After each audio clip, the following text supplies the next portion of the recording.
Off the Pigs. The History and Literature of the Black Panther Party.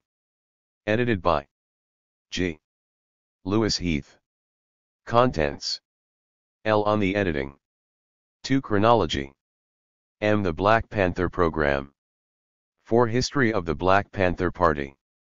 1. Origin of the Black Panther Party. 2. Black Panther activities in the early years. 3. New strategies for the period, 1969 to 1971. 4. The Panther organization on national and local levels. 5. Changing revolutionary goals and mounting difficulties with the law. 6. The Panthers fade away. V. Literature of the Black Panthers. 215. 1. Vanguard of the People's Struggle. 2. On meeting the needs of the people. 3. 400 years of fascism. 4. Complete satisfaction. 5. What we want. 6. October 1966 Black Panther Party platform and program. 7. On the capture of Angela Davis. 8. I am a communist revolutionary. 9. To my black brothers in Vietnam. 10. To the National Liberation Front of South Vietnam. 11. Letter from Nguyen Thi Dinh. 12. On the peace movement. 13. Imperialists 271. 14. America is the prison 274. 15. To the Black Movement 281. 16. We have to fight to live 285. 17. All power to the people. 287. 18. Soul on Ice. 289. 19. Panther on Death Row 295. 20. Gestapo Pig Raid. 11. 297. 21. Free Bobby and Erica 299. 22. Uniting against the common enemy 300. 23. Jailed Panthers denied medical aid 306. 24. Friends of Panthers rally on Saturday 310. 25. Prison, where is thy victory? 311. 26. Panthers seek support 315. 27. Berkeley Police Department assault plan for Black Panther Party headquarters 317. 28. Eulogy for Jonathan Jackson and William Christmas 322. 29. Attica Statement 324. 30. Defend the Black Panther Party 326. 31. Petition Statement for Community Control of Police 327. 32. Workers and Funds Needed 329. 33. To Those in Exile 330. 34. On the defection of Eldridge Cleaver from the Black Panther Party and the defection of the Black Panther Party from the Black Community _331. 35. Panther Sisters on Women's Liberation 339. 36. A letter from Sister Erica Huggins 351. 37. On the dismissal of the case against Bobby and Erica 354. 38. From Sweden 355. 39. Huey Newton's courtroom appeal 356. 40. In Defense of Self-Defense, June 20, 1967 364. 41. In Defense of Self-Defense, July 3, 1967 368. 42. In Defense of SCU Defense, The Correct Handling of a Revolution, July 20, 1967 372. 43. To the Revolutionary People's Constitutional Convention 377. 44. To the Republic of New Africa 383. 45. Black Panther Party 3 Main Rules of Discipline 387. 46. Black Panther Party 8 Points of Attention 388. 47. International Committee to Defend Eldridge Cleaver 389. That there is a Holocaust coming, I have no doubt at all. The violent phase of the black liberation struggle is here, and it will spread. From that shot, from that blood, America will be painted red. Dead bodies will litter the street and the scenes will be reminiscent of the disgusting, terrifying, Nightmarish news report coming out of Algeria during the height of the general violence right before the final breakdown of the French colonial regime. Eldridge Cleaver, Minister of Information and Editor, The Black Panther. We are advocates of the abolition of war. We do not want war, but war can only be abolished through war, and in order to get rid of the gun it is necessary to pick up the gun. Huey Newton, Minister of Defense. Victory to the people, Panther power to the vanguard. Death to the imperialists, to the bankers, presidents, senators, congressmen, mayors, and all the enemies of the wretched of the earth. George Murray, Minister of Education. Huey is one of the most important people to have been produced by the American chaos. His fate is very important. And not one person in white America, if they read the mass media, knows anything about Huey, what produced him or what produced the Black Panther Party. James Baldwin. A lot of people will go up to you in a minute and say, why all these people being taken? Why haven't they shot it out with some pigs? Well, what do we say? If you kill a few, you get a little satisfaction. But when you can kill them all you get complete satisfaction. That's why we haven't moved. We have to organize the people. We have to educate the people. We have to arm the people. We have to teach them carry out revolutionary political power. And when they understand all that we won't be killing no few and getting no little satisfaction. We'll be killing 'em all and getting complete satisfaction. Fred Hampton, Chairman, Illinois Chapter, Black Panther Party. 9. They came for the Panthers and I said nothing because I was not a Panther. They came for the black man, and I said nothing because I was not black. Then they came for the students, and one said nothing because I was not a student. Then they came for the liberals and I said nothing because I was not a liberal. And when they came for me, I looked around and said nothing, because I was alone. Elaine Brown, Communications Secretary, Black Panther Party, Los Angeles Branch. I hold that a little rebellion, now and then, is a good thing and is as necessary in the political world as storms in the physical. God forbid we should ever be 20 years without such rebellion. And what country can preserve its liberties, if its rulers are not warned from time to time, that the people preserve the spirit of resistance? Let them take arms. The tree of liberty must be refreshed from time to time with the blood of patriots and tyrants. It is its natural manure. Thomas Jefferson, 1787. All power to the people. Thomas Paine. X. I. A note on the editing. In The History and Literature of the Black Panther Party, one draw upon more than 10 years of research into radicalism and extremism in the United States. What emerges is a complex book reflecting a complex social movement. The literature of the Black Panther Party was collected during the late 60s and early 70s. A total of 727 items was collected. 47 items appear in this book. The date and location of collection and the source of each document are indicated. The entire 727-item collection is available in the Special Collections of Illinois State University's Milner Library. The history section draws heavily upon government research reports and testimony before congressional committees, especially the House Committee on Internal Security, referred to as HCIS herein. The specific sources of all material edited and written into the book are indicated in the notes to each chapter. The bibliography was compiled at the University of Illinois Library at Champaign-Urbana from September 1973 through July 1974. It includes only those items that serve to illuminate the specific topics under consideration in the book. It is, therefore, a rather select bibliography.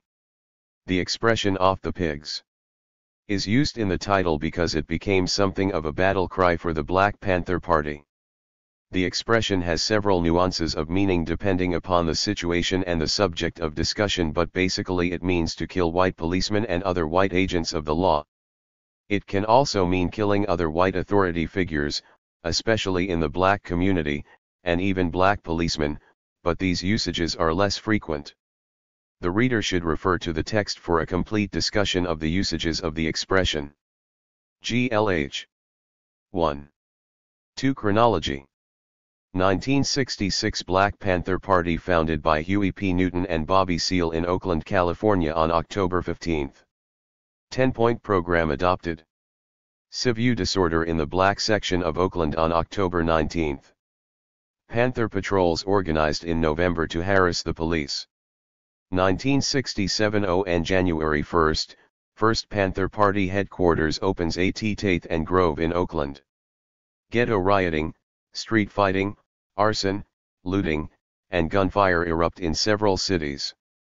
Newton stresses that Black Americans will exert power not through conventional political channels but through their capacity for destruction as directed through the Black Panther Party. Panthers adopt Mao Zedong's slogan, "Power also grows out of the barrel of a gun." Black Panther Party remains a local operation with about 40 members in the Oakland-San Francisco area. Panthers read Fanon's Wretched of the Earth for guidance in building a revolution. Newton recruits from disaffected, semi-criminal elements in Oakland black community to develop a revolutionary cadre. Panthers carrying rifles march into the San Francisco airport to meet the plane bearing the widow of Malcolm X on February 21, anniversary of the assassination of Malcolm X. Armed delegation of Panthers invades the floor of the California State Legislature on May 2 to protest a bill restricting the carrying of loaded weapons within city limits. First printed issue of the Black Panther hawked on Oakland streets on May 15. Eldridge Cleaver becomes Panther Minister of Information and editor of the Black Panther. Stokely Carmichael pledges support for the Panthers on May 25. Panthers characterize police forces patrolling inner cities as occupying armies and demand their withdrawal. Police begin to closely watch Panthers and make frequent arrests for weapons charges and minor traffic violations. The Panthers decide to end their public display of guns and their patrols of the police. But each Panther is required to acquire a gun and become familiar with its care and use. The California legislature enacts a law on July 28 prohibiting the carrying of loaded firearms. 2. Chronology 3. On one's person or in a vehicle in any public place or on any public street. Authorities put an end to Panther patrols. By fall, gun restrictions reduce hardcore Panther members to about 15.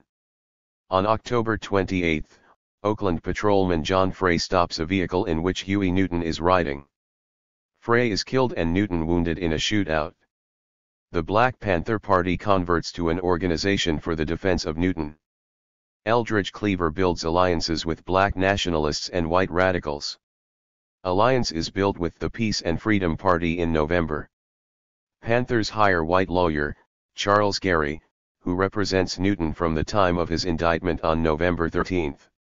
1968 Panthers achieve nationwide publicity and status and rapid growth. Eldridge Cleaver becomes Peace and Freedom Party candidate for President of the United States. On September 8, Huey Newton is sent to prison for a non-capital offense, voluntary manslaughter.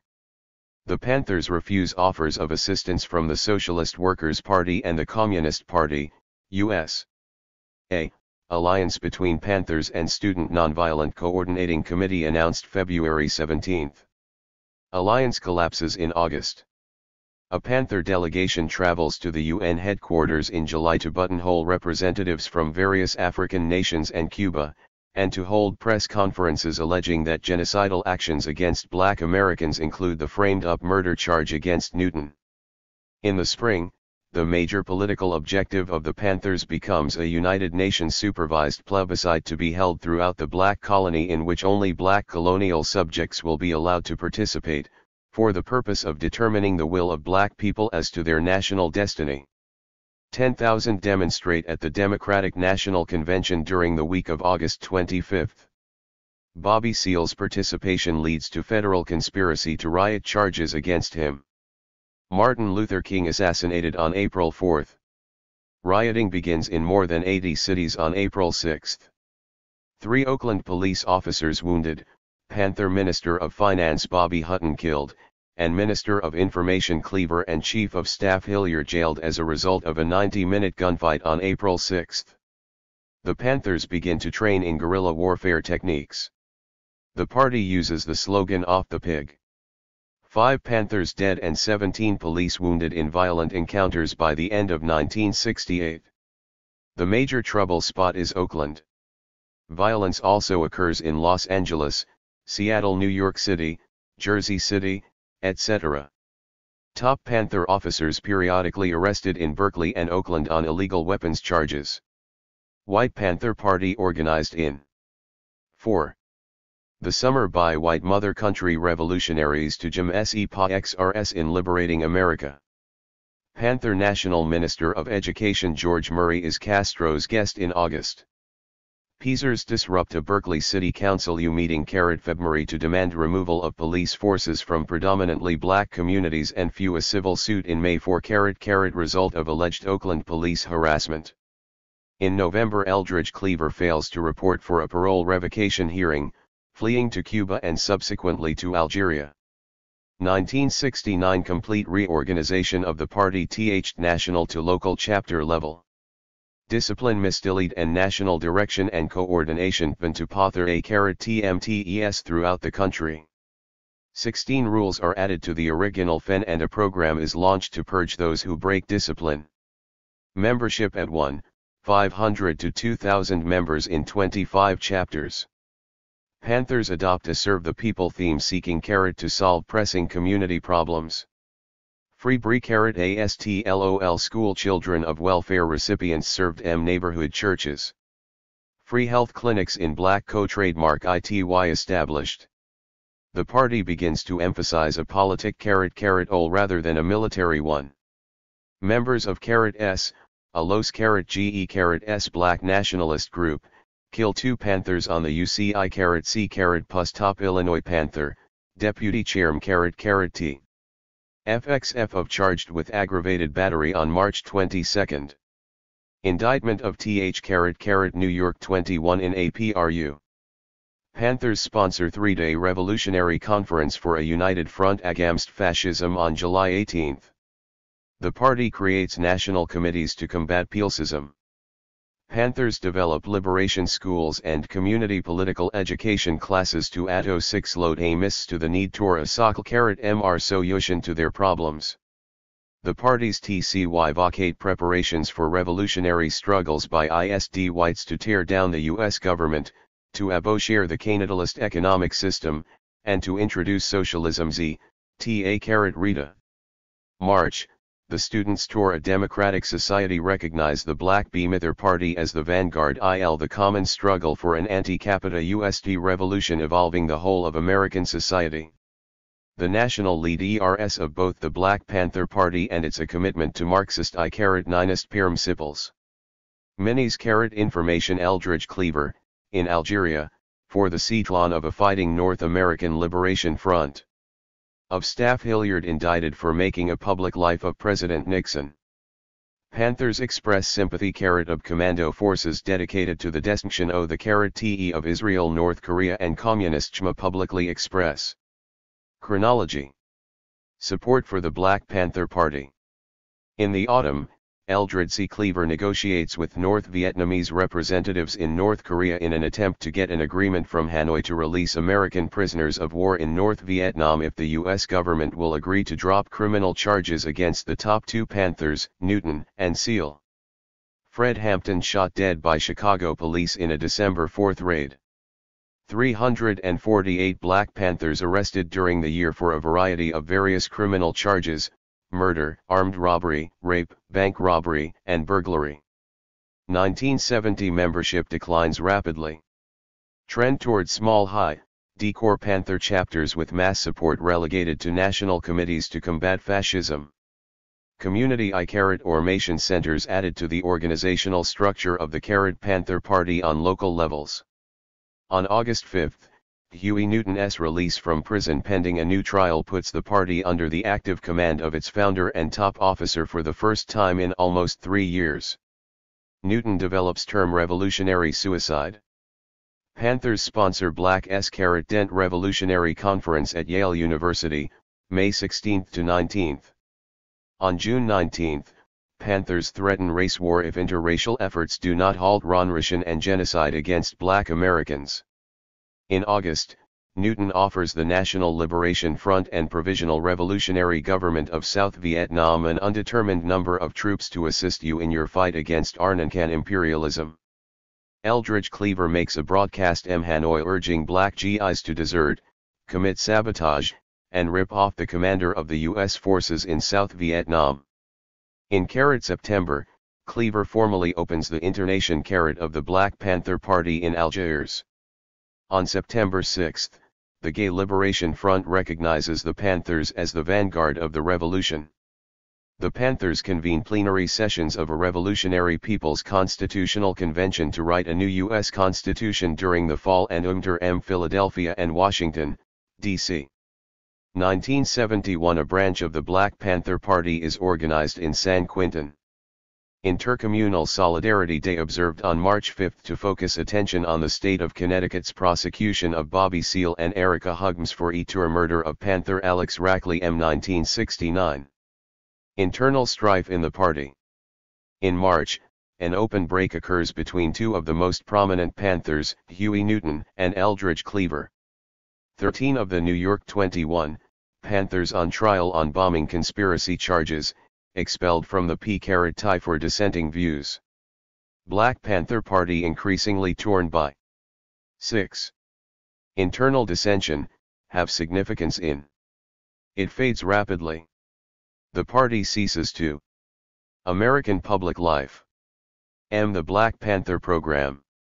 As summarized from the speeches of Black Panther Minister of Information, Eldridge Cleaver.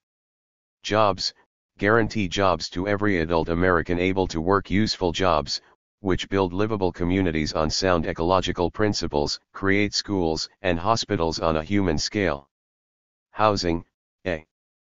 Protect tenants and the small homeowners victimized by exorbitant rents and taxes by setting up community-controlled rent and tax control boards. B. End all urban renewal and model cities programs, designed for corporate profit, which force poor and working people out of their communities. C. Bulletin HD decent low-cost housing, for use, not for profit, in such a way that existing communities are not leveled or disrupted. Schools, quality education has priority, not gimmicks like busing schemes. Police control, disband police forces of the present type. Replace them with public safety guardians living in the COM7. 8. Munitize where they work, serving the people, not propertied interests. Labor, build a new labor movement, representing workers, not union bureaucracies that are able to make deals with management which sell out the workers. Taxes remove the tax load from ordinary people and put it on the corporations which benefit from the help business spending policy of the government. Health, guarantee free medical care for every man, woman, and child. Public transit, establish free fares on city buses, trams, and subways. Prisons, abolish the archaic, inhumane prison system and replace it with centers for real rehabilitation of those who commit crimes against persons. Corporate exploitation, organize people's resistance to the Black Panther Program. 9. Corporations and banks that control and exploit their communities. The draft, abolish the selective service system. 4. History of the Black Panther Party. V. II. Chapter 1. Origin of the Black Panther Party. We can no longer afford the dubious luxury of the terrible casualties wantonly inflicted upon us by the cops during these spontaneous rebellions. Black people must now move, from the grassroots up through the perfumed circles of the black bourgeoisie, to seize by any means necessary a proportionate share of the power vested and collected in the structure of America. In 1966, we called ourselves, that is, the party, a black nationalist party. We called ourselves black nationalists because we thought that nationhood was the answer. Shortly after that we decided that what was really needed was revolutionary nationalism, that is, nationalism plus socialism. After analyzing the phenomena a little more, we found that it was impractical and even a contradiction. In order to transform the American social order, we have to destroy the present structure of power in the United States, we have to overthrow the government. We must do this by the only means possible, and the only means possible is the violent overthrow of the machinery of the oppressive ruling class. From the streets of black neighborhoods in Oakland, California, where toughened, jobless, school dropouts feuded, fought, and hustled for money, the Black Panther Party emerged October 15, 1966. 13. 14. Its creators were Huey P. Newton, 24, and Bobby Seale, not quite 30. On the day of the party's birth, Newton and S.E. Carity wrote out a 10-point platform for a new, eminent, political organization in which Newton would be top man as Minister of Defense and Seale would be second in command as party chairman. Though a co-founder, Seale likened his role to that of an apostle to Newton. Through the turbulent years since the founding, the alliance of these two has remained firm. 1. The name Black Panther was not original. In 1965, during a voter registration drive in the predominantly black counties of Greene and Lowndes in Alabama, the Icaratuns County Freedom Organization was formed, as a third-party effort to elect blacks to county and municipal posts. The emblem for this organization was a crouching Black Panther, which earned for the Alabama organization the nickname the Black Panther Party. Black nationalists in other cities copied the name and emblem. In September of 1966, a Black Panther Party was in being in New York's Harlem. In San Francisco, across the bay from Oakland, there was a Black Panther Party in existence when Newton and Seale initiated their organization with the name, Initiaui, of Black Panther Party for SCU fans. Yet another party of similar name was set up in Los Angeles in February 1967, with the blessing of the then prominent Stokely Carmichael. Most of these other parties were apparently short-lived. 1. At the outset, the Black Panther Party adhered to a revolutionary nationalistic program which predicated advancement of black Americans on their ability to create autonomous black communities in the United States. However, the composition and tactics of the BPP distinguished it from other organizations which at one time or another professed similar perspectives. The Panthers' pitch was to youths in the black ghettos of large cities, primarily in the North. Tactically, the Panthers put guns in the hands of street youths who, according to psychological studies of ghetto life, have a propensity for antisocial behavior. The Panthers' eschewal of secret or underground operations favored by somewhat similar groups in the past too contributed to the worldwide publicity eventually. 15. History of the party. Attained by the organization. Members of the party ostentatiously assured rifles, shotguns, and an assortment of other lethal weapons and urged upon all black citizens a similar course of action. The predominantly black sections of major American cities are inhabited by a sizable number of young adults who frequently exploit and terrorize other ghetto residents as well as fight in rival gangs. 3. According to witnesses before the HCIS committee, these youths are often dropouts from schools, jobs, and efforts to achieve through traditional modes of advancement in American society. In contrast to the majority, which either adjusts to or works to escape ghetto life, these delinquents in psychological terms are acting out rebels, according to one analyst. For their defiant, aggressive, and ultimately self-destructive behavior, in his view, is a way in which they reject the values, aspirations, and techniques of a society which they feel has rejected them. Panther histories portray Newton as one of the brightest and most fearless of the young toughs found in the streets of our big cities. 5. Though born February 17, 1942, in Louisiana, Newton was raised in Oakland, California, to which his family had migrated from Louisiana during World War H.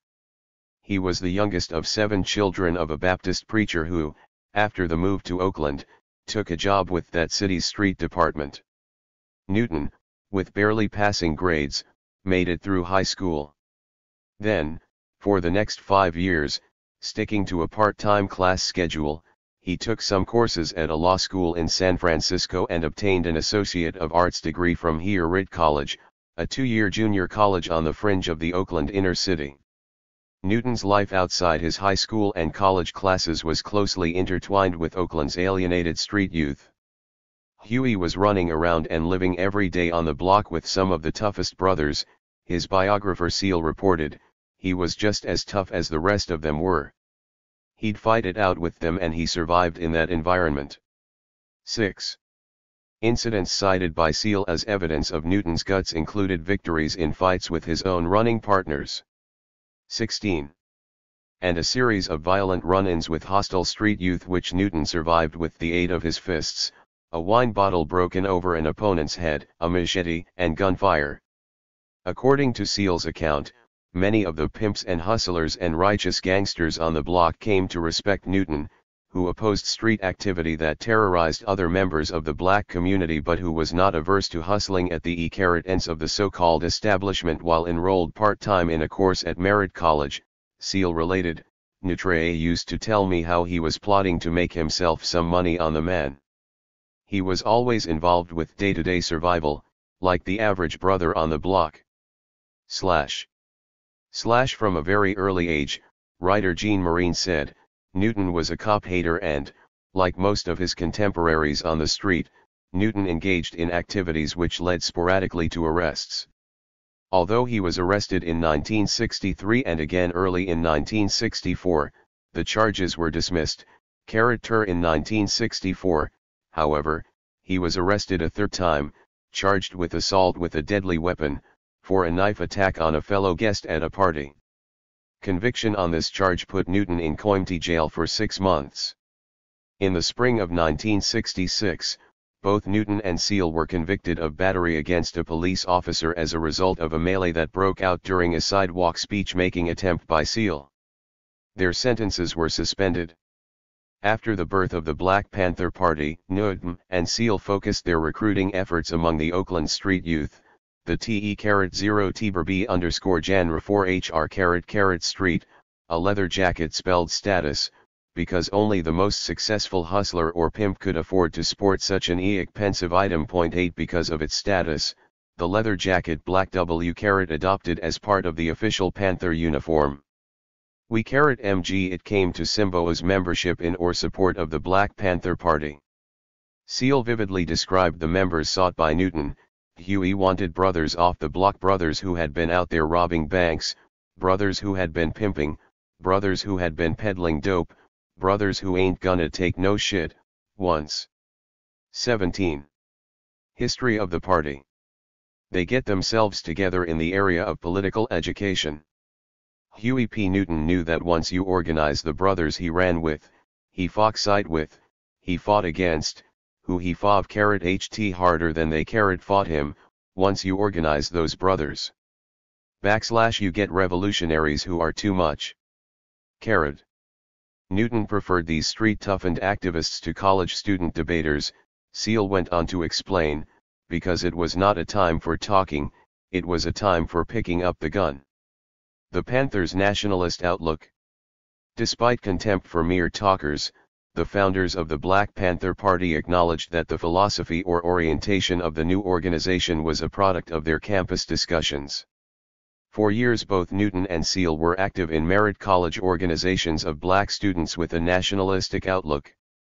Seal, born in Dallas, Texas, on October 22, 1936, attended the junior college intermittently from 1960 to June 1964.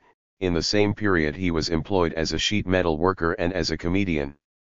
When the two Panther leaders to be met on campus in 1962, both were involved in groups such as the Afro-American Association, whose members read and debated in an effort to formulate a black nationalist philosophy. At the same time, they pushed for new college courses on black history and other black studies. Surveys reported a growing black nationalist sentiment in the United States in the 60s, demonstrated by a proliferation of campus and community organizations in which an all-black membership either temporarily or permanently separated itself from other races to pursue disparate and sometimes conflicting goals. Nationalist-oriented groups basically agreed on the need for a racial minority to be acutely conscious and proud of skin color or ethnic origin, in contrast to the color blindness often associated with an integrationist approach to 18. Resolving the problems of minority groups in America. The variety in nationalistic approaches is exemplified by advocates of black capitalism whose slogan is "Buy Black," separatists with or without the religious aspects of the Nation of Islam, revolutionary groups promoting socialist or communist solutions, and cultural nationalists identifying with African culture so closely that they wear African dashikis and study African languages. The Black Panther Party was one of approximately 30 nationalist-oriented groups in the San Francisco-Oakland area alone, a former Panther noted. Historian Theodore Draper has traced nationalist movements among black Americans from the earliest days of the American Republic. The goal of such movements beginning in the late 18th century was emigration to Africa, in contrast to modern-day nationalist groups which when committed to separatism usually prefer to find a homeland within the territorial limits of the United States. The resurgence of black nationalism appeared to this historian to be one of the main currents of American history in the 1960s. An international outlook characterized many of the current groups, but the identification tended to be psychological, in contrast to a desire for an African homeland expressed by earlier movements. Some American nationalists, it was shown, were impressed by the rapid emergence of independent nations in formerly colonial Africa and, in particular, with Ghana, which in 1957 had the distinction of being the first black-governed nation to be carved out of Great Britain's African holdings. The internationalism of some black nationalists led them to identify with all of the nations of the so-called Third World. 12. After noting the differences in the programs of currently active nationalist organizations, the historian concluded that, it is much easier to be a black nationalist than to know what black naturalism is. Draper asserted that the reason for the rise of black nationalism in the 1960s could be traced to the specific and intransigent character of the Negro problem, the inability of blacks and whites in America to live wholly apart or wholly together. 1. When masses of black Americans organized and went. History of the party. 19. Into motion in southern states in the 1950s, they opposed discriminatory practices which they saw as a barrier to their integration into a predominantly white American society. Removal of substantial legal bars to a black bid for equality in the South, illustrated by the passage of such legislation as the Voting Rights Act of 1965, and the subsequent floundering of the integration-oriented civil rights movement over de facto segregation existing in the North as well as the South were, according to another observer, responsible for moving blacks on up the ladder of nation Ostrevolt during the 60s. Black nationalism reportedly found fertile soil in many northern cities in the United States where a growing black population and a declining white population were rapidly creating black majorities. The increasing de facto segregation of urban blacks led to protest movements emphasizing another set of grievances in addition to racial discrimination, deteriorating housing, unemployment and underemployment, high crime rates, inadequate education, to name a few. The composition of a ghetto has been described as a minority of semi-criminal elements at the bottom of the ladder, a minority of educated and comfortable citizens at the top, and a vast majority which feels aggrieved but, at the same time, feels helpless to effect change. Capable of either constructive or destructive action, many thousands from this ghetto majority in the North chose a sporadically destructive course beginning in 1963. On October 29, 1963, blacks in Philadelphia engaged in a civil disturbance after a black citizen attacking a policeman with a knife was fatally shot by the officer. This type of outbreak of violence, with an encounter with police often serving as a triggering incident, was repeated in growing crescendo over the next 5 years. The most serious disorder in 1964 was the six-day Harlem rioting which left 1 dead, 118 reported injuries, and millions of dollars in property damage as black citizens fought with New York City police and looted or damaged property. Disorders later that same summer were reported in Rochester, NY, 3 New Jersey cities, and Philadelphia. 20. The most destructive 1965 outburst occurred in the Watts section of Los Angeles when thousands took to the streets in a feeding, looting, and burning rampage which ended WTH dead, hundreds injured, and $200 million in property damage. Periodically in 1966, street fights, often pitting black citizens against police or fire officials, erupted in ghettos from New England to California. On September 27, in San Francisco, serious civil disorder broke out in a predominantly black section of that city after a black youth running from a car which had been reported stolen was fatally shot by a Dallas officer. National Guard troops were called in to quell a spreading wave of arson, looting, and rock throwing at police. On October 19, an arrest of a black woman a traffic charge triggered rioting which gave periods of assaults, vandalism, lootings, and fires started by Molotov cocktails.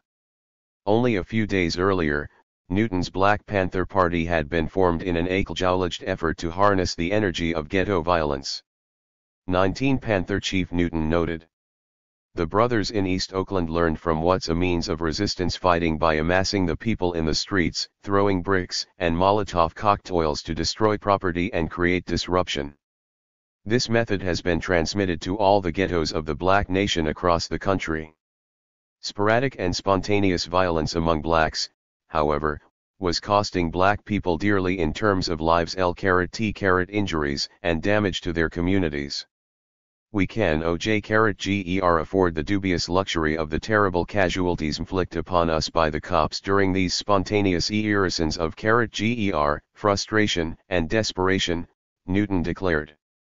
Newton interpreted the black riots as proof that people will not tolerate any more oppression by the racist police. The black people are looking now for guidance to extend and strengthen their resistance struggle.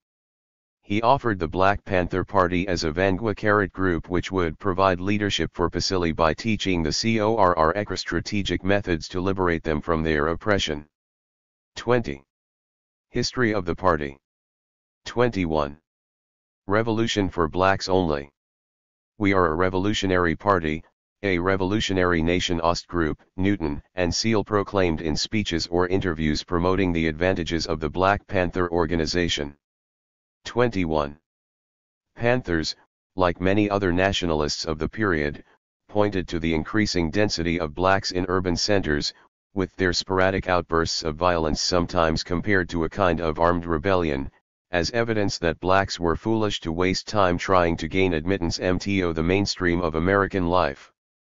Granting of the ballot had failed to bring meaningful political power, and the concentration of blacks in the cities was cited as proof that they were trapped in a hostile and incurably racist society. Solutions, promoted by the Panthers and others, called upon all black Americans to become conscious and proud of race, to avoid dependent relationships with white Americans which foster self-doubt as to one's innate abilities, and to find strength and self-confidence in identifying with Africans as well as other people of color who constitute a majority of the world population. The separatist instinct, common to many nationalist movements, was reflected in the Panther proposal that blacks follow the example of colonial or dependent peoples in Africa and Asia and raise the demand for black sovereignty in the black community America, sometimes referred to as Afro-America. The Black Panthers advanced the line that black Americans were a kind of colony, which was oppressed for both racist and economic reasons by the U.S. government.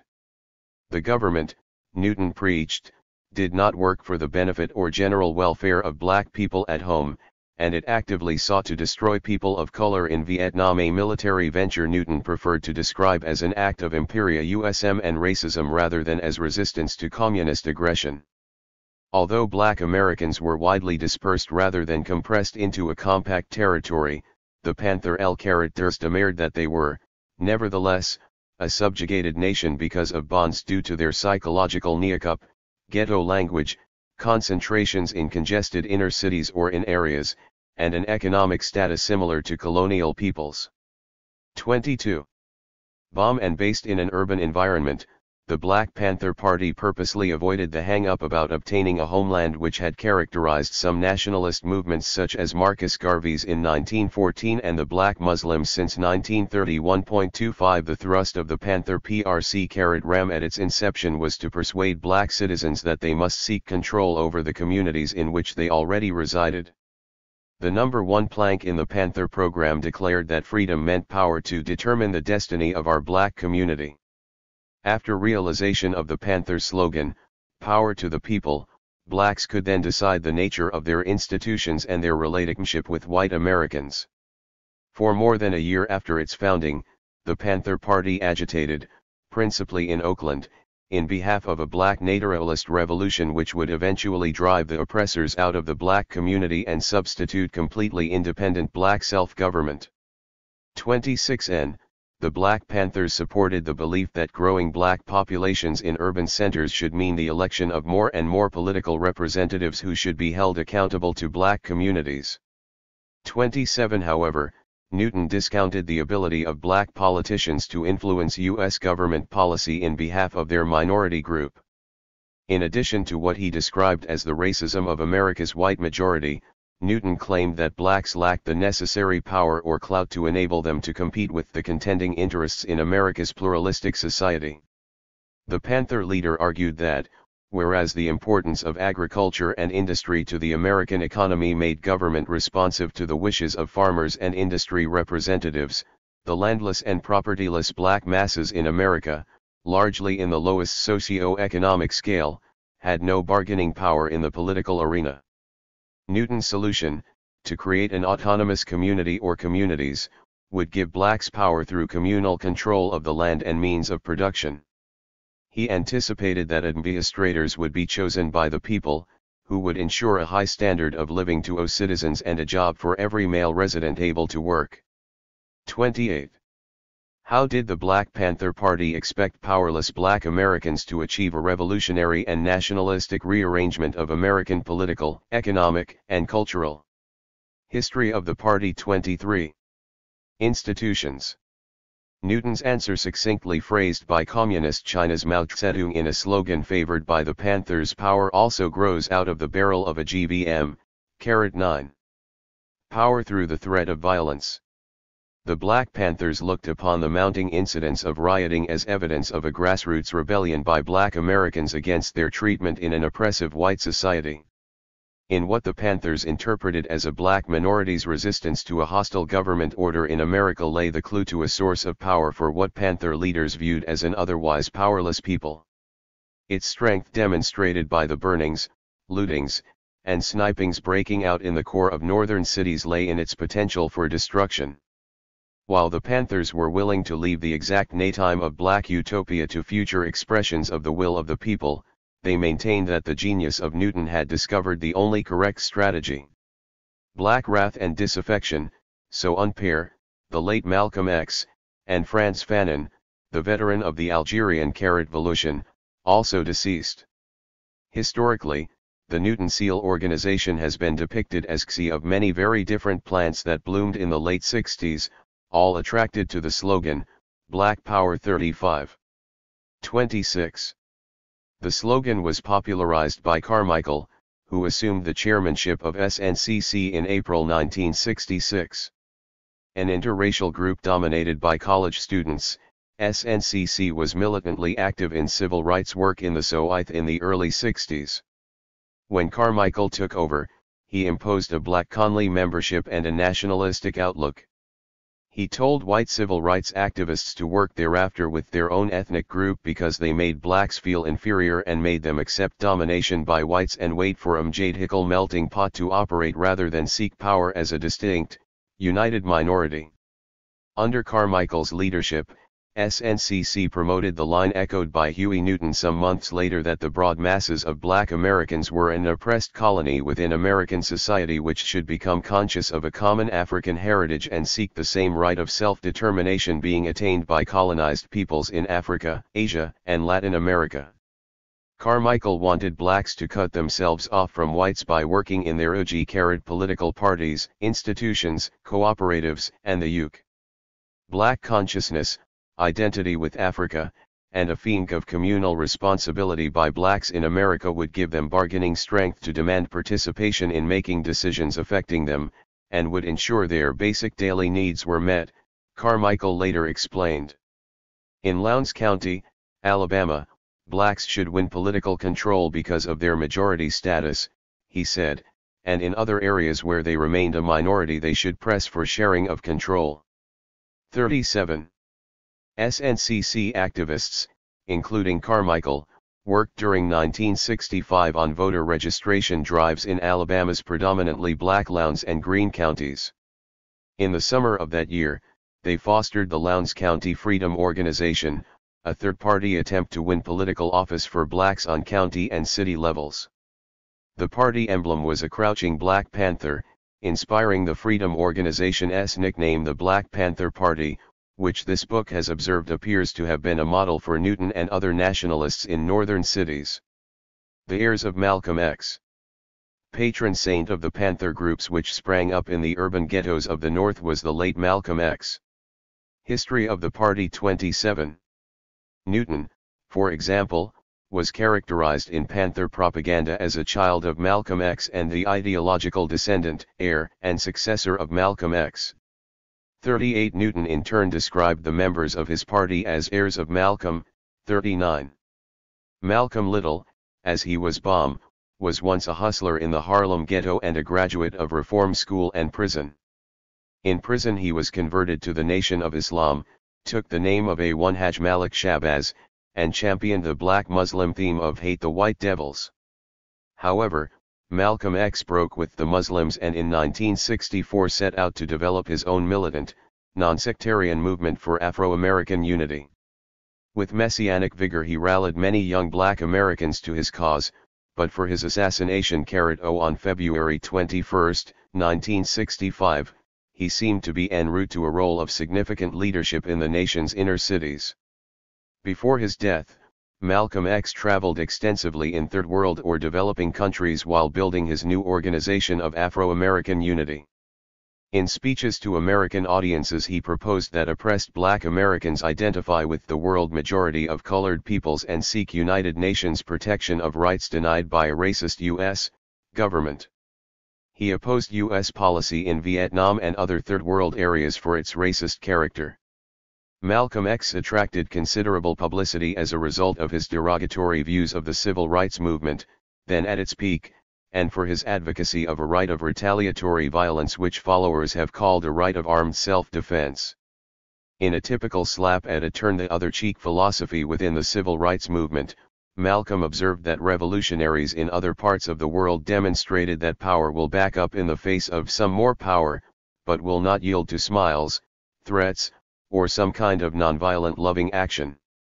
Arming of black Americans, Malcolm X preached, was a right guaranteed by the Second Amendment to the Constitution.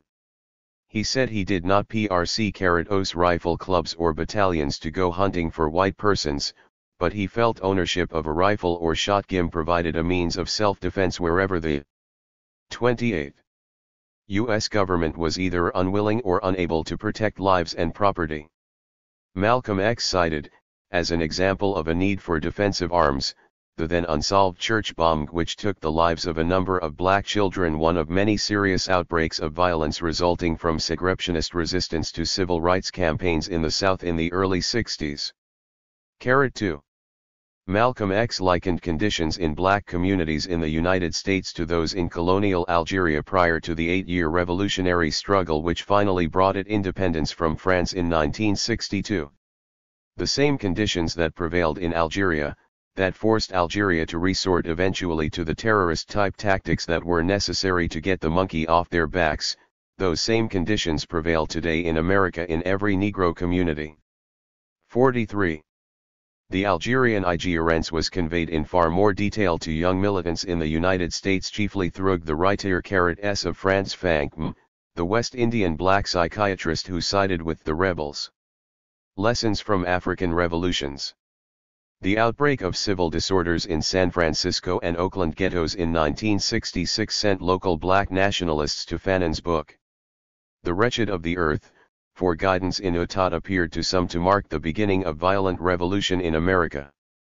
44. Acknowledging the influence of this rioting Angers decisore to create a Black Panther Party, Oakland, Seal, and Newton were also among those who studied Fanon's work. They underlined everything that Fanon said about violence and the spontaneity of violence, How spontaneous violence educates those who are in a position with skills to lead the people to what needs to be done. Newton's purpose in forming the Black Panther Party, according to Seal, was to implement some of the tactics of Malcolm X as well as some of Fanon's advice to nationalist revolutionaries based on the experiences of the Algerian rebels and other anti-colonial fighters on the African continent. 46. History of the Party 29. Fanon had written that spontaneous rebellions occurring in colonial Africa, though futile and suicidal for the participants in that they were easily suppressed, nevertheless not only stimulated a sense of common cause and a national destiny among the colonized people but also he carried it to mobilize them against domination by mother countries in Western Europe. The psychiatrist claimed that oppressed people also individually experienced a psychological transformation as a result of reliance on violence, whether the violence was real or symbolic. At the level of individuals, violence is a cleansing force. It frees the native from his inferiority complex and from his despair and inaction, it makes him fearless and restores his self-respect.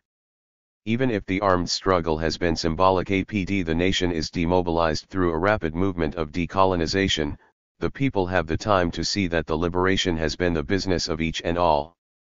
Spontaneous violence, the African experience showed, was transformed into guerrilla warfare before some colonies achieved liberation.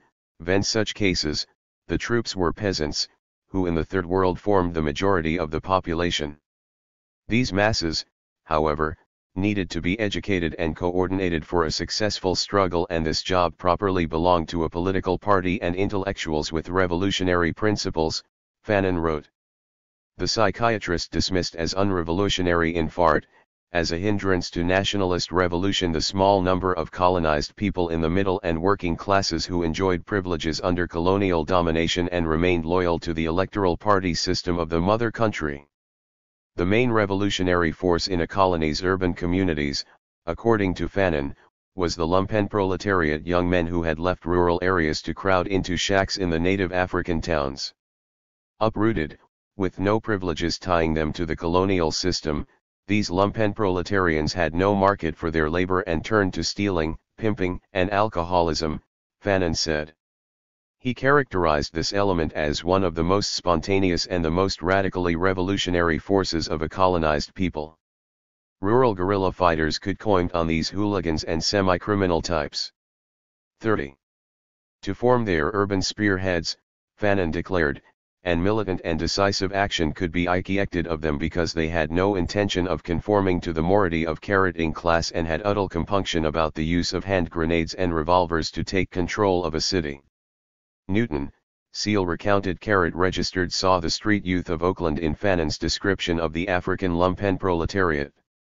Although Fanon dealt with the occurrences of basically rural people comprising a majority of the population in undisputedly colonial situations, justification for organizing a Black Panther party which would educate and guide rebellious urban elements toward some kind of autonomous status even though they were dispersed and a numerical minority. Penned up in the ghettos of America, we have been made into the wretched of the earth. Newton wrote in an adaptation of Fanon in the Black Panther. Lessons from Algeria encouraged Newton to recruit among disaffected, semi-criminal elements. The most menacing aspect of the organization, however, SMC the way in which Newton responded to Malcolm X's call to arms. At a time of increasingly virulent civil disorder in the cities, Newton advocated the arming of black communities for the ostensible immediate and long-range purpose of providing a self-defense AG force and brutality inflicted on the communities by established authority. To set an example for the communities, the members of the Black Panther Party themselves openly took up arms. Newton and other Panther leaders dramatically referred to this strategy as indicating that the heirs of Malcolm have picked up the gun. Chapter 2. Black Panther activities in the early years. The racist dog oppressor fears the armed people, they fear most of all black people armed with weapons and the ideology of the Black Panther Party for self-defense. Black people are held captive in the midst of their oppressors. There is a world of difference between 30 million unarmed, submissive black people and 30 million black people armed with freedom and defense guns and the strategic methods of liberation. The grandiose mission envisioned by its founders was in sharp contrast to the relatively narrow scope and minuscule membership of the Black Panther Party in its first year. From the outset, however, the leaders compensated for many of their limitations by their flair for the dramatic and an ability to exploit the resources of the communications media. During his last term at Merritt College in the spring of 1966, Newton tried unsuccessfully to persuade other campus black nationalists to include in a Malcolm X birthday rally a group of street youths openly carrying arms. Newton reportedly suggested that the resulting message that nationalists were arming to defend the people would be certain to reach the black community of Oakland through the press coverage received. 1. Opposition of other college nationalists to weapons. D to use of joint funds for bail for Newton and Sealed helped convince the two that they should not depend on the campus. 37. 38. Concentrate on Edrisite youth when they formed the Black Panther Party the following autumn. Disorder broke out in Predomi within days at Cisco in September 1966.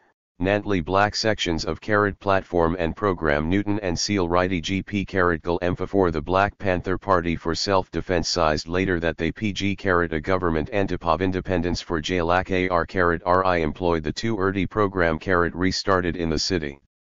The Center's mimeograph machine. Minister of Defense S G % needs Chairman Seal, J gas for satisfying them. Of black Americans and their own Luia.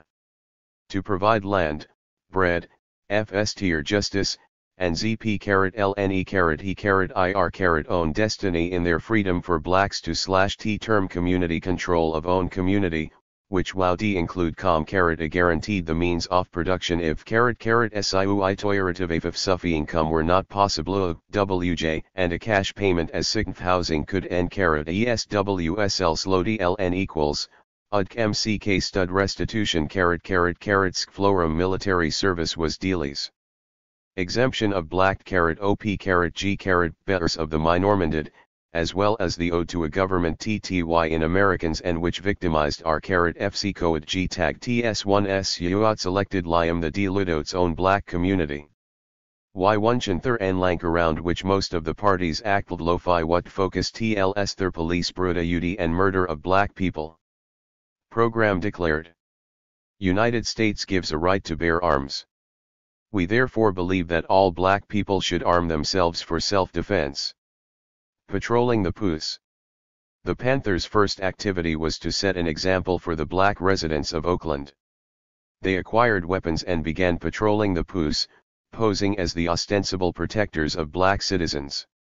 Newton later explained that he considered physical activities the key to making his party known, respected, and an influence among black community residents who were themselves activists and basically not a reading community.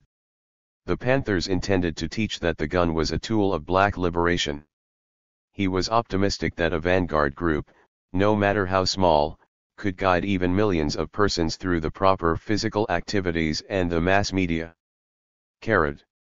Civil disorder flared in the predominantly black section of Oakland on October 19, 1966, shortly after the Panther program was composed.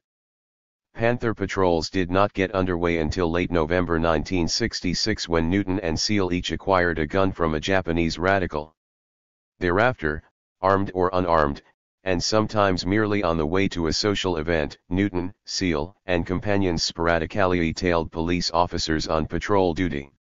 From 1 to 5 Panther vehicles would engage in such patrols *. This police alert patrol 8 as Newton termed it was a Panther adaptation of the volunteer groups of inner-city residents which often functioned during civil disturbances to discourage acts of violence by fellow residents. Unlike the community patrols after which they were patterned, the Panther patrols had the effect of harassing the police. Open carrying of loaded weapons was not expressly forbidden by California law. Newton's research into the law and instructions to Panthers on how to handle weapons and ammunition within legal limits enabled the patrols to function for many months before authorities adopted measures putting an end to the practice later in 1967. 40. The equipment of a Panther patrol, in addition to firearms, included cameras and tape recorders. If a post officer stopped a ghetto resident for questioning or search site of a Panther patrol, the militants might rafe or record the encounter, advise the black citizen of his rights, intercede in his behalf, and, in the case of an arrest, follow along to the police station to see that due process was observed without brutality. 7. The Panther Party's patrol of police, like its program, tapped grievances found to be commonplace black communities where residents were often in violent hevel in the mid-60s. Hostility toward police, a presidential commission of inquiry reported, was widespread areas, where not only actual misconduct but even acceptable law enforcement procedures were subject to interpretation as part of a police campaign to brutalize the residents. Some of the Panther Party's earliest recruits acknowledged in HCIS testimony being attracted by activity with the immediate purpose of protecting residents from possibly improper police behavior. Several declared that their in city slum conditions, with arrests for wrongdoing from time to time, created resentment and even red against Pone forces who appeared to them to be liha sh. For street youth who long viewed police as the enemy, the Panther Party offered an action program which also cast posts in an enemy role. 12. Concentration on guns. Although the Panther Party attracted increasing publicity as a result of these tactics, there was no rush of recruits to join the party's ranks. On New Year's Day of 1967, Newton and Seal opened the first Panther Party headquarters in a storefront building at 56th and Grove in Oakland. Our leaders expounded the merits of their nationalist platform program in street talks, in classes, at Panther headquarters, in appearances CM area college and high school campuses. We-ons were a major interest in TMS. They were acquired as rapidly as possible for the half-dozen to dozen party regulars whom Newton and Seal ed to NUST in the first few months after the party's founding. A.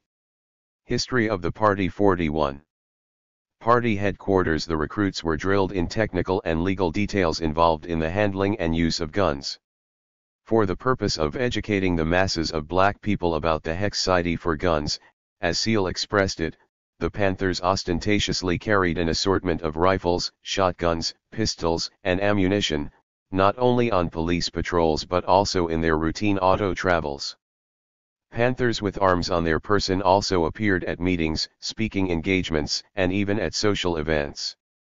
The failure of larger numbers to flock into the Panther Party is attributable, at least in part, to this concentration on guns. The Panther founders acknowledged the extreme risk in the constant confrontations between armed Panthers and armed law enforcement authorities and a consciousness that their tactics resembled Russian roulette. 13. When Newton and Seal appeared with weapons at a social gathering, frightened fellow guests summoned police to evict the Panthers, Seal reported. A carload of armed Panthers was occasionally halted by Oakland police with a request to examine the Panther weapons, Seal also recalled. Newton reportedly responded by jacking cartridges into the firing chamber of his rifle or shotgun, hurling epithets at the police officers, and ring them to draw their guns at the ends of their lives. A similarly tense situation arose with San Francisco police officers in February 1967 as Newton's Panthers functioned as an honor guard for Betty Shabazz, widow of Malcolm X. Seal described the police initiation into the tactics of Newton and his Panthers as follows. It was a very tense scene. This was one of the first major confrontations and we were almost into a righteous shootout. But I knew how Huey felt. If just one of them had gone for his gun, he would blast him, because Huey had his jim at a 45-degree angle to the ground and he was ready. He had the barrel of the gun in his left hand. His finger was on the trigger, he had knocked the safety off, and had jacked a round off into the chamber. It kind of shook the cops when Huey jacked that round off in that chamber. This confrontation, resolved without violence. 42. CO maxed a day of Panther dramatics in duty for the guest of honor at a ceremony actually arranged by other groups on the February 21st anniversary of the assassination of Malcolm X. The Panthers earlier had created a stir by marching with rifles into to meet the plane bearing the widow of Malkata X. The dramatic effect of the armed group was multiplied by a show of seriousness and discipline and by the uniform attire they had adopted: blue shirt, black leather jacket, black pants, and black beret. The Panthers claimed that on this and subsequent occasions they were providing security amst poly, registered ference. Equally important to Panther leaders, however, was the dramatic effect, which would draw public attention to their self-defense forces. A month after the San Francisco drama, Newton's Panthers found an issue in neighboring Contra Costa County, which returned them to local head-ons. The plotted the April 1, 1967 fatal shooting of F-22-year-old Richmond, California, man during a reputed robbery attempt, as a demonstration of police bluff citing the incident as create additional armed self-defense squads such as the Panthers.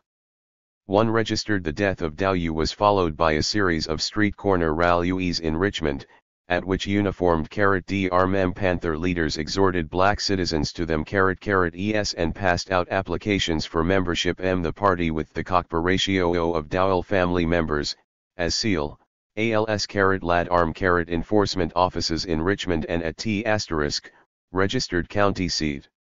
A put-off at the county sheriff's office on April 21, 1967, was followed 4 days later by a mimeography Panther denunciation of law enforcement and an appeal for more armed groups in black communities. Panthers attain national publicity. The spotlight of local publicity which the Panthers received as a result of their intense activity over the Dow case swelled to nationwide proportions on May that date as an admitted public relations gimmick. Newton's Iadiates, 0130 Panthers to those state capital to Sacramento. History of the party. 43. The Panthers have claimed that a county sheriff, trying to pass the buck in the Dowell case, suggested the militants seek redress from the California state legislature. Newton's decision to send an armed Panther group to the legislature on May 2, however, was precipitated by a newspaper notice that floor discussion was scheduled in the assembly that day on the bill of an Oakland assemblyman restricting the carrying of loaded weapons within city limits. Chairman Seal and his companions, most of them armed with loaded rifles, shotguns, and pistols, proceeded to Sacramento where Seal read an executive mandate on the Capitol steps. Thereafter, leading his group into the building, Seal, surrounded by newspaper and television representatives, found his way onto the restricted floor of the assembly before guards evicted him. A short distance away, Seal and 25 other Panthers were arrested. 6 of them, including Seal, subsequently received jail sentences. Seal was finally convicted of violation of Section 9051 of the Code of California, which prohibits the willful disruption of a state of California legislative body assembly, and was sentenced to 5 months in jail. This escapade resulted in national publicity for the Panthers and Newton's executive mandate.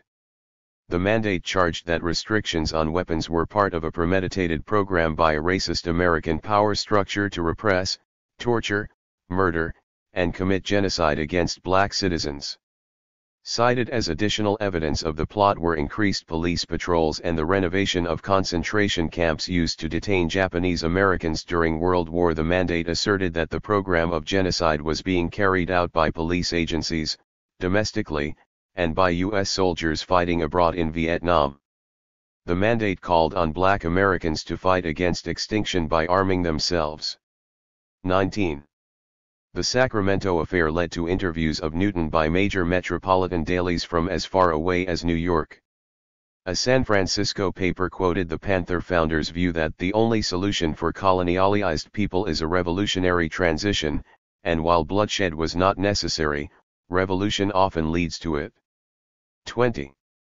The year 1967 was when the Panthers achieved national publicity, not only because of the dramatic tactics of Newton and Seal but because of the addition of 2.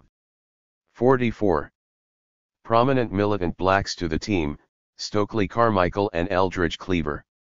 On May 25, 1967, support for the Panthers was pledged by Stokely Carmichael, the former SNCC chairman who was still in the limelight as a result of his T cross-country speaking tours. At a San Francisco rally raise legal defense funds for Panthers arrested them intrusion into the state legislature. Carmichael praised the Panthers for badly frightening an anti-black _kiet fear, he explained, was a useful stimulus in the sense of love. 21. The Black Panther Party reciprocated on 29, 1967, by issuing an executive mandate No. 2, Drafang Carmichael to serve as a Panther field marshal for the eastern half of the United States. The Panther draft was an obvious exploitation of Carmichael's highly publicized defiance TTH. Sltar, draft. Panther IFF. Newspaper and television representatives refused to publicize the Panther draft, however, after Panther Chairman Seal called a special press conference at the San Francisco Hall of Justice. 22.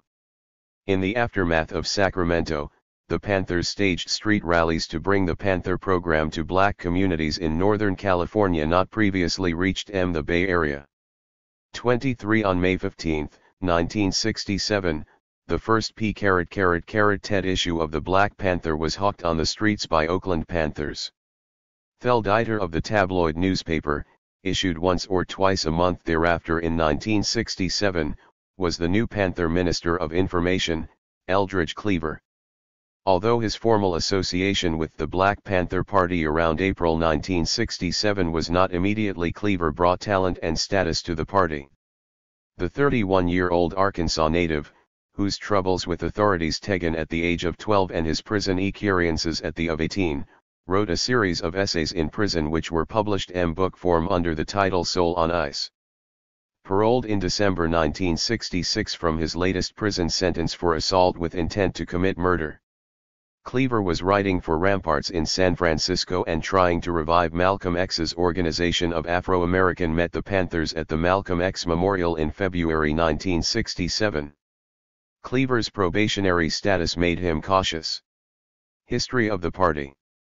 45. About advertising his official association with the gun-carrying Oakland militants. 24. It was Cleaver who devised the pose Newton assumed for a photograph which appeared in the Panther newspaper on May 15, 1967 and was thereafter widely circulated in poster form. 25. This picture showed Newton, a shotgun in one L-D and a spear in the other, seated in a wicker chair, and in the background, African shields and a pelt. Cleaver also contributed his talents on the Panther lecture circuit, and when both Newton and Seal were in later in the year, he took over supervision of the party. 26. Panther captain for San Francisco, Earl Anthony, used columns in early issues of the Black Panther to urge black Americans to seek control of the politics in core cities. The Panther Party itself also endorsed legal steps to incorporate the black community of North Richmond beyond Richmond, California. The party described local control of police forces, schools, taxes, and federal anti-poverty funds as a step toward self-determination. 27. Newton's columns deplored the waste in escalating inner-city riots that summer, and called for patient organizing for a Black Nation Ost-revolution in the future. The police as an occupation army. The main target of the Panthers' activity and growing propaganda apparatus, however, continued to be the police. Panther leaders used the many public forums provided for them after the May 2 incident to define their position on the role of police officers in the black community. Both Newton, interviewed by a New York Times representative, and Seal, speaking on the Berkeley campus of the University of California, were quoted as being personally resolved to kill any police officer caught brutalizing a black person. 29. Newton likened Panther to the animal after which he was named. A panther will not attack anyone, but when cornered he will strike out and not stop until the aggressor is wiped out thoroughly, wholly, absolutely, and completely. Newton characterized police forces patrolling inner cities as occupying armies which according to the 46. Panther concept of a black colony oppressed registered interests of a selfish imperial oppressed other people of color Southeast Asia. The Panther defense minister emphasized that POUs recruited from an oppressor race had an intimidating elite on black communities. The Panthers were raising the demand that, the racist dog policemen must withdraw immediately from our communities, cease their wanton order and brutality and torture of black people, or face the wrath of the armed people. Although Panther leaders claim they have always rejected hostility toward whites as culturalism led to such lapses as hat plnfh fmorvdulas in the third issue of the Black P.T.N.R, June 20, 1967. A front-page poem by Coglas, illustrates a lawing of an Armel guerrilla ruler con m he lines painting a liberation scene, 2. Black IEAPS SIG WSS It's about time. It's 400 years overdue. The white cop is the instrument sent into our community by the power structure to keep black people RSDE control, the initial mimeographed issue of the Black Panther had asserted in the same vein. Newton proposed that POUs officers the ghetto should be the people of the community in uniform. Bobby Seale, in L.'s temperate language before students on FHF Beerhead, Jampua, who John Birchers and Nazis and demanded. YF patrol our community live in Oim community there would be so much POUs brutality if they had to go and sleep there. The Black Panther issue of May 15, 1967 truly the first cartoon likening police officers to pigs. A belike pig bore the simple caption, "Support your local POUs." T-N the June 20, 1967 issue printed the first of many cartoons by THT Panther's Minister of Culture, Imop Douglas. His drawings depicted pigs gauged in various forms of physical abuse of black citizens. 35. 47. History of the party. Newton's executive mandate number 1 to the California legislature pledged that the Panther Party would continue to promote the arming of black Americans whatever legislative measures might be taken to discourage them. Publicity on these Panther attitudes at the beginning of one of the longest and hottest summers in American urban centers helped to charge the atmosphere in Oakland. Any contact between police officers and Panthers at this time meant a situation so tense and explosive that any questionable move or verbal exchange may precipitate a shootout, Anthony claimed. In their recollections of this early Panther activity, Anthony and Marine charged that police authorities responded with a close watch on the Panthers and frequent arrests not only on weapons charges but also for minor traffic violations or on suspicion of implication in more serious crimes. Such pressures, according to Anthony, led to a Panther decision after Sacramento to end their public display of guns as well as their patrols of the police. A permanent curb on Panther gun displays in the Northern California area was assured on July 28, 1967, when the California legislature enacted a law prohibiting the carrying of loaded firearms on one's person or in a vehicle in any public place or on any public street. 3. Education in black nationalist politics. The swing away from military posturing to political work through the printed and spoken word in the summer of 1967 was the first of many pragmatic readjustments in Panther Party strategy. As previously noted, Panther leaders looked at flaming, riot-torn inner cities in the long, hot summer of 1967 as seedbeds for a future organized revolution for Afro-American autonomy. Their call to arms for black Americans was part of this long-range aim. 38 A former Oakland Panther was convinced that the Black Panther Party for Self-Defense was correctly named in that it endorsed retaliatory but not aggressive acts of violence at that time. 39. The nationalist-oriented philosophy of Newton was propagated in issues of the Black Panther in 1967. Newton S. 48. Own propensity for guns. 49. Eldridge Cleaver. He is credited with building supportive alliances with black nationalists on the one hand, and white radical organizations on the other, despite a strained relationship between the two camps in this period. The Panther Party was to rely most heavily, the longest period of time, on its coalition with white leftists who were prized for their administrative machinery and know-how for generating publicity and funds. The PC session of a sound truck which the Panthers thought would be useful in publicizing the Newton case in the black community and assertog masses of demonstrators for his court appearances first attracted the black militants to the sound truck owners, organizers for the predominantly white Peace and Freedom Party in November 1967. 45. The Panthers hired a white lawyer, Charles Gary, who represented Newton from the time of his indictment on November 13, 1967, on murder and other charges.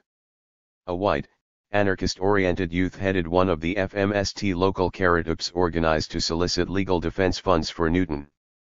When a Panther coalition with the county organizers for the Peace and Freedom Party was announced at a San Francisco rally on December 22, 1967, nationalistic black leaders were critical of the Panther Compromise of Black Independence. An editorial in the Black Panther of March 16, 1968, explained the party leaders' motives in WORLG-TH whites, especially the white radicals who created the Peace and SM party. With Newton's life at stake, E party saw no excuse for indulging egos, the paper decided. 0 The moment of Newton's arrest, the leaders begged antic search for building a broad base of support to set him free. Black Americans were not only at odds with each other over tactics but were prone to talk when the Panthers needed people willing to work. The Peace and Freedom Party lacked enough voter signatures to put the party on the California ballot for the November 1968 elections and thus enable it to propagate the white organization's opposition to American military intervention to prevent a communist takeover PF the Pseudo-Vietnamese Republic. The Panthers could and did help obtain the necessary additional signatures by a January 1968 deadline, in return for which the PFP agreed to allow its organizational facilities to be used in a Newton defense campaign. 50. Nationwide publicity of the Panther cause was assured later in 1968 when Cleaver became a Peace and Freedom Party candidate for President of the United States on the BAL lot in California and a number of other states. At the same time the imprisoned Newton was presented to California VSS as a Lontener for the U.S. Congress.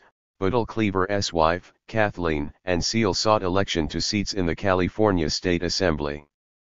Militant blacks who questioned the Panthers' apparent reunions on the ballot more than the bullet were assured by Panther leaders that the effort was to help Newton and the party organization, and not to win political office in a society to which blacks were aliens. Cleaver told Fayette black nationalists that the PFP coalition was -1. Permitting white leftist intrusion into black communities only for vote solicitation which would be Panther supervised.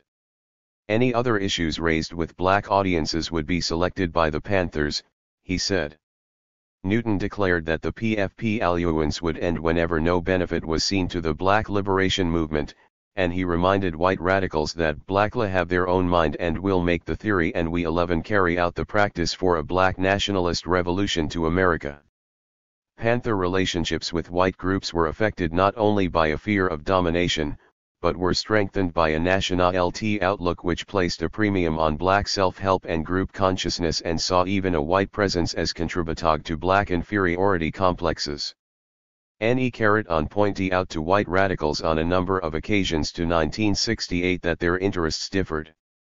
He claimed that white in affluent circumstances were seeking some KMD of individual freedom, while the Panther program was geared to a demand for freedom for blacks as a group and the group was still seeking to satisfy basic material needs.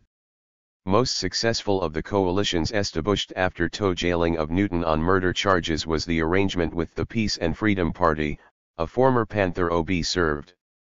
48 joint rallies and speaking tours, the use of printing equipment and sound trucks, and the AV liability of numero UAG mutants, white and black, to emit print D distribute thousands of buttons, posters, leaflets, Ryan Thor literature helped to publicize the Newton program not only nationally but also abroad.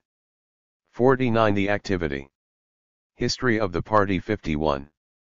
Spanned most of a year, for the first stage of prosecution was not reached until September 8, 1968, when a jury sent the Panther founder to prison for a non-capital offense, voluntary manslaughter. Relations with Orthodox Marxists. The Black Panthers were invited to rim candidates on Socialist Workers' Party tickets in the 1968 national elections, but the offer was rejected. 50 Panthers at no time considered entering into a working relationship with this American group, which was committed to Marxist-Leninist theory and practice as interpreted by the late Bolshevik revolutionary Leon Trotsky. 51. TH's Trotskyist organization, and other rival Marxist-Leninist groups including the Communist Party, USA, lavished offers of support upon the Panthers after the first major legal troubles stemming from the Sacramento foray. Communist Party representatives frequented Panther headquarters and, early in 1967, invited 2 Panther delegates to a meeting at which Communist Party funds and other aid were offered. Communist help was turned down because the PUSA representatives frankly expected their directives to be followed by the Panthers, and the latter were unwilling to relinquish any of their authority. 52.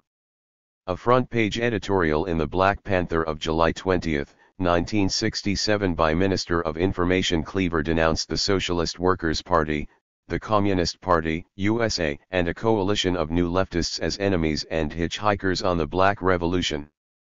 The editorial urged Black revolutionaries to repudiate all ties and connections with such deadweight parasites who presumed to be true revolutionary leaders because of their knowledge of Marx and Lenin, but spent their time in idiot-Eichel nitpick-up and loiting Black communities.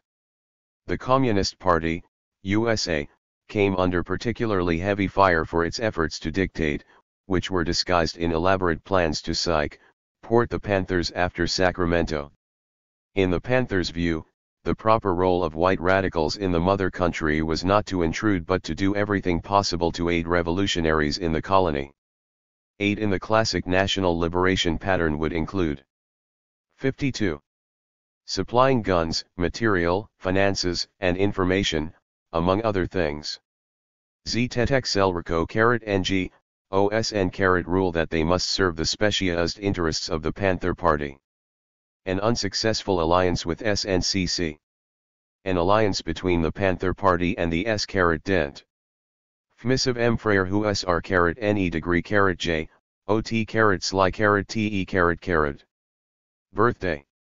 Thousands Chairman who now also Prime Minister of Afro-America. History of the Party 53.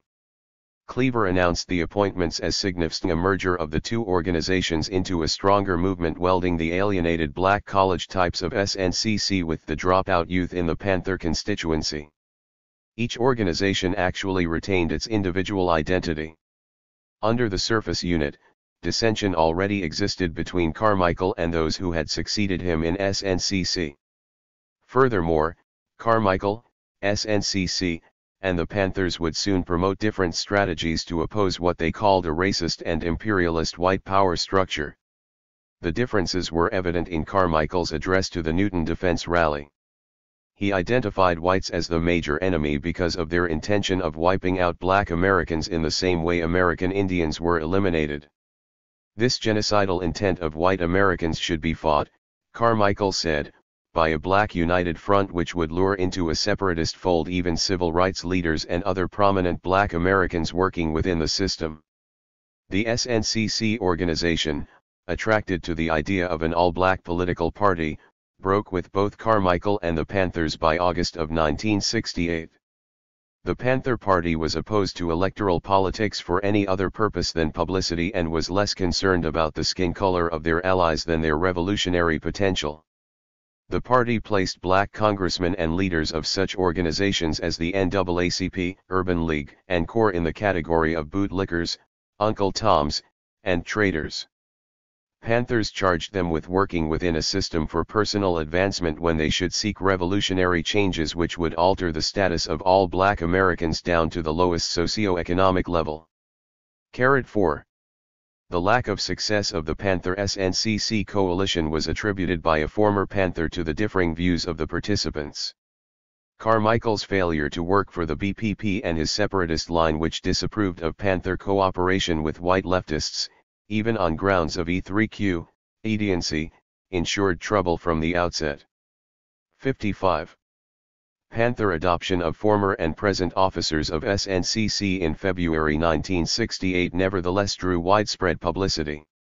Cleaver reminded white allies of the Panthers, who were concerned about the separatist orientation of the 54. Panthers knew black allies, that SNCC had a nation apparana j onal contacts which the Panthers at that time clearly lacked. 56. The nationalist on the new icon blacks theme was their party the parties follow. The 1968 Panther program. Panther program held to its same basically black course in 1968. The ministerial ranks conferred SNCC LUEs reflected the Panther concept of America as a kind of colonized national entity. The S sounded by Cleaver when he referred to the PAN's growing cooperation with other organizations as 4SN Relations 57. The platform and program. October 1966 Black Panther Party platform and program. Tim ATWF want the program is usually divided into 1 ECUL T10 potos middled what we want D then 10 paragraphs explaining these POFs MA section. What we believe entitled What We Be of. The S ROF clarity, we have put each one of the 10 points in what we want immediately above its COR paragraph law what we be of. 1 WP want freedom. We want power to determine die repair MNV of our black community. That black people LL not be free until we are able to determine our destiny. We S, Li tarthmarar gover degree MEM underscore 5 responsible. Gis sursfa THTWHUEAER. And businessmen will not give full employment, then arm.tes product.loa should be tabs from TTE bus nesmen and placed in the community so the people of the community can organize and employ of its people and give a high standard of 3 WP want an end to the robbery by the white man underscore of. Behave this racist government ha robek us our demisting the overdue debt of 40. History of the party 55 acres and 2 mules. 40 acres and 2 mules was promised 100 years ago as restitution for slave labor and mass murder of black people. We will accept the payment in currency which will be distributed to our many communities. The Germans are now aiding the Jews in Israel for the genocide of the Jewish people. The Germans murdered 6 million Jews. The American racist has taken part in the slaughter of over 50 million black people, therefore, we feel that this is a modest demand that we make. For we want decent housing, fit for shelter of human beings. We believe that if the white landlords will not give decent housing to our black community, then the housing and the land should be made into cooperatives so that our community, with government aid, can build and make decent housing for its people. 5. We want education for our people that exposes the true nature of this decadent American society. We want education that teaches us our true history and our role in the present-day society. We believe in an educational system that will give to our people a knowledge of self. If a man does not have knowledge of himself and his position in society and the world, then he has little chance to relate to anything else. 6. We want all black men to be exempt from military service. We believe that black people should not be forced to fight in the military service to defend a racist government that does not protect us. We will not fight and kill other people of color in the world who, like black people, are being victimized by the white racist government of America. We will protect ourselves from the force and violence of the racist police and the racist military, by whatever means necessary. 7. We want an immediate end to police brutality and murder of black people. We believe we can end police brutality in our black community by organizing black self-defense groups that are dedicated to defending our black community from racist police oppression and brutality. The Second Amendment to the Constitution of the United 56. 8. 9. V. States gives a right to bear arms. We therefore believe that all black people should arm themselves for self-defense. Forbedum for all black men held in federal, state, county and city prisons, and we believe that all black people shall be released from the Lioni jails and prisons because they have not received a fair and impartial trial. We WANT all black people WHN brought to trial to underscore carat tried in court via IRV of their peer group or P carat from their black communities, as defined by the Constitution of the United States. We believe that the courts should follow the United States Constitution so that black F consta fair trials. The 14th Amendment of the U.S. Constitution gives a man a right to be tried by his peer group. A peer is a person from a similar economic, social, religious, geographical, environmental, historical ID, SL background or I. To do this the court 11 be forced to select a jury from the black community from which the black defendant came. We have been, and are being tried, by all white juries that have no understanding of the average reasoning man of the black community. We want land, bread, housing, education, CLO HIR INSTCE and peace. And as our mapperPYOKIOBJ K, RRT United Nations supervised plebiscite to be hem IHP Hayak K colony in which only black Colorado M1 subjects WIUB allowed to participate, for the MF, R dash, determining the will of black PEOPLES Tiger. WHITI the Earth of human events, necessary for one people to dissolve the political bonds which have connected them with another, and to assume, among the powers of the earth, the separate and equal station to which the laws of natime JMDNA tours God entitle them. A decent respect to the opinions of mankind requires that they should declare the causes which impel them to the separation. We hold these truths to be self-evident, that all men are created equal, that they endowed by their Creator with certain unalienable rights, that among these are life, liberty, and the pursuit of happiness. That, to secure these rights, governments are History of the Party 57. Instituted among men, deriving their just powers from the consent of the governed, that, whenever any form of government becomes destructive of these ends, it is the right of the people to alter or to abolish it, and to institute a new government, laying its foundation on such principles, and organizing its powers in such form, as to them shall seem most likely to effect their safety and happiness. Prudence, indeed, will dictate that governments long established should not be changed for light and transient causes, and, accordingly, all experience hath shown, that mankind are more disposed to suffer, while evils are sufferable, than to right themselves by abolishing the forms to which they are accustomed. But, when a long train of abuses and usurpations, pursuing invariably the same object, evinces a design to reduce them under absolute despotism, it is their duty, to throw off such government, and to provide new guards for their future security. Whereas PFP allies campaigned in behalf of Newton's right to a fair trial, the Panthers demanded freedom for Newton, based on their view that the police were an occupation army oppressing a black colony. The Panthers considered Newton as much a political prisoner as an Algerian rebel leader captured by the French army. 58. In December 1967, the names of Newton, Seal, and 25 other young blacks, most of them active in nationalist movements, appeared on a petition asking for a special status as permanent observers to the United Nations organization in New York. Their announced aim was to internationalize their struggle against violation of the human rights of black Americans. A Panther delegation traveled to the UN headquarters in July 1968 to buttonhole representatives from various African nations and Cuba, and to hold press conferences alleging that genocidal actions against black Americans included the framed-up murder charge against Newton. Panthers were still associating themselves in the summer of 1970 with an organized petition campaign which the Communist Party, USA helped to launch. The petition was filed with the UN and alleged that genocide was being carried out against black militants in the United States. 5. At Eldridge Cleaver's suggestion, in the spring of 58. SI trademark HEUROHSSR. R postofter.rml in 6 TTEWLU of black people as to their national destiny.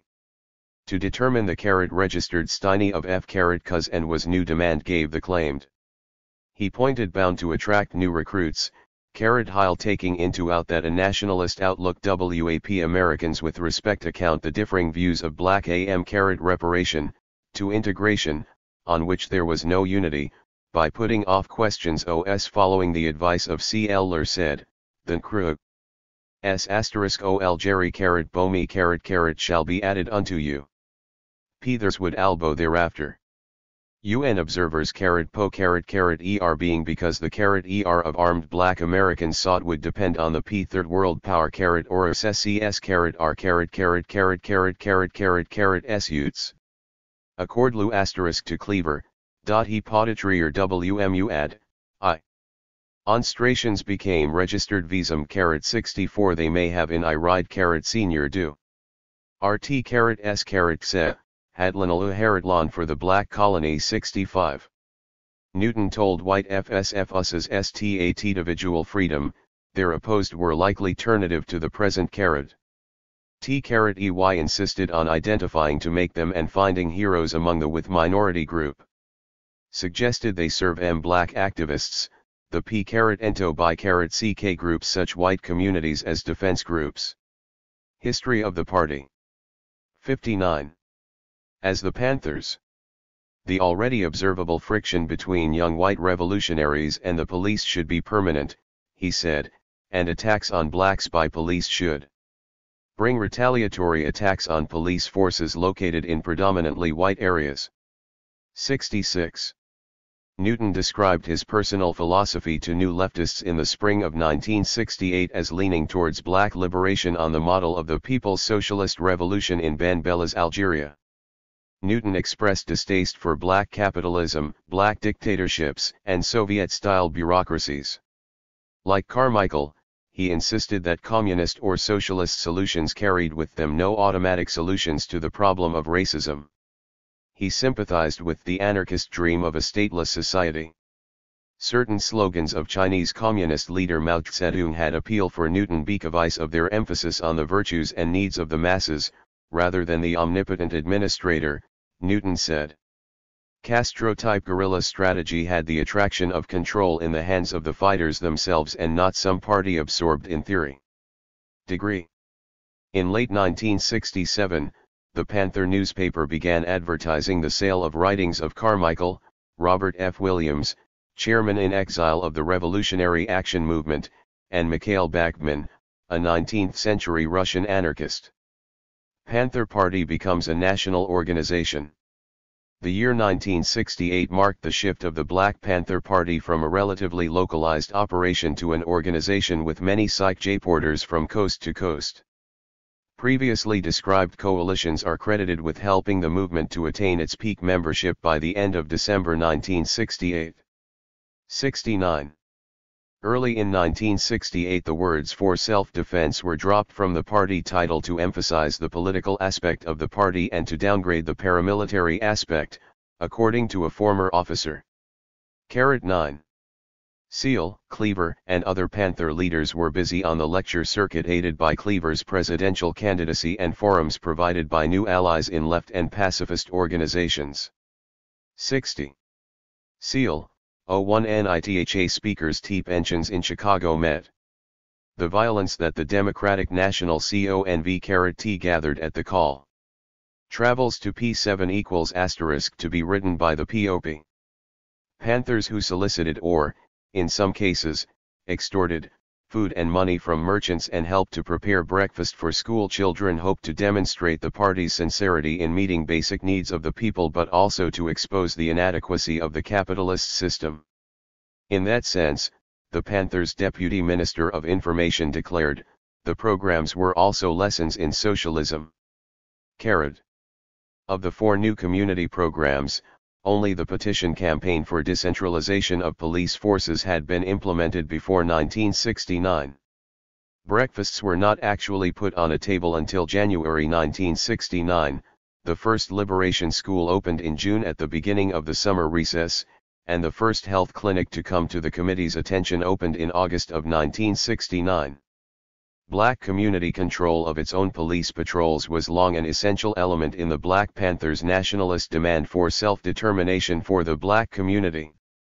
The petition campaign inaugurated by the Panthers for the first time late in 1968 proposed to provide 86 predominantly black communities with control of their own police forces, but also extended the same autonomy to other areas heavily populated by a non-white minority and to predominantly white neighborhoods. The Panthers chairman, with the aid of a Peace and Freedom Party ally, devised the petition project apparently after both groups engaged in a disruptive demonstration at a Berkeley City Council session on February 27, 1968 to protest recent weapons charges filed against SEAL and other Panthers and to demand black community control of its own police force. Registered. Late in 1968, Panthers and white allies circulated petitions in the cities of Berkeley, Oakland, and Richmond, seeking enough signatures of registered voters to compel a referendum on the decentralized police force proposal in city elections in the spring of 1969. Injustice and brutality were ostensibly curable by autonomous departments administered by police commissions. Commissioners would be selected by a neighborhood police control council elected by the community. Police departments within a city would share facilities, but police officers would be required to live in the community they served, according to an explanation in the Black Panther. 9. Although precise details were to be worked out locally, based on the actual ethnic composition of the population, separate black and white police departments were envisioned in all cities. However, in Berkeley, home of the University of California and sizable contingents of radical youth, the Panthers proposed an autonomous police department for the student community. When the petition campaign was undertaken in San Francisco later in 1969, separate police forces were proposed for black, brown, Chinese American, white, and special ruling class sections of the city. Prosecutions of Panthers. To some observers, the turn of the Black Panther. History of the Party 87. Party in 1969 toward more legalistic forms of struggle against the establishment was motivated by 1. Recognition that rebellions were not going to cascade into imminent black revolution, and 2. The fact that the revolutionary examples which the Panthers were setting with their paramilitary emphasis on guns and belligerent police confrontations were leading to serious criminal charges against Panther leaders from coast to coast. As prosecutions appeared to jeopardize the very ability of national headquarters and major chapters to operate, SEAL was also acknowledging the inability of the party to count on much support from older persons in the black communities. A review of some of the legal difficulties in which Panther leaders found themselves in late 1968 and early 1969 indicates that the party's self-interest was served by reassignment of priorities to emphasize the political role of the party rather than its military aspects. Panther run-ins on national and chapter levels with law enforcement authorities were chronicled in the Panther newspaper as an editorial policy, and it is possible, largely through such sources, to see some of the problems facing the party. In the 6-month period from December 1968 through May 1969, for example, it appeared that national officers found themselves in the following situations. Newton, defense minister, was serving a 2 to 15-year prison sentence while appealing his September 8, 1968 conviction on a manslaughter charge. Cleaver, Minister of Information, was a parolee whose role in the April 6, 1968 shootout with Oakland police raised the possibility not only of a court trial but also revocation of parole, which would send him back to prison to complete his sentence for an earlier crime. Cleaver had been temporarily jailed after the shootout but was released on bail in June 1968. He was scheduled to report to San Quentin Prison on November 27 for a parole revocation hearing. He chose to become a fugitive from justice and left the country instead and forfeited $50,000 bail. Cleaver lived quietly in Cuba until the press publicized his presence there in May 1969. By June 1969, he had taken up new quarters in Algeria, where he functioned openly as Panther Minister of Information in exile. SEAL, chairman, was still facing a weapons charge. 88. Growing out of a February 25, 1968 police raid on his home when he was indicted on March 20, 1969 with 7 other individuals on federal charges of conspiracy to cross state lines to incite riots when the Democratic National Convention met in Chicago in August 1968. Seal was arrested on March 25, but released on bail. Hilliard, Chief of Staff, was under indictment for assault and attempted murder as a result of his role in the April 6, 1968 shootout in Oakland. 13. Warren Wells, one of the 8 Panthers arrested in the April 6, 1968 shootout involving National Panther officers, went on trial in Oakland on December 2, 1968, on charges of attempted murder and assault with a deadly weapon. A hung jury on December 20, 1968 led to a second trial and another hung jury in April 1969. Degree. Panthers in Denver, Colorado reported that a police raid on their office on December 7, 1968 yielded 4 weapons and that another raid on December 21 led to the arrest of 4 of the party members. In mid-December, a local leader went on trial on arson charges stemming from his arrest the preceding summer. Reports from the Panther organization in Chicago. History of the Party 89. Indicated that Panther officers or members were involved in 12 arrests for misdemeanors or weapons charges on December 12, 1968, 2 arrests on weapons charges and 1 for aggravated battery during January 1969, 1 assault case in February, 1 weapons arrest and 3 arrests for attempted murder in March. By April, more serious charges of conspiracy to commit murder and armed robbery were brought against 6 Panthers. Some of them were also accused of trying to buy machine guns. The top Illinois Panther, Deputy Chairman Fred Hampton, was charged with aggravated battery on March 22, 1969. On May 26, 1969, he was sentenced to 2 to 5 years in jail in this case, which involved an attack in July 1968 on an ice cream truck driver, thus permitting other youths to steal from the truck. 16.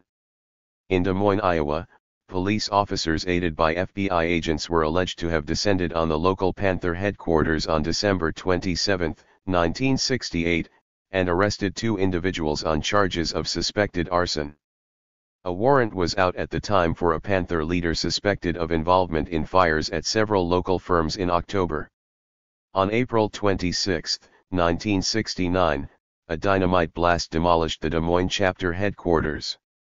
Representatives of the police department and a member of the Panther chapter at the time traded accusations in HCIS testimony that the other was the cause of the blast. 1. Panther offices in Indianapolis were raided on December 18, 1968, on a report that a submachine gun would be found there. No such gun was found. On the same date in Des Moines it was reported that 3 Panthers were arrested for misdemeanors. 1 registered.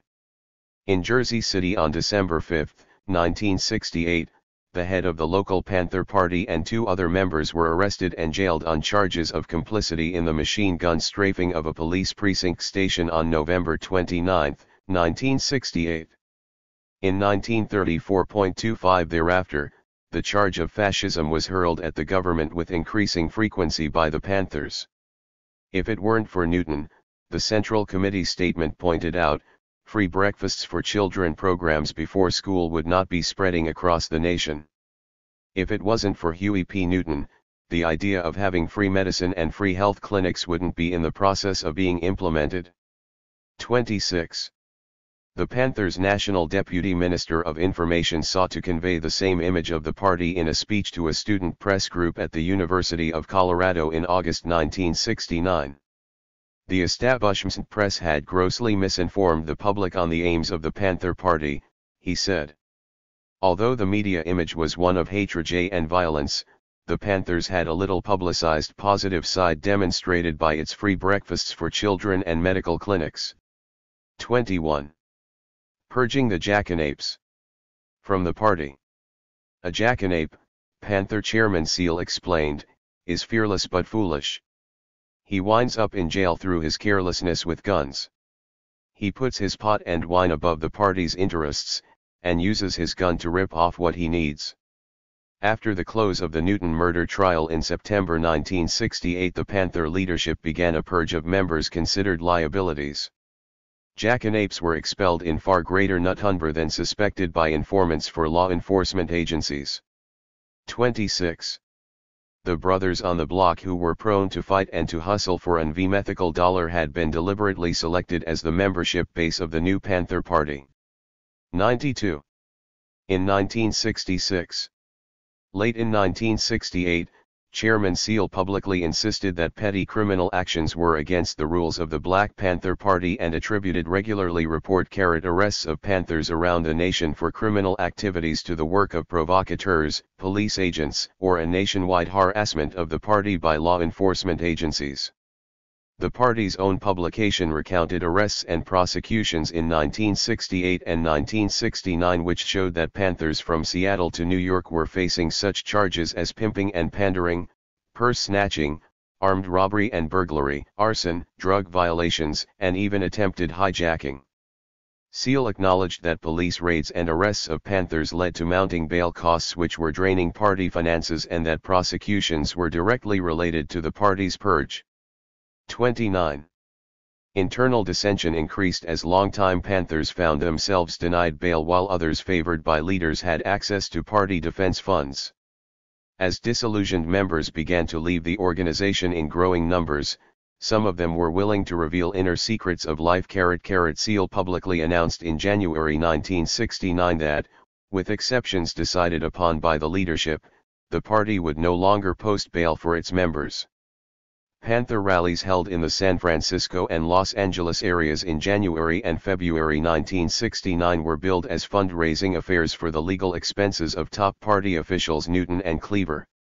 The purge officially began in January 1969, although preliminaries were already underway in September.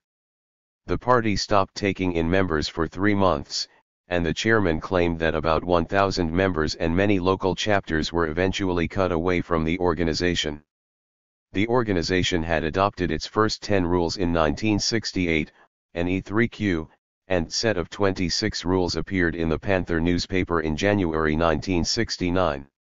The party also insisted that political education classes be conducted in chapters as part of an effort to produce a closer-knit, more disciplined political organization that would help extricate the party from the tangle of legal difficulties in which it found itself by early 1969. History of the party. 93. The distinctive black beret and leather jacket of the Panthers were seen less often beginning in late 1968. Newton instructed that the beret be worn only on ceremonial occasions rather than in day-to-day activity. New Jersey Panthers announced the discard of the uniform in December 1968 when police-Panther confrontations were marked by considerable violence. Although some chapters members sported the Panther uniform in spite of the injunction, the Panthers' National Education Secretary claimed that by June 1969 uniforms are almost totally gone. 32. The measures culminated in an even more ambitious reorganizational scheme to tie the once strongly nationalist Panther Party more closely to the white allies whose support was considered a necessity at this critical juncture in the party's history. This was the party's effort to build a united front against fascism. Building a united front against fascism. The party announced in the Black Panther of May 31, 1969, that it would hold a revolutionary conference for a united front against fascism in Oakland in July, in order to develop a national force working for freedom for all political prisoners in a fascist, capitalistic, racist America. Students, workers, farmer peasants, and the lumpen proletariat were invited to enter into a united front with the Panthers against the pressures of law enforcement authorities. Chairman Seal's speech greeting some 3,000 delegates to the 3-day conference in Oakland Auditorium beginning July 18, 1969, outlined the Panthers' idea of projects on which blacks and whites could unite. 1. Circulation in American cities of petitions to put the pre-Dosley described Panther plan for decentralized, autonomous police departments on election ballots. 2. Building a lawyers' defense committee to work for. 94. The freedom of all revolutionary political prisoners. After various plenary sessions and workshops, Newton's attorney, Charles Gary, announced that lawyers and law students at the conference had gotten together and formed a lawyers' committee under his direction to defend Panthers and white student radicals, and that efforts would be made to build a nationwide defense fund for bail money and legal fees. However, the mechanism by which the Panthers sought to create a continuous link between the black militants and whites willing to work in the Panthers' behalf was national committees to combat fascism. They were, despite the title, local committees coordinated by Panther headquarters in Berkeley. Applications were circulated at the UFAF conference for membership in such committees, and Seal reported some 1,500 persons signed up. The immediate task of the committees, Seal told white leftists, was to work as autonomous groups on petition campaigns in behalf of decentralized police forces. The committees were also described as local defense groups for political prisoners, who were vaguely identified as revolutionaries, including Black Panthers and students in legal difficulties as a result of campus activity. Membership in an NCCF was actually ejected to be multiracial. Appeals were made not only to Black and white Americans but also to Puerto Rican, Mexican American, Japanese American, and American Indian minorities.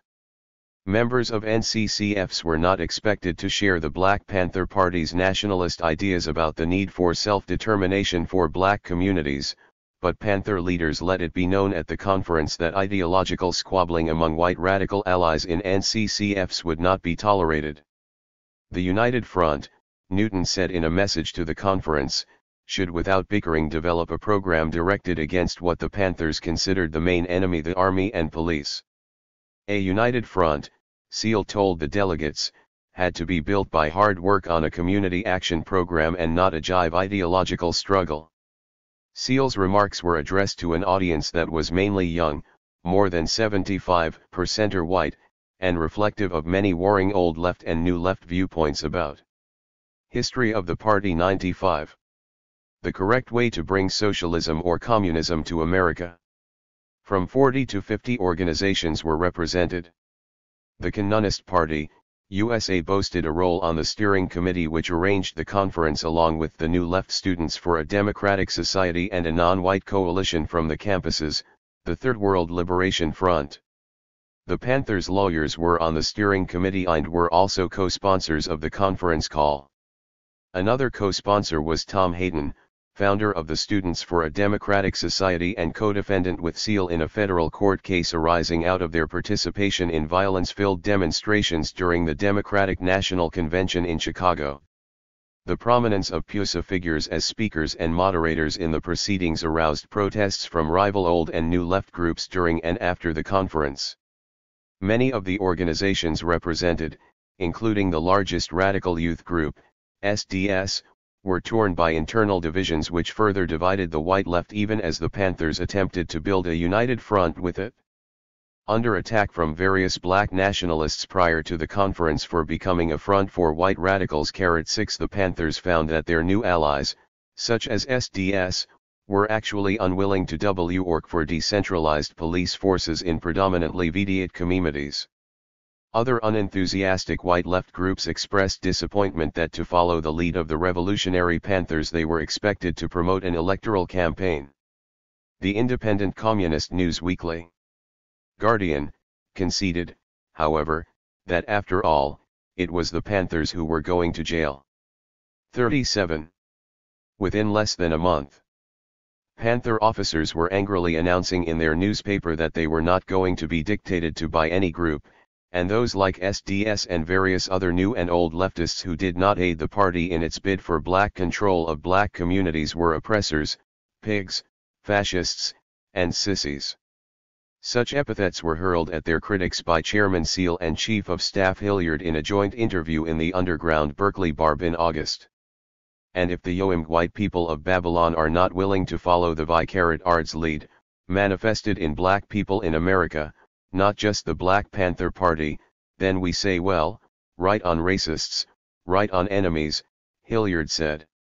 And we're going to create a situation that the 96 black community is going to be liberated territory, and if it has to be a situation where we can only allow people of other ethnic groups that we can trust to come in, then that's what we want. 38. Panther leaders insisted that they had disagreements as well with the bureaucracy known as the Communist Party, USA, which would not be allowed to dominate the Panthers.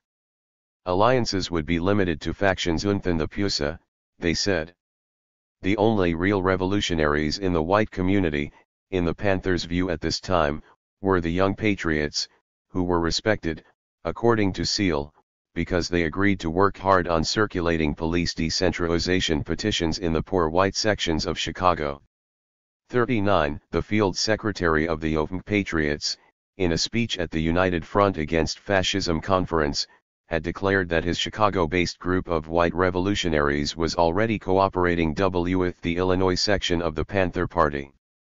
The Young Patriots, he explained, were children of poor white Appalachian families which had moved to Chicago from hardship areas in such states as Kentucky and North Carolina.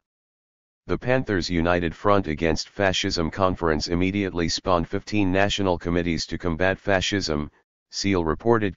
Registered almost a year later, however. The Black Panther recorded only 13 committees operating in 10 states and the District of Columbia. The NCCF in Omaha, Nebraska illustrates how one such committee operated. The committee functioned in a city where there was no Black Panther Party chapter and implemented the same community projects expected of the chapters: propaganda in behalf of community control of police forces, free breakfasts for school children, and a liberation school. 2. Actual Panther performance. In serving the people. Other than the voter registration assistance which was available through the Panther Party's new community information centers in 1970, HCIS investigations disclosed little Panther involvement in electoral politics as supporters or candidates after 1968. History of the party. 97. Investigation revealed relatively little implementation by Panther members and their allies of the party mandate at the UFAF conference to seek decentralization of police departments through the electoral process. The major effort in this campaign appeared to concentrate in cities near national headquarters. Since 1968, it has been shown that Panthers and white supporters in the Peace and Freedom Party sought to obtain enough signatures of registered voters to put the proposition on the ballot in elections in Oakland, Berkeley, and Richmond. By August 1969, petitions were being circulated in San Francisco by members of the Panther Party and the National Committee to Combat Fascism. They were also circulated that month in Philadelphia by Panthers taking advantage of sentiment after a fatal shooting of a youth by police. There was no evidence that petitions had ever been circulated or even contemplated by any of the 7 Panther chapters on which HCIS hearings focused. This was true of some of the local committees to combat fascism which later speared in their stead. An anti-fascist committee of the Panthers in Omaha, however, talked about the proposal before an interracial community group late in 1969. A Panther representative indicated that one day soon the chapter intended to get together with a team of lawyers and prepare a petition for subdividing Omaha into separate police jurisdictions. An HCIS questionnaire, sent to police departments during the committee's investigation of the Panther Party in 1970, included a request for information on police decentralization campaigns. Responses were received from police departments in 27 of the cities in which Panther organizations were currently active. 4 of the Panther groups were reported to be pushing such campaigns, 11 had made some attempt in the past to implement the project, and 12 affiliates had made no discernible effort. The only known Panther success in getting the question on a city ballot was registered after more than 2 years of campaigning on the issue in Berkeley, California. More than 15,000 signatures were obtained by Panthers and their allies in the Berkeley National Committee to Combat Fascism to compel a referendum of the city's voters in April 1971 on the idea of creating 3 separate police departments. They would serve a black community, a white community, and a hippie and student community near the 98 University of California campus, according to testimony before Has. 45. By such a proposal for division of the city, the Panthers could count on some support from within the 28,000 strong student body at the state university as well as from residents of an adjacent community which was described in HCIS testimony as the Mecca for all of the dissident youth in the United States. Voters in the April 6, 1971, election rejected the proposition, however, by an approximate 2-to-1 ratio. 46. In other cities, the campaign may have foundered on problems such as those reported by a volunteer in the petition campaign conducted in Oakland in 1968. The proposal, the volunteer reported, aroused little enthusiasm among white activists or the white citizen majority of a city because it lacked relevance. 47. Difficulties were also encountered by those Panthers who tried to carry out Chairman Seal's promise in the November 16, 1968 issue of the Panther paper to institute free health clinics in the black community from the Ministry of Health of the Black Panther Party. Although no appointment was ever announced to a national Ministry of Health, a number of chapters announced in the party's newspaper the opening or imminent opening of free medical clinics. The earliest known effort was the Bobby Hutton Community Clinic, whose grand opening on August 20, 1969, in Kansas City, Missouri, was over a pharmacy. The center depended upon community donations of money, medical SI5, supplies, and professional services. Testimony received by has in an in-depth investigation into Panther activities in Kansas City showed that services of one doctor had been volunteered as well as the use of a car to transport patients. The Panthers acknowledged by September that administrative problems beset the program. A visit by a staff investigator to the site in February 1970 showed the project had been abandoned. 48. Has witnesses testified that clinics were actually operative in Seattle and Philadelphia. 49. Eyewitness evidence was available regarding the functioning of the Sidney Miller Medical Clinic which opened December 1, 1969, in the headquarters of the Seattle Black Panther chapter. A doctor. History of the party 99. Helped to found and operate the clinic, which was open 2 days per week, a former Seattle Panther said, but lack of privacy and the presence of Panthers with guns tended to discourage community use of the facility. Services offered involved referrals more often than treatment. 50. A People's Free Health Clinic was serving citizens in Brooklyn, New York, in November 1969 under the auspices of the local Panther Party branch.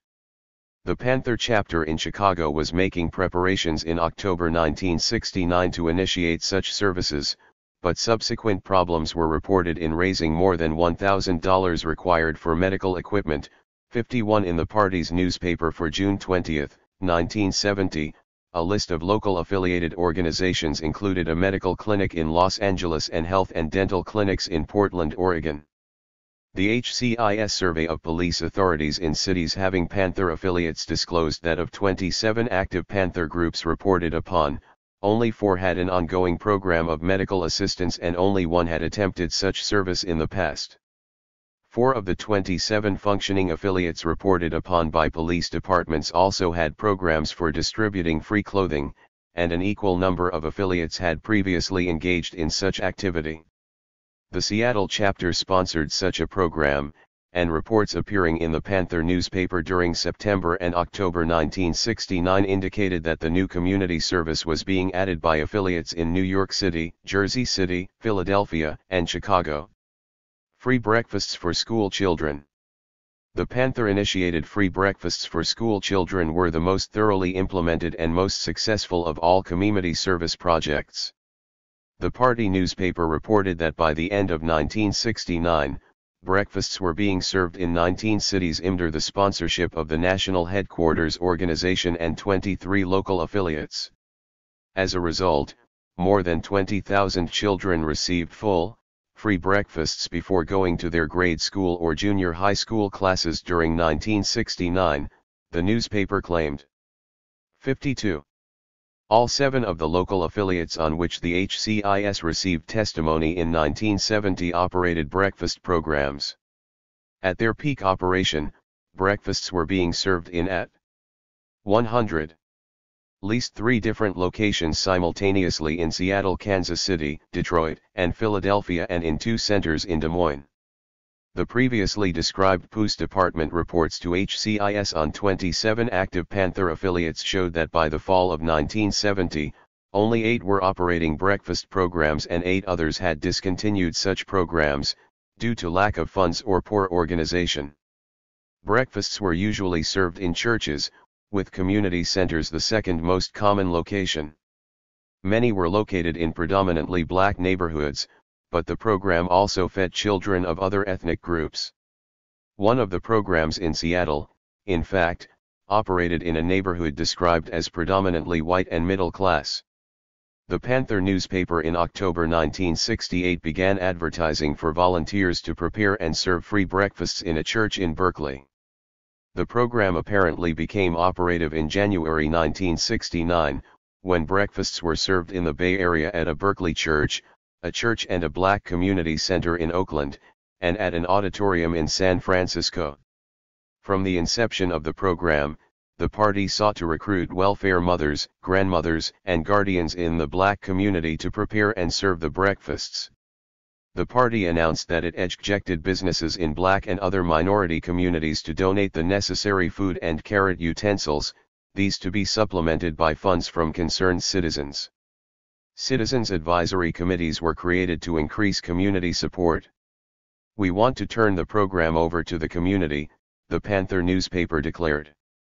The humanitarian aspect of feeding children in low socioeconomic circumstances and the self-supporting nature of the project contributed to its introduction throughout the country in 1969. After the initial organizing impetus provided by a local Panther affiliate, some of the Brea-Wast programs were in fact wholly taken over by other indie/I.duels and groups in other communities, HCIS investigations disclosed. 54. Hearings revealed instances in which Panthers maintained direct supervision of a breakfast program and also introduced school children to the Panthers' hostile outlook on the American government and law enforcement authorities. Panther-directed programs, however, were often short-lived due to abuse of the facilities as well as poor management. History of the Party. 101. Considerable hostility was aroused within the black community as a result of such Panther efforts to combine breakfasts with indoctrination. As previously noted, the breakfasts were intended to improve the Panther Party image in the community. Its previous stance had led to prosecutions and isolation from community elements whose aid was invaluable to any legal defense effort. The party continued, however, to advertise its long-term revolutionary outlook, and described its breakfast, health, and other community programs as educating people to the failure of the capitalist system and the need to discern this evil government and build a new one fit for the service of all the people. 5. A recitation drill for children attending the Panther breakfast program in Seattle was submitted in testimony to the HCIS. Panther. Children. Panther. Children. Panther. Children. Panther. Children. Panther. Children. Panther. Children. Panther. Children. Question. Answer. Question. Answer. Question. Answer. Question. Answer. Question. What do the Panthers believe? All power to the people. Who are the capitalists? They are the pigs who control the country. What do the capitalists do? They steal from the poor. How do they steal from the poor? They make the poor pay taxes, and this makes the capitalists richer and the poor poorer. What should happen with capitalists? Off the pig. Should the capitalist share his money with the poor? Yes. If they don't, what should we do? Take it, because it belongs to the people. Who do we love? The people. Who are police? They are the pigs. What do? They work for the capitalists. How do they work for the capitalists? They put poor people in jail, they kill people, and they keep the people poor by not letting them get good jobs and be free. What do the Panthers believe? / 102. Answer. Question. Answer. Question. Answer. Question. Answer. Off the pig. Why are the pigs going to kill Bob Seal? Because he wants freedom for all people. Why do the Panthers kill pigs? Because they want freedom for all people. What happened to Eldridge Cleaver? He had to leave the country to keep the pigs from killing him. Parents complained to authorities about such chapters as those in Kansas City, Des Moines, and Seattle, which displayed photographs of Panther leaders and used posters, songs, and chants to teach children in simplified form the following message: police officers are pigs who should be off because they mistreat black citizens and help to preserve an inhuman capitalist society in America. In Des Moines, according to a former Panther who participated in the program, children were told that the police were the first and most visible level of oppressors of the people, and they protected a second level of oppressors, the businessman, and still a third level, the politicians. A revolutionary was represented as someone who, like historical American figures, calls for overturning the system when it no longer serves the purposes of the people. In several cities, investigation disclosed that Panthers used extortion methods in soliciting food and funds from inner-city merchants for the breakfast programs. Merchants were advised that their businesses would be burned or bombed if they did not respond favorably to Panther solicitations.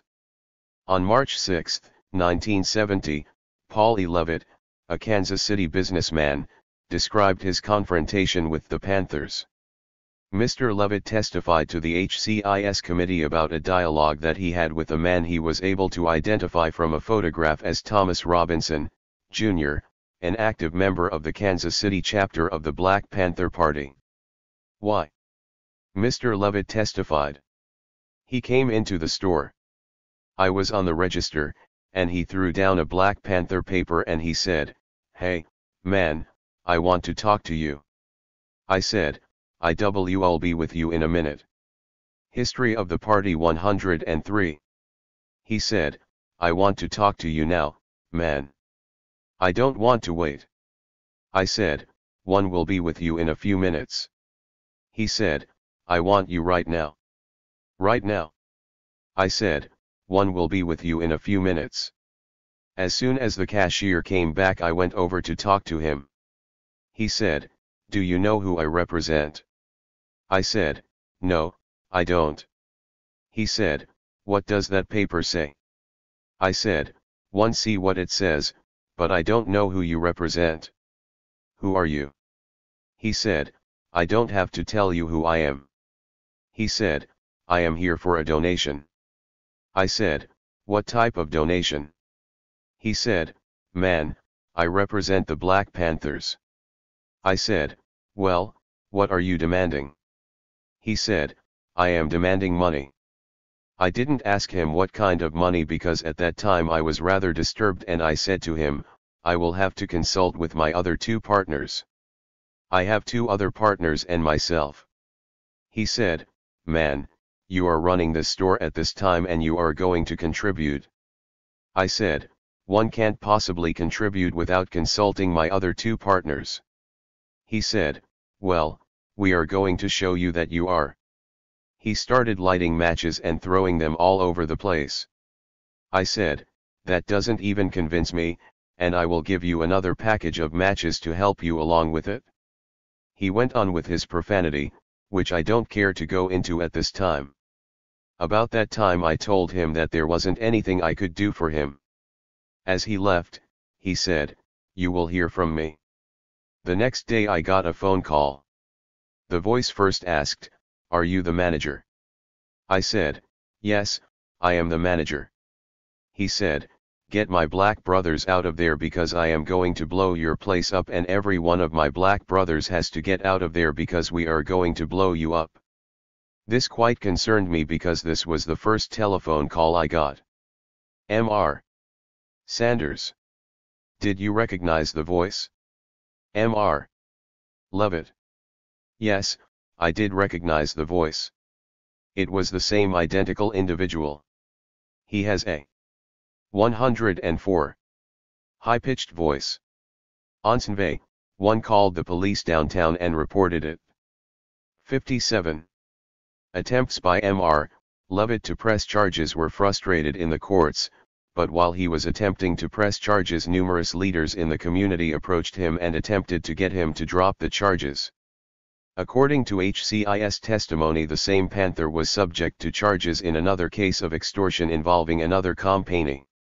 In Seattle, Washington, Safeway Stores, a large food chain, received a letter from the Black Panther Party signed by Elmer Dixon, one of the persons who formed the Black Panther Party chapter in Seattle. The letter demanded $100 a week in food or funds for the Black Panther breakfast program. If this money was not forthcoming, the store was threatened with a boycott, and the amount would be raised $25 a week after the first week of boycotting until the demands were accepted. An affidavit entered into the record of the HCIS committee and signed by Merrill A. Cox, the personnel manager of Safeway Stores Incorporated, Seattle Division, stated that during the picketing of the Safeway store, after they refused to pay the extortion, numerous customers were threatened with bodily injury by the pickets. Mr. Cox himself was threatened on 3 occasions, during one of which he was told he would get his throat cut. During the picketing, a threat against the store was phoned into the police. Chet Goska, an employee of Safeway Stores, submitted an affidavit to HCIS in which he stated that he was threatened on a number of occasions during the picketing by members of the Black Panther Party, one of whom said that he would be waiting for him that night so he could blow my head apart with his gun. 59. James M. Clark, security manager of the Seattle division of Safeway Stores, submitted an affidavit in which he stated that during the picketing he observed Elmer Dixon and other Panthers using a bullhorn and shouting such things as "We're going to bomb the store." Registered. The amount of money extorted from merchants is unknown. Nor is it known how much of the money actually. History of the party 105. Went into the breakfast program and how much was appropriated for other Panther use. On July 29, 1970, a $20,000 cashier's check was deposited to the Black Panther Party account. The check was anonymous and drawn to the order of the Black Panther Party breakfast program. It was deposited with the endorsement, Black Panther Party Breakfast Program, Black Panther Party, Patricia Hilliard. Mrs. Hilliard was identified as the finance secretary of the Black Panther Party. At the time of this deposit there was $10.22 in the bank. On August 5, Mrs. Hilliard drew a check payable to cash for $20,000 drawn on this account. She immediately purchased a cashier's check for $20,000 payable to the Alameda County Clerk as part of the bail for Panther leader Huey Newton. The HCIS committee attempted to ascertain the identity of the individual who had made the $20,000 contribution, to ask him whether he was aware that his money had been used not for the breakfast program as he had designated, but for Huey Newton's bail. The committee learned that the check had been sent by Paul Moore High of New York City. Mr. Moore was sent a telegram affording him the opportunity to discuss this check with the HCIS committee staff. Western Union advised that the telegram had been delivered, but Mr. Moore made no attempt to contact the committee staff on this matter. A former active member of the Black Panther Party who did not wish his name revealed told HCIS committee investigators that after Huey Newton went to jail in October 1967, the party hierarchy insisted that the members should not have jobs because a job would be too time-consuming and the party came first. Although the ruling group received money for their personal expenses from party funds, the rank and file members were not given so much as subsistence money. As a result, it became necessary for members who had no other means of subsistence to engage in robberies, larceny, and burglaries in order to get enough money to live. Hilliard, who was by now chief of staff, while advocating the policy of having the Panther members liberate goods, would demand 90% of the Take Oregon proceeds and permit the member to keep the remaining 10%. Hilliard would not, however, support a Panther brother if he were caught committing a crime unless the member was among the favored few. If the member chose not to split with the party or questioned the use of the 106 money by Hilliard himself, Hilliard would order the members to move on him, which meant to convince him physically that proceeds had to be turned over with no questions asked. Hilliard definitely did not want a criminal act traced to himself or others of the ruling group. The hierarchy was both too wise and afraid to become involved in actually perpetrating crimes of this nature. The source pointed out that as a result they selected people who were stupid enough to go out and commit burglaries and robberies in the name of the Panther cause. He cited as an example the case of Wendell Wade. Wade was arrested for robbery while he was a Panther member in good standing. No assistance was afforded Wade by the Panther Party, and Hilliard made the statement that Wade was a provocateur agent. Wade subsequently received a 5-year sentence in San Quentin prison. According to the source, Hilliard's policy in this regard was responsible for much disaffection among party members. The double-standard policy was regarded by the source as one of the primary reasons for members leaving the party. He cited other discrepancies such as the leaders not really intending to serve the people as they purported, but rather attempting to get for themselves what they wanted, i.e., money, power, prestige, etc. Registered L. Panther efforts at political education. The Black Panther Party's 10-point platform and program, reproduced in every issue of the party paper in 1969, appeared in revised form beginning with the July 5 issue. The paper offered no explanation for the new demand number 3, which called for an end to the robbery by the capitalist of our black community. The demand until this time had identified the robber of the black community as the white man. The same issue of the paper also described 2 new Panther projects to provide political education to black Americans. Liberation schools for children already started in the Bay Area, and soon forthcoming community political education classes for adults were represented as the newest methods by which the Panthers would attempt to educate the masses to the need for a socialist solution to their problems. History of the Party 107. Liberation schools would replace the free breakfasts for school children when schools closed for the summer recess. As Chairman Seal E. Carrot-Lane at a press conference in June 1969, the Panthers expected donations from merchants and others to continue so that children would receive both breakfasts and lunches in every church which had opened its doors during the school year. At the morning-long Liberation School, however, Panthers intended to teach children about the class struggle in terms of black history and other subjects, Seal said. 2. The party announced the opening of its first Liberation School in its headquarters city, Berkeley, on June 25, 1969, and others in Oakland and San Francisco 5 days later. They were implementing, the party newspaper said, the demand in the party platform for an education for black people which exposes the true nature of this decadent American society and teaches our true history and our role in the present-day society. Youngsters at the first such school in Berkeley were taught that revolutionaries are changers, the party paper reported. Through a combination of talks, songs, films, field trips, and exercise programs, youngsters ranging in age from 2 to 13 were learning how Panthers fight for the people by seeking the destruction of the greedy businessman, the lying politician, and the racist pig. The flamboyance with which the Panthers introduced their liberation schools was illustrated by banner headlines in their paper publicizing the project. "The youth make the revolution," one headline declared. "Liberation schools revolutionize the youth," said another. 63. Panthers encountered community resistance to the schools from their inception, their own publication revealed. A program in a San Francisco church lasted 1 day and a school in a Richmond Recreation Department facility closed after an hour and a half. As church, government, and community leaders began making their objections known, not only were schools forced to shift quarters constantly, but donations were also hard to come by, the Panthers acknowledged. 64. Only 2 of 7 Panther affiliates which were the subject of testimony before HCIS were reported to have operated liberation schools. Classes begun in the headquarters. 108. Building of the Omaha affiliate late in 1969 lasted about a week, according to testimony.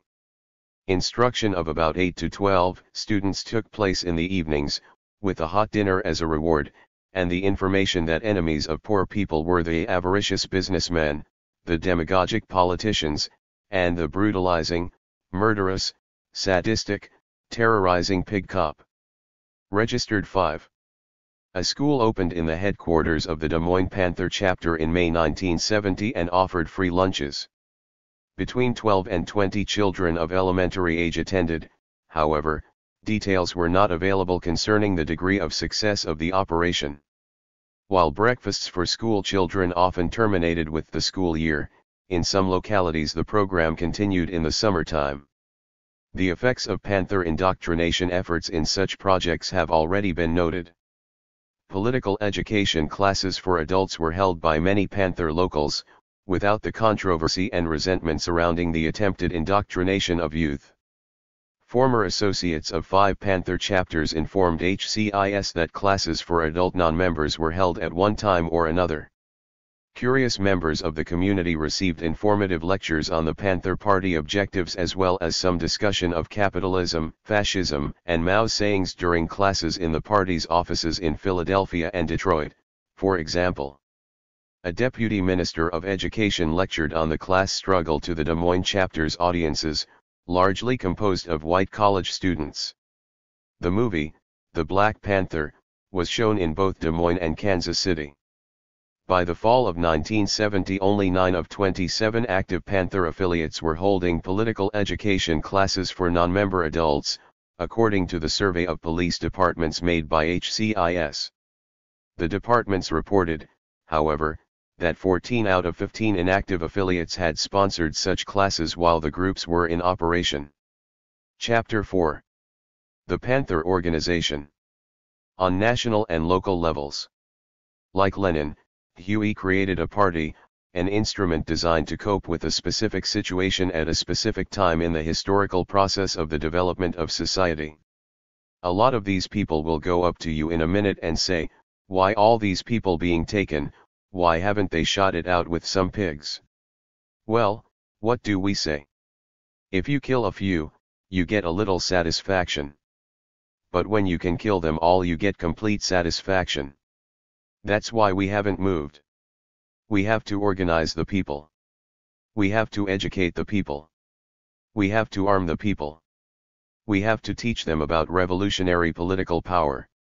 And when they understand all that, we won't be killing no few and getting no little satisfaction, we'll be killing 'em all and getting complete satisfaction.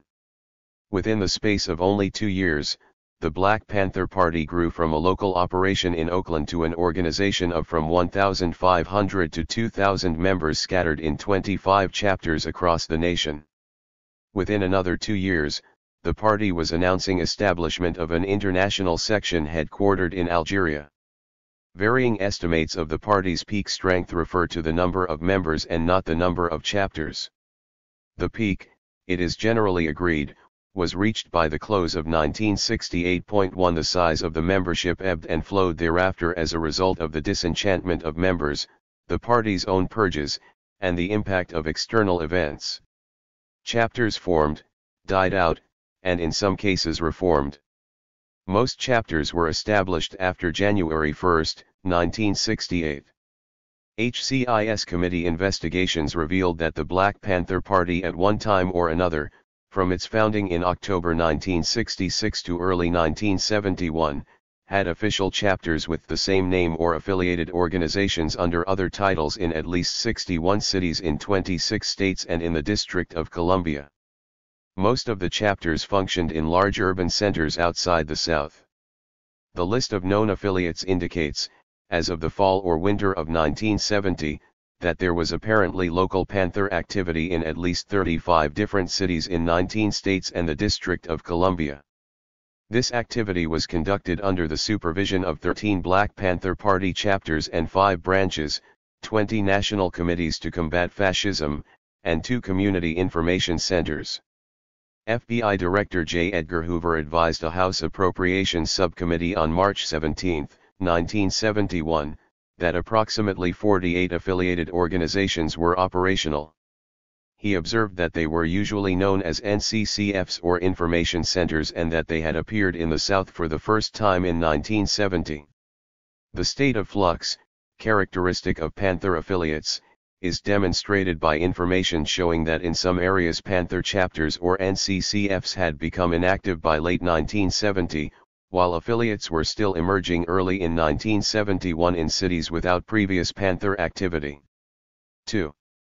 HCIS committee investigators testified they were unable to determine the exact membership of the Panther Party nationally.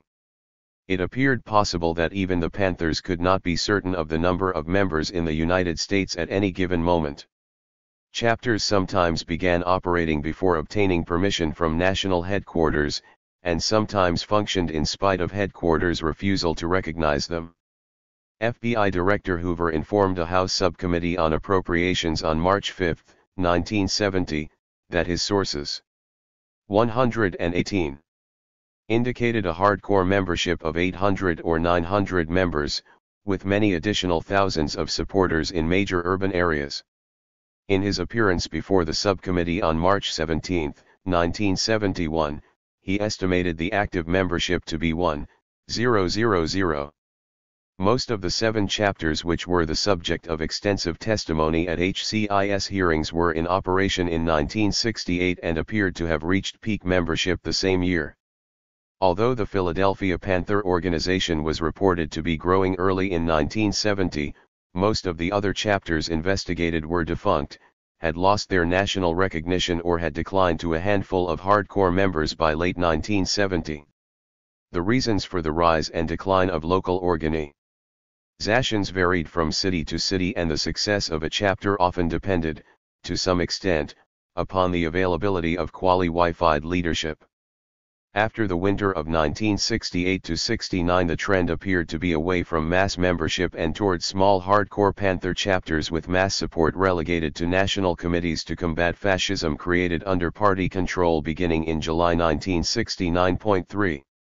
The first official National Panther headquarters, as indicated previously, was opened on January 1, 1967, at 56th and Grove in Oakland. The headquarters in 1968 was located at 3106 Shattuck Avenue, Berkeley, where it remained until April 1970. The operation was then moved to 1046 to 48 Peralta Street, Oakland. At the various Panther headquarters, top-level policy meetings mapped party programs. Prior to April 1968, all policy matters were democratically decided upon by a vote of the Panther membership. About April 1968, a central committee was formed to make policy decisions for a rapidly growing organization. Members of the central committee registered were identified as Minister of Defense, Huey P. Newton. Chairman, Bobby G. Seale. Minister of Information, Eldridge Cleaver. National Headquarters Captain David Hilliard. History of the Party 119. Minister of Education, Richard Ayaka, succeeded in 1968 by George Mason Murray and in 1969 by Raymond Massai Hewitt. Prime Minister, Stokely Carmichael. Minister of Justice, H. Rap Brown. Minister of Foreign Affairs, James Foreman. Minister of Culture, Emory Douglas. Minister of Finance, Bobby Hutton, succeeded in April 1968 by Melvin Newton. Communications Secretary, Kathleen Cleaver. The following were added later to the Central Committee. Assistant Chief of Staff, Roosevelt Hilliard. Minister of Religion, the Reverend Earl Neal. Deputy Minister of Information and Managing Editor of the Black Panther, Raymond Lewis, succeeded by Frank B. Jones in January 1969 and by Elbert Big Man Howard in March 1969. As new party programs were developed, such as breakfasts for school children and liberation schools, they were directed from national headquarters, as the seat of the various Panther ministries. Headquarters not only exercised control over administrative and financial matters, but it was also the editorial office for production of the Panther newspaper. The Panthers described their paper as the official organ of the party and also as a black community news service. The national headquarters building often served as living quarters for some of the officers and their trusted inner circle. Rank-and-file members and out-of-towners also could usually count on temporary housing at various Panther headquarters, national and local. The arrangement also allayed Panther concern for security of their operations from interference by the police. Registered. When the Central Committee was formed, a Central 120 staff was also created to implement the decisions of the committee. Central Committee meetings were chaired by SEAL and dealt with long-range and day-to-day problems. These sessions were strongly influenced, however, by Chief of Staff Hilliard, a friend whom Newton brought directly into the party as a captain around April 1967. With both Newton and Cleaver jailed after April 1968 and SEAL engaged in national lecture tours, David Hilliard began to assume more responsibility in organizational matters. Sources close to the national operation described the Central Committee as having pretty much of a rubber stamp function in this respect. Chartering locals. During the spring of 1968, SEAL and David Hilliard began chartering groups in various cities of the United States that were in growing numbers, calling themselves Black Panthers. Charters were granted only to groups which agreed to meet qualifications established by the national office. This decision was dictated by the Panther leadership's desire to exert more control over the mushrooming Panther movement throughout the country. Persons who aspired to lead new chapters were eventually required to appear at the Panther National Headquarters in Oakland for 6 weeks of training and indoctrination. Trainees attended political education classes and learned administrative and reporting procedures to keep the national office informed about chapter activity and local black community news relevant to the Panther program. This cross-section of information was intended to assist the national office in assuming proper stances on national issues while, at the same time, providing administrative inspection and control of local chapter activities. Individuals approved by top Panther leaders were permitted to form a BPP chapter.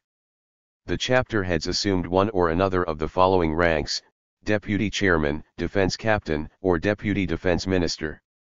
Chapter leaders, directly responsible to the national headquarters, were: History of the Party 121. Required to submit periodic reports of their activities and financial status. Individual large or well-run chapters such as the Kansas City, Chicago, and New York organizations were given regional authority to help headquarters supervise chapters separated by thousands of miles.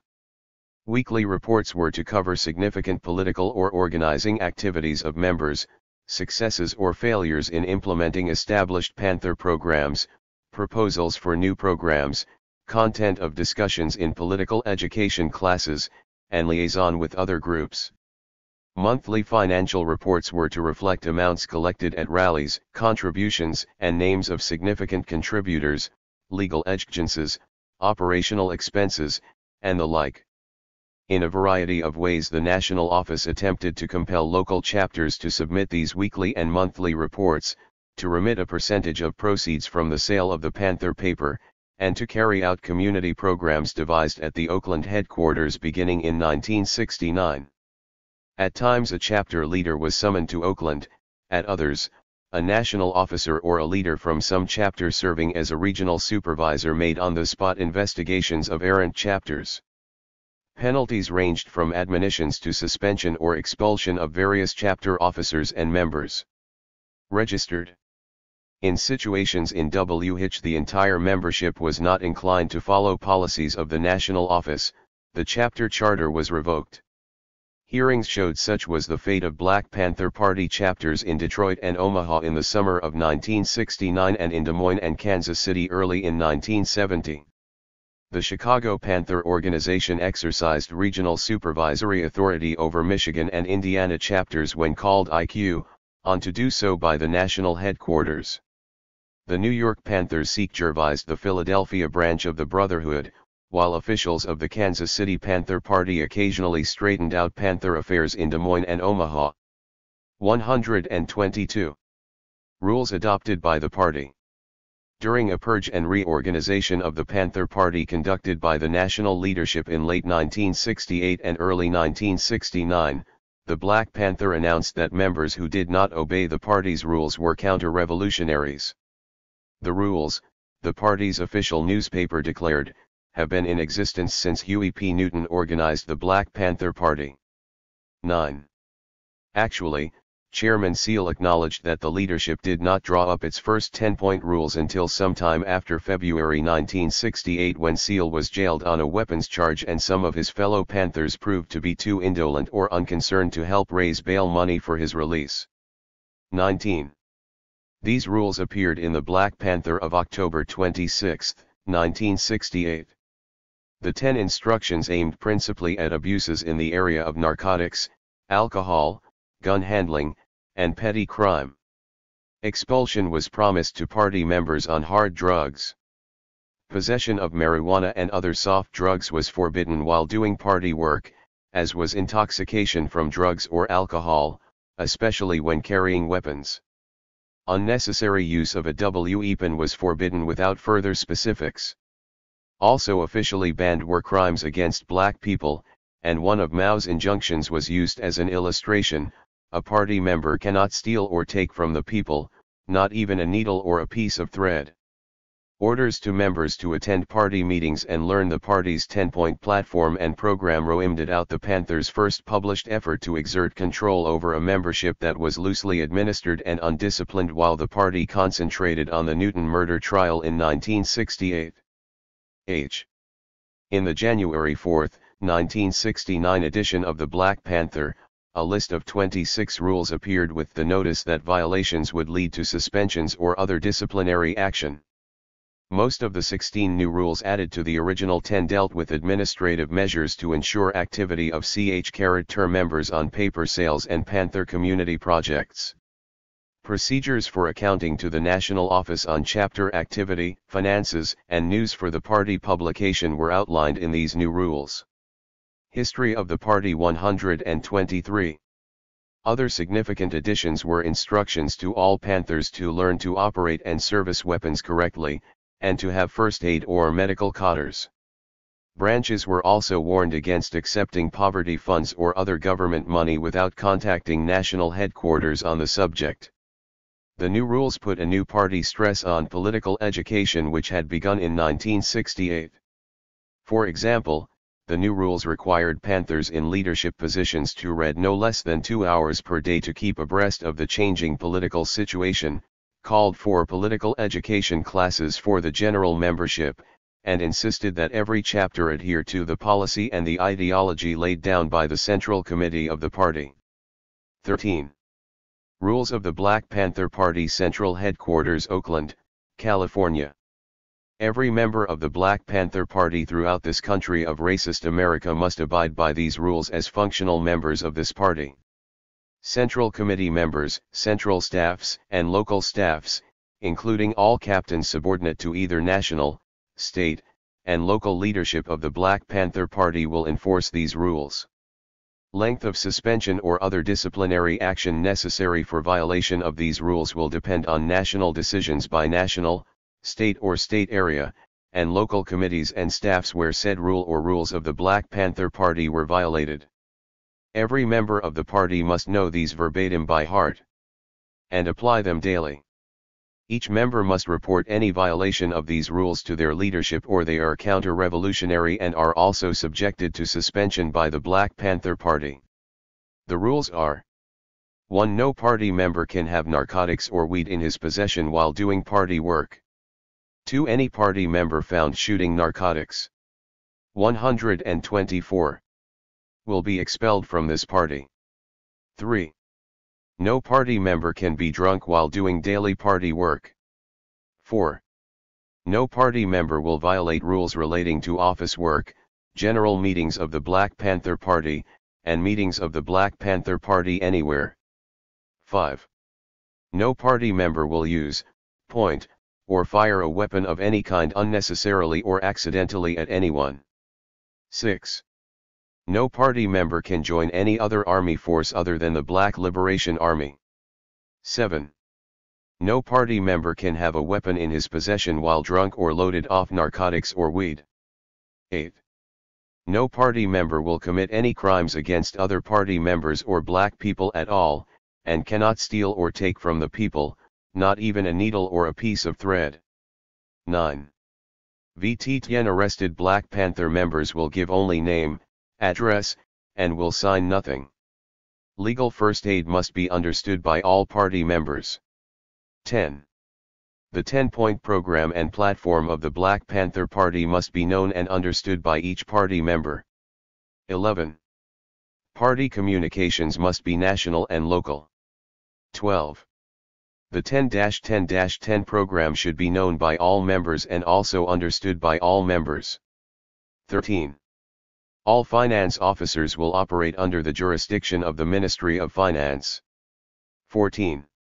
Each person will submit a report of daily work. 15.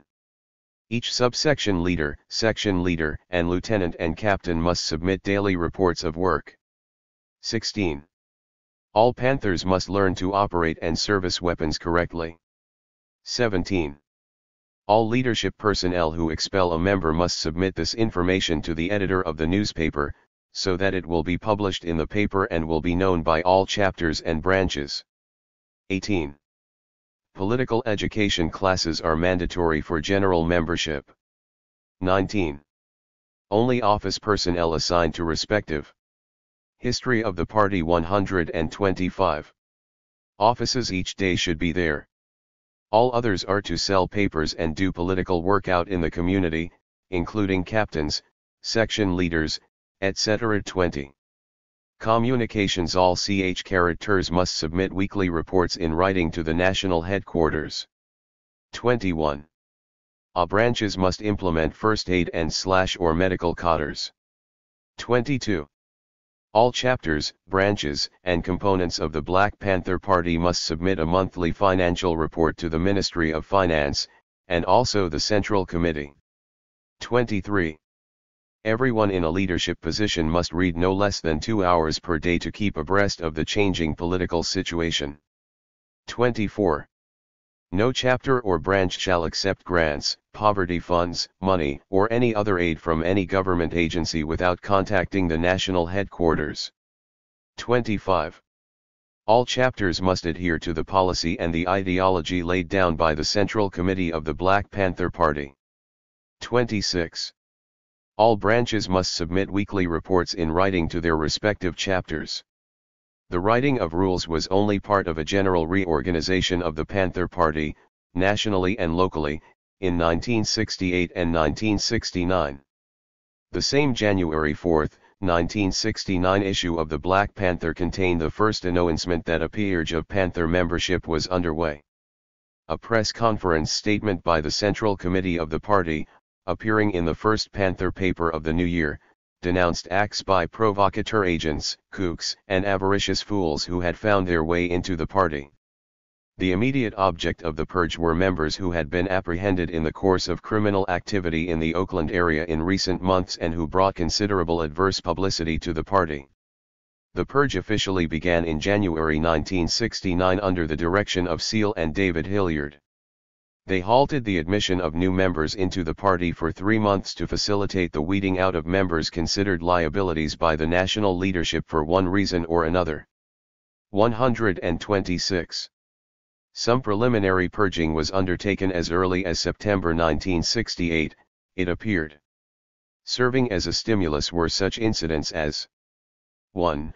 A $34 gas station holdup in Oakland on July 25, 1968, for which a Panther Deputy Minister of Defense was caught. 2. An attempt by 6 armed Panthers to rob a grocer of $200 in broad daylight on a main street in an unspecified location in 1968. 3. The arrest of Willie Lee Brent and 7 other Panthers who allegedly used a Panther Party paper delivery truck emblazoned with party emblems in an $80 gas station robbery in San Francisco on November 19, 1968. 3 police officers were wounded in a shootout which resulted when they approached the Panther truck. 4. A nightclub holdup in Oakland on December 16, 1968, by Larry Powell, member of the Central Staff at Panther National Headquarters, which led to Powell's arrest. Seal admitted that it had been party policy to bail out Panthers arrested for criminal activity but that by late 1968, the recklessness of some of the Panthers was bringing favorable publicity to the party, and it was also draining finances at a time when the party was succeeding in black and white communities for legal defense of the top leadership. An acknowledged headquarters policy of refusing to pay some of the bonds and legal fees late in 1968 fed a growing disaffection in the party's ranks. A former Oakland Panther interviewed by HCIS supported ex-Panther Powell's contention before a Senate subcommittee that Chief of Staff Hilliard used his growing authority over the organizational and financial affairs of the party to play favorites in dispensing bail funds and other expenses. Both complained that Hilliard's stand was indefensible because he had personally authorized rip-offs WDTH a percentage of the proceeds going to the national office. Statements of former Panthers before HCIS made it clear that theft per se was not rejected by many Panther officials and members, but the discovery of such activity leading to unfavorable publicity for the party and a drain on its legal defense funds was a prime concern. In a double-barreled effort to strengthen the party. History of the Party 127.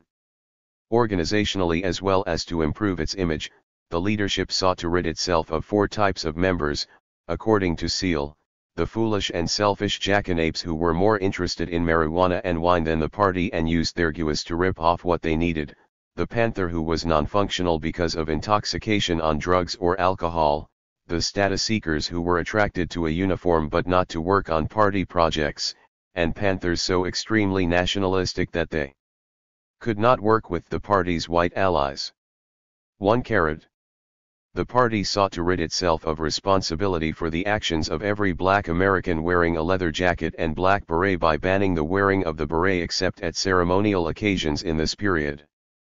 This had the effect of playing DOPTI the paramilitary aspect of the party, which was also the intended result of a party decision to stop classifying leadership according to military rankings such as captain, lieutenant, sergeant, and corporal. 18. Between March and August 1969, the Panther paper published lists of expelled members which altogether totaled about 250 Panthers.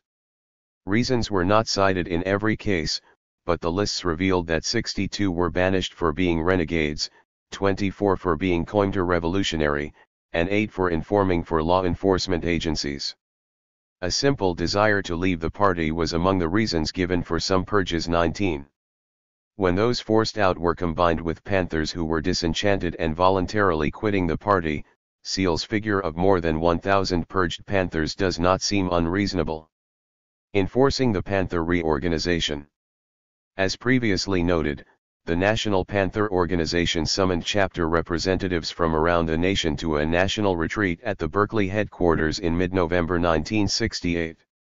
The Panther paper throughout the early months of 1969 made the locals aware of purges of members and entire chapters as they occurred in various parts of the country.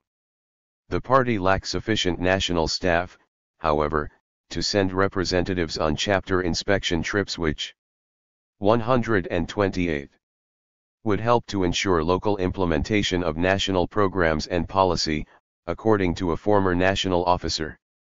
Ray Masai Hewitt, the new National Minister of Education, made a trip to the Detroit Black Panther chapter in this period and checked on the record-keeping procedures of local officials. Field Marshal Donald Cox also played inspector to some extent. For the most part, chapters subject to HCIS committee investigation were inspected by officials from nearby chapters designated by the national office. Under the instructions of such regional inspectors, they were persuaded to start political education classes for members, to increase local sales of the Black Panther newspaper, or to send to the national office monies owed on paper sales. Representatives from California appeared in Detroit in the spring of 1969 to expel some of the chapter members and to install an almost entirely new slate of chapter officers. HCIS testimony of former Panthers indicated that local officers resented and sometimes resisted efforts of other chapters as well as national headquarters to tell them what to do. National headquarters ordered the closing of its Detroit chapter in the summer of 1969 when a local deputy minister of defense was fatally shot in the chapter office, and Detroit Panther officers refused to explain the incident to the Berkeley office. A national committee to combat Carrot Schism was later formed to carry out the Panther community service programs in Detroit. Failure to follow policies set by the national headquarters also resulted in the expulsion of the founder and head of the Omaha Black Panther chapter in March 1969 and the entire chapter by August of 1969. An NCCF subsequently authorized to operate in Omaha was disowned without explanation in the Black Panther of July 25, 1970. A published statement by Assistant National Chief of Staff Roosevelt Hilliard stated that the Omaha chapter's chieftain was ousted in 1969 for reluctance to follow the party line and for working and assisting in government-sponsored programs which lead black people and, in the Panther view, assure. History of the Party 129. Their continued oppression by the existing power structure. The Des Moines chapter of the Black Panther Party was read out of the national organization in February or March 1970, and the Kansas City chapter suffered the same fate by May 1970. The Missouri group was shut down after the completion of HCIS public hearings on the organization, which had revealed that the chapter, under lackadaisical leadership, had dwindled to about 6 to 8 members by early 1970. An Xt.Panther from Des Moines testified before HCIS that some chapter members displeased the national office by their failure to work and by seeking, under the influence of white radicals, to parade as Maoist communists. Des Moines membership was also steadily declining after the April 1969 bombing destroyed chapter headquarters. 23. Actions taken in the case of chapters giving testimony before the HCIS offered evidence that the National Panther leadership made a serious attempt to compel obedience to the headquarters in Berkeley. However, testimony also supported Cleaver's comment in the summer of 1969 that the party had great difficulty in maintaining party discipline because of the type of cats we had to deal with. 2. Instances were discovered in which would-be Panthers followed the example of the Omaha National Committee to Combat Fascism and continued to operate in spite of withdrawal of recognition by the national organization, or did not even seek national recognition in the first place. Investigation revealed that NCCFs were expected to account regularly to the national office on implementing Panther projects and fundraising and apparently were equally subject to discipline for failure to remit funds, or to adhere to the national political line and other party rules. The admission of whites to membership gave an NCCF chapter a broader base of operations for fundraising and propaganda purposes. To black members, however, it represented less than full Panther status, particularly since an NCCF unit was sometimes built from the remnants of a Panther chapter which was closed after having been found wanting by the national officers on the score of accomplishments, number of dedicated members, or compliance with national dictates. Investigation showed that black members 130 thought of an NCCF chapter as a kind of proving ground in which they were being given an opportunity to prove they merited the designation Black Panthers. Reports from local NCCFs in the Panther paper often referred to the committees as organizing bureaus for the party. The purge of the Panther Party, followed by creation of affiliates NOVTI as national committees to combat fascism, served a party desire to have a smaller membership of defeated revolutionaries who could be trusted, according to a member of the Detroit Party in this period. The party was concerned about police informers in the membership and also had no use for paper Panthers who only showed up at rallies and other special events where they could pose in black leather jackets and berets. As an organizing agent for the party, NCCFs recruited, taught, and imposed party tasks such as paper sales. Black members considered it a test period to show headquarters that a core of dedicated workers existed on which to found a regular party chapter, the Detroit Panther said. 25. Community centers added to organizational structure. In 1970, community centers or community information centers were added to the organizational structure of the Panther Party on local levels. They were set up in some cities where a Panther chapter also operated. In at least one case its address was the same as Panther headquarters, but more often they were at completely different locations. In such cities as Atlantic City, NJ, Hartford, and Bridgeport, Con, and Riverside and Compton, California, the party was represented solely by a community information center, according to the Panther paper. It appeared that the centers were a new and less formal organizing bureau for the party than the national committees to combat fascism. History of the Party 131. Community Information Centers in the Panthers' home territory of Oakland, HCIS committee investigation disclosed, sometimes doubled as living quarters for Panthers. 26xHE Panther paper indicated that a center's function was the supervision of community service aspects of the Panther programs other than ISE handled in a city by an official Panther chapter or NCCF. Oakland and Atlantic City Community Information Centers, for example, were responsible for stimulating members of the black community to work with breakfasts for school children, liberation schools, petitions to decentralize police, health clinics, and political education classes for adults in the community. An Oakland center also advertised legal aid and voter registration assistance. A statement from an Oakland center in the Black Panther of May 31, 1970, explained. The purpose of opening the community information centers is that we realize that in order to be close to the people in the community it is necessary that we locate ourselves among the masses. The centers will be able to reach more people and bring the Black Panther Party closer to the people. The community centers are set up primarily as a base in the community for the people to identify with, work, and claim as their own. Anyone can work in the community info centers. Underscore the purpose of a community worker is to arm themselves with the ideology of the Black Panther Party and to arm themselves politically and militarily.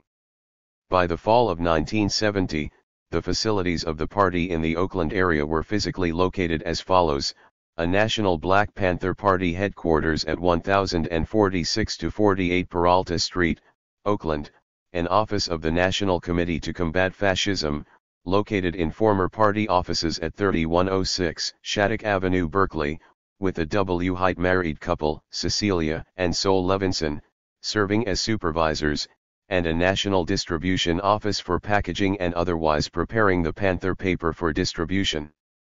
At 1336 Fillmore Street in San Francisco. 27. The organizational picture on a local level also changed considerably between early 1969 and mid-1970. 132. As previously noted, in March 1969, before the creation of NCCFs and Community Information Centers, the THIRD Party claimed to have 25 offices located in 24 cities in 15 states. 28.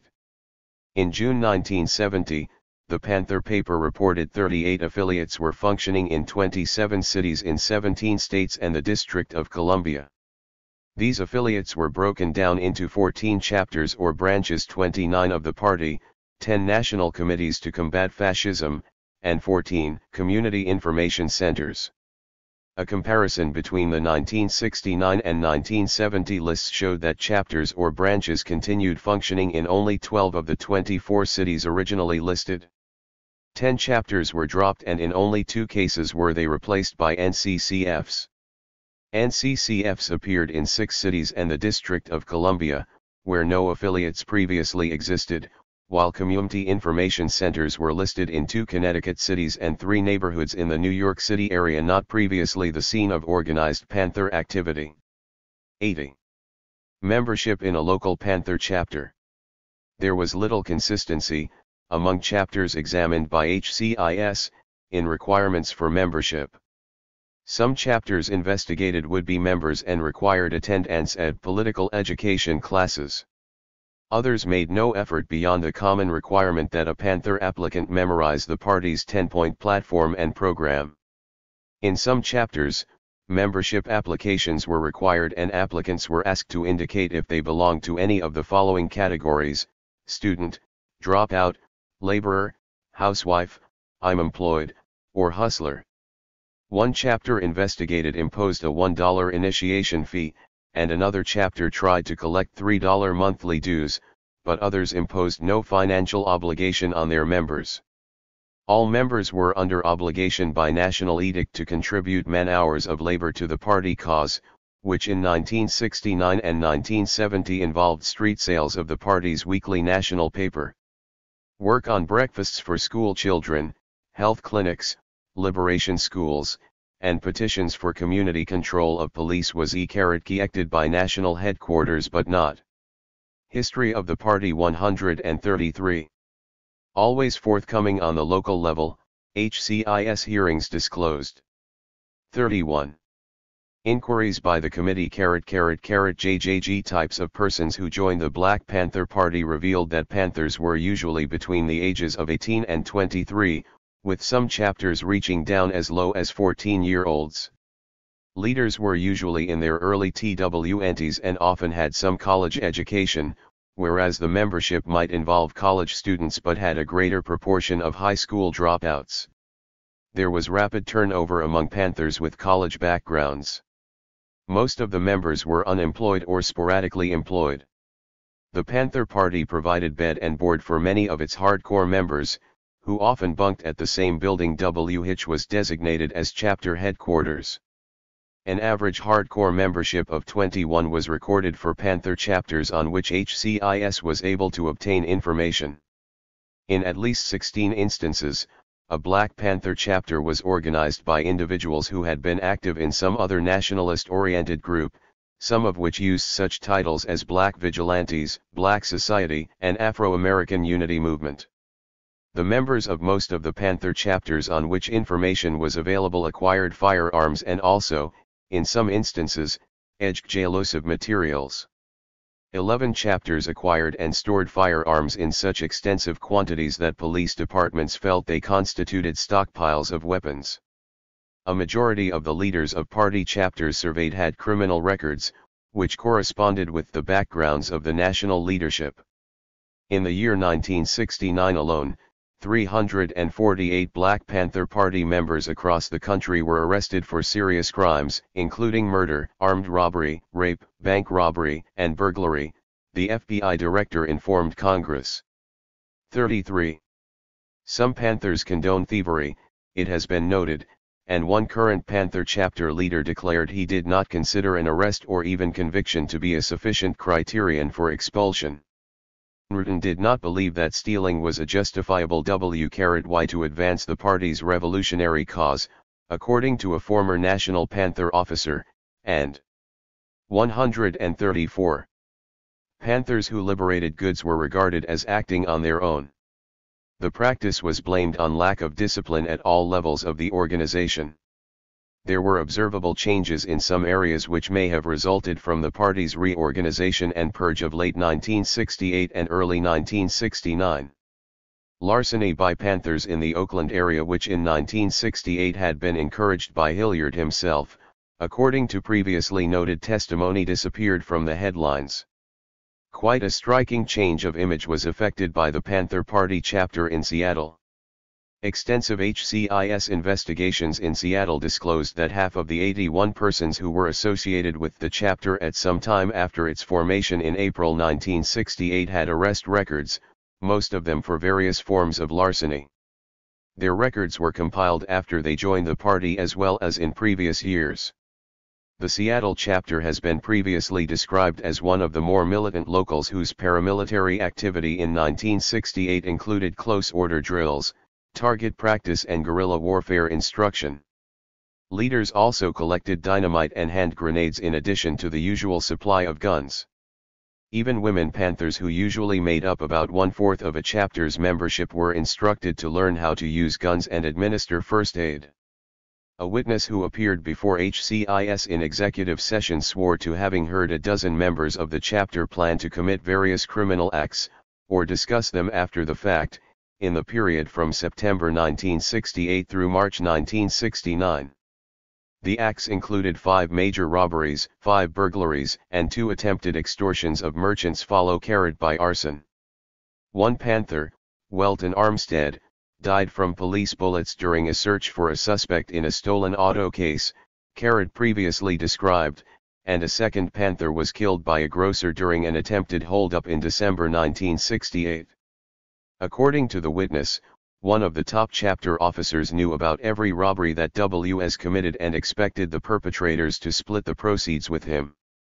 One chapter member was expelled when he refused to turn over 1/5 of the proceeds of certain robberies to this officer. 34. When the community service image was inaugurated at the direction of the national office in 1969, Seattle chapter members dispensed with open display of weapons, paramilitary drilling, and eventually their uniforms. 3. History of the Party 135. Breakfast programs were put into operation in Seattle, along with a medical clinic. Interestingly, the chapter achieved its peak membership in the summer of 1968 during its paramilitary phase. Some 25 to 30 hardcore Panthers who could then count on about 200 supporters dwindled by the spring of 1970 to 8 to 15 members with vastly diminished influence. The Kansas City chapter of the Panther Party, also subject to thoroughgoing investigation by HCIS, was formed almost a year later than the Seattle chapter on the last day of January 1969. After only a few weeks of armed patrols of police cars in imitation of the Oakland Panthers of an earlier period, difficulties with the law forced them into other projects including community services such as Fast LAograms. Of the approximately 50 individuals who passed through the party in the 15 months it operated, 40 of them had arrest records agaton principally for some type of larceny. Investigation showed, however, that most of the criminal activity in contrast to the situation in Seattle occurred prior to their Panther careers. 4. The Indianapolis Black Panther chapter, organized in September 1968 and still functioning at the time of committee hearings on the group in July 1970, did not follow the pattern of either the Seattle or Kansas City Pantliers. Investigation revealed no arrests of a chapter member for criminal activity. 35. Why Panthers join and leave the party. Former Panthers from the Oakland headquarters and chapters in Detroit, Kansas City, and Philadelphia, though separated by great distances, voiced to HCIS the same belief that, in joining the Black Panther Party, they expected better conditions for residents of black communities. An ex-national officer explained that he hoped the new armed self-defense line introduced by the Panther Party might combat racism and other problems of blacks which other organizations had failed to solve. The introduction of community service programs strengthened such expectations among the membership. Ether motives, admittedly held even by some of those 136 who felt the party had a positive role to play in the Black Committee, included resentment of police officers as a real or symbolic oppressive force in their lives. Many members were attracted, however, by the novelty of the organization and merely sought to satisfy their curiosity. Others were characterized as publicity seekers, drawn by the attention accorded to assemblages of Panthers equipped with black jackets and rifles. A great many members, particularly in the youngest age bracket, were lured by tough Panther talk about the violent fate they wished upon law enforcement authorities and the whole American system. To the immature, the Panthers were a new and exciting gang to run with. Parents and the law helped to cut away many of the younger members, for prosecutions on weapons and other charges were also, in fact, responsible for the eventual disaffection of many Panthers of all ages, particularly when they discovered that bail funds were not forthcoming from the organization which had put them in jeopardy in the first place. Dictatorial attitudes by chapter leaders or regional and national representatives of the party turned away some members. The forced political education imposed on members in 1969, with lectures on Mao Zedong's advice for revolutionaries and on the advantages of socialism over capitalism, also repelled black activists. The leadership's overzealousness in seeking publicity and the derogatory approach to other black organizations and leaders led some idealistic members to question the sincerity of the party's proclaimed interest in serving the people. Where benefits were negligible, disillusionment was hastened, and it was reflected in declining chapter memberships. Panther Party finances. Information has been obtained from HCIS and other investigations on the various sources of Panther income as well as the expenses entailed by the Panthers. No hard and fast figures are available, however, which offer a complete picture of the flow of funds into and out of the party organization on either national or local levels. Bank records examined with care by HCIS Committee investigators revealed only a part of the story of Panther finances. History of the Party 137. At no time did the party file any type of income tax return with the U.S. Internal Revenue Service. It claimed exemption from taxation on the basis of its political nature. 36. From the fragmentary financial information on the public record, it cannot be said with certainty that the Black Panther Party is a profitable enterprise. From its earliest days, the party avowed the intention of providing only subsistence to Panthers willing to become full-time revolutionaries. 37. However, the paramilitary nature of the organization resulted in an ever-mounting financial burden in the way of lawyers' fees, bail bonds, and court costs. The Black Panther paper on February 21, 1970, listing some of the arrests of Panthers on charges ranging from petty theft to criminal conspiracy to commit murder, insisted, "The total amount of money we have paid on bails and fines since the beginning of the Black Panther Party until 1969 is approximately $5,240,568.00. No corroboration is available for this figure. In its early years as an operation limited to the Oakland-San Francisco area, the party obtained money from donations received for speeches at private homes and campuses, before church groups and other community organizations. Sums were also received from individual donors. Until the Diamond Suit spring of 1967, Seal reported, a sizable profit was realized from Panther S.A.S of red books to white radicals and liberals. The party realized IO cents for every dollar copy sold. Almost from its inception, the party recognized and took advantage of the superior financial benefits that could be realized in the white community as compared with the black community. Major expenses of the party in 1966-67 included the purchase of weapons to implement a program of armed self-defense, subsistence for first-time Panthers, and, particularly after the May 2, 1967 invasion of the California state legislature, bail premiums and court costs.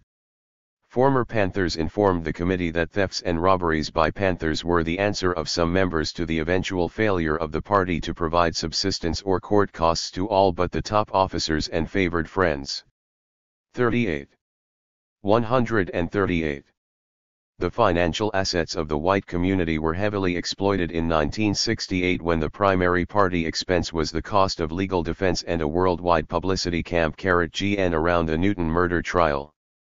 3 Panther Captain Anthony described a speaking engagement in an actress home in Los Angeles, one of many similar affairs arranged by the Peace and Freedom Party to aid the Nubian Defense Fund. Many of them were really caught up in W-1 saying, "Not how I said it," or because any anther spending an hour or so to talk to them provided an emotional and intellectual catharsis. They've had done their part in the revolution by coming to listen to a revolutionary.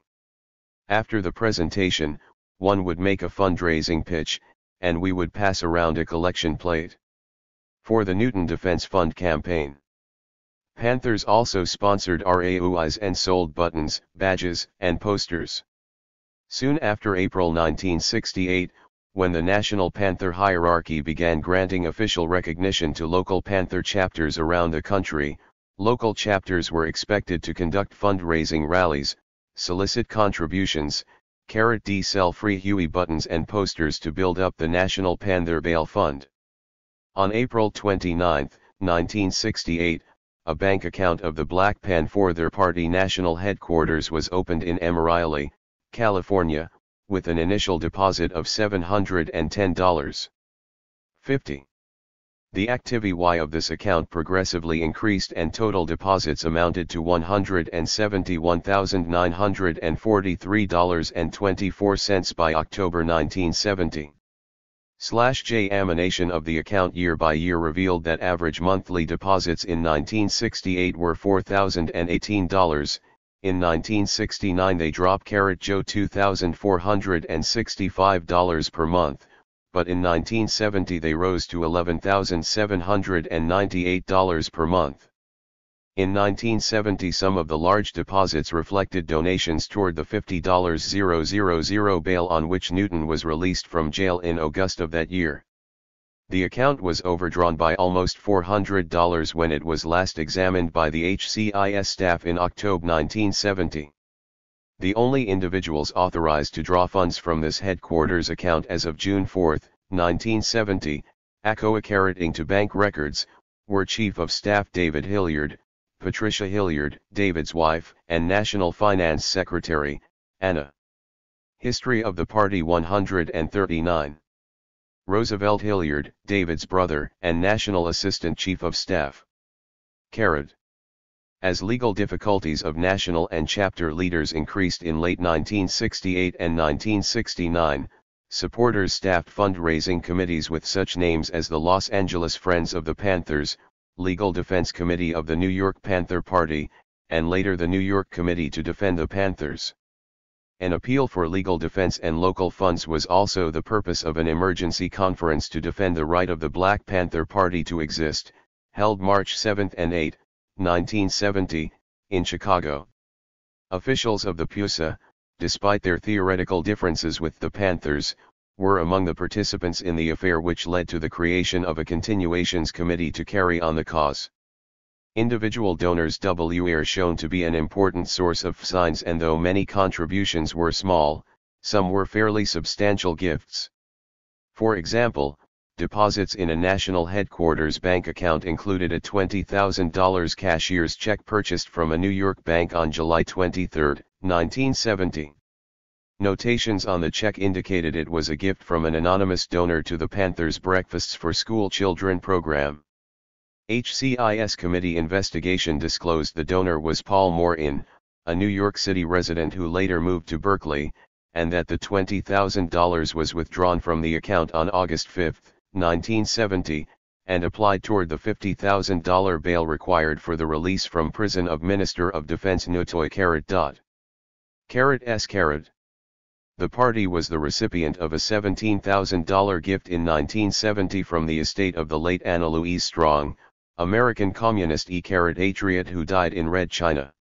Legal defense funds amounting to $10,000 were assured from movie executives and other prominent New Yorkers attending a cocktail party given by orchestra conductor Leonard Bernstein in January 1970.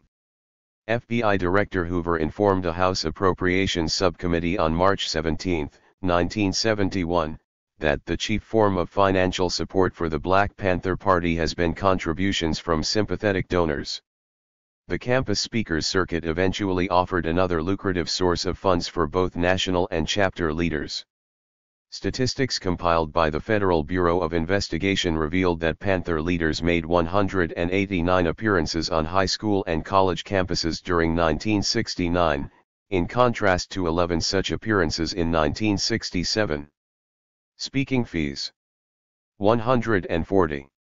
Went as high as $1,900 plus transportation costs in some instances. The FBI director disclosed on November 19, 1970, that Newton was asking a fee of $2,500 plus travel expenses for a speaking appearance on a college campus.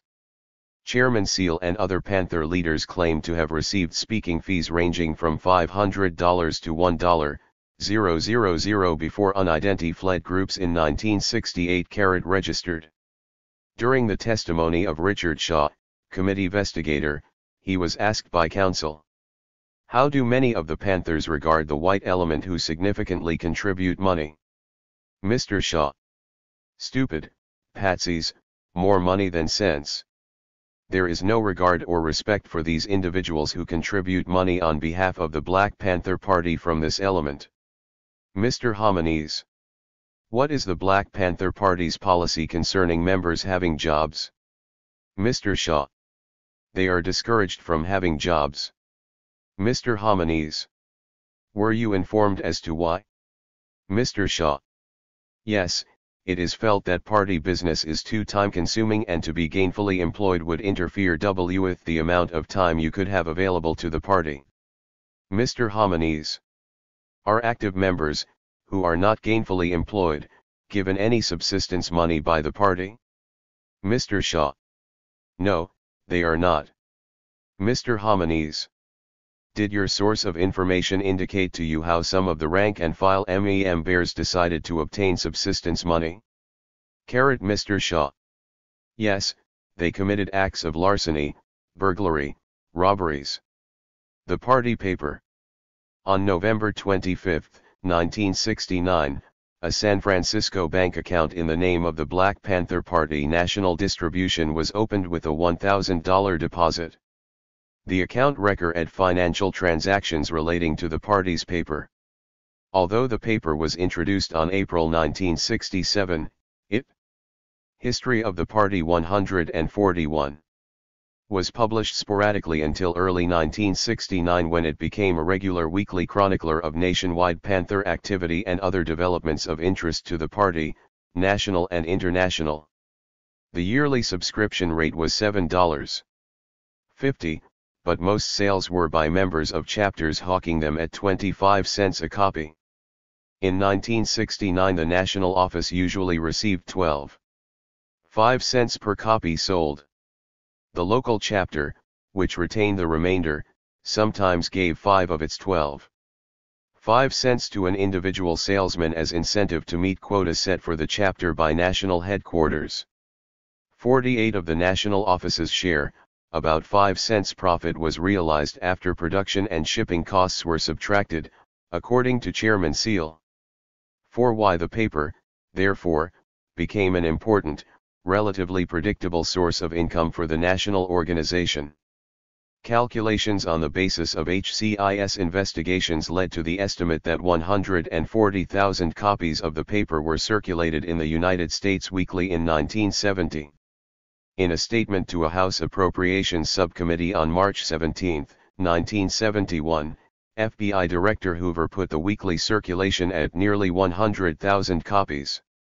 Deposits in the National Distribution Bank account for the 11 months preceding October 1970 totaled $447,817, or an average of $40,000 per month.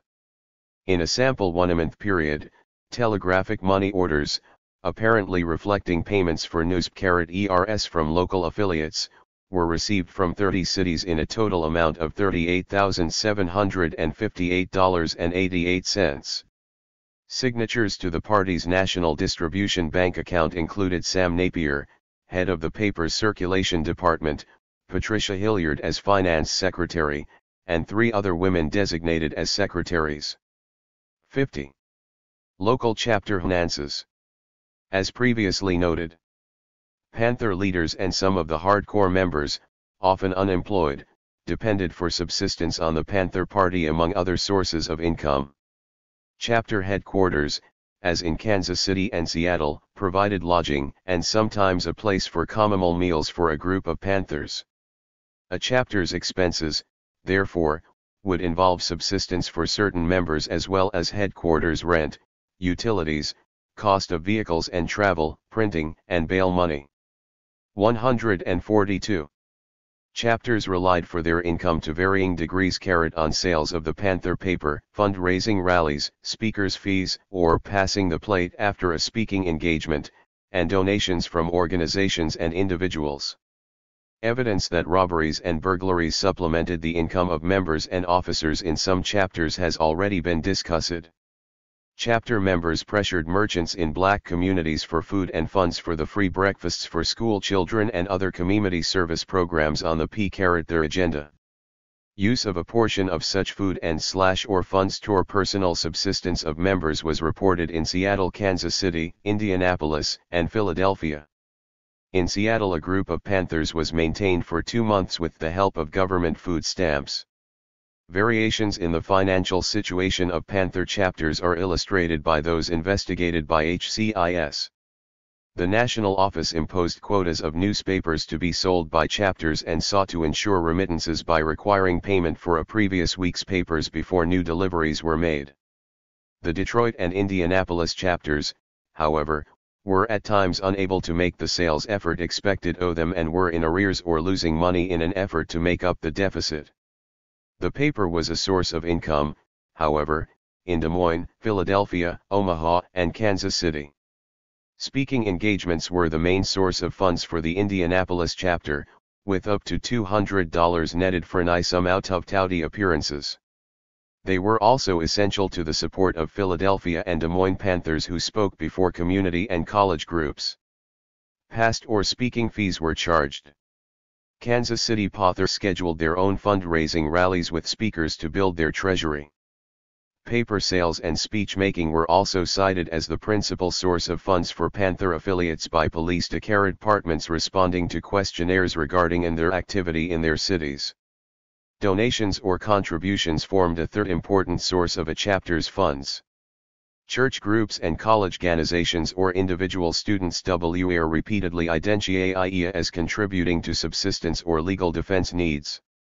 A. History of the Party 143.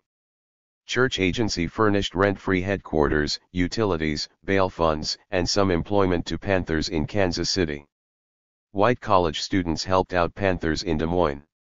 In Ann Arbor, a group of white hippie-type youngsters formed the White Panthers to build sympathy for the party in poor white communities and also to provide financial support for a brief period in 1968-69. Some chapters such as that in Indianapolis enjoyed the largesse of an angel who donated $3,000 over a 9-month period and loaned his credit cards for Panther travels. Party membership was the sole occupation of many Panthers, but the standard of living afforded was far from luxurious, and the income was unreliable. Police departments reporting to HCIS on active Panther Party affiliates in 25 cities rated 19 of them as barely solvent, 5 as seriously in debt, and only 1 in good financial condition. Chapter 5. Changing Revolutionary Goals and Mounting Difficulties with the Law. The Black Panther grew out of the Black Power movement, but the party transformed the ideology of Black Power into a socialist ideology, a Marxist-Leninist ideology. We have become not nationalists, like the Black Power movement in the past, but internationalists.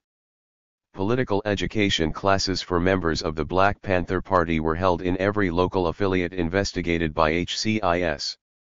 The classes began in Detroit and Philadelphia late in 1968, although chapters had been functioning there for quite some time. The timing confirmed statements by former Panthers that political education of the membership was part of a sweeping purge and reorganization of the party undertaken late in 1968 and early in 1969. Then National Minister of Education George Murray worked with some Los Angeles Panthers on a pilot political education program for section leaders in the summer of 1968 and devised mimeograph study kits which were later sent out to chapters. Longtime Panthers, as well as new members taken in after the temporary halt in recruitment in 1969, were to become students. The party's previous absorption with military preparations, a former Panther explained, was being balanced by an effort to build a successful political party as well. A unified political ideology was to be transmitted by the national leadership to members throughout the country via political education classes. 148. History of the Party 149. The unified political ideology at first meant little more than instructions to members to study all revolutions while learning the self-discipline which Mao Zedong had preached to Chinese communist revolutionaries. A letter from party headquarters transmitting a study kit was in great part copied, without attribution, from advice given by Mao to his Chinese Red Army troops in 1929. The National Office, substituting the Panther Party where the name of the Red Army had appeared, instructed its chapters almost 40 years later that defeat of an enemy relied not only on military action but also on political work. The latter included propaganda efforts among masses of people to organize them for a future revolutionary bid for political power. A mandatory reading list in a study kit included Newton's essays on America's Black Colony, the Chinese Communist Party chairman's quotations, Fanon's Wretched of the Earth, 3 works by Guyana's pro-communist premier, Kwame Nkrumah, 2 books on Malcolm X, Karl Marx's The Communist Manifesto, 3 works of Lenin, and Che Guevara's Guerrilla Warfare. 2. Panthers were studying all revolutionary writings communist and nationalist since the time of Karl Marx, Chairman Seal announced in a speech at a Newton birthday celebration in Berkeley on February 16, 1969. 3 As a revolutionary black political party, Field Marshal Don Cox told a San Francisco rally, the Panthers dig on all the people that held up the light before, Marx, Lenin, Stalin, Mao, Fidel, Che, Lumumba, and Malcolm, and all those continuing to show the way, including fighters in Africa and Latin America, Ho Chi Minh in Asia, and the Palestinian guerrilla organization, A1 Fatah. The Panther leaders stressed that they were selecting from noted revolutionaries that which appeared applicable to their own position in American society and would not get hung up on ideological differences over which white radicals were then split. Ray Masai Hewitt, then Deputy Minister of Information in the Los Angeles chapter, who within months would succeed Murray as National Minister of Education, explained in an interview. "We dig Chairman Mao, Ho Chi Minh, we have a profound love for Fidel Castro. I am not talking about their own individual ideological lines. We 150 dig what they are doing. They resist, and as long as they resist we have a chance to survive." 5. Advice from Mao Zedong. Panther Party mottos, such as those emphasizing the need for the gun in achieving political power, were frankly borrowed from the Red Chinese Party chief, Mao Zedong. With the introduction of political education for Panthers, Mao's quotations or Red Book was a basic teaching tool in local chapters. A former Panther attached to the national headquarters group, as well as other witnesses before HCIS, said Mao's advice was used when applicable. The Panthers did not stress orientation toward communism per se, but rather the discipline required of a revolutionary and the support of masses of people before a revolution can succeed. Registered. Wholesale borrowing from Maoist rules of discipline during the party reorganization was also evident when the Panthers first published their own 26 rules in their paper on January 4, 1969. The party appended 8 points of attention and 3 main rules of discipline without attribution to Mao's quotations, in which they appeared in virtually the same form. Panthers thus were instructed to speak politely, pay fairly for what they buy, return ever 3D, thing they borrow, pay for anything they damage, not take a single needle or piece of thread from poor people, and obey orders in all their actions. A Maoist injunction against damage to crops was changed by the Panthers to damage to property. This and other adjustments made instructions to Chinese peasant soldiers more applicable to residents of an American urban center. The Chinese-based 8 points and 3 main rules disappeared without comment from issues of the Panther newspaper printed after August 23, 1969. Witnesses before HCIS and other sources of information indicated that, despite widespread study of Mao's quotations, no great interest in or even understanding of communism was manifested by the rank-and-file party membership. Some members cite such studies as grounds for leaving the party. The interests of many members were limited to action programs on local issues. HCIS testimony also demonstrated that Mao's rule against theft was not firmly adhered to by Panther leadership and was not alv/is enforceable considering the types of individuals attracted to the Panther organization. History of the Party 151. The appeal of writings by current heads of communist states, some sources suggested, lay in their vigorous denunciations of the U.S. government while professing concern for the plight of black Americans. 8 leaders of communist regimes in Cuba and China had issued repeated public declarations of sympathy and support for inner-city rioters in America and had suggested that black Americans belonged in a third world liberation movement which would one day defeat an imperialistic U.S. government. In August 1967, Stokely Carmichael was an honored guest at a Havana conference at which Castro predicted that a revolutionary movement would emerge from the oppressed and rebellious black populations and would prove to be a vanguard of a struggle called someday to liberate all of U.S. society. In August 1968, the Panther National Minister of Education George Murray was being entertained by Castro's regime. The Political Education Kit, issued by Panther headquarters under Murray's supervision, reflected the anti-U.S. government line which the party always had in common with communist regimes. A discussion of capitalism, imperialism, neocolonialism, the Minister of Education wrote, brings the realization that we must resolve to defeat unconditionally the enemies of the human race. he identified mankind's enemy as the imperialist, capitalist, and racist domain of North America, and concluded, "Victory to the people, Panther power to the vanguard. Death to the imperialists, to the bankers, presidents, senators, congressmen, mayors, and all the enemies of the wretched of the earth." 10. Shift from a black nationalist to integrated revolution. From its inception and continuing until late in 1968, the Black Panther Party represented itself as a vanguard group which was willing to show black Americans the road to liberation or black autonomy within an imperialist and racist white American society. As a result of a major shift in the party's orientation, the Panthers in 1969 appeared to view themselves as the organizers and leaders of that black revolutionary movement. 152. Which Fidel Castro declared would be in the forefront of a revolution eventually encompassing all of American society. The change was the result of the Panthers' search in 1968 for a political ideology and reflected the influence on the party of its white radical allies. 12. During 1969, the party's top leaders publicly advocated preparations for revolutionary struggles by both blacks and whites to tear down the present U.S. government, to abolish the capitalist economic system, and to introduce socialism throughout America. 12. No formal change was made in the party's published platform and program other than the substitution in July 1969 of the word capitalist for white man in referring to those robbing black communities. The new party position nevertheless abrogated the basic nationalistic goals enunciated at the inception of the party. Rendered meaningless was the party demand for a UN plebiscite permitting a majority of black Americans to decide upon the nature of their society and their relationship with white Americans.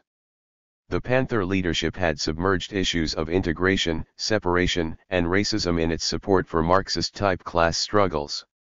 This was the complaint of nationalist-oriented members who were suspicious of integrated revolutionary struggles with white radicals because they questioned the commitment of white leftists to improving the position of black Americans. 14.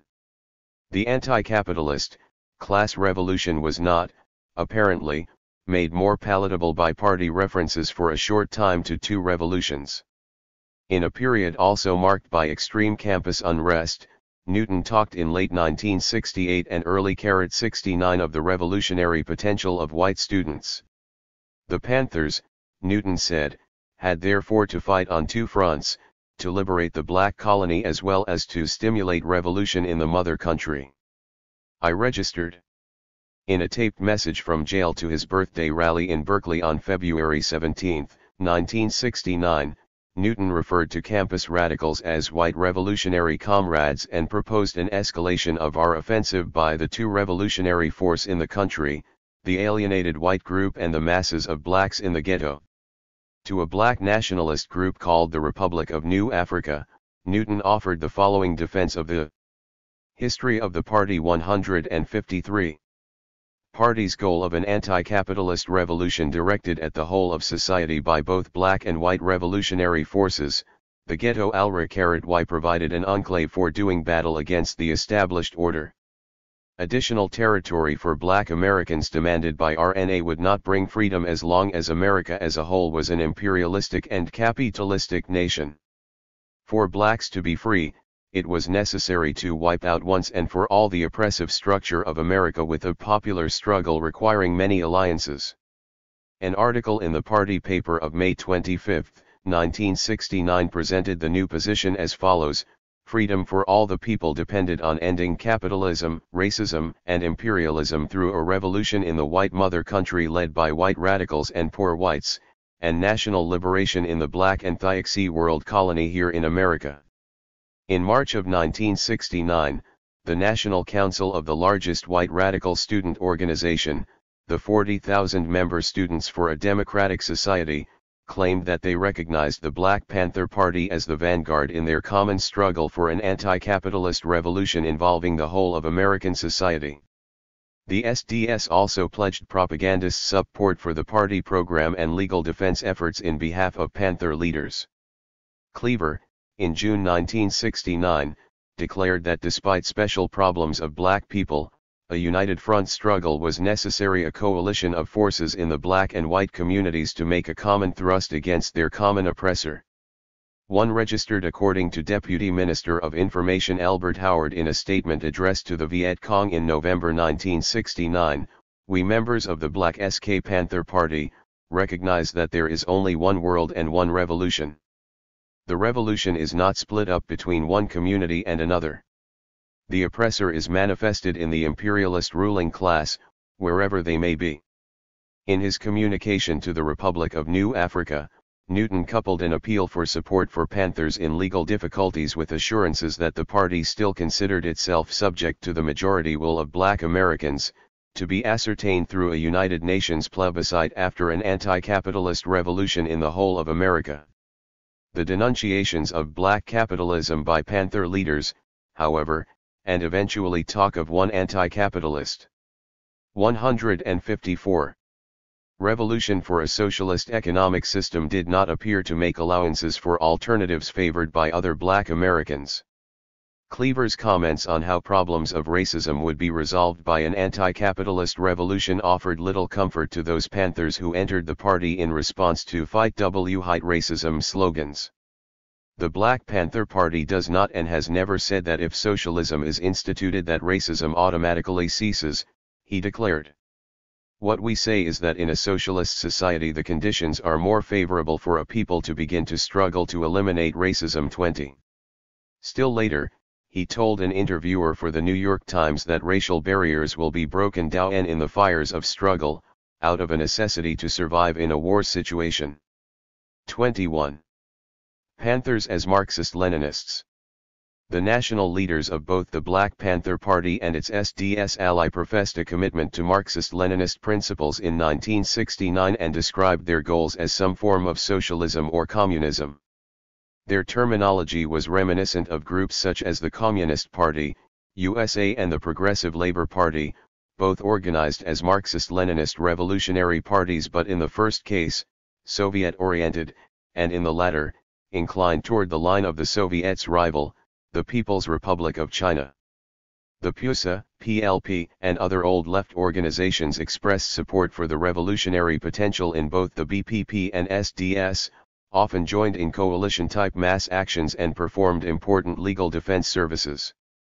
The groups, nevertheless, remained at odds over the most suitable leadership, political line, and tactics for revolutionaries in 20th-century America. The BPP was wary of PUSA efforts to dominate, and it also showed a preference for Red Chinese advice to Third World revolutionaries. The PUSA, on the other hand, reproved those Panthers who were suicidally talking of an imminent armed struggle in America. Both the PUSA and its Maoist antagonist, the PLP, criticized the BPP's unorthodox interpretations of Marxist authorities. The Panthers' unorthodoxy included their failure to believe with Marx and Lenin that industrial workers were the backbone of any socialist revolution. 22. History of the Party. 155. In terminology, however, Panther leaders for a brief period sounded surprisingly like older orthodox Marxist organizations. Beginning in 1969, for example, Panther Minister of Information Cleaver insisted that Marxism-Leninism was a very accurate and very useful analysis of the capitalist system which helped to inform the Panthers how we have to move in order to destroy the system of our enemies. The Panther Party, Cleaver stated in 1969, was in fact a Marxist-Leninist party. 23-24. Chairman Seal made much of the fact that the Panther Party defied Marxist theory by recruiting lone-employed street youth at the time of its founding in 1965, but Seal and Chief of Staff Hilliard declared in 1969 that Panthers were part of the proletariat which Marx predicted would one day overthrow capitalism.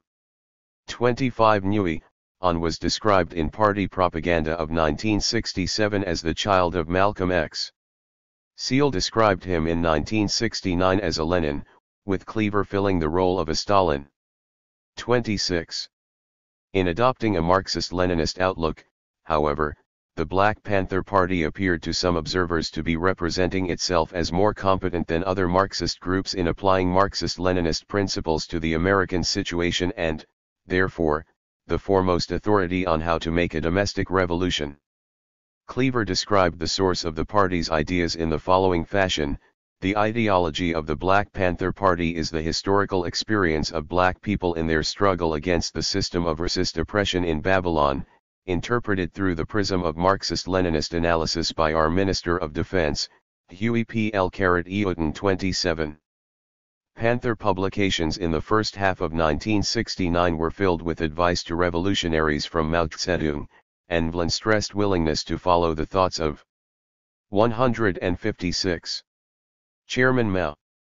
The party's paper that same month, however, also carried pages labeled Quotations from Huey. 2 degrees. Quotations from Huey was largely Newton's statements when he was actively organizing for the party in 1967. The new line on the possibilities for socialist revolution in America, which appeared in the Panther paper later in 1969, was often enunciated by Cleaver, writing from Algerian exile. The first of a purported series of articles by Cleaver on the ideology of the Black Panther Party appeared in the June 6, 1970 issue of the Black Panther. No further articles were printed, however. On August 5, 1970, Newton's release from prison pending a new trial put the party under the active command of its founder and top officer for the first time in almost 3 years. In statements, which the Panther paper sometimes reminded its readers were the words of the party's supreme commander, Newton proceeded to redefine party goals. The Panther objective was no longer a socialist nation but transformation of all nations on the face of the earth into a one-world intercommunalist system. Newton announced the change with the explanation that history has bestowed upon the Black Panther Party the obligation to take these steps and thereby advance Marxism-Leninism to an even higher level. A Newton speech was printed in the Black Panther under headlines adapting to the Panther Party the language by which the Chinese Communist Party customarily referred to its chairman, Mao Zedong. Let us hold high the banner of intercommunalism and the invincible thoughts of Huey P. Newton, Minister of Defense and Supreme Commander of the Black Panther Party. 29. A socialist state and finally no state. Despite expressions of personal distaste for capitalism by Newton and Cleaver, the Black Panther Party doesn't advocate anything, really, the Minister of Defense insisted in 1968, we only interpret what the people seem to want.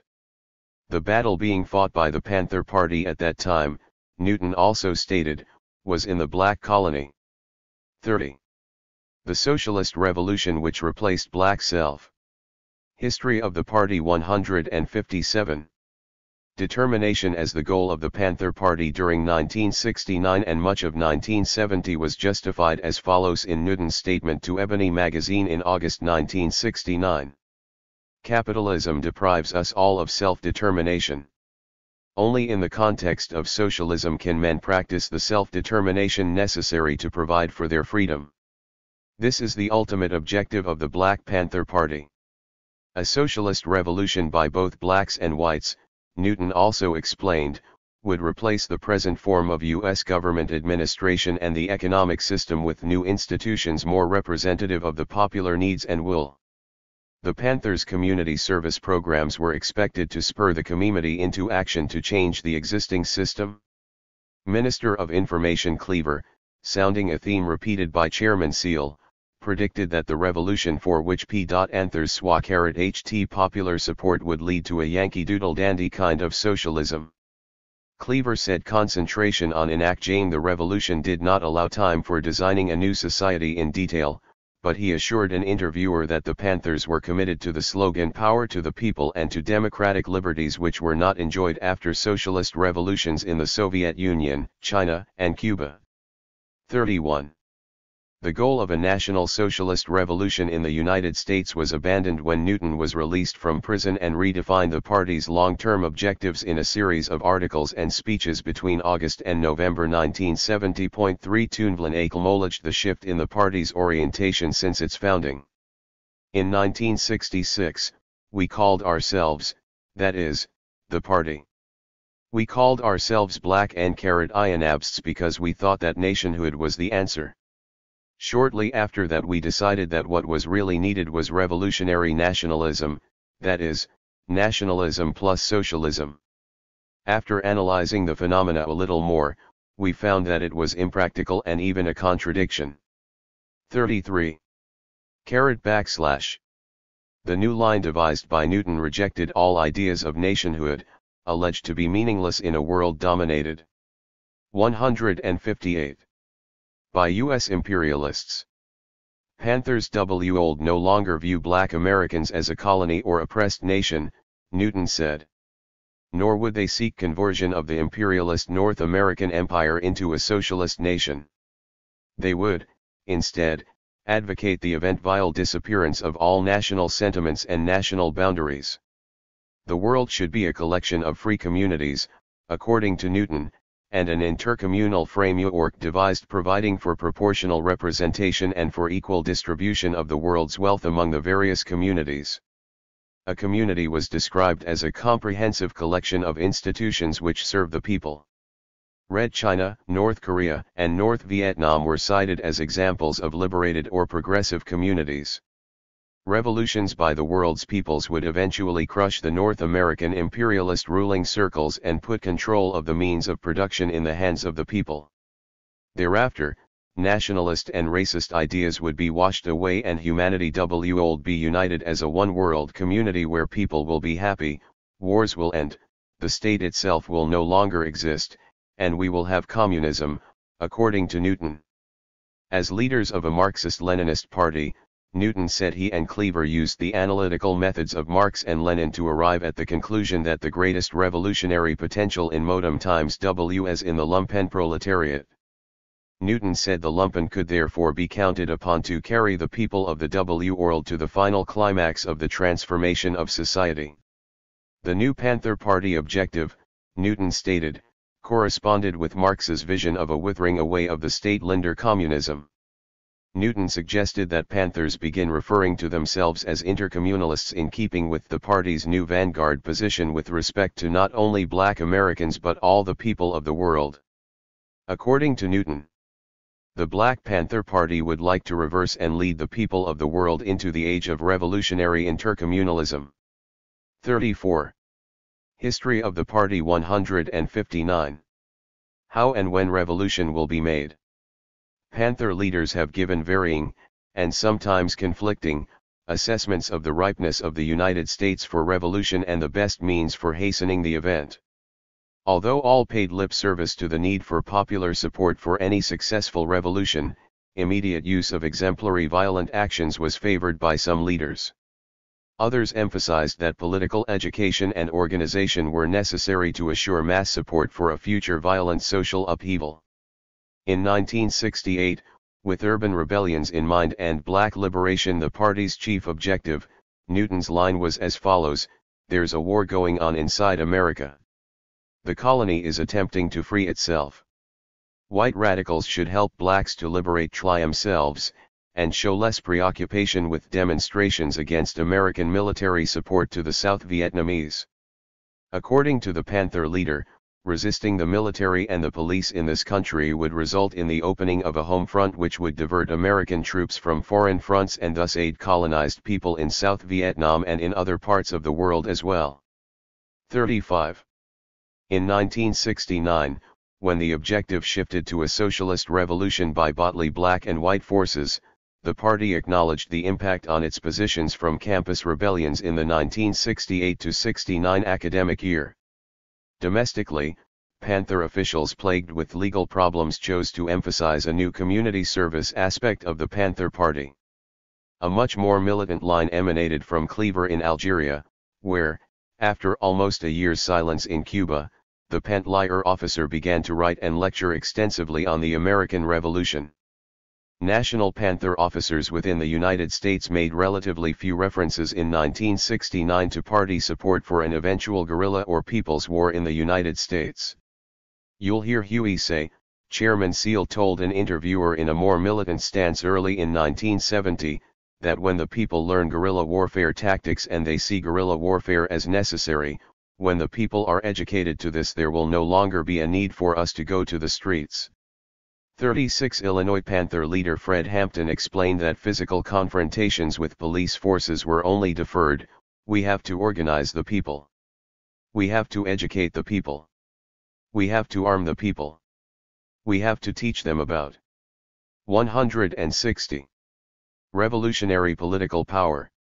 And when they understand all that, we won't be killing no few and getting no little satisfaction, we'll be killing 'em all and getting complete satisfaction. Cleaver and a North American Liberation Front. The Panthers' Minister of Information, however, in interviews immediately after his arrival in Algeria in the summer of 1969, called for the creation of a fighting North American Liberation Front in the United States. In his talk with a West German journalist, Stephen Ost, Cleaver declared that armed struggles which were carried out in the mountains of Cuba and Vietnam could also be waged in the United States because it has more mountains than all of these other areas, as well as large rural areas in which government forces would find themselves very thinly spread. 38 In an interview with the American, Lee Lockwood, in Algiers in June 1969, Cleaver also called SA or guerrilla warfare in the United States. Directed and coordinated by a North American Liberation Front, composed of revolutionaries of all races. But Moxonton fighting guerrilla tactics were non-functional in the United States and those who proposed them were romantics, Cleaver told Lockwood. The Minister of Information felt it was necessary to think in terms of urban guerrilla warfare and even to study the model of the mafia to learn how to move in an urban situation. Cleaver was more consistent in his prediction that any revolution in America would be a violent affair. Saying that the new socialist society sought by the party in 1969 depended on violent overthrow of the existing order, he vetoed. In order to transform the American social order, we have to destroy the present structure of power in the United States, we have to overthrow the government. We must do this by the only means possible, and the only means possible is the violent overthrow of the machinery of the oppressive ruling class. He tried to put the Breakfasts for School Children program into a revolutionary context. Feeding Children Exposed. History of the Party 161. The failures of the ruling class, Cleaver wrote, and also liberated children from hunger. Revolution, in its essence, means precisely the rearrangement of a system. Many people think of revolution only as overt violence. This is only one phase of the revolutionary process. It is the means for expropriating the land, the natural resources, the machines, all the means of production, the institutions of society for taking them out of the control of those who have abused them. Cleaver added that he personally would prefer to see some liberated territory in Babylon that we are willing and prepared to defend, so that all the exiles, fugitives, draft dodgers, and runaway slaves can return to help finish the job. In a speech on September 22, 1969, during a trip to North Korea, Cleaver acknowledged that his views on the need for immediate assumption of armed hostilities in the U.S. were not necessarily shared by his comrades at home. One of the slogans of the revolutionary movement inside the United States is "Revolution in our lifetime." He reported to a journalists' conference in the communist nation. Cleaver appended his own opinion that it was, nevertheless, high time for revolution to explode inside the fascist and imperialist United States. 2. Cleaver was insisting in 1969 that a revolution or war was underway between various antagonistic forces in the United States, whether or not other persons were aware of it. The Minister of Information declared that actions of revolutionaries should be aimed at unlocking the revolutionary spirit which he claimed already existed in large numbers of the American people. People should be mobilized, he said, by revolutionaries beginning to fight in the manner of Castro's guerrillas who attacked an army barracks and signaled the start of the Cuban Revolution, then we must kill them. In Cleaver's September 22, 1969, appearance before the North Korean journalists, the Minister of Information itemized some of the terroristic actions which were justified in the interests of revolution. Killing off the President of the United States and generals, as well as kidnappings and bombings, was sanctioned by the Panther official from the haven of foreign communist countries. He told the North Korean conference that, History of the Party 163. We need words that will make the soldiers, sailors, Marines, and special forces of the US imperialists turn their guns against their commanding officers, words that will persuade them to evacuate South Korea, Vietnam, all the bases of US imperialist aggression around the world. We need words that will return the US troops to the United States with their guns still in hand, there to put before firing squads President Nixon, ex-President Johnson, all the generals of the US Armed Forces, all warmongers and exploiters. We need articles by journalists that will inflame the masses, that will spin on the revolutionary temptation to kidnap American ambassadors, hijack American airplanes, blow up American pipelines and buildings, and to shoot anyone who uses guns and other weapons in the blood-stained service of imperialism against the people. Registered. The advantages of political assassination were also pointed out by Cleaver a year later in an interview in Algiers with a New York Times correspondent. Discussing the vulnerability of U.S. cities to certain types of sabotage in the course of revolution. Cleaver went on to say, There are also advantages to political assassination, not that this can eliminate the function, but you know that the man will be replaced, and it has great educational value. It teaches the people to kill the enemy and hate the enemy. It would give me great satisfaction if Richard Nixon should be killed. I would consider that an excellent thing.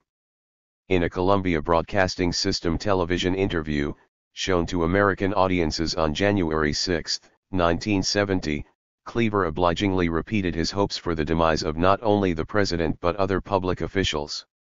He told a CBS interviewer in Algiers that it was not mere rhetoric to say that a goal of the Panther liberation movement was to take off the head of President Richard Nixon, FBI Director Hoover, and Senator McClellan, who headed a Senate investigation of the Panther Party in 1969.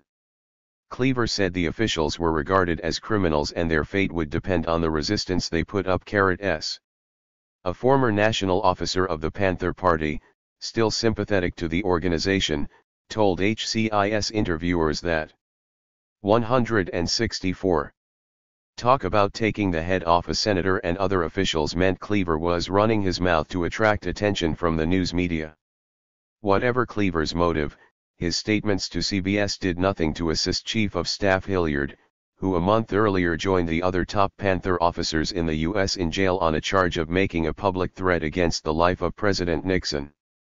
Hilliard was arrested by Secret Service agents on December 3, 1969, after a federal grand jury indicted him for willfully and knowingly threatening "We will kill President Nixon" in a speech at an anti-Vietnam War rally held by the New Mobilization Committee to End the War in Vietnam in San Francisco on November 15, 1969.49. An interview of Hilliard by CBS News a week prior to the CBS interview of Cleaver recorded a denial by Hilliard of any intent to assassinate the president.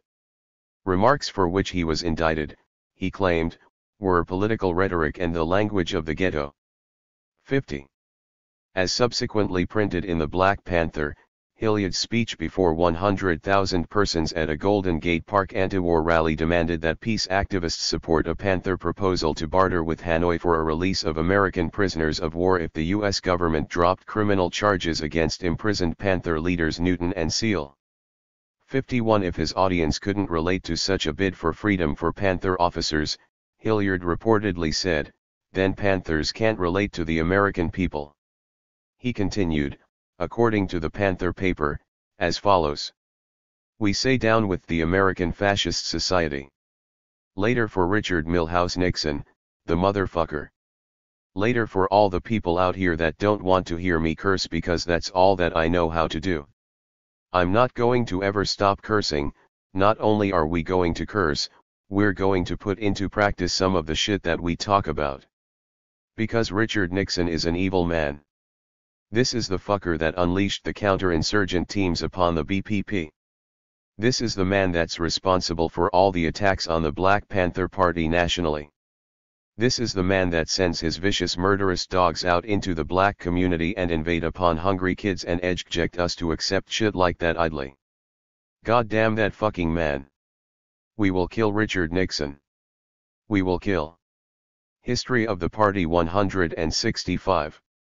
Any motherfucker that stands in the way of our freedom. We ain't here for no fucking peace, because we know that we can't have no peace because this country was built on war. And if you want peace you got to fight for it. Newton's statements in 1970. On the Revolution. At a press conference in his attorney's office following his release from prison in August 1970, Heath blundered. This country cannot fight against every country in the world and fight a revolutionary war at home.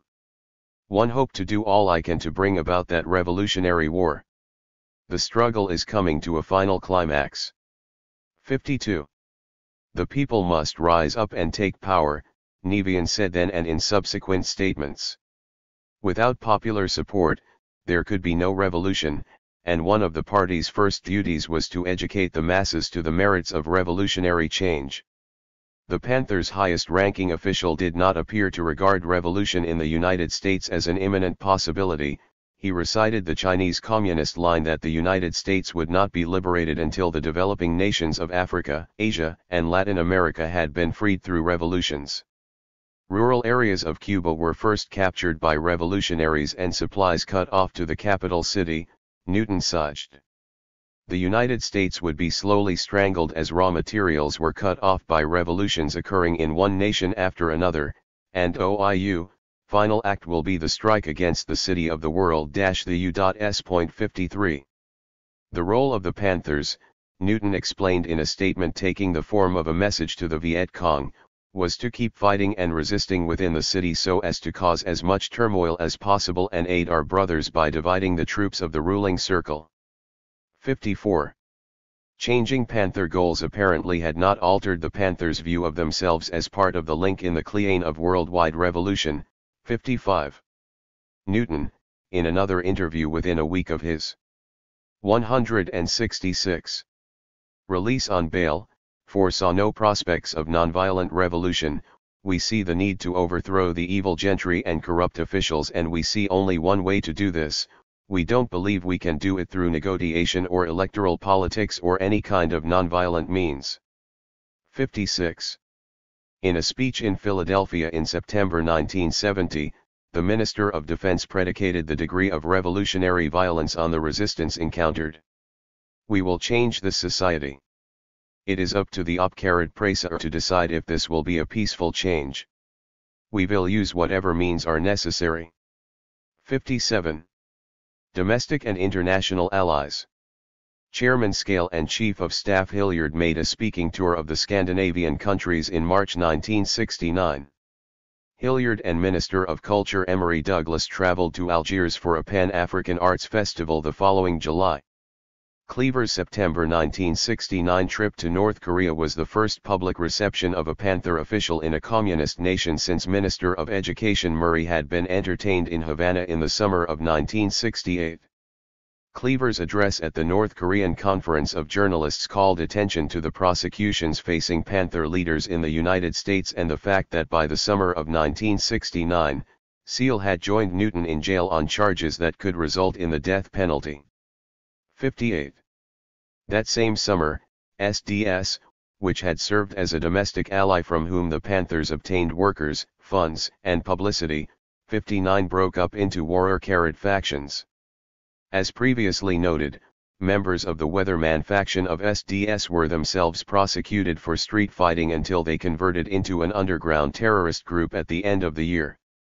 The head of the White Panther Party, John A. Sinclair, in Ann Arbor, Michigan, wrote in the Panther paper of October 11, 1969, that his group had been organized in the summer of 1968 as part of the clear duty of white mother country revolutionaries to join the Panthers in liberating. History of the Party 167. America.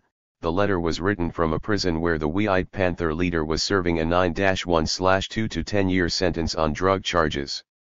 Mention has already been made of the lack of enthusiasm among many predominantly white radical groups for joining a united front with the Panthers to push Panther community projects.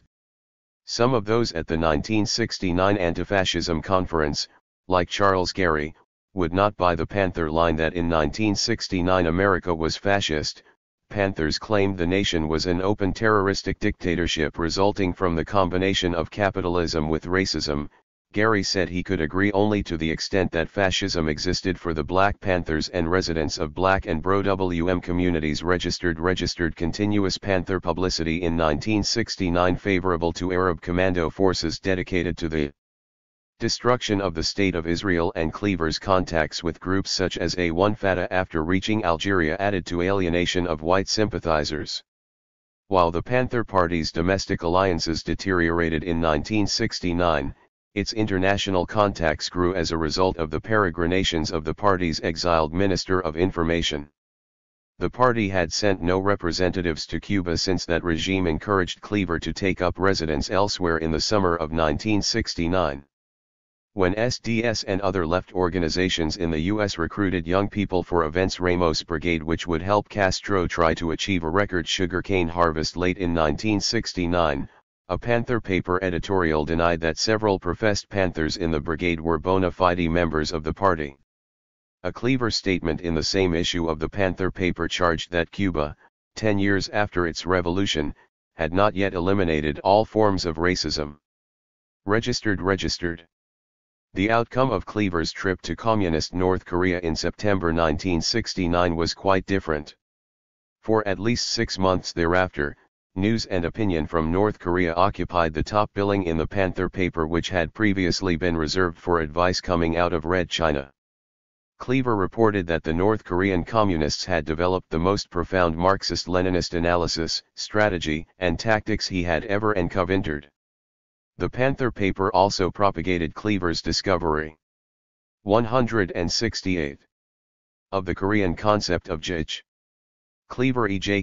Lane that Jich meant self-reliance and independence of a communist party at a time when some communist nations sought to impose their policies on others.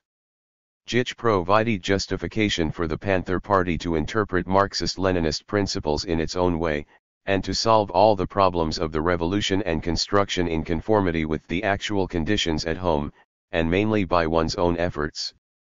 Field Marshal Don Cox said the Korean lesson was simply, use what you got to get what you need. Asian Communist Solidarity. MTH the Panthers. Subsequent to the Cleaver visit, the North Korean Communist regime joined Communist China in public expression of sympathy for Black Americans and the Black Panther Party in particular. Statements from both countries concurred with the Panthers that the United States was the world's public enemy number one as a result of its imperialistic foreign policy and fascist domestic programs. In an international broadcast denouncing a series of highly publicized police raids on local Panther offices in the U.S., marked by exchanges of gunfire in the fall of 1970, the North Korean radio declared the people expressed solidarity with the Panthers and will as ever actively support and encourage their struggle. A Red Chinese broadcast on the same issue deplored the treatment of the party they considered to be a progressive black organization. 66. On the eve of the September 1969 Journalists' Conference, several North Korean organizations had sent a cablegram to the Panthers' imprisoned chairman, condemning the illegal imprisonment of Panther officers.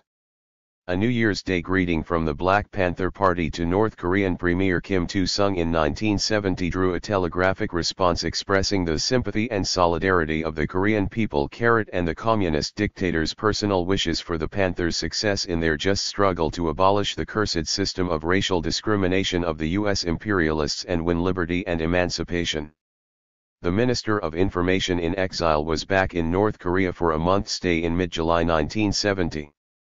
Prior to History of the Party 169. His arrival, a telegram in the name of the Central Committee of the Black Panther Party was received by the Premier in observance of the 20th anniversary of the outbreak of the Korean War. The message, as broadcast by North Korean radio, commiserated with the North Korean Communist regime for the imperialist aggression practiced by the U.S. government against Korea, wished success to the regime, and designated August 18, 1970 as an International Day of Solidarity with the Black people of the United States. 69. Cleaver, accompanied by New Left and Peace Movement activists on his second Far East trip, went on to North Vietnam for a 2-week stay. He acknowledged making a broadcast in Hanoi, specifically directed toward Black American soldiers fighting in behalf of the South Vietnamese Republic. The text of the broadcast in the Black Panther, September 26, 1970, disclosed that Cleaver urged Black GIs to desert, commit sabotage, and rip off the commander of the U.S. forces in South Vietnam. Cleaver later expressed hope that the Panther's international section under his leadership would be able to recruit Black GI deserters who had taken up residence in Europe. Registered. Cleaver said he visited the Communist Chinese on the same journey. Cleaver's expression of appreciation to Mao Zedong for Peking's support of Black American struggles had won him publicity in Red China's Peking Review on June 12, 1970. The international section of the Black Panther Party was formally opened in Algiers under Cleaver's direction in September 1970. Cleaver described its main tasks as, internationally publicizing the Panther struggle, making alliances with other movements, receiving assistance from other groups, and laying proposals before the UN in the future. 71. Exploiting the Vietnam War. In the autumn of 1969, the Panther Minister of Information negotiated with North Vietnamese representatives in North Korea in an attempt to get an agreement from Hanoi to release American prisoners of war in North Vietnam if the U.S. government would agree to drop criminal charges against the top 2 Panthers, Nguyen and Seal. During 1968 and continuing until August 1969, the 170 North Vietnamese government sporadically released a total of 9 American POWs to American peace movement activists, bypassing U.S. government channels. At HCIS hearings in 1969 on the release procedures, testimony indicated that the POWs were returned as a communist propaganda gambit which also served to enhance the position of pro-Hanoi peace groups in the U.S. 2. Rennie Davis and Dave Dellinger, who were negotiators in some of the POW releases, issued a press statement on October 21, 1969, agreeing to repeat their efforts for the Panthers. They were barred by the Cour from foreign travels, however, because both were co-defendants with Seal in a trial then underway on conspiracy to riot charges. 2. The imprisoned Seal claimed in a message to American peace activists in November 1969 that Hanoi had announced its willingness to barter POWs for Panthers. The HCIS staff could find no evidence that North Vietnam ever responded favorably, or even publicly acknowledged, the Panther proposal. It also appeared that the American peace groups were uncooperative about furthering the Panthers' scheme to free the U.S. political prisoners, Nevden and Seal. A Panther press release was circulated in November 1969 when mass anti-Vietnam War demonstrations were being staged in the U.S. by groups such as the New Mobilization Committee to End the War in Vietnam. The release denounced the New Mob leadership for alleged failure to see the importance of the Black people's struggle and demanded the organization dispatch delegates to Hanoi to negotiate under Cleaver's direction for a package Panther POW release. Newton launched another gambit apparently exploiting the Vietnamese War in order to call attention to the Panther cause shortly after his release from prison in August 1970. One of his statements on the party's new One World outlook was addressed to the courageous revolutionaries of the National Liberation Front and Provisional Revolutionary Government of South 6. Nam.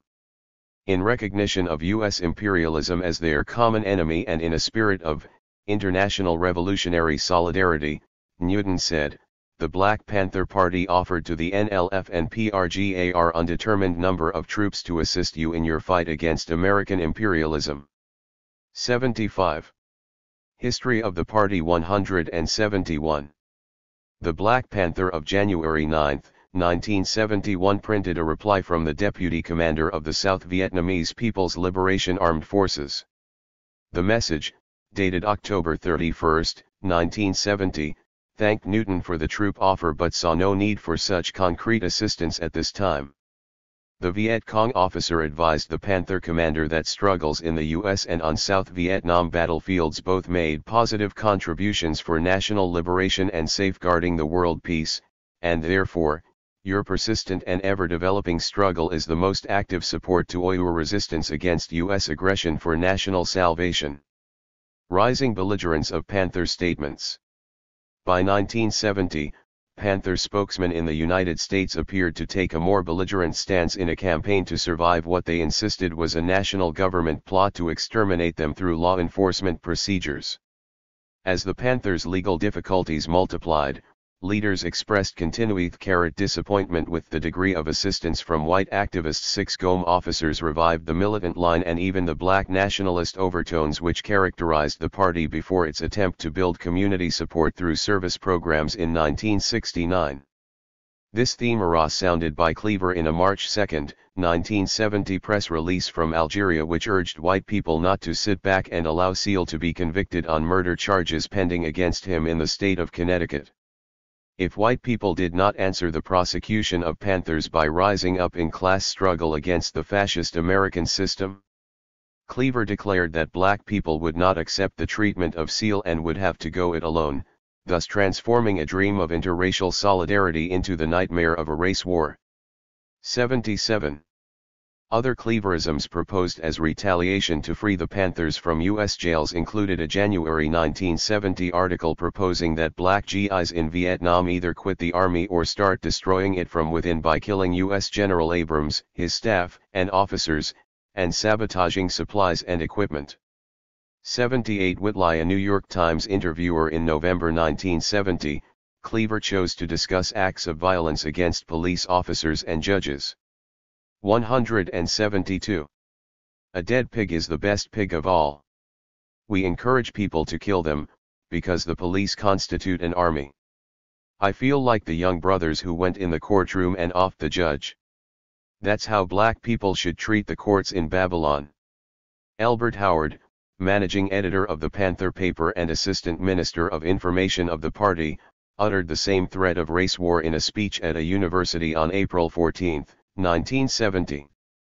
He said Panthers had pursued a myth in working for a class struggle in the U.S., that whites were willing to fight only when their own interests were threatened, and the party was prepared to fight a race war to prevent an extermination effort by the government. Howard's editorial statements in the Panther paper also castigated whites for up-service to the Panthers programs and for being unable to take directions from black people. He revived an earlier Panther proposal that black Americans arm themselves and create self-defense groups in their communities. The declaration by Hilliard in his November 1969 anti-war speech, "We will kill any fucker who stands in the way of our freedom," was sounded repeatedly in the Panther newspaper thereafter, in articles by editor Howard and others. The Panthers' Minister of Culture Emory Douglas was preparing a book of cartoons for printing under the title, "We will not hesitate to either kill or die for our freedom." 81. Threats of a race war were incorporated in the Panther Party's call to a revolutionary People's Constitutional Convention, the Panther Party's major activity in 1970, which was aimed at generating mass support and publicity. The call, released at a rally in Washington, D.C. on June 19, 1970, claimed that on the 107th anniversary of the Emancipation Proclamation, white America was escalating repression and genocide against black people in the U.S. and on an international scale, and was organizing the white race against the people of the world who have color. If white America failed to respond to the Panthers' warning, the call declared. History of the Party 173. Then we, black people, will be forced to respond with a form of war of salvation that in the chaos of carrying it out and the attempt to repress it, will gut TWS country and utterly destroy it. Before we accept genocide, we will inflict total destruction upon Babylon. 82. An opening address to a plenary session of the convention in September 1970 by one of the 21 New York Panthers facing prosecution on bombing conspiracy charges was an exhortation to acts of violence. New York Panther Michael Tabor was quoted as urging everyone to dedicate himself to the proposition that the only good pig is a dead pig. The speaker chose to define the Panther concept of self-defense as a preemptory attack on policemen. If you don't get him today, he will get you tomorrow. Newton on violence. The newly freed Panther Minister of Defense, as previously noted, discussed force at the September Convention only in the sense of its applicability in a revolutionary situation to those who resisted loss of power. One of his few allusions to the advisability of violent actions in contemporary America occurred a few days after his release on bond pending a new trial for manslaughter of a police officer. On August 7, 1970, 2 days following Newton's release from jail, a shootout occurred in a Marin County courtroom in San Rafael, California, where a proceeding was underway involving 2 black inmates of San Quentin. The shootout was precipitated by an abortive escape attempt in which the judge, the prosecutor, and 3 women jurors were taken hostage. The judge, the 2 convicts, and a 17-year-old youth described as having been involved in the escape plot were killed in the shooting fray. 84. The Black Panther Party sponsored revolutionary funerals for the 2 convicts and their youthful accomplice. More than 1,000 persons turned out for ceremonies on August 15. In Oakland, supervised by Panthers in full dress uniform and addressed by Newton and David Hilliard. 174. Newton pledged that the Panther Party will follow the example that was set by these courageous revolutionaries. If the penalty for the quest for freedom is death, then by death we escape to freedom. Newton's eulogy also pledged our lives to accomplish goals set by the slain men. Although none was represented as having any organizational tie to the Panthers, the rhetoric of the Panther leader also referred to a high tide of revolution which was about to sweep American shores, and to a revolutionary lesson taught by the San Quentin convicts. 85. Newton expo / again on the Marin County Courthouse shooting in an interview with the Underground Press Service, the Liberation News Service, on August 21, 1970, in New Haven. One think that the Marin Courthouse event, a colossal event, was some indication of what might happen in the future, Newton said. Asked how he could afford to make such a public statement, the Panther official replied, "Now as far as Marin is concerned, and all action by the people have to perform these things. All we can do is set an example or educate the people either by illustrations or by lectures or by whatever way we can get through to the people. But the final task will be the people bearing the burden in changing things. So we can talk about all of those things with immunity, because we know that we can't do them anyhow. We're probably the most focused upon party in America at this time by the wrong people, by the FBI, CIA, and so forth, and so we can't indulge in those things. But the people will follow that umipple. And one think they will. I think that the Jailerin incident has a definite relationship to things that have been happening in Latin America and so forth. So I think world revolution now is a reality, and that the struggle is just intensifying." Newton referred to concepts of revolutionary suicide and reactionary suicide in this and subsequent discussions of revolutionary theory. Reactionary suicide was defined as physical or spiritual death without lifting a hand to prevent it. A believer in revolutionary suicide, on the other hand, would not accept death meekly but would engage in head-on conflict with forces that are very strong and individual chances of surviving are very slim.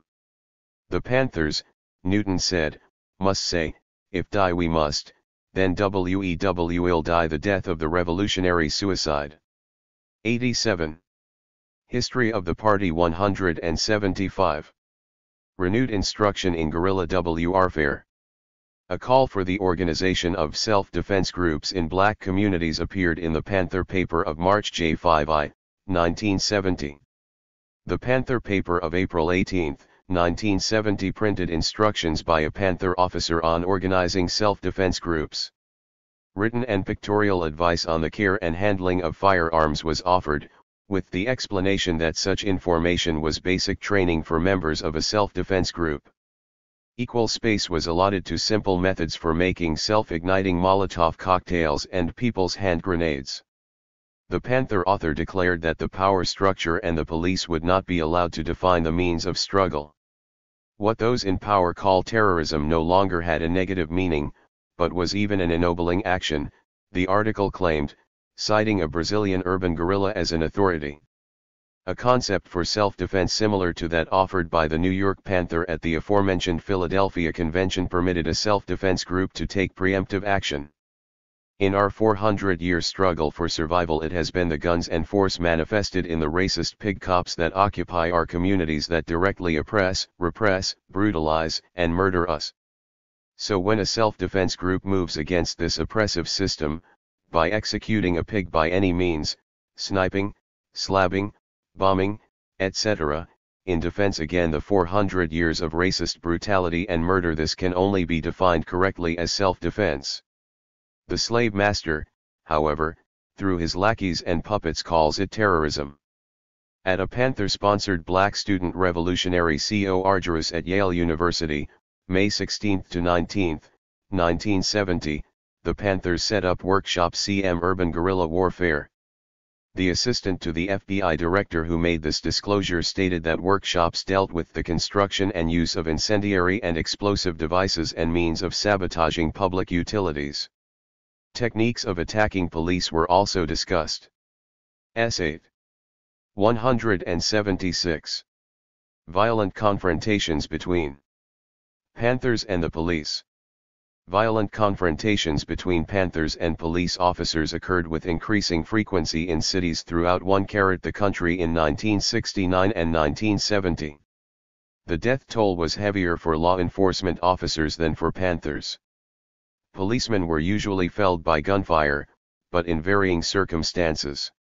Incidents in 1969 of **10 began with apparently routine police checks of a pedestrian, car, or building. In 1970, deaths were attributed more often to sniping or other ambush types of assault while policemen were engaged in routine patrols or sat in parked police vehicles. 11 police officers were killed as a result of acts by persons identifying themselves as Panthers in the period 1967 to 70. The SII-LE death recorded prior to 1969 was that of an Oakland policeman in 1967, as a result of which Newton was still subject to legal proceedings 4 years later. In 1969, 4 other policemen met death at the hands of Panthers. During 1976, policemen lost their lives as a result of acts attributed to self-styled Panthers in Sacramento, Omaha, Chicago, Detroit, Toledo, and Baltimore. 17 police officers were wounded in a total of 8 confrontations which had resulted in death and or in jury to police in 1967 to 68. The total of policemen injured jumped to at least 64 as a result of 23 separate incidents leading to death and or injury of police officers in 1969-70. Injuries were recorded most often among members of the Chicago Police Department, with California the second most common trouble spot. By contrast, 5 Panther fatalities resulted from the incidents during 1969 and none at all in 1970. Some of the circumstances in which violence exploded between Panthers and police are illustrated by accounts of the incidents by the press and other sources. The first police fatality since the 1967 Oakland shootout occurred around midnight on June 4, 1969. A police officer in Santa Ana was shot without warning as he made a pedestrian check. History of the Party 177. Of 2 young men en route home from a Black Panther meeting. 2 California highway patrolmen stopped a car with a faulty tail light on the night of September 7, 1969, in the community of Gardena in Los Angeles County. According to a reconstruction of events by law enforcement officials, one of the officers was writing out a ticket when bullets struck him in the chest and knee. 3 men in the vehicle escaped on foot after the shooting. In an episode that continued into the following day, the 3 at some time or another stole a pickup truck and eventually abandoned it. They were next spotted at a private residence where they commandeered the family car, taking a mother and 5-year-old daughter as hostages. Another shootout ensued when police boxed the fugitives in an alley and rescued the hostages. When the shooting ended, the 2-day toll of wounded included 2 police officers, a woman hostage and 2 of their assailants. 2 of the gunmen arrested on the scene, and a third WHO escaped and was apprehended later, were identified in the Panther Party P-ER as members of the party's Southern California chapter. When the third gunman was apprehended, he was charged with attempted murder in the September 7 shootout and with the actual murder 3 weeks later of a security police officer. Law enforcement authorities claimed that the officer had been sitting in his auto eating a sandwich in a Los Angeles shopping center when, in the early morning hours of September 29, he was cut down by 7 bullets. The third gunman, identified as a section leader in the Panthers Los Angeles organization, was convicted in both cases. He was sentenced to life imprisonment in April 1970 for the September 7 shooting, and in early he was sentenced to death for the shopping center murder. 93. A Los Angeles distribution manager for the Panther paper was killed and another Panther wounded in a shooting fray in Los Angeles on October 18, 1969, which 2 police officers testified started as the officers saw in an unmarked car observing a restaurant plagued by robberies. Shotgun wounds in the back of the officer who fired the fatal shot were cited as evidence bearing out police accounts that Panthers opened fire as they approached from behind the police. 94. 178. A 4-hour gun battle erupted when Los Angeles police officers arrived at local Panther headquarters on December 8, 1969, with warrants for the arrest of 2 men charged with assault vdth a deadly weapon and to search for illegal weapons. 3 police officers and 2 Panthers were wounded. Police found the Panthers heavily armed and the headquarters equipped with sandbags, reinforced doors, gun ports, and an incomplete escape tunnel. 2 Oakland police officers were severely wounded when a police van in which they were taking 4 men to jail was ambushed on April 17, 1970. As police pursued a vehicle carrying their attackers, hand grenades were thrown from the vehicle, injuring a mother and child on the sidewalk. One of 2 assailants captured was identified as a captain in the Black Panther Party and his fully automatic weapon was traced to a bunker of a nearby military reservation. Escalating violence in Chicago. One of a series of violent confrontations in Chicago during 1969 occurred around 2 a.m. on July 16, 1969. When 2 policemen responded to a citizen's complaint about a fruit stand theft. As the officers discussed the theft with the owner and his friends, 2 Black Panthers approached, identifying themselves as community leaders. After a great deal of Panther mounting, eyewitnesses reported that one of the Panthers started shooting. Both policemen and a friend of the fruit stand owner were wounded before their assailant was shot down by one of the officers. Carried. In the early morning hours of July 31, 1969, local police engaged in a 30-minute gun battle with Panthers at party headquarters in Chicago. Police reported that an attempt to investigate guns carried by individuals in front of the headquarters sent the suspects into the Panther building from which gunfire soon greeted them. With the aid of reinforcements, police entered the building and arrested 3 Panthers, slightly injured by broken glass. 4 police officers were treated for minor gunshot injuries, and a 5th was hospitalized with a bullet wound in the leg. History of the Party 179. Another gun battle took place in pre-dawn hours of October 4, 1969, as police responded to what they described as sniper fire from the roof of the Panthers' Chicago headquarters. A policeman was wounded in the face by pellets and brick fragments, and some of the 7 Panther officers and members in the headquarters who were arrested on attempted murder and other charges complained they were victims of police aggression. A confrontation about 3 a.m. on November 13, 1969, in an abandoned building on Chicago's South Side, had more tragic consequences. While Panthers made their customary charge of a police attack, research revealed that police had actually responded to a wife's fear for the safety of her prison guard husband. Alarmed by alleged threats of a Black Panther to get the husband after a brawl near a tavern, the UNF was instrumental in summoning 2 police officers to investigate persons lurking in an abandoned building across from the guard's home. When police entered the building, gunfire fatally wounded one officer and injured the other. Police reinforcements also suffered casualties before the shootout ended. The final tragic toll was 2 police officers and 1 Panther slain and 7 police officers and 1 Panther wounded or hurt. A news bulletin from the local Panther chapter reported that the dead Panther had defined political power by blowing away racist pig Frank Rappaport and racist pig John Gilhooly and retired 8 other reactionary racist pigs before he was shot down. 100. A climactic confrontation occurred in Chicago on December 4, 1969, as a result of an effort by the state's attorney's office to execute a warrant to search for illegal weapons in an apartment rented by Panthers. The state's attorney's police, which are DRAWTI from the Chicago Police Department and the county sheriff's forces, arrived at the Panther residence shortly before 5 a.m. A rifle shot which greeted them set off a barrage of firing by law officers which led to the deaths of the head of the Illinois Panther Party, Deputy Chairman Fred Hampton, and the head of the Peoria chapter, Defense Captain Mark Clark, as well as the wounding of 2 policemen and 4 Panthers. Police seized an illegal sawed-off shotgun and a stolen police weapon and observed some 17 other weapons which had not been registered. A coroner's jury ruled in January 1970 that the shootings constituted justifiable homicide, and a county grand jury on January 30 indicted the 7 surviving. 180. Occupants of the Panther apartment on attempted murder and other charges. Subsequent reports on the raid showed that the body of the top Illinois Panther was found in his bed.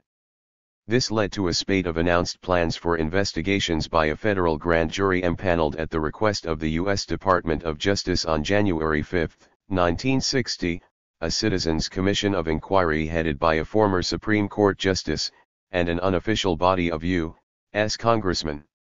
A People's Inquiry was scheduled by the Black Panther Party itself.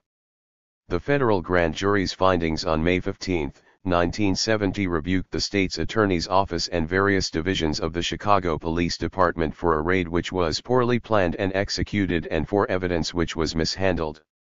The news media were criticized for improper pretrial publicity. Prosecution of surviving Panthers was dropped at the behest of the federal grand jury, which found evidence of only 1 shot fired by a Panther and almost 100 gunshots by police in the confrontation. Refusal of the Panthers to cooperate with the grand jury made it impossible to make a determination as to whether their civil rights had been violated, according to the panel. It found no fault with close police surveillance of the violence-prone Panthers or the practice of searches for illegal weapons. The activities of violence-oriented groups such as the Panthers, the report concluded, seriously complicate the job of law enforcement agencies, which is to preserve order, administer justice, and guarantee the fundamental rights of American citizens. The last Chicago fatality was reported to HCIS to be a result of a Panther police confrontation on June 19, 1970. A patrolman was shot in the head with a sawed-off shotgun as he sat in his squad car making out a report, according to the local police department. A few hours later, police arrested 5 men including an individual identified in the National Panther newspaper as a member of the local Panther chapter. Police had stopped a car in which the men were riding because it lacked license plates. The Black Panther and one of his companions were convicted on September 15, 1967, of murder, armed robbery, and unlawful use of weapons. On February 19, 1971, a judge sentenced the Panther to a prison term of 15 to 50 years. 02. History of the Party 181. Additional highly publicized violent confrontations during 1970 included the fatal shooting of 1 police officer and the wounding of another as the 2 sat in their police car in Baltimore, Maryland, on the night of April 24, 1970. The police survey of the BPP revealed that 15 Panther locals had sandbags in their headquarters or were otherwise barricaded in a manner suggesting the occupants were prepared for a possible shootout. After the widely publicized December shootout in Chicago, the Seattle chapter was relocated in a 2-story house combining living and office space. The second story was fortified with sand GS, sheet metal, and an illegal automatic rifle.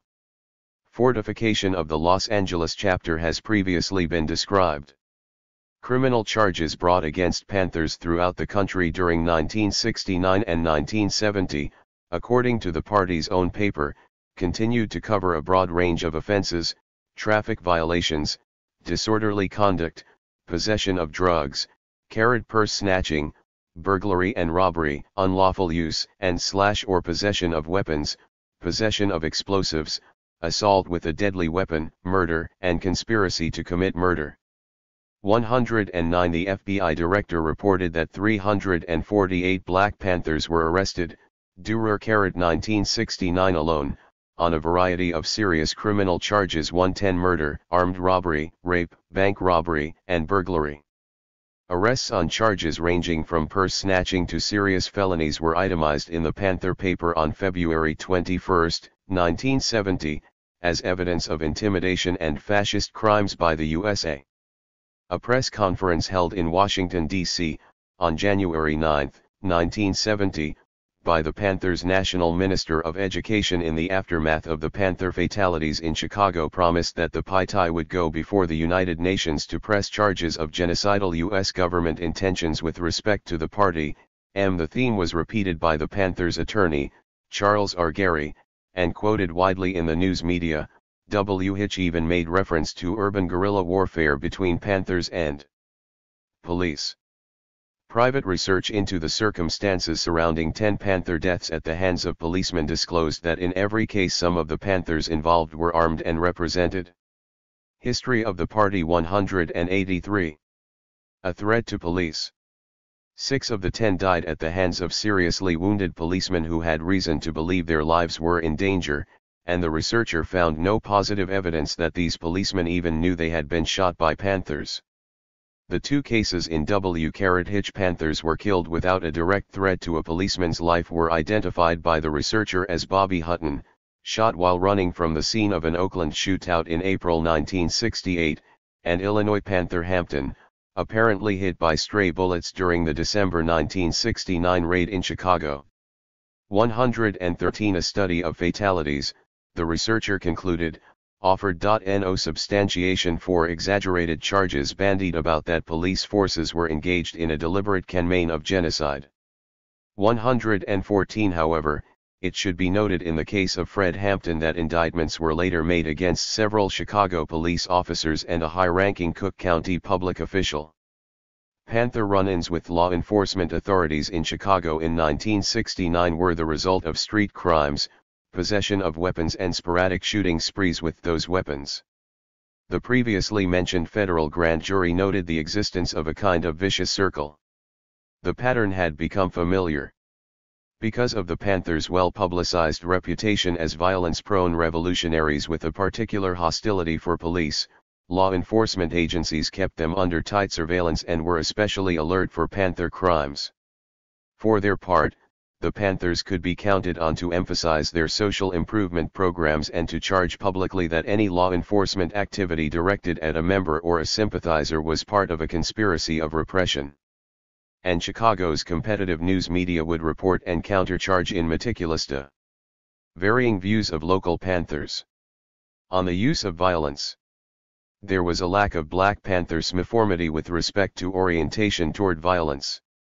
Although some degree of hostility toward police forces was common to all chapters, shootouts and other violent confrontations with police were 184. Uncommon.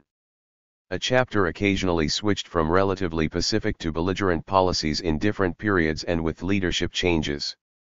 Such criminal acts as burglaries, attempted extortion followed by arson, and beatings, attributed to a group of Seattle Panthers in 1968, tapered off by the spring of 1969. 4 of the Seattle Panthers were accused of engaging in sniping at policemen in that period, for the stated purpose of getting rid of pigs, and some of the beatings were administered to Panthers who wanted to quit the party. In Detroit, on the other hand, a former Panther described the chapter as nonviolent and community service-oriented from 1967 until the summer of 1969 when a new group of Panther supporters influenced by policies learned at national headquarters began to talk up the virtues of violent actions against police officers and property. A few Panthers who had traveled to Oakland and then tried to inculcate hit-and-run-kill-the-police tactics in the Kansas City, Missouri, chapter were halted by the leaders. Panther police relationships remained on the level of psychological, rather than shooting warfare. The lack of aggressiveness of Panther affiliates in Indianapolis and Philadelphia was a cause for complaint from representatives of the National Panther hierarchy. More uniformity was observed in public acknowledgments by chapter leaders that they were part of a national organization preparing the ground for a revolution in the United States. The revolution was described as a future event which would occur after Panthers finished arming, organizing, and educating the people. Some chapter leaders characterized the forthcoming upheaval as an inevitably violent affair. Speeches by spokesmen for the Seattle chapter predicted guerrilla warfare, while the Kansas City chapter chairman talked of armed struggle and a Holocaust in one of his press interviews. Detailed instructions for creating chaotic conditions in the course of revolution were contained in a document obtained by informants from the headquarters of the Indianapolis chapter of the Panther Party but allegedly prepared by a Panther affiliate in Chicago. The document declared a people's revolution in the state of Illinois would require the destruction of communication and transportation networks and the execution of city, state, and federal officials. History of the Party 185. The results of such a revolution were not consistently or clearly projected by local leaders. The Seattle chapter chairman preached that there would be an equal distribution of wealth in post-revolutionary American society, with Cuba used as a model. The Kansas City chapter head spoke of achieving an American form of socialism, while expressing admiration for Chinese communist policies. The Power to the People slogan of the party meant power in the hands of black people in separate black communities to some Panthers, even though whites would join in carrying out a nationwide revolution. One ex-Panther described local chapter discussions which indicated expectations of a Black Panther Party dictatorship over the whole of U.S. society. Not all local leaders and members of Black Panther Party chapters approved of violent confrontations with law enforcement officers or supported the revolution which was discussed in political education classes introduced on orders from the national leadership beginning in late 1968. Not only were some of the rank-and-file members against the idea of violent revolution, an ex-Panther from Philadelphia stated, but most of the local leaders aren't that heavy. They were more interested in purely local actions to deal with local problems. In the generally unaggressive Detroit chapter there were those who approved and others who disapproved of the national organization's call for violent revolution in America. The same was true in the Kansas City chapter, according to a former officer.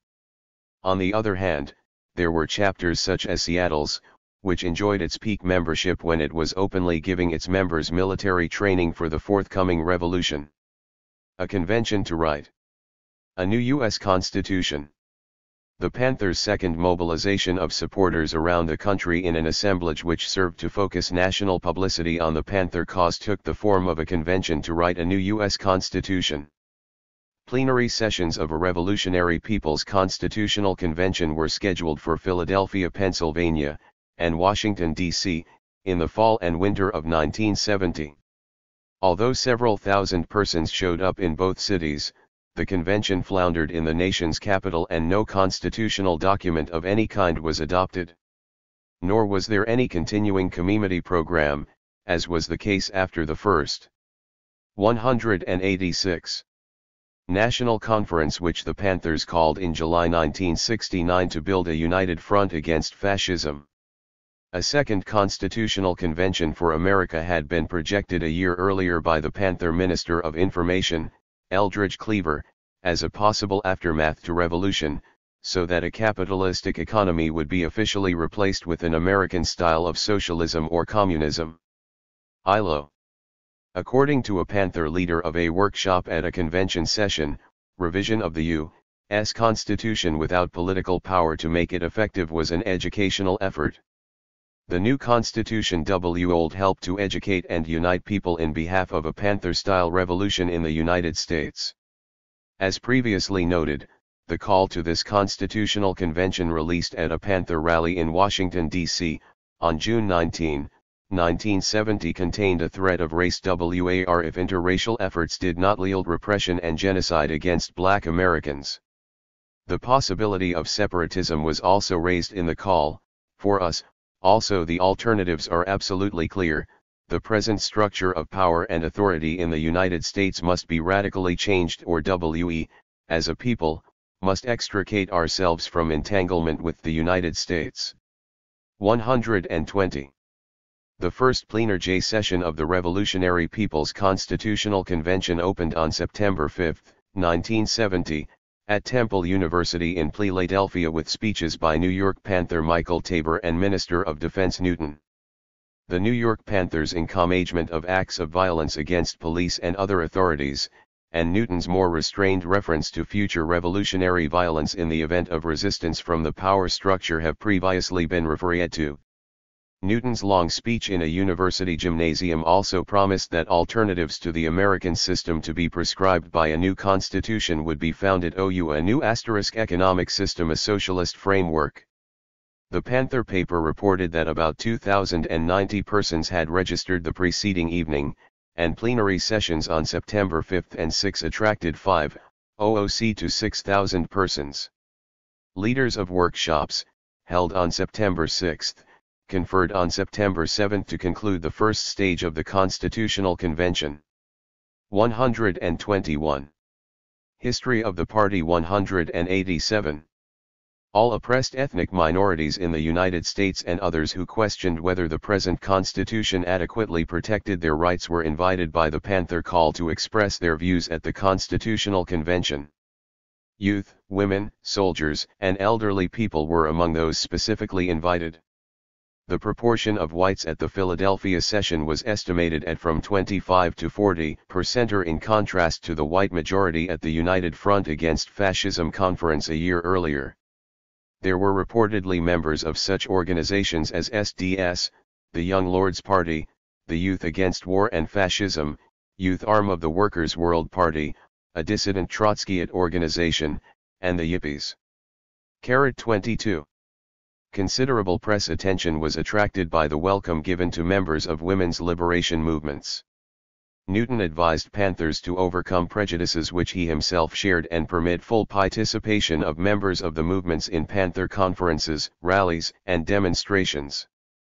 We should try to form a working coalition with the gay liberation and women's liberation groups, he explained, because some of them are sincere revolutionaries and, furthermore, they are our friends, they are potential allies, and we need as many allies as possible.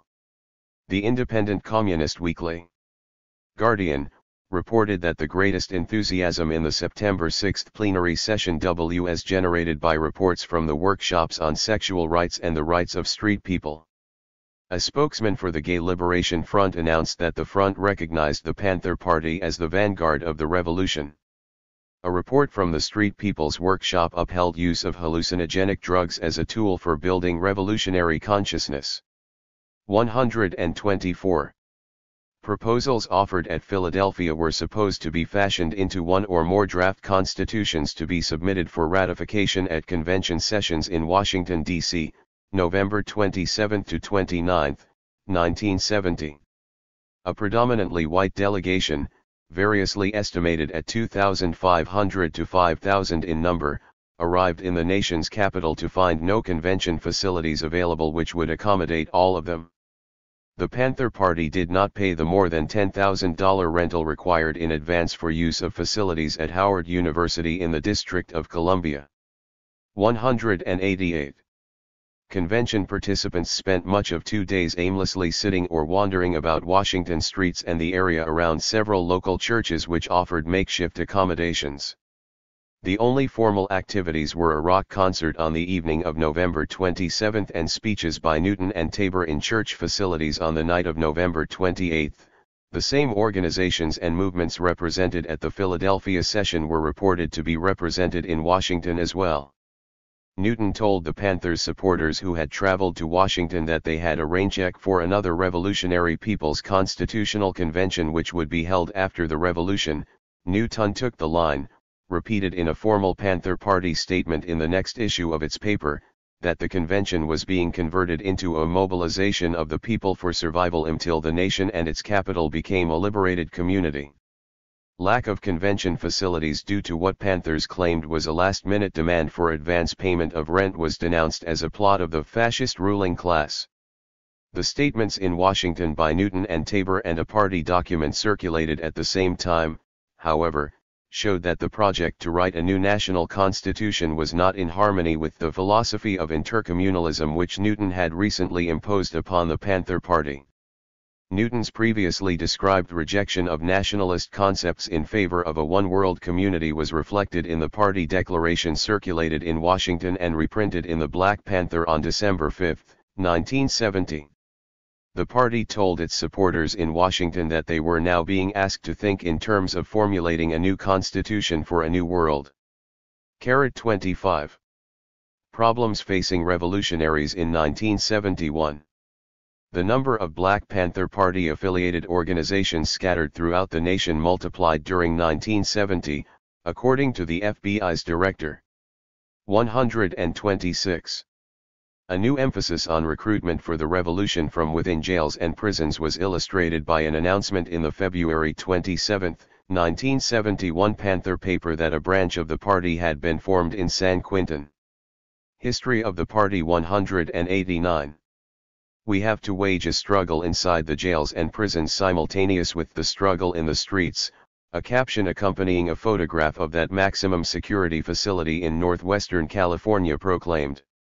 A message from the state prison branch of the party observed that the increase in revolutionary prisoners has proportionately increased the level of political awareness throughout the penal system.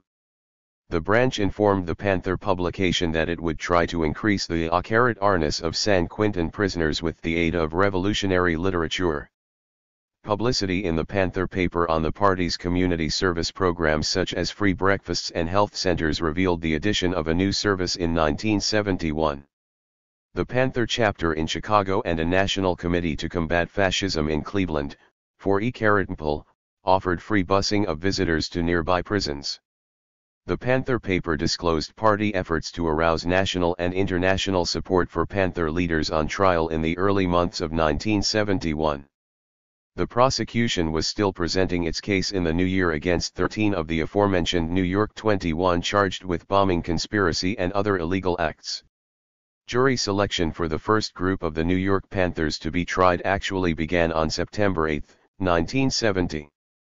As the new year opened, the prosecution and defense were still arguing over jurors who would hear the state of Connecticut's case against Panther National Chairman Bobby Seale and Erica Huggins, organizer for the State Panther Organization.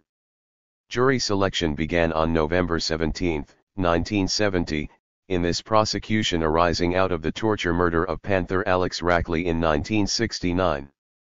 Charges against the two defendants included capital offenses of murder and kidnapping resulting in death.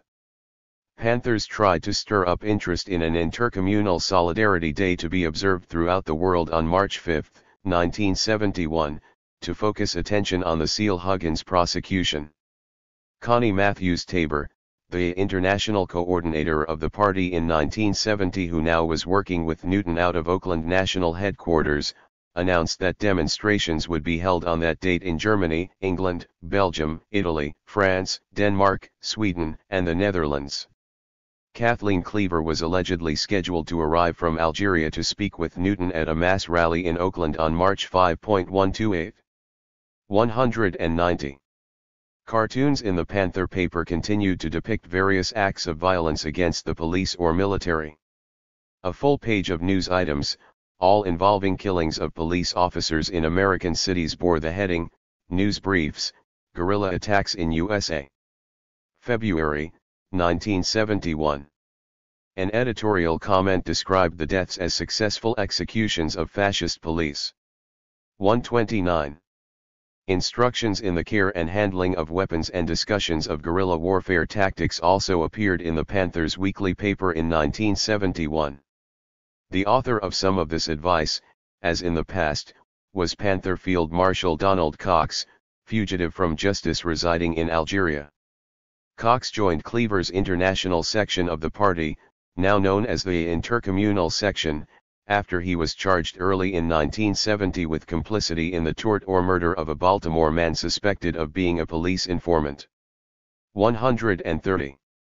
Cox's instructions in the Panther paper, under the heading Organizing Self-Defense Groups, contained his customary explanation of differences in the firing power of guns and appeal for continuous practice with them. However, from the security of exile he publicly exhorted those he had left behind to engage in guerrilla TPE activity without delay. Attack at will the police communication and transportation system in the U.S., W.S. Cox's advice in a section on the importance of sabotage in a guerrilla operation. Cox also seconded Cleaver's appeal to GIs to turn their weapons against their officers. Cox added that GIs should bring all the weapons they could lay hands upon to help freedom fighters carry out a war of true liberation in the United States. Cracks in the Panther edis. The new year brought the first signs of serious internal strife in the Black Panther Party. By March 1971, the dissension led to an open break between two of the most prominent Panthers, the party's founder and Minister of Defense, Newton, and Minister of Information in exile, Cleaver. Newton announced in the party's paper of January 23, 1971, that 5 West Coast Panthers had been purged for attempting to organize themselves into a roving armed band. One of the 5 was Elmer Gerard Pratt, more commonly known as Geronimo. He was the Deputy Minister of Defense. History of the Party 191. For the Panthers' Southern California chapter, located in Los Angeles, in 1969 and 1970, but he functioned from an underground or concealed location. In the summer of 1969, he faced charges in Los Angeles of illegal possession of bombs. He was again arrested with 18 other Panthers and charged with attempted murder when police raided Panther offices and a residence in Los Angeles on December 8, 1969. His next arrest, in December 1970 in Dallas, added a new charge of fleeing California to avoid prosecution. 131. In announcing Geronimo's expulsion from the party, Newland declared the Los Angeles Panther had been guilty of self-indulgent and careless conduct which was not conducive to a clandestine existence. Newton also accused him of being dissatisfied with the financial support provided by the Panther Party and with threatening Newton and Chief of Staff Hilliard with assassination if his demands for more money were not met. Purges of 11 East Coast Panthers, having more far-reaching consequences, were announced by the party's Central Committee in the Black Panther of February 13, 1971.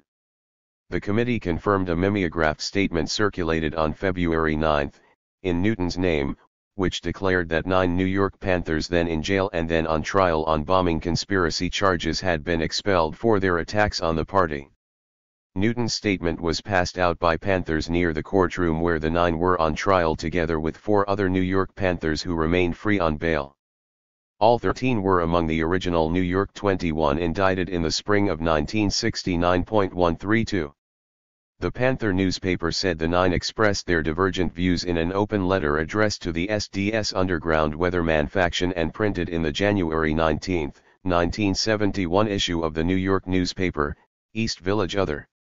133. The letter, actually signed "Your fellow guerrillas in the revolution," the Panther 21, criticized a Weatherman declaration in December 1970 that the SDS faction had made a military error in deciding a year earlier that armed struggle and reliance on guns and bombs were the only legitimate form of revolutionary action. The New York Panthers regretted that members of the SDS faction had come to believe that there was also virtue in open activities such as rallies and mass demonstrations. Opposition to the Vietnam. 192. War, support of individuals in legal difficulties, such as the Panther leaders, and support of rebellious prison inmates were suggested as issues for mass demonstrations in the Weatherman communique. Although Newton and the Panther Party were never mentioned, the New York Panthers' criticism of the Weatherman statement clearly also applied to tactics pursued by the Panther Party. Whereas the Panther paper in 1971 repeatedly referred to the party as the vanguard of the American Revolution, 5 the New York Panthers stated that they regarded the SDS underground group as one of the if not the true vanguard in the United States at this time. Prospects of a real revolution armed struggle were reduced when revolutionaries involved themselves with issuing newspapers and holding rallies and conventions, the open letter contended. Emphasis on immediate Urban guerrilla activity. Like Cleaver, the Panther dissidents sided with Latin American revolutionaries who preached that immediate armed struggles would best unlock the revolutionary energy of masses of people. Mocking those who talked of revolutionary suicide, the open letter declared that mass demonstrations had to be combined in a coordinated way with the rebellion of the urban guerrilla. We desperately need more revolutionists who are completely willing and ready at all times to kill, to change conditions, the letter stated. Noting that the weathermen themselves agreed that their bomb attacks had had a devastating political effect, the Panther letter suggested that targets should be selected with more care in the future, in order to have a greater effect on the American economy and to obtain money and weapons for the movement. The war is on, the New York Panthers declared, and if whites from the mother country did not help, blacks in the colony and their Third World allies would simply go it alone. 2 of the New York 21 who were free on bail and who did not join in the foregoing dissent failed to appear when legal proceedings against them resumed in a New York City courtroom on February 8, 1971. The judge immediately revoked bail for 2 other defendants still at liberty, sending them to join the dissident defendants in prison. The 2. History of the Party 193. Fugitive defendants, Michael Setwayo Tabor and Richard Dariba Moore, together with Tabor's wife, fled to Algeria. In a videotape released by the New York Panthers a month later, Tabor complained that Nevden failed to live up to the members' expectations of him, and the leaders' talk about intercommunalism in November 1970 led to a gradual drifting away of the party's membership. 136. The Panther Central Committee, in the party paper of February 13, 1971, declared the 3 to be enemies of the people expelled for life. The committee claimed that their treacherous acts involved not only bail jumping but also loss of important records maintained by Mrs. Tabor. 131. The 2 Panther defendants who were remanded to jail after the escape of Tabor and Moore, and the entire New York chapter of the party, were shortly thereafter expelled by the national headquarters for taking the side of the fugitives. 138. A San Francisco television program brought about Cleaver's public intervention in the dispute on February 26, 1971, by arranging an intercontinental telephone discussion between the exiled Panther and Newton. Cleaver called for reinstatement of the Los Angeles Panther Geronimo, the New York defendants and their Panther chapter, and the expulsion of Chief of Staff Hilliard. 139. A second intercontinental interview by a wire service representative in early March sought Cleaver's reaction to a Panther paper article accusing him of abuse of his wife and the murder of another Panther in Algeria. Cleaver and his wife denied the charges, and the minister in exile also declared that he was expelling from the party its commander, Newton, and his chief of staff, David Hilliard. 1 foot 19 inches. The New York Panther chapter had similarly expelled Mvlin and Hilliard a few days earlier. 1 to the power of first. A tape by Cleaver, made available by the dissident New York Panthers on March 4, 1971, criticized Nevden for creating a bureaucratic party machinery and for opposing a shift to an underground party operation. Cleaver felt the party was putting too much emphasis on mass actions and the defense of political prisoners and too little emphasis on military struggle. 21 cubed. 194. Another tape publicized by the New York chapter on March 4 was a conversation between Cleaver and Newton on February 27, 1971, in which the defense minister read out of the party the entire Algerian section including Cleaver. The fatal shooting of a New York Panther officer on March 8, 1971 was attributed by spokesman for the chapter to Panther assassins sent by Newton from the West Coast. The Panther, shot in the daytime on a Harlem street, was identified as a deputy field marshal who favored Cleaver over Newton. A deputy minister of information for the New York chapter announced about this time that his group was setting up a new national headquarters of the Panther Party in New York City and would publish its own newspaper. The first official statement on the controversy from the Oakland national headquarters was a Central Committee declaration in the Black Panther of March 20, 1971, that the entire intercommunal section in Algiers, which included its director, Cleaver, and his wife, had defected from the party. Chairman Seal broke his silence on the party's internal problems with a letter from jail printed in the April 3, 1971 edition of the Black Panther and also issued to the press by national headquarters on April 7. Seal denounced Cleaver for divisionary and counter-revolutionary actions but insisted, there is no split in the Black Panther Party, at all. 1. Newton came up with lengthy analyses which held Cleaver largely responsible for serious mistakes in Panther policies in the past and used Cleaver's departure as a signal for a new soft cell party line. Like Seal, Newton scoffed at the idea that the party was split into factions, pointing out that only 2 Eastern affiliates sided with Cleaver while 38 others remained loyal to the Oakland headquarters. Despite many positive contributions, Cleaver erred in believing revolution could be made by armed Panther police confrontations rather than by winning popular support through serving the needs of the black community, according to Newton. He described the party's decision to ally with white radicals late in 1967 as another mistake which put the party in a twilight zone. Unable to mobilize whites yet unable to influence blacks. The alienation of the black community resulting from the use of profanity in speech and publications.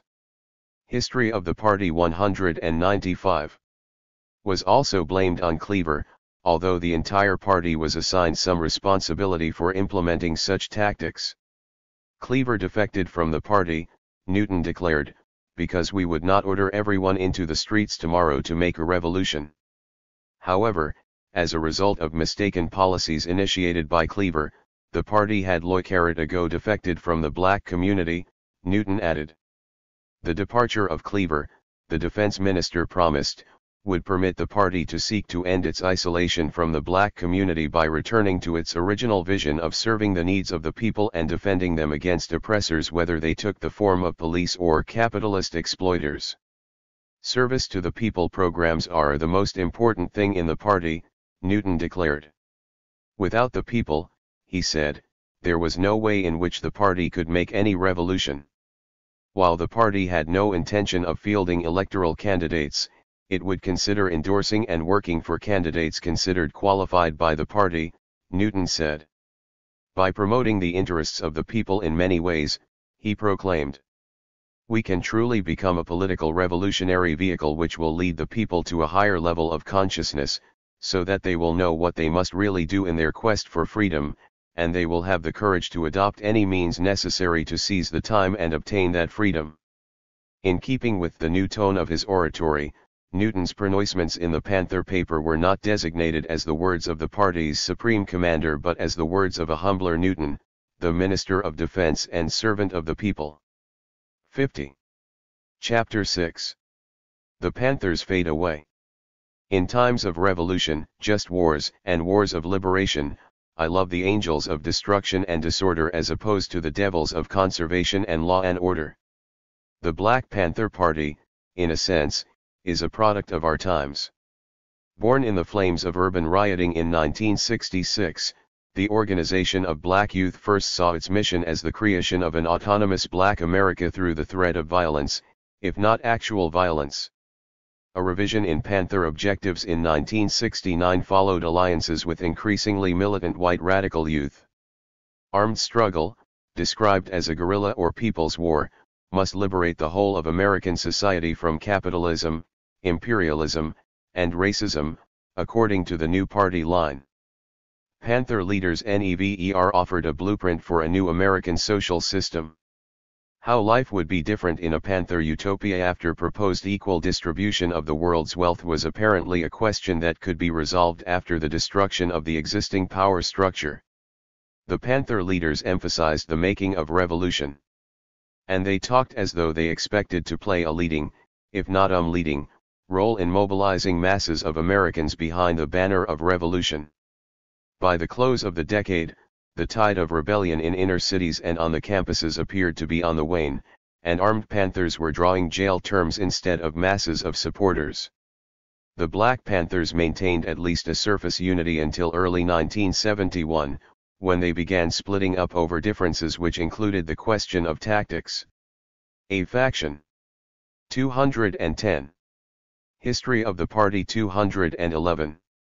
Within the Panthers, led by Minister-in-Exile, Eldridge Cleaver, called for party emphasis on underground terrorist-type activity, while the bulk of the party under Newton and Hilliard's leadership appeared to be preoccupied with legal forms of activity such as spoken and printed propaganda, rallies and conventions, legal defense campaigns, and community service programs. Cleaver charged that the party departed from its original military political stance when the issue was just Panthers, pigs, and guns after the prosecution and jailing of Panthers fragmented the leadership. One criticism of the domestic leadership for utilizing legal activity in an effort to stay out of jail and for refusing to authorize creation of an illegal underground party apparatus in the United States came from an officer who himself chose a comfortable life in exile rather than either jail or an underground existence. The legal difficulties which piled up for the Panthers and led to their debates over the options remaining open to them in 1971 were the logical outcome of Newton's attempt to organize unemployed black street youths into a paramilitary organization acting as a vanguard for a revolution. Violence was no stranger to the youths, even before they answered the Oakland Panthers' call for revolutionaries willing to organize to change the existing system, if necessary, by violence. Encouragement of acts of violence. The public arming of these youths guaranteed attention from both law enforcement authorities and the communications media. A former Panther had described the gun as the key to the growth of Panthers in early years when urban unrest was at its peak. But the gun was also the Achilles heel of the Panthers. Many of the street youths used the gun, and the degree to which members of the nation's police forces were victims has been chronicled elsewhere in this book.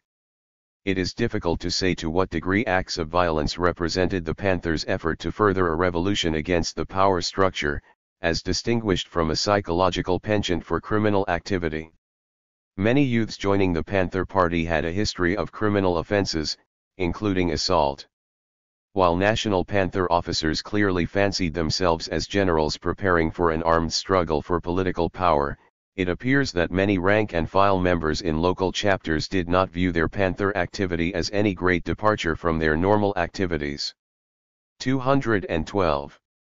FV. No information is available that would indicate that acts of violence by members of the Black Panther Party signified the opening shots in a revolution aimed at immediate overthrow of the U.S. government.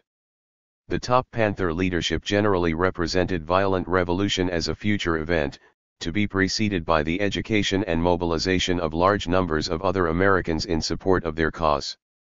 Not to be ignored, however, is the concurrent rhetoric of some of the Panther officers who advocated that the education of Americans include terroristic acts of violence against representatives of authority, particularly police officers.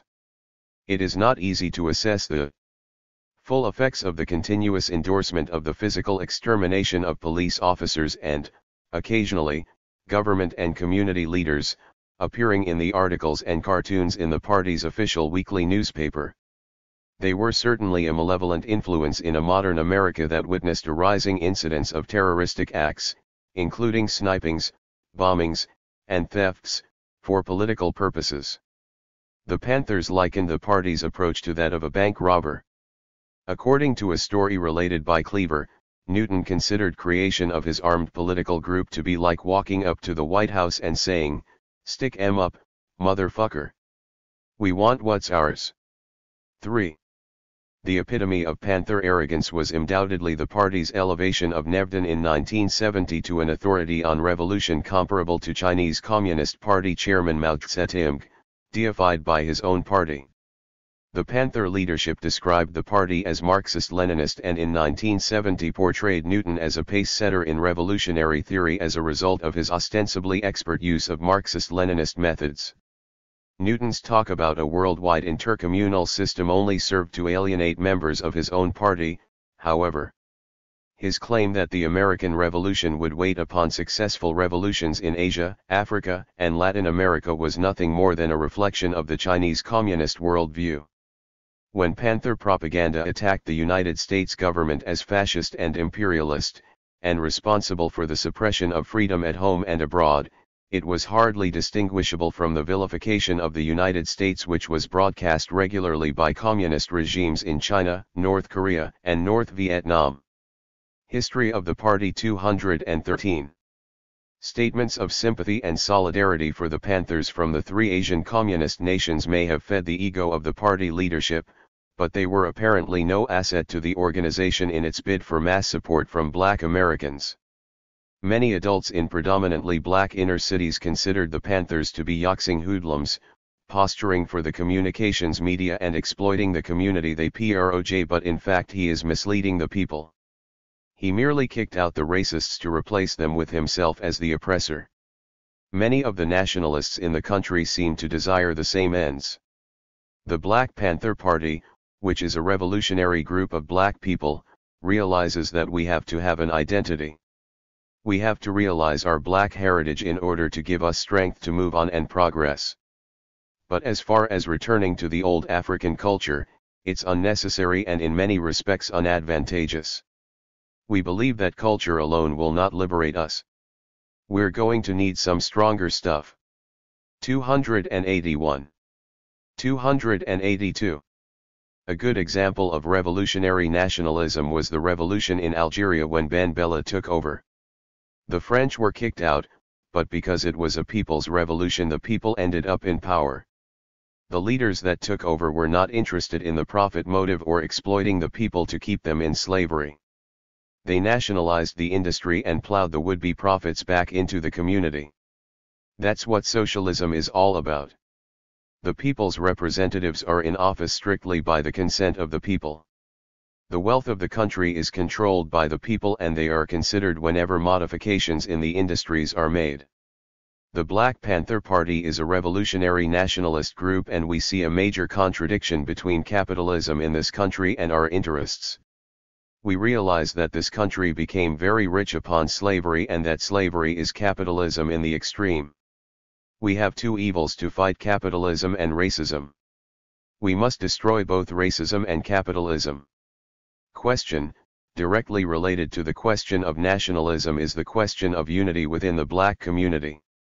There has been some question about this since the Black Panther Party has run candidates against other black candidates in recent California elections. What is your position on this matter? Newton, well, a very peculiar thing has happened. Historically you got what Malcolm X calls the field nigger and the house nigger. The house nigger had a few more privileges. He got the worn-out clothes of the master and he didn't have to work as hard as the field black. He came to respect the master to the extent of identifying with him because he got a few of the leftovers that the field blacks did not get. And through this identity with him he saw the slave master's interest as being his interest. Sometimes he would even protect the slave master more than the slave master would protect himself. Malcolm made the point that if the master's house happened to catch on fire, the house Negro would work harder than the master to put the fire out and save the house. While the field Negro, the field blacks, were praying that the house burned down. The house black identified with the master so much that when the master would get sick, the house Negro would say, "Master, we sick." The Black Panther Party are the field blacks. We're hoping the master dies if he gets sick. The black bourgeoisie seems to be acting out the role of the house Negro. Black Panther literature 283. They are pro-administration.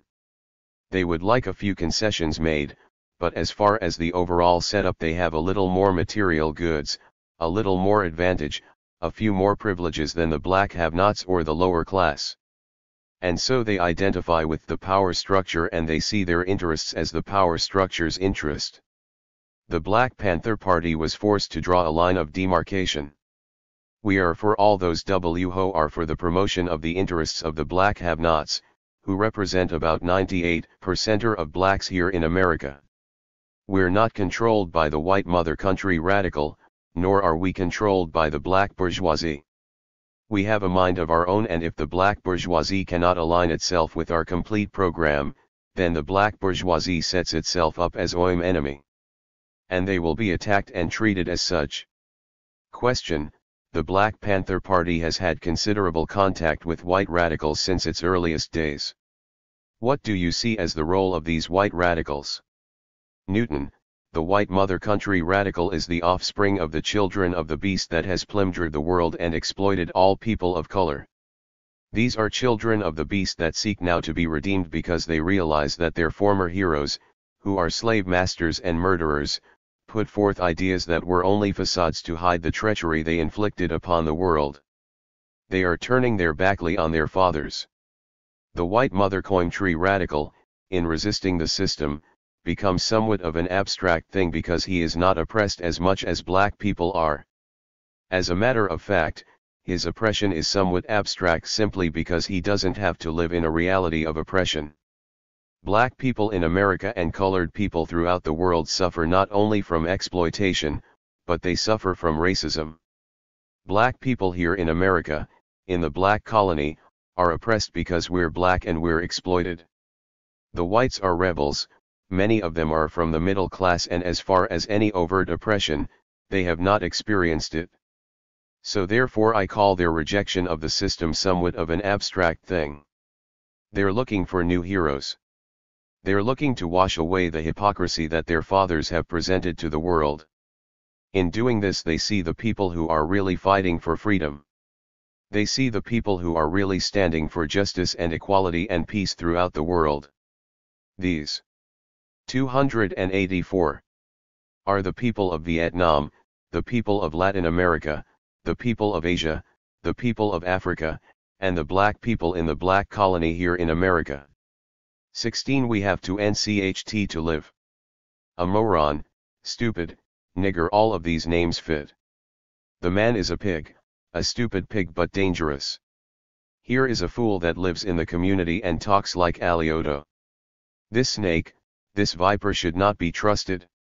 He is very destructive to black people, and our struggle. He has learned how to exploit and intimidate from his master.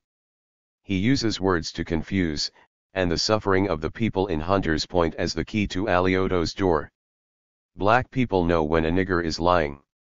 Black people also know the Black Panther Party, not by words alone but by its practice.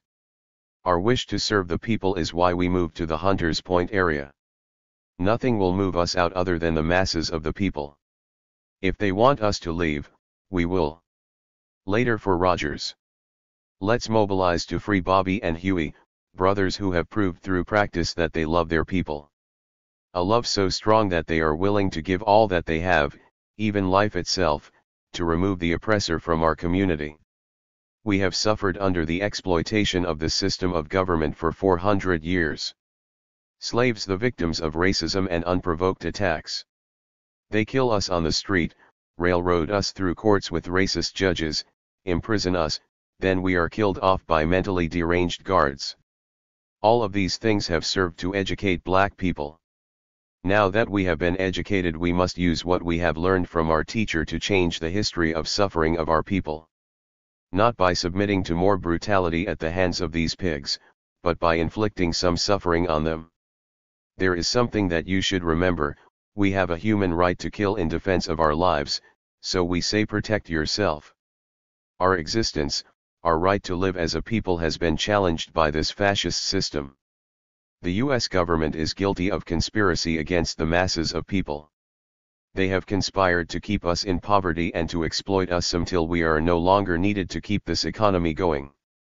Then they devise ways to murder and imprison us through their courts. 285. 286. Chairman Bobby Seale faces the electric chair for refusing to be a lackey, a tool for this racist system. Bobby chose to expose America and the so-called system of justice to the oppressed people of the world. So the plot continues: Huey, Lil Bobby, Bunchy, John, Fred, and many others. These murders and imprisonments were planned by the master criminal, America. So that we have to be prepared to inflict the maximum damage on these pigs at any given time.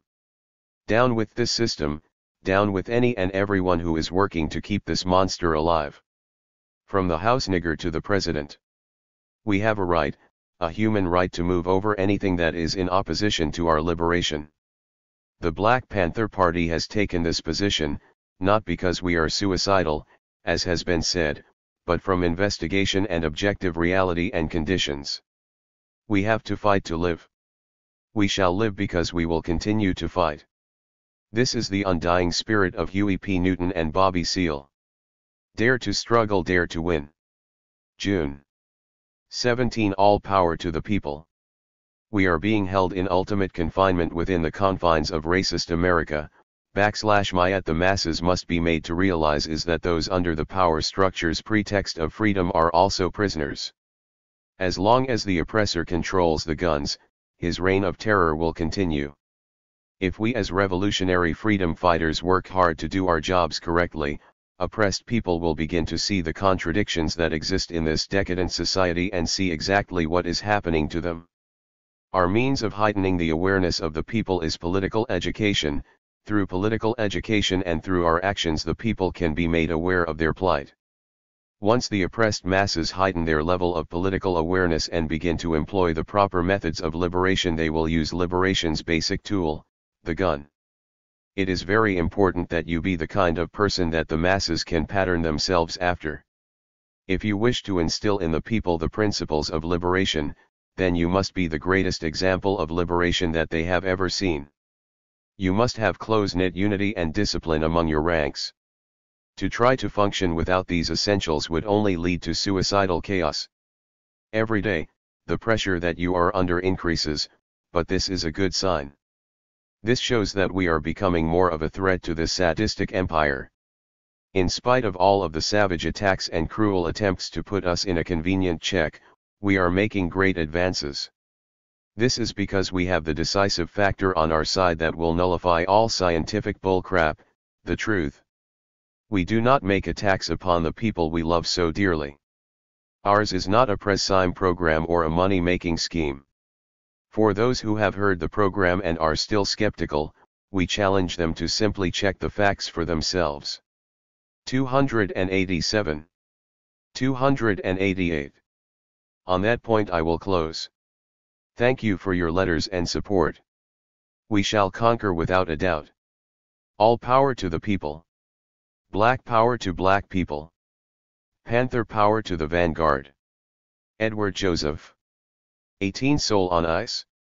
It is only a matter of time until the question of the prisoner's debt to society versus society's debt to the prisoner is injected forcefully into national and state politics, into the civil and human rights struggle, and into the consciousness of the body politic. It is an explosive issue which goes to the very root of America's system of justice, the structure of criminal law, the prevailing beliefs and attitudes toward a convicted felon. Eldridge Cleaver made the decision to politically exile himself November 27, on the basis that the adult authority made an outlaw decision, and that he has been denied his constitutional right to due process of law. The revocation of Cleaver's parole was illegal because no parole violation was committed. The Adult Authority Parole Board has tried to maintain that Cleaver violated his parole by having a rifle in his possession, and by associating VDTH individuals of bad reputation. This contention, we will show, is false. The Adult Authority version contradicts the Superior Court order itself. Cleaver's only handling of a firearm was in obedience to a police command. He did not handle a handgun at all. There was nothing one way or the other to show a conspiracy or a situation calling for the application of the doctrine of aiding and abetting. Hence, nothing supported either the possession of a firearm or the assault charge. As to the charge of association with individuals of bad reputation, the report indicated that 2 or 3 of those named had police records, but nothing to show whether any had been convicted of anything, or whether Cleaver knew of their arrest record. 289. 290. Parolee Cleaver was denied due process of law by being denied opportunity to present his case. Why was Cleaver returned to prison as a parole violator if documented evidence to the contrary had been presented in his defense? To answer that question, one must examine the adult authority. This board has the right to arbitrarily revoke or suspend parole on any individual.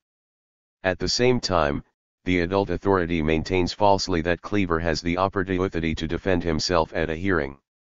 This is how it works.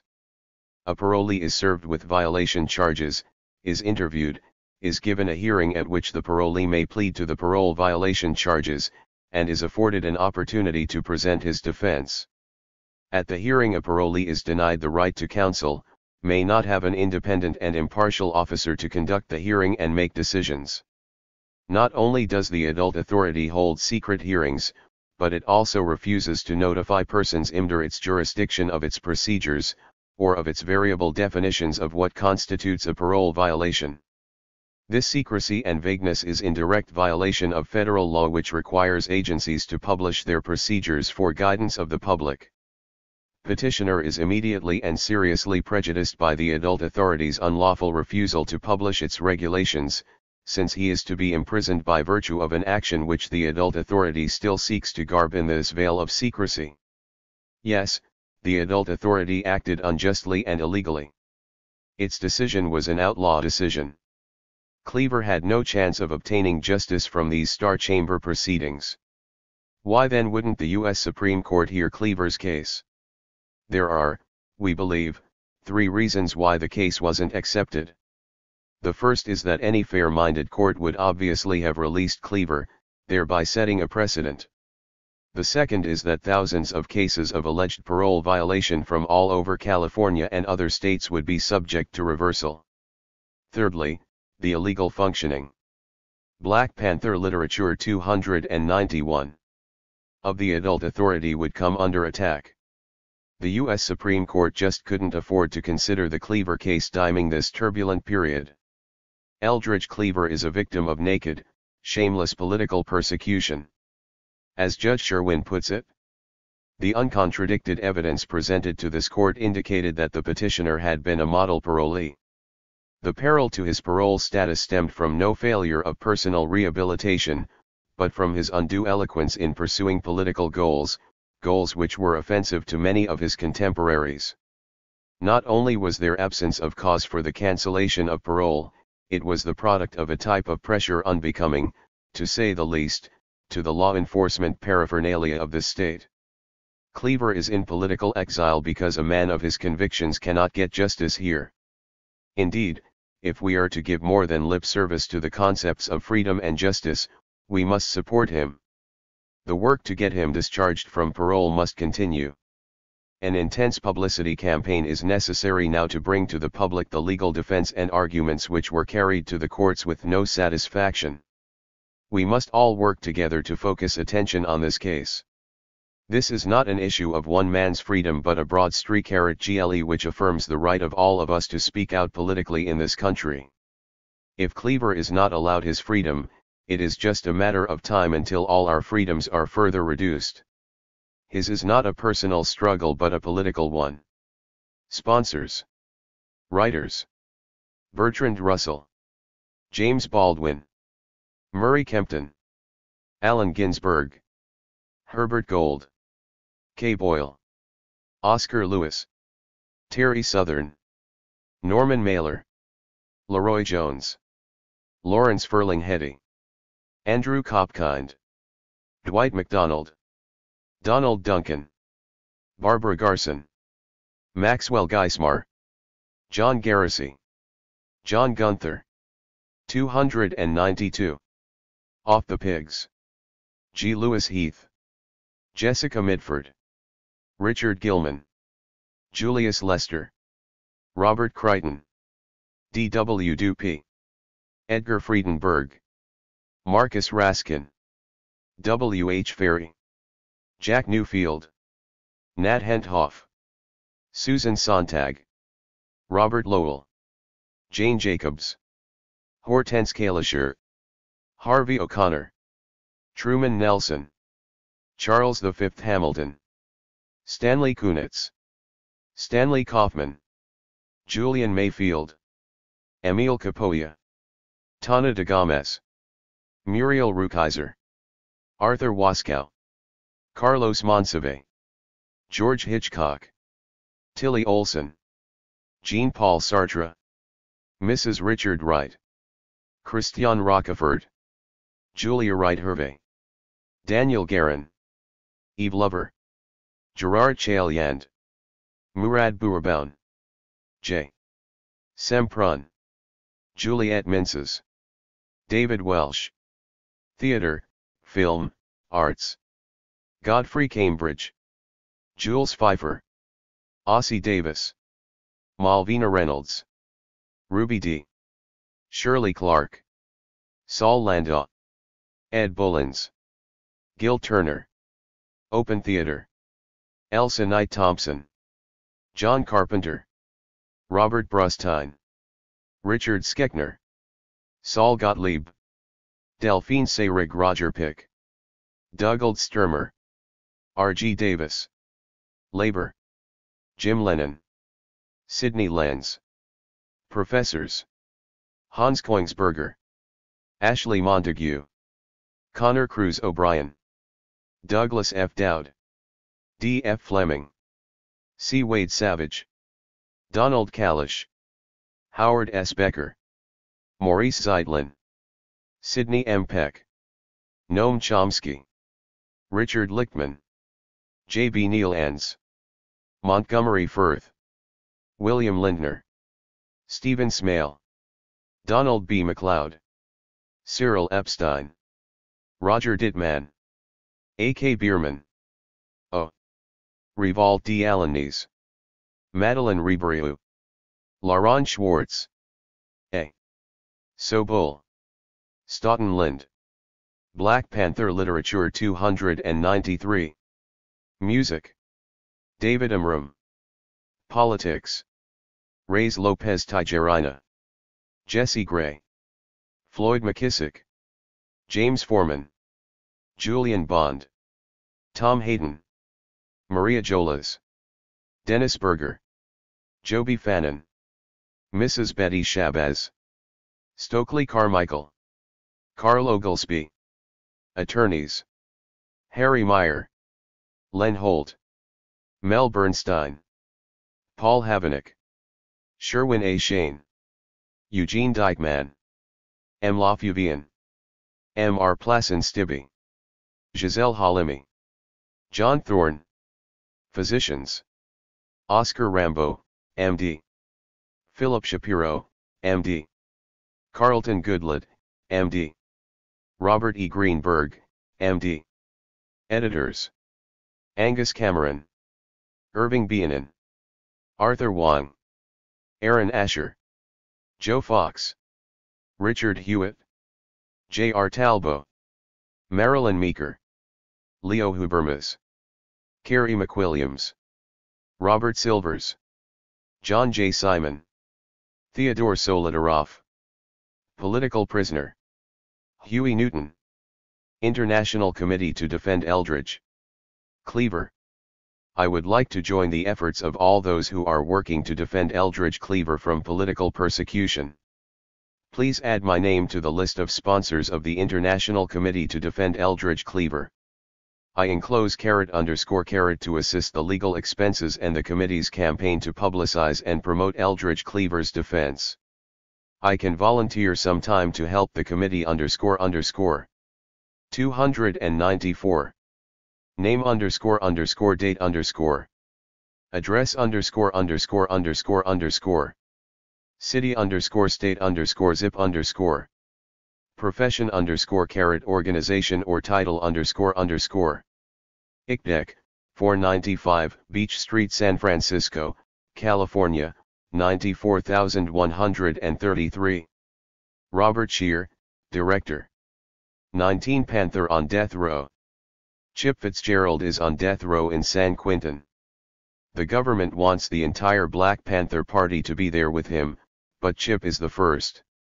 In the early spring of 1970, with Bo Blugy and Erica awaiting trial, with Huey still in jail, with some of the LA-18 still incarcerated, waiting for $15,000–$20,000 to be raised to set them free.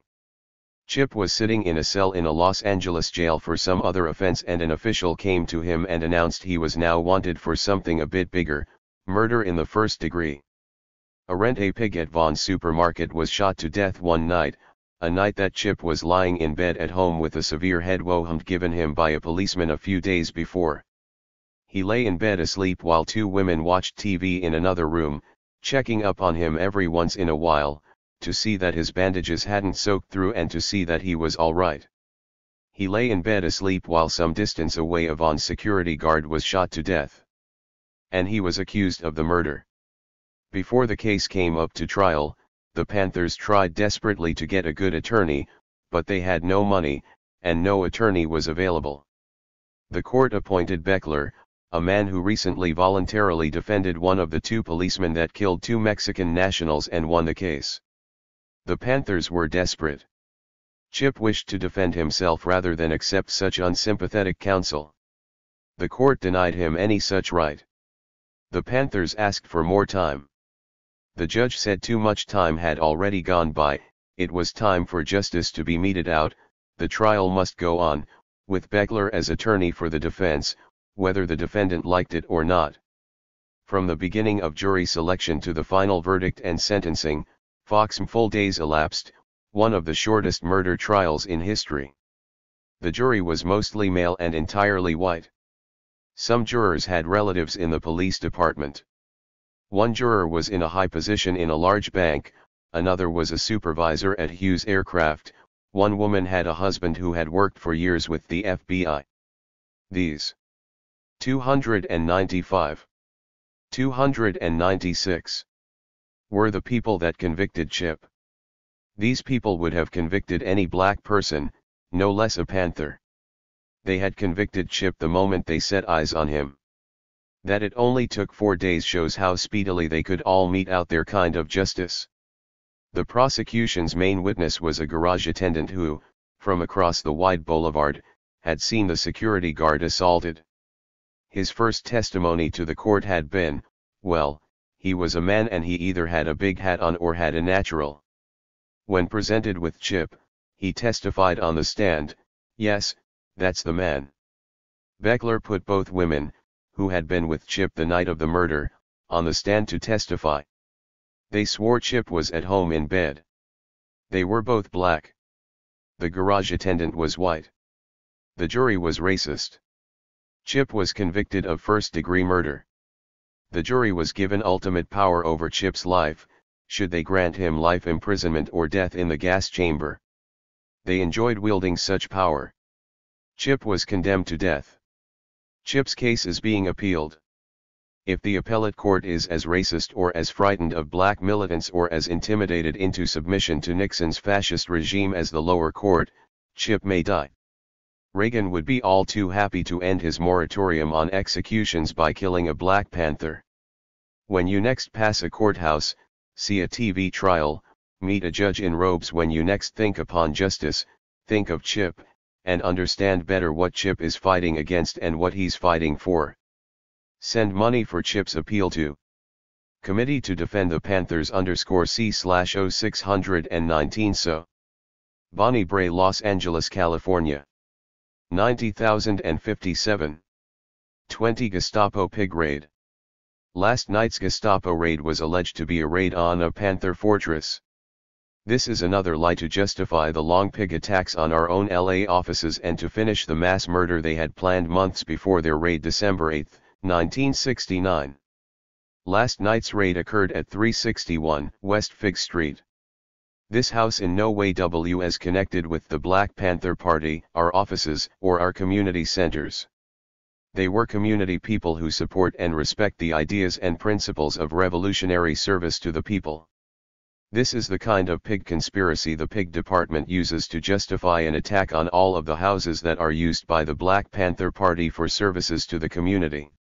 It is also the type of information that causes people who make up juries of our non-peers to have prejudicial views of the brothers and sisters who are on trial in the fascist courts for demanding change in this society. The mass media is the main tool used by the fascists in the trial of our chairman, Bobby Seale, and Sister Erica Huggins in New Haven, Connecticut.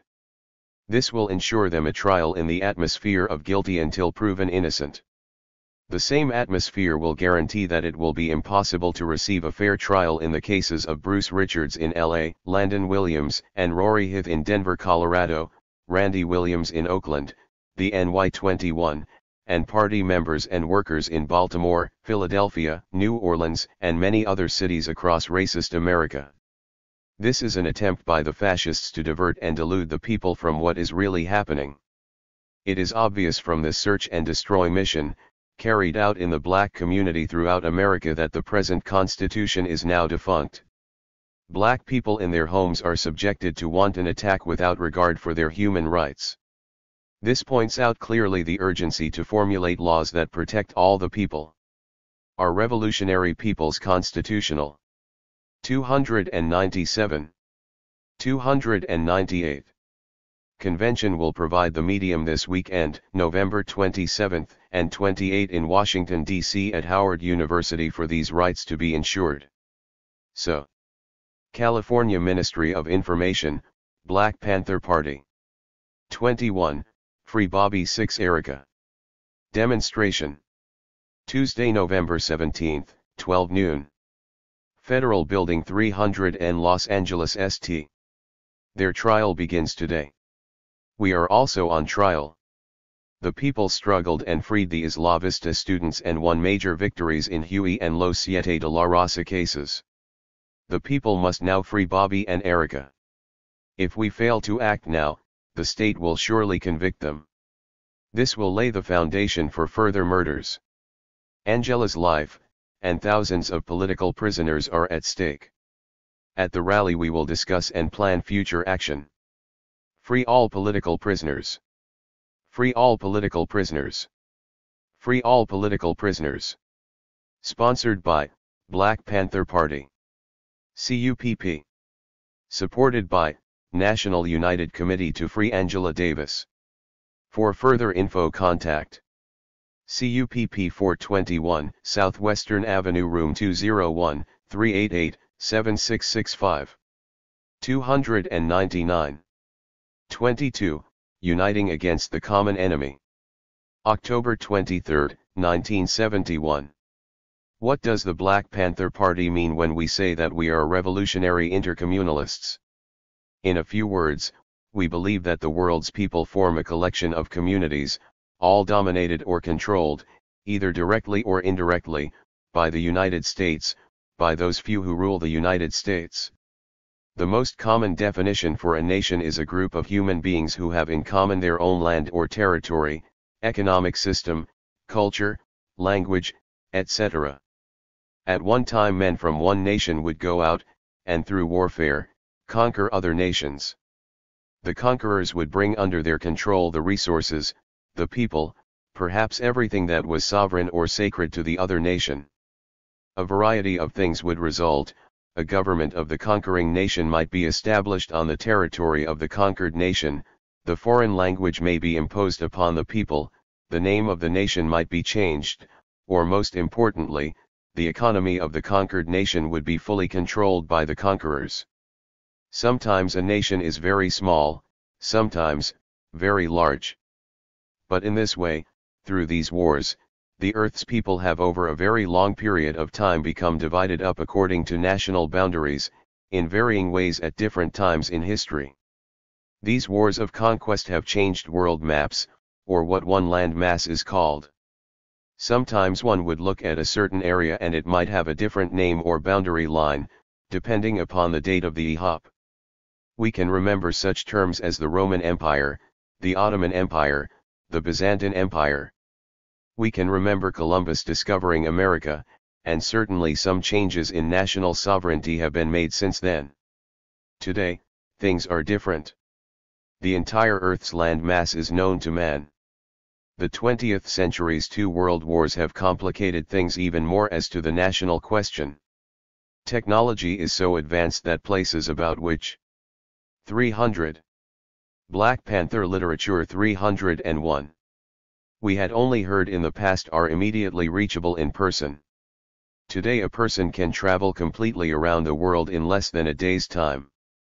If we bring all these past and present facts together with other information, the world begins to look a little different. What else do we need to remember? That in the area of technology, the United States is the most highly advanced country, that a territory as large as China, containing within its boundaries 1/4 of the entire Earth's population, cannot either lay claim to its own former province, Taiwan, or participate in an organization supposedly of all nations in the world, the United Nations, that most former empires, such as France, Germany, Italy, Britain, have lost their former holdings. The point is that only one country stands as the sovereign stronghold, dominating and threatening the sovereignty of all other people and lands. It is the United States Empire. No people, no land, no culture, no national economy is safe from the long arm of the last remaining empire. The situation is this: a people can look only backwards, to history, to really speak of its nation. We call these former nations communities. All these territories exist under the threat of being brought into or, in fact, being a part of the United States Empire. Some of the territories are liberated, such as China, the northern halves of Korea and Vietnam, or Albania. But the weapons of conquest, the war weapons produced by modern technology, are in the hands of the United States. Not even a liberated territory can lay claim to sovereign control if its land, economy, or people with this hanging over its head. We black people in the United States have always lived under this threat in our communities inside the United States. United States government control of our communities is not difficult to understand. For most of us it is difficult to imagine our lives without such domination. We have never controlled a land that was ours. We have never controlled our economy. We know of one culture, that is slaves. We know of one language, that of the slave master. Our sovereignty was not violated, for we United States blacks were never a sovereign nation. It is true that we were snatched from African shores. The present fact is that we cannot ask our grandparents to teach us some native tongue, or dance, or point out our homeland on a map. Certainly, we are not. 302. Citizens of the United States. Our hopes for freedom then lie in the future, a future which may hold a positive elimination of national boundaries and ties, a future of the world, where a human world society may be so structured as to benefit all the Earth's people. To achieve this end, we struggle here inside the United States to get rid of our oppression. Others struggle inside their territorial boundaries to get rid of oppression. The more territory we liberate in the world, the closer we will come to an end to all oppression. The common factor that binds us all is not only the fact of oppression but the the United States government and its ruling circle. We, the people of the world, have been brought together under circumstances. We are united against a common enemy. Today the philosophy of revolutionary intercommunalism dictates that the survival programs implemented by and with the people here in America and those same basic people's survival programs being implemented in Mozambique by the Mozambique Liberation Front are essential to bringing about world unity, from Africa to the black community inside America, developing and uniting against a common enemy. That enemy has rolled up into one large hand the power of the world.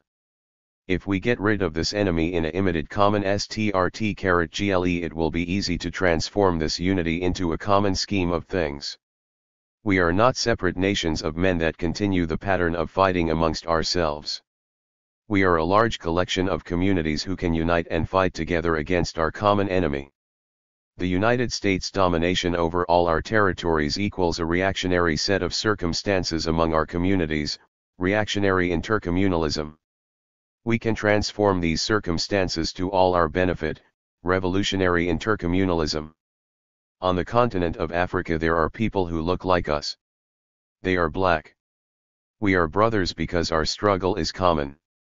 We have both suffered under white racism and under oppression. This is why we should not let the reactionaries of the world be the only ones communicating across the waters and masses of land. We have a common interest to serve, and therefore, we can learn from each other. What happens here affects our brothers in Africa, what happens in Africa affects us. The United States has seen to this. But this is good. We can learn to fight together, though separated. Black Panther Literature 303. There is a place in Africa called Mozambique. It lies on Africa's eastern shore, in the southern portion of the continent. It is a rich land, like most in Africa. In 1498 the Portuguese invader Vasco da Gama violated the shores of Mozambique.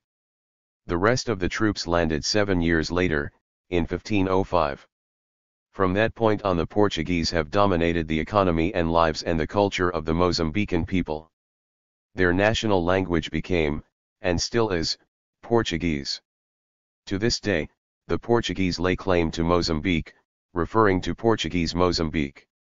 This, of course, is not in agreement with our brothers and sisters in Mozambique.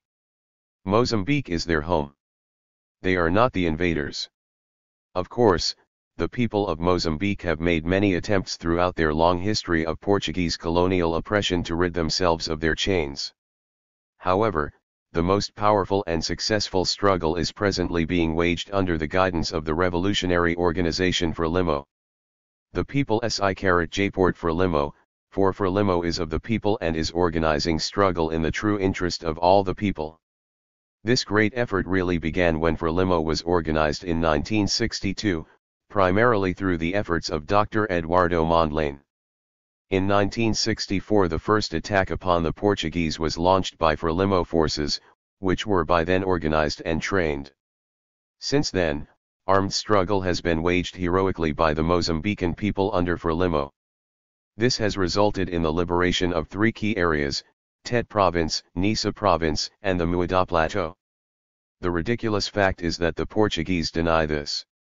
They deny the reality that they will eventually be pushed out of Mozambique. Portuguese Premier Marcelo Gaetano and his official Governor-General, Eduardo de Oliveira, inside Mozambique, have consistently denied that their troops are being destroyed, their planes shot down. Gaetano denies that Frelimo membership alone is more than 100,000, that 1/4 of Mozambique is liberated territory, that liberated zones have a population of 1 million people. He wishes to deny the fact that the people are fighting for and winning their freedom. Our brothers in Mozambique know differently. When I was in CNA earlier this month, 304. 1 had the opportunity to receive and subsequently report to the people firsthand, accurate information. I met with the president of Frelimo, Comrade Samora Moises Machel, former chief of the army. President Machel gave a clear picture. Not only have 3 major areas been liberated, but NIELIMO has established over 200 primary schools, hospitals, and other programs to serve the interests and needs of the people. Recently, an entire detachment of women fighters was formed.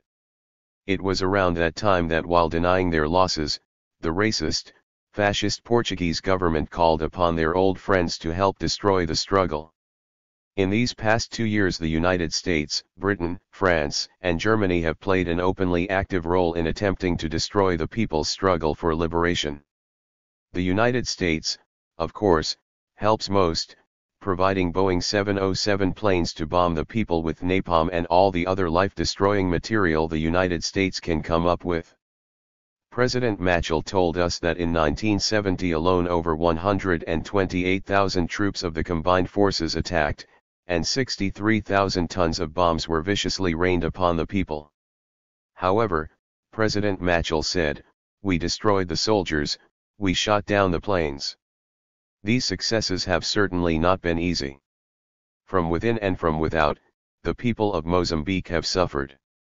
After giving guidance to Frelimo for nearly 7 years, Eduardo Mondlane was assassinated by the enemy. In February of 1969, while in his home, he opened a box which was part of his morning mail. On opening the box, a bomb exploded in his face and killed him. Naturally, the Portuguese used even the treachery of this murder to try to deceive the people. Soon after this, Gaetano's government issued statements that a left-wing faction of Frelimo had murdered their leader.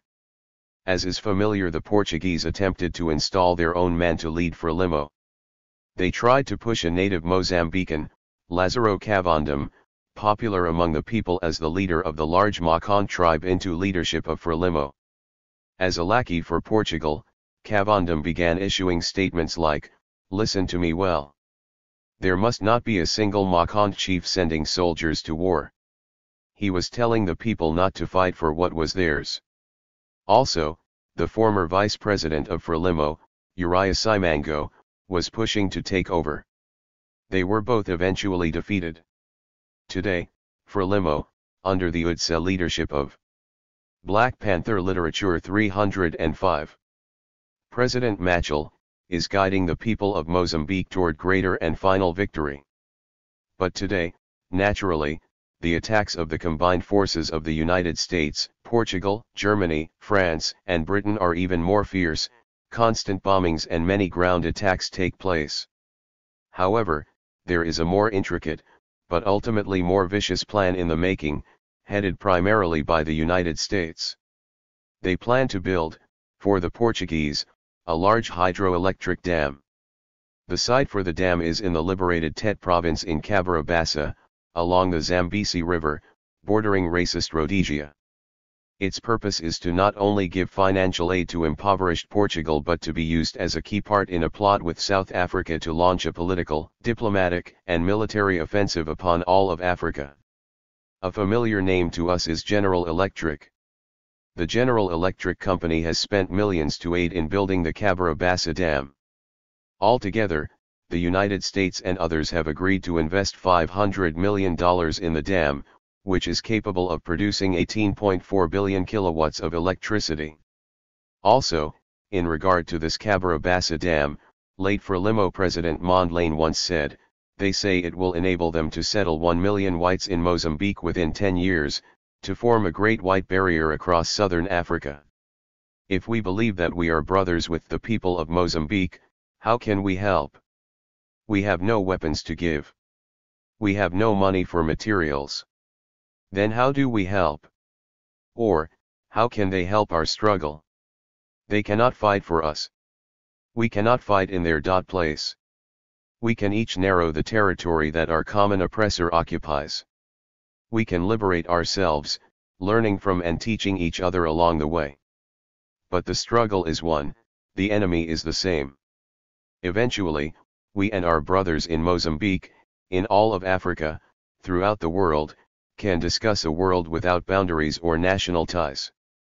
We will have a human culture, a human language, the earth will be all our territory, serving all our interests, serving the interests of all the people. Huey P. Newton. 23 jailed Panthers denied medical aid. Behind closed doors, the jail personnel are attempting to silently finish the job started by Chief Davis and his flak-vested hired guns in last Monday's shootout with members of the Black Panther Party. Prison doctors have refused to allow medical specialists from outside the jail to examine the wounds of the Panthers arrested in the shootout. In many cases they are refusing even cursory attention to injury by beatings from guards and LAPD officers at the 77th and Central jails. On Wednesday of last week the committee of doctors who had volunteered their services to the Panthers called a press conference to issue a statement documenting the treatment that the prisoners had received at the hands of the LA authorities. Although cameramen from all the networks were represented, none of them felt that violation of medical ethics was important enough to merit airtime on their news shows. Or, perhaps, those fearless left-wing newscasters had tuned in well on Agnew's warning. Although all of the Panthers arrested have suffered various degrees of beatings and gunshot wounds, a careful look at a few of the cases will show how much the Los Angeles police enjoy their role of to protect and serve. Sandra Pratt was in good health when arrested at the 55th Street office. When she finally arrived at Sybil Brand Institute for Women, she was suffering from beatings and a broken finger. She was refused treatment for several days, and when jail doctors finally put splints on her hands, it was done incorrectly. According to Dr. Terry Cupers of UCLA Medical Center, when she was finally bailed out, private doctors will have to re-break and reset the finger because of prison hospital incompetence. When doctors from the committee called the jail for permission to examine prisoners and treat their wounds. Dr. 306. Black Panther Literature 307.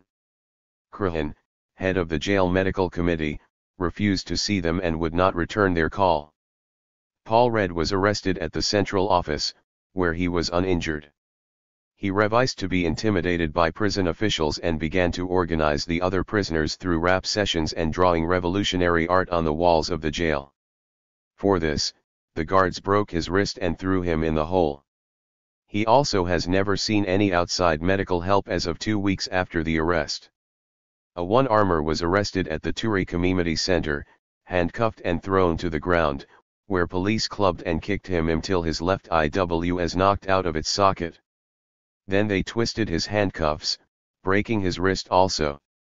For 3 days he saw no medical aid, and when finally examined, the jail refused to allow an ophthalmologist from UCLA Medical Center to examine his eye injury. The list goes on and on. Gil Parker was kicked and badly beaten after arrest. Geronimo, Deputy Minister of Defense, was also kicked and beaten. When the police found that he had a bad back, they kicked him until he couldn't move, and then refused to take X-rays to see if permanent damage had been done. After calling the jail over 25 times, the only printable words Dr. Cupers could think of to describe the attitudes of the jail doctors was absolute resistance. Marie Branch, a nursing professor at UCLA, is coordinating the attempts to get doctors into the arrested Panthers. She is black and beautiful, a living example of the Panthers' philosophy to serve the community. At Sybil Brand Institute, Dr. Natalie, in charge of women's medical aid, has been impossible to reach as she fights to preserve the old role of a physician to serve those with money and power. Tammy Williams received .22 caliber bullet wounds in both thighs, yet jail doctors have refused X-rays to this day. The jail also refused to send her to County Hospital, where Dr. Cupers described the health care for prisoners as, at best, adequate. A surgeon, working with Marie Branch and the family of Miss Williams, has been refused admission to Sybil Brand Institute medical facilities. 308. Dr. Rod Gorney and Dr. Robert Peck have been allowed to see some isolated injured people, but have been refused access to hospital records. Without these records to determine trends in physical conditions, the doctor's observations are worthless in determining treatment. Families have not been permitted to see the prisoners until last Saturday, almost 2 weeks from the shootout. Roland Freeman suffered a gunshot wound that severed nerves in his elbow, threatening total loss of the use of his arm. The medical committee had a neurologist ready to go and see him for a week, but the jail refused to allow him into the hospital wards. Several prisoners, including Roland Freeman, are suffering burns on the body from tear gas accumulation. From the arrest on Monday until Thursday night, none of the prisoners were allowed to shower, guaranteeing that the tear gas would have plenty of time to burn. Abuse on prisoners was widespread. To quote from the medical committee report, Renee Moore was held and forced to have an internal pelvic examination in the presence of male guards. Sharon Williams suffered from a serious kidney disease.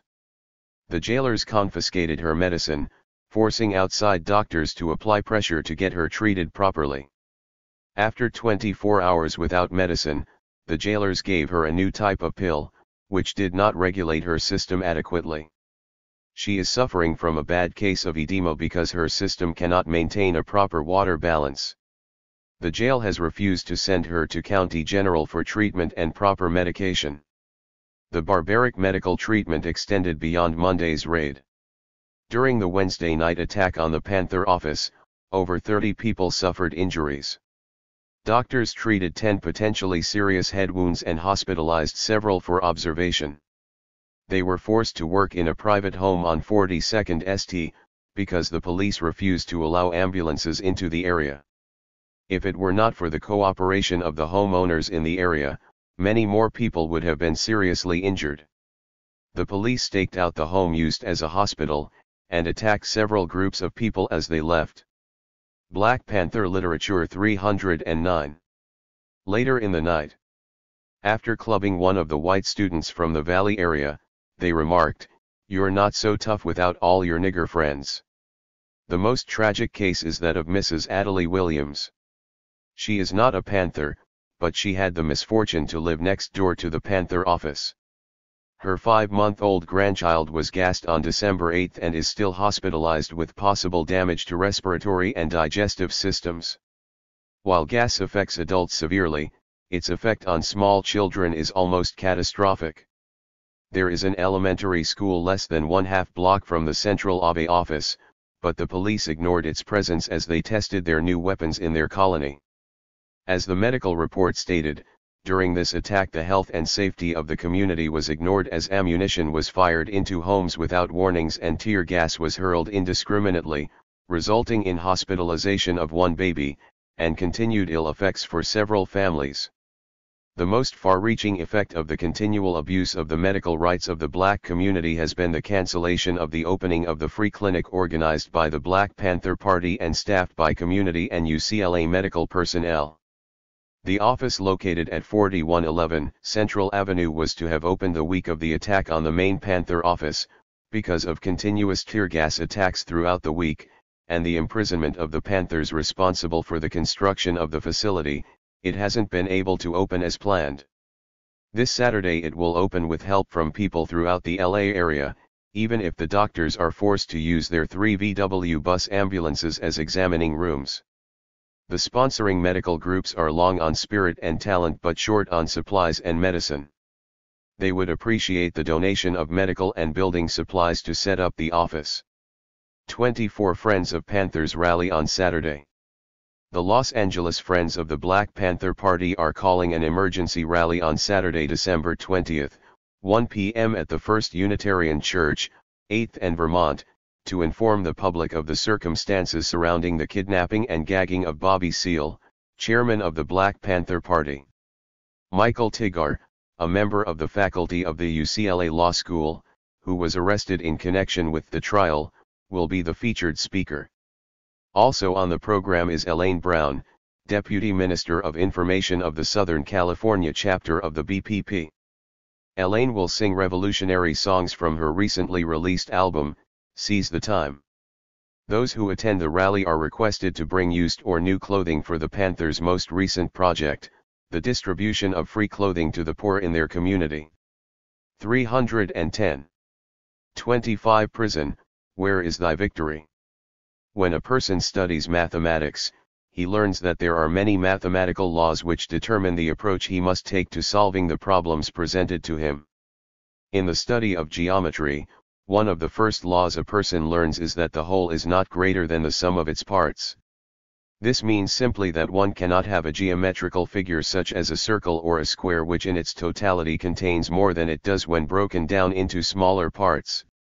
Therefore, if all the smaller parts add up to a certain amount, the entire figure cannot add up to a larger amount. The prison cannot have a victory over the prisoner, because those in charge take the same kind of approach to the prisoner and assume if they have the whole body in a cell that they have there all that makes up the person. But a prisoner is not a geometrical figure, and an approach which is successful in mathematics is wholly unsuccessful when dealing with human beings. In the case of the human, we are not dealing only with the single individual, we are also dealing with the ideas and beliefs which have motivated him and which sustain him, even when his body is confined. In the case of humanity, the whole is much greater than its parts, because the whole includes the body which is measurable and confinable, and also the ideas which cannot be confined. The ideas are not only within the mind of the prisoner where they cannot be seen nor controlled, the ideas are also within the people. The ideas which can and will sustain our movement for total freedom and dignity of the people, cannot be imprisoned, for they are to be found in the people, all the people, wherever they are. As long as the people live by the ideas of freedom and dignity, there will be no prison which can hold our movement down. Ideas move from one person to another in the association of brothers and sisters who recognize that a most evil system of capitalism has set us against each other, when our real enemy is the exploiter who profits from our poverty. When we realize such an idea, then we come to love and appreciate our 311. 312. Brothers and sisters who we may have seen as enemies, and those exploiters who we may have seen as friends are revealed for what they truly are to all oppressed people. The people are the idea, the respect and dignity of the people, as they move toward their freedom, is the sustaining force which reaches into and out of the prison. The walls, the bars, the guns, and the guards can never encircle or hold down the idea of the people. And the people must always carry forward the idea which is their dignity and their beauty. The prison operates with the idea that when it has a person's body, it has his entire being, since the whole cannot be greater than the sum of its parts. They put the body in a cell, and seem to get some sense of relief and security from that fact. The idea of prison victory then is that when the person in jail begins to act, think, and believe the way they want him to, then they have won the battle and the person is then rehabilitated.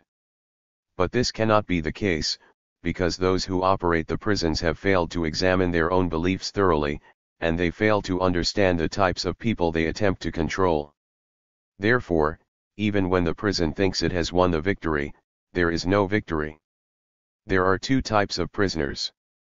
The largest number are those who accept the legitimacy of the assumptions upon which the society is based. They wish to acquire the same goals as everybody else: money, power, greed, and conspicuous consumption. In order to do so, however, they adopt techniques and methods which the society has defined as illegitimate. When this is discovered, such people are put in jail. They may be called illegitimate capitalists since their aim is to acquire everything this capitalistic society defines as legitimate. The second type of prisoner is the one who rejects the legitimacy of the assumptions upon which the society is based. He argues that the people at the bottom of the society are exploited for the profit and advantage of those at the top. Thus, the oppressed exist, and will always be used to maintain the privileged status of the loiters. There is no sacredness, there is no dignity in either exploiting or being exploited. Although this system may make the society function at a high level of technological efficiency, it is an illegitimate system since it rests upon the suffering of humans who are as worthy and as dignified as those who do not suffer. Thus, the second type of prisoner says that the society is corrupt and illegitimate and must be overthrown. This second type of prisoner is the Black Panther Literature 313. Political prisoner. They do not accept the legitimacy of the society and cannot participate in its corrupting exploitation, whether they are in the prison or on the block. The prison cannot gain a victory over either type of prisoner no matter how hard it tries. The illegitimate capitalist recognizes that if he plays the game the prison wants him to play, he will have his time reduced and be released to continue his activities. Therefore, he is willing to go through the prison programs and do the things he is told. He is willing to say the things the prison authorities want to hear. The prison assumes he is rehabilitated and ready for the society. The prisoner has really played the prison's game so that he can be released to resume pursuit of his capitalistic goals. There is no victory for the prisoner from the accepted idea of the society. He pretends to accept the idea of the prison as a part of the game he has always played. The prison cannot gain a victory over the political prisoners because he has nothing to be rehabilitated from or to. He refused to accept the legitimacy of the system and refuses to participate. To participate is to admit that the society is legitimate because of its exploitation of the oppressed. This is the idea which the political prisoner does not accept. This is the idea for which he has been imprisoned. And this is the reason why he cannot cooperate with the system. The political prisoner will, in fact, serve his time just as the illegitimate capitalist. Yet the idea which motivated and sustained the political prisoner rests in the people. All the prison has is a body. The dignity and beauty of man rests in the human spirit which makes him more than simply a physical being. This spirit must never be suppressed for exploitation by others. As long as the people recognize the beauty of their human spirits and move against suppression and exploitation, they will be carrying out one of the most beautiful ideas of all time. Because the human whole is much greater than the sum of its parts, the ideas will always be among the people. The prison cannot be victorious because walls, bars, and guards cannot conquer or hold down an idea. Power to the people. Black power to the black people. Panther power to the vanguard. 314. 26 Panthers seek support. For the past several days the Black Panther Party has been working to rebuild its headquarters and reopen its breakfast program and free health clinic. Although the headquarters was gassed both Wednesday and Thursday afternoon, the Panthers and community people have cleaned out the first floor of the offices. There are no windows left anywhere in the building, and the roof has 3 holes in it from dynamite attacks. Hardly a wall stands without hundreds of bullet holes, and the floors are still covered with tear gas powder. Meanwhile, the arrested party members are still in jail, and many movement groups are attempting to raise bail. The headquarters is badly in need of paint, roofing, tar paper, window repair, and most of all, bail money. The breakfast program was forced to halt for the first time since its inception. While working this Sunday to patch the roof, 4 8 and 9-year-old boys volunteered to help us. Before long they were hammering away furiously, nailing boards over the dynamite holes. When asked why they were in such a hurry, one replied, "Have to, one want breakfast tomorrow. Gotta fix this place." We asked what he ate at the breakfasts, and he replied eggs, bacon, and sometimes some righteous pancakes. The community support for the Panthers was tremendous as old and young people stopped to lend a hand or a word of support. There were none of the peacekeeper armbands that Redden and Putnam have been emphasizing on their shows as symbols of the law and order syndrome. Few colonies have any love for the occupying army. Lend support to the Black Panther Party. Try to bring down the needed supplies and most of all send money and food for the breakfast program. Collect eggs, bacon, pancake mix, etc. in your community and take it all to 4115 Central Avenue. And while you're there, breathe the gas and see all the unbelievable damage done in your name, as the great silent majority. The Panthers are the vanguard of the struggle for 315. 316. Justice for all people, including you, and it's time you worked with them in return. All power to the people. 27. Berkeley Police Department assault plan for Black Panther Party headquarters. The following was the Berkeley Police Department's secret attack plan for Black Panther Party headquarters on Shattuck Avenue in Berkeley.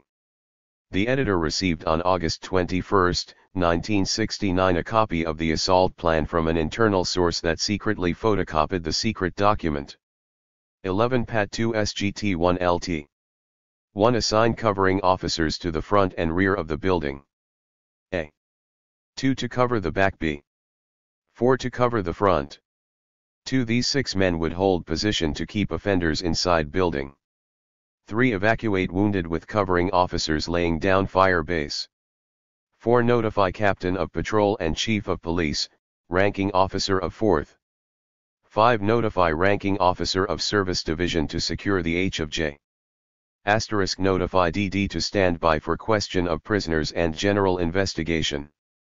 6 Request that wagon, ambulances, and fire truck to stand by in parking lot of Safeway stores, Russell and Shattuck. * Notify ACSO, request riot tank be sent. 317. 318. 7 Assign traffic posts to divert traffic around scene. A. Not assigned to 4th Platoon. 8 Block Shattuck at Prince and at Woolsey with police cars. A. Use no flares and no personnel left in street. 9 Evacuate nearby homes as needed. 10 Order offenders to come out of building with hands up and lay on sidewalk in front of building. A. Use bullhorn or telephone. B. If this fails, diamond suit able cease fire except at D-night target. 11 Assign 2-man squad to front with shotgun and armor-piercing rifle to blast armor plate off upper windows. 12 Assign 2-man squad in front to launch gas through upper and lower windows. AB. 12 Order upper window shields to be shot out, and use 00 buckshot to shoot out all lower windows. Use rifle slugs to try and knock open main front door. 13 Notify HMH to stand by to receive wounded. A. Post shotgun guard at HMH. Not 4th Platoon. 14 Launch inconsiderable amount of gas and then again order offenders out by bullhorn or telephone. A. Walk out front with hands up and then lay on sidewalk in front of building. B.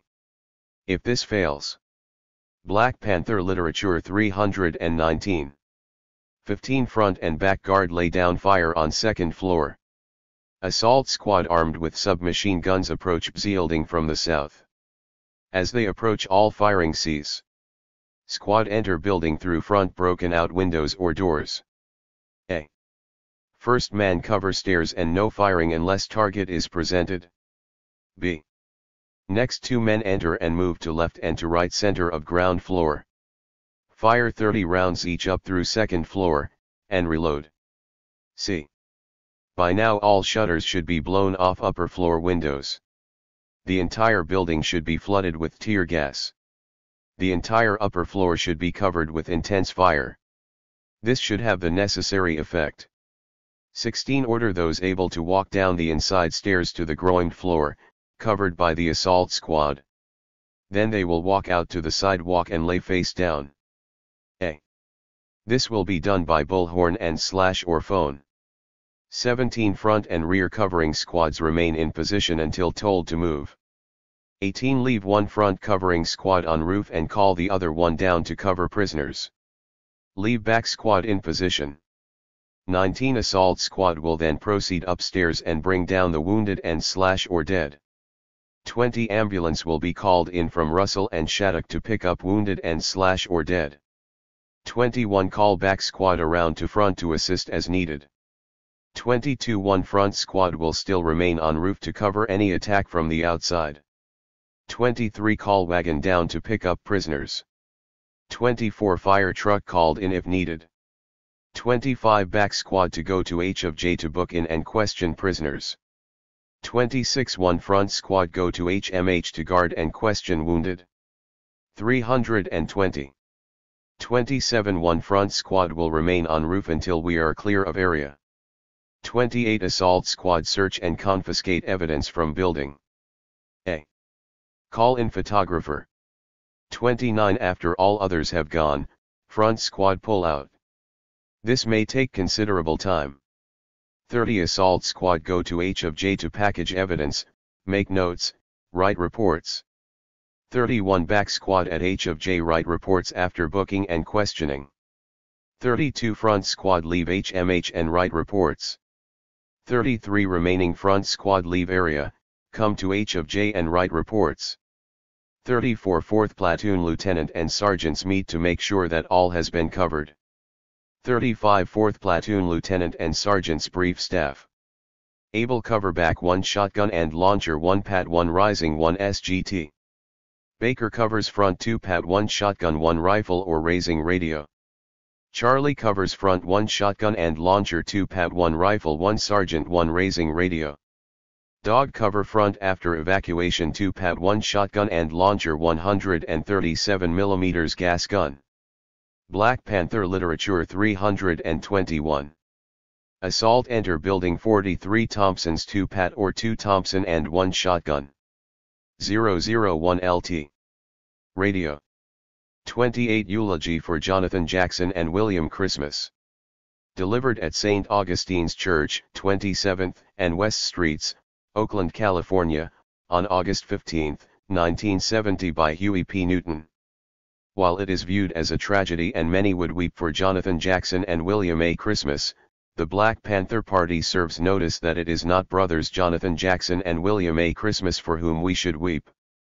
They have achieved freedom and we remain slaves. If we must weep, let it be for those of us who remain in bondage. The Black Panther Party will follow the example that was set by these courageous revolutionaries. The people refuse to submit to the slavery and bondage that is required in order to live a few more years on the planet Earth. If the penalty for the quest for freedom is death, then by death we escape to freedom. Without freedom life means nothing. We have nothing to lose but our shackles and freedom to gain. We have gathered today not only to give respect to comrades Jonathan Jackson and William Christmas, but also to pledge our lives to the accomplishment of the goals exemplified in their actions. There are no laws that the oppressor makes that the oppressed are bound to respect. Laws should be made to serve people. People should not be made to serve laws. When laws no longer serve the people, it is the people's right and the people's duty to free themselves from the yoke of such laws. Oppressed people in general, and black people in particular, have suffered too long and we must draw the line somewhere. There is a big difference between 30 million unarmed black people and 30 million black people armed to the teeth. 322. Black Panther literature 323. We are not alone. We have allies everywhere. We find comrades wherever in the world we hear tiny oppressors whip. People all over the world are rising up. The high tide of revolution is about to sweep the shores of America, sweeping away the evil gentry and corrupt officials. Our comrades Jonathan Jackson and William A. Christmas have taught us a revolutionary lesson. They have intensified the struggle and placed it on a higher level. A picture is worth 1,000 words, but action is supreme. Comrades Jonathan Jackson and William A. Christmas have made the ultimate sacrifice. They have given the revolution their lives. 29 Attica Statement.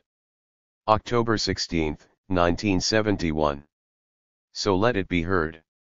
A short time ago, the prisoners at Attica requested the Black Panther Party to negotiate with Nixon, Rockefeller, and Oswald for their freedom.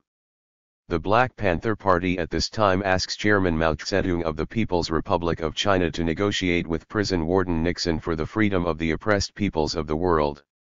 We recognize that the criminal activities of trigger-happy Nixon show clearly that he has no respect for peaceful negotiation when the victim is divided and weak.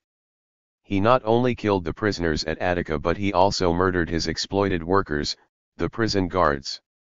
Although most of the prisoners at Attica are black and all the guards are white, Nixon killed regardless of color, because they were all victims. When the oppressed people of the world ask for negotiation, such as the Vietnamese people, prison warden Nixon shows again he has no respect for the people nor his agents, the U.S. military. He leaves no alternative but violent, armed resistance. He is responsible for the murder of Vietnamese people and deaths of the U.S. soldiers. Both the Vietnamese people and the U.S. soldiers are victims of the reactionary Nixon regime. This is why we approached Chairman Mao Zedong, because we know of his peace and freedom-loving nature. There can be no peace without freedom. We are asking all the agents of prison warden Nixon to join forces with the victims of the world, the U.S. soldiers to join forces with the victimized Vietnamese people, the guards and the families of the deceased guards at Attica and the guards of the state prisons across the U.S. to join forces WDTH the victimized inmates. It is clear that Mr. Nixon is trigger-happy and could. 324. Black Panther Literature 325. Trigger off World War High. And because we knew of his impending visit to the People's Republic of China, we asked the Chinese people to receive us first, so that we might ask the peace and freedom-loving Chairman Mao Zedong to be the chief negotiator to Mr. Nixon for the peace and freedom of the oppressed peoples of the world. And this is why we ask for unity of all the victims against the common enemy, the Nixon-Rockefeller regime. So let it be done. 30. Defend the Black Panther Party. The Black Panther Party is an organization working for black control of the black community. It conducts its activities openly and legally. It has been the target of harassment and intimidation not only from hate groups like the Ku Klux Klan, but now from the Indianapolis police and federal agencies. On Wednesday, December 19, federal agents aided by the racist Indian Olis Police Department broke into the office of the Black Panther Party allegedly searching for a cache of illegal weapons. When they had finished, the office had been tear-gassed and wrecked. $610 of Panther funds were missing and no store of weapons were found. 3 members of the Panther Party have been arrested on frame-up charges in connection with the attack on the office. The Indiana Committee to Defend the Black Panther Party thinks that the real reason for the police attack is an attempt to destroy the Black Panther Party. Certainly the Panthers will defend themselves against unjust racist harassment from the police and federal agencies. The Indiana Committee to Defend the Black Panther Party, representing students, young whites, and clergy around the state, will stand with the Black Panther Party in any defense effort. They want to let the police know that they cannot continue to conduct themselves like a bunch of plantation owners. The Black Panther Party won't stand alone in opposition to racism and oppression. Indiana Committee to Defend the Black Panther Party. 326. 31 Petition Statement for Community Control of Police *. Summary of Police Control Amendment. That must be established in the cities and communities of America to end fascism. This amendment to a city charter would give control of the police to community-elected neighborhood councils so that those whom the police should serve will be able to set police policy and standards of conduct. The amendment provides for community control of the police by establishing police departments for the major communities of any city, the black community, the predominantly white area, the Mexican-American communities, etc., etc. The departments would be separate and autonomous. They can by mutual agreement use common facilities. Each department will be administered by full-time police commissions. The commissioners are selected by a neighborhood police control council composed of 15 members from that community elected by those who live here. Each department shall have 5 community council divisions within it. The councils shall have the power to discipline officers for breaches of department policy or violations of law. They may direct their police commissioner to make changes in department-wide police policy by majority vote of the said department commissioners. The council can recall the commissioner appointed by it at any time it finds that he is no longer responsive to the community. The community can recall the council members when they are not responsive to it. **A major Black Panther Party political objective was community control of police. This document is a petition for such control. 327. 328 Off the pigs. All police officers must live in the department they work in, and they will be hired accordingly. 32 Workers and funds needed. The Black Panther Party is now in the process of developing an international staff for the international section of the Black Panther Party. We are in need of enthusiastic workers. We need people with skills in filing systems, typing, printing, shipping and receiving. We are also in need of people with language skills, people who can speak French and Arabic. We need people who can function on a diplomatic level in all languages, because at this stage in our struggle we see the need to develop diplomatic machinery for the American Revolution. We have to deal with the same things that other diplomatic machinery have to deal with. The international section of the Black Panther Party is also in need of funds in which to be able to operate. All people wishing to send funds to SV5, port the international section of the Black Panther Party can send it to Black Panther Party. Boyd Postal 118. Grande Post. Algiers, Algeria. Telephone, 579 to 469. Algiers, Algeria. 329. 33 To those in exile. We have been separated by the fascist pig power structure. It didn't make us weak, we became stronger and stronger. We are your revolutionary women, your other half. We have made our children the people's children. They too are stronger. Warriors worthy of leading the oppressed people of the world to their liberation. As each day goes on we meet many more strong comrades. Brothers who like you are giving us the strength it will take to combat this fascist American society. Sisters who will be in the same situation, or worse, but they will become stronger from each loss of someone so dear to them. The fascist pigs think it's a loss, but we know, a fall in the pit, a gain in our wit.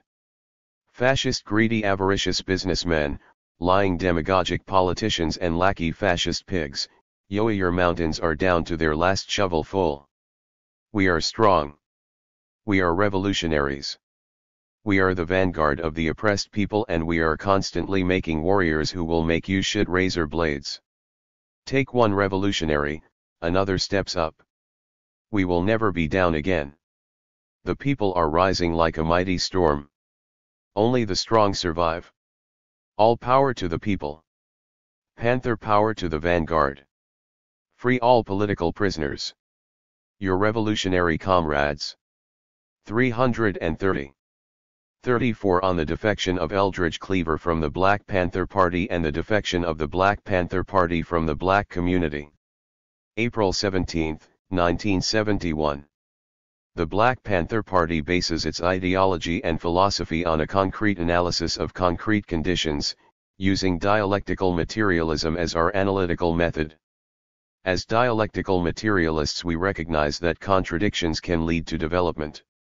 The internal struggle of opposites based upon their unity causes matter to have motion as a part of the process of development. We recognize that nothing in nature stands outside of dialectics, even the Black Panther Party. But we welcome these contradictions because they clarify and advance our struggle.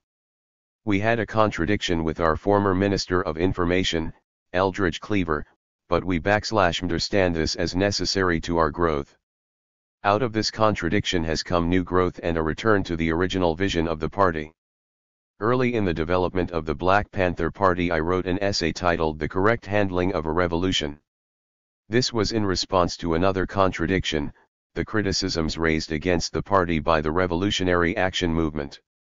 At that time RAM criticized us for our above-ground action, openly displaying weapons and talking about the necessity for the community to arm itself for its own self-defense.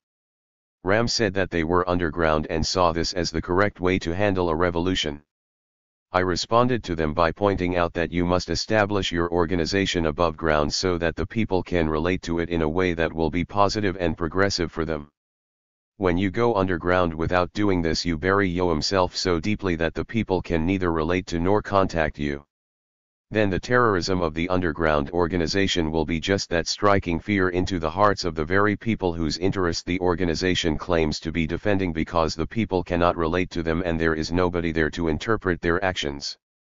You have to set a program of practical action and be a model for the community to follow and appreciate. 331. 332. The original vision of the party was to develop a lifeline to the people by serving their needs and defending them against their oppressors, who come to the community in many forms, from armed police to capitalist exploiters. We knew that this strategy would raise the consciousness of the people and also give us their support. Then, if we were driven underground by the oppressors, the people would support us and defend us. They would know that in spite of the oppressors' interpretations, our only desire was to serve their true interests, and they would defend us. In this manner we might be forced underground, but there would be a lifeline to the community which would always sustain us, because the people would identify with us and not with our common enemy. For a time the Black Panther Party lost its vision and defected from the community. With the defection of Eldridge Cleaver, however, we can move again to a full-scale development of our original vision, and come out of the twilight zone which the party has been in during the recent past. The only reason that the party is still in existence at this time, the only reason that we have been able to survive the repression of the party and the murder of some of our most advanced comrades, is because of the 10-point program, our survival program. Our programs would be meaningless and insignificant if they were not community programs. This is why it is my opinion that as long as the black community and oppressed people are found in North America, the Black Panther Party will last. The party will survive as a structured vehicle because it serves the true interests of oppressed people and administers to their needs. This was the original vision of the party. The original vision was not structured by rhetoric nor by ideology but by the practical needs of the people. And its dreamers were armed with an ideology which provided a systematic method of analysis of how best to meet those needs. When Bobby Seale and I came together to launch the Black Panther Party, we had observed many groups.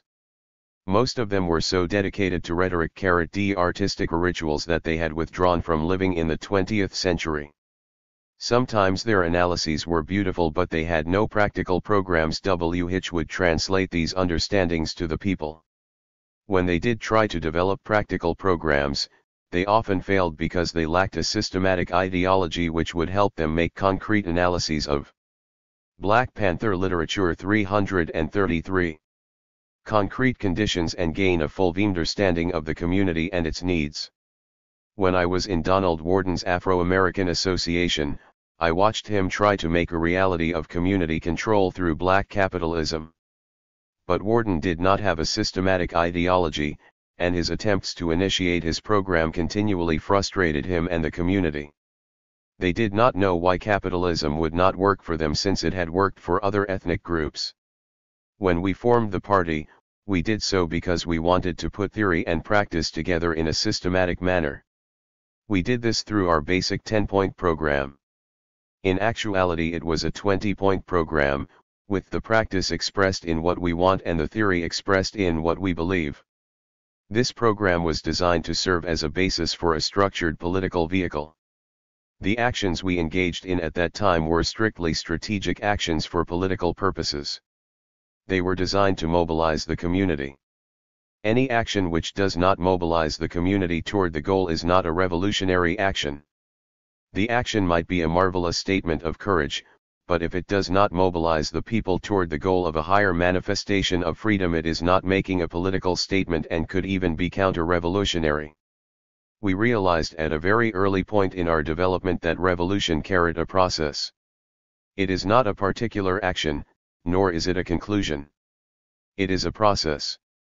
This is why when feudalistic slavery wiped out chattel slavery, feudalism was revolutionary. The concrete analysis of concrete conditions will reveal the true nature of the situation and increase our understanding. This process moves in a dialectical manner and we understand the struggle of the opposites based upon their unity.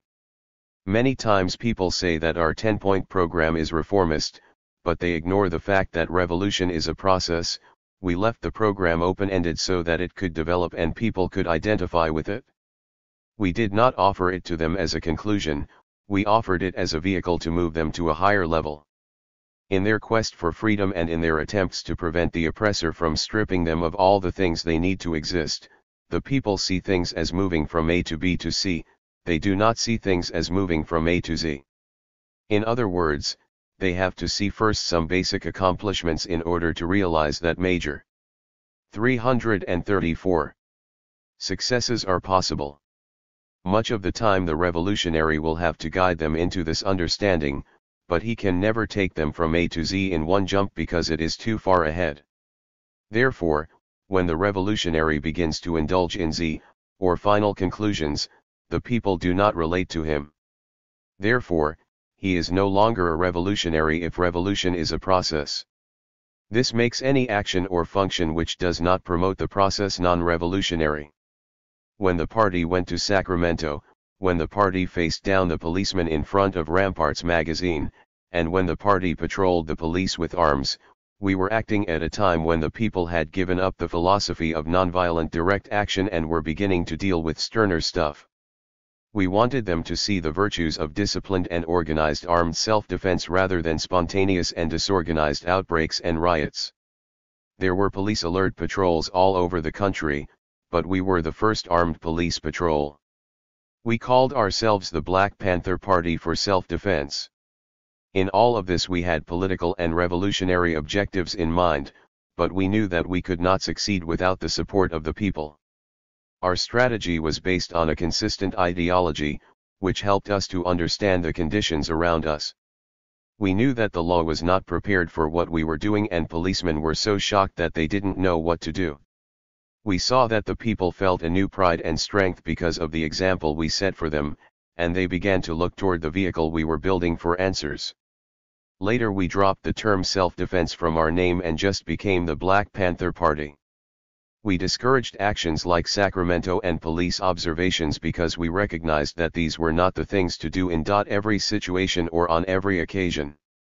We never called these revolutionary actions. The only time an action is revolutionary is when the people relate to it in a revolutionary way. If they will not use the example you set, then no matter how many guns you have, your action is not revolutionary. The gun itself is not necessarily revolutionary because the fascists carry guns, in fact they have more guns.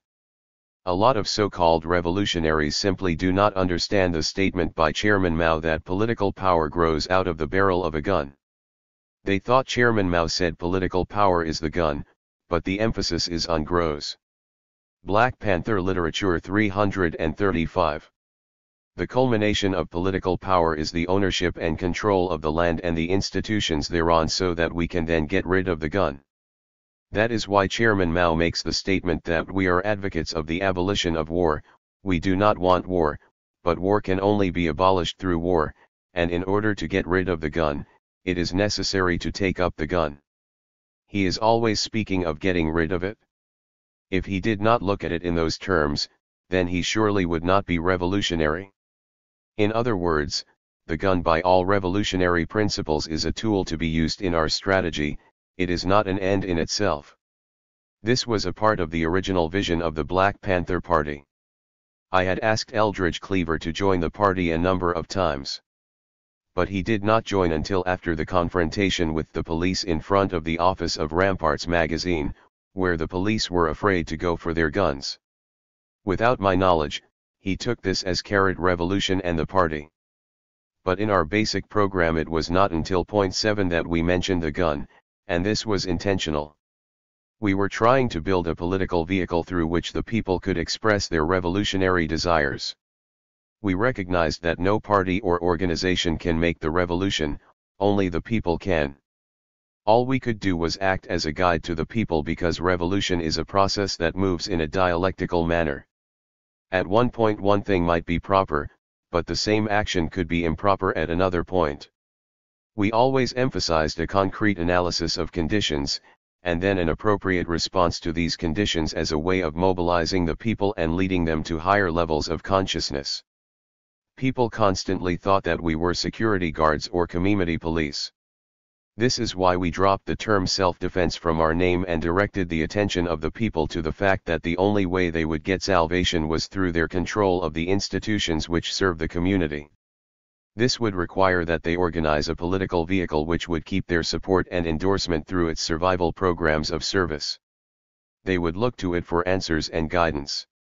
It would not be an organization which runs candidates for political office, but it would serve as a watchman over the administrators whom the people have placed in office. Because the Black Panther Party grows out of the conditions and needs of oppressed people are interested. 336. In everything the people are interested in, even though we may not see these particular concerns as the final answers to our problems. We will never run for political office, but we will endorse and support those candidates who are acting in the true interest of the people. We may even provide campaign workers for them and do voter registration and basic precinct work. This would not be out of a commitment to electoral politics, however, it would be our way of bringing the will of the people to bear on situations in which they are interested. We will also hold such candidates responsible to the community no matter how far removed their offices may be from the community. So we lead the people by following their interests, with a view toward raising their consciousness to see beyond limited goals. When Eldridge joined the party, it was after the police confrontation which left him fixated with the either-or attitude. This was that either the community picked up the gun with the party or else they were cowards and there was no place for them. He did not realize that if the people did not relate to the party, then there was no way that the Black Panther Party could make any revolution, for the record shows that the people are the makers of the revolution and of world history. Sometimes there are those who express personal problems in political terms, and if they are eloquent then these personal problems can sound very political.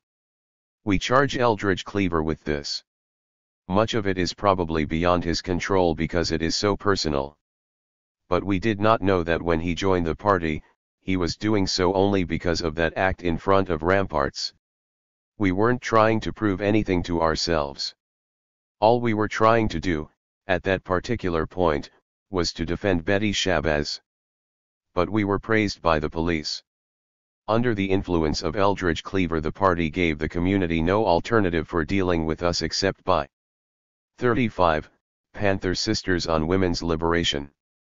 Editor's note: the following is an intensive interview with 6 Black Panther Party women about some of the issues raised by the women's liberation movement and their own experience with women's lib inside the Black Panther Party.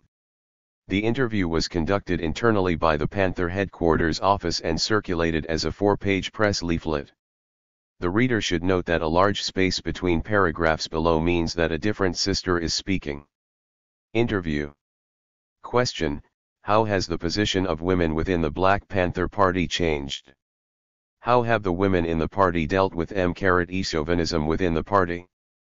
Panther women: I've only been in the party about 10 months and when I got in the party the thing about Pantherettes was squashed, we sort of grew out of it.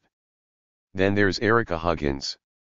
The brothers had to look on Erica with a new light because she had been through a lot of things that some brothers hadn't even been through.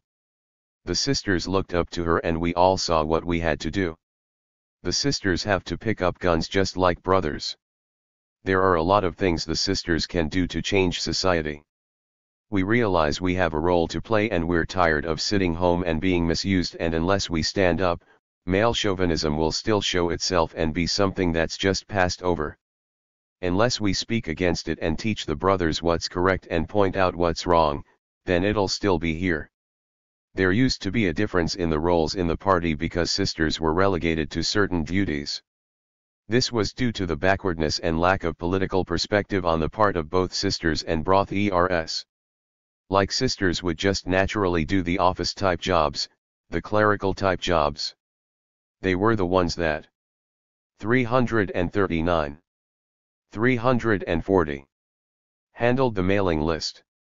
You know, all those things that go into details.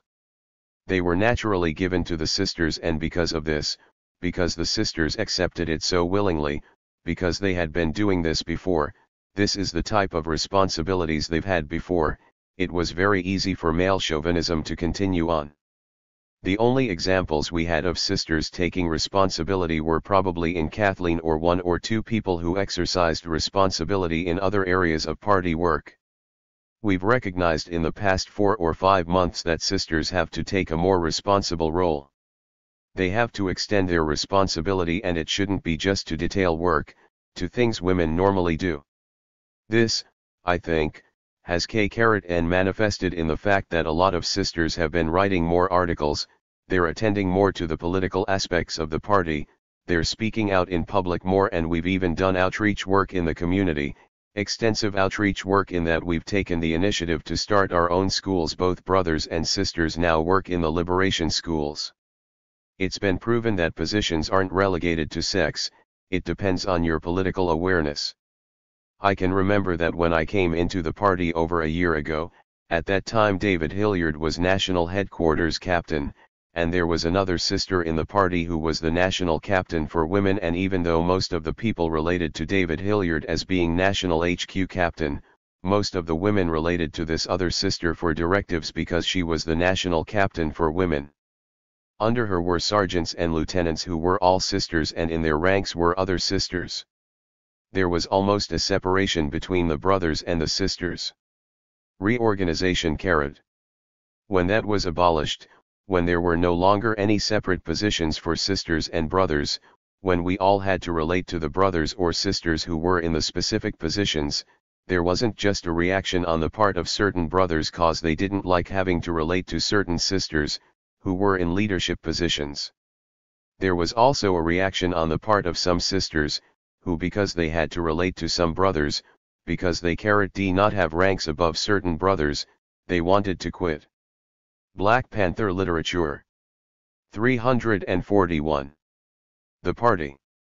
So it wasn't just a matter of brothers being male chauvinistic in not wanting to relate to sisters as leaders over them, but it was also the sisters, because of conditioning, wanted to continue to submit to other sisters, rather than to leaders of the party per se, regardless of sex. And I can see since the time I joined the party that the party has undergone radical change in the direction of women leadership and emancipation of women.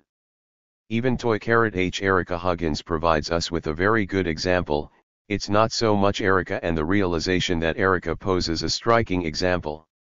It's the fact that the political consciousness and the political level of members of the party have risen very much since one joined the party, and because of the fact that we're moving toward a proletarian revolution, and because we have come to realize that male chauvinism and its manifestations are bourgeois, and that's one of the things we're fighting against.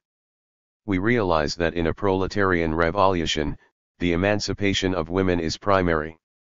We realize that the success of the revolution depends upon the women. For this reason, we know that it's necessary that the women must be emancipated.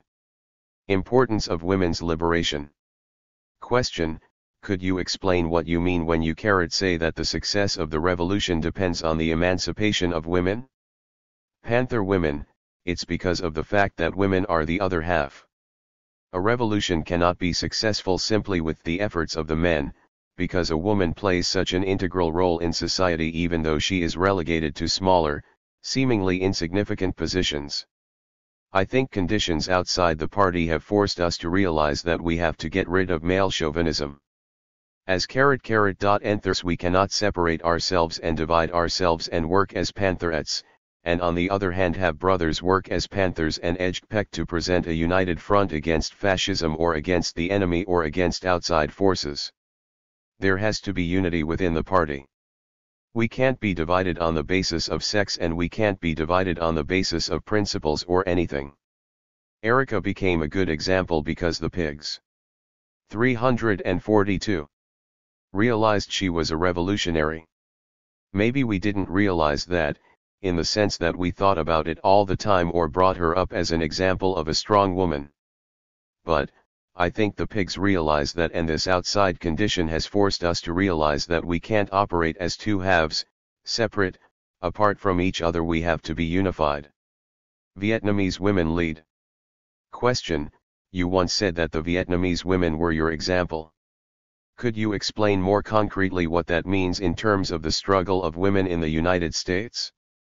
Panther women, we feel that the example given us by the Vietnamese women is a prime example of the role women can play in the revolution.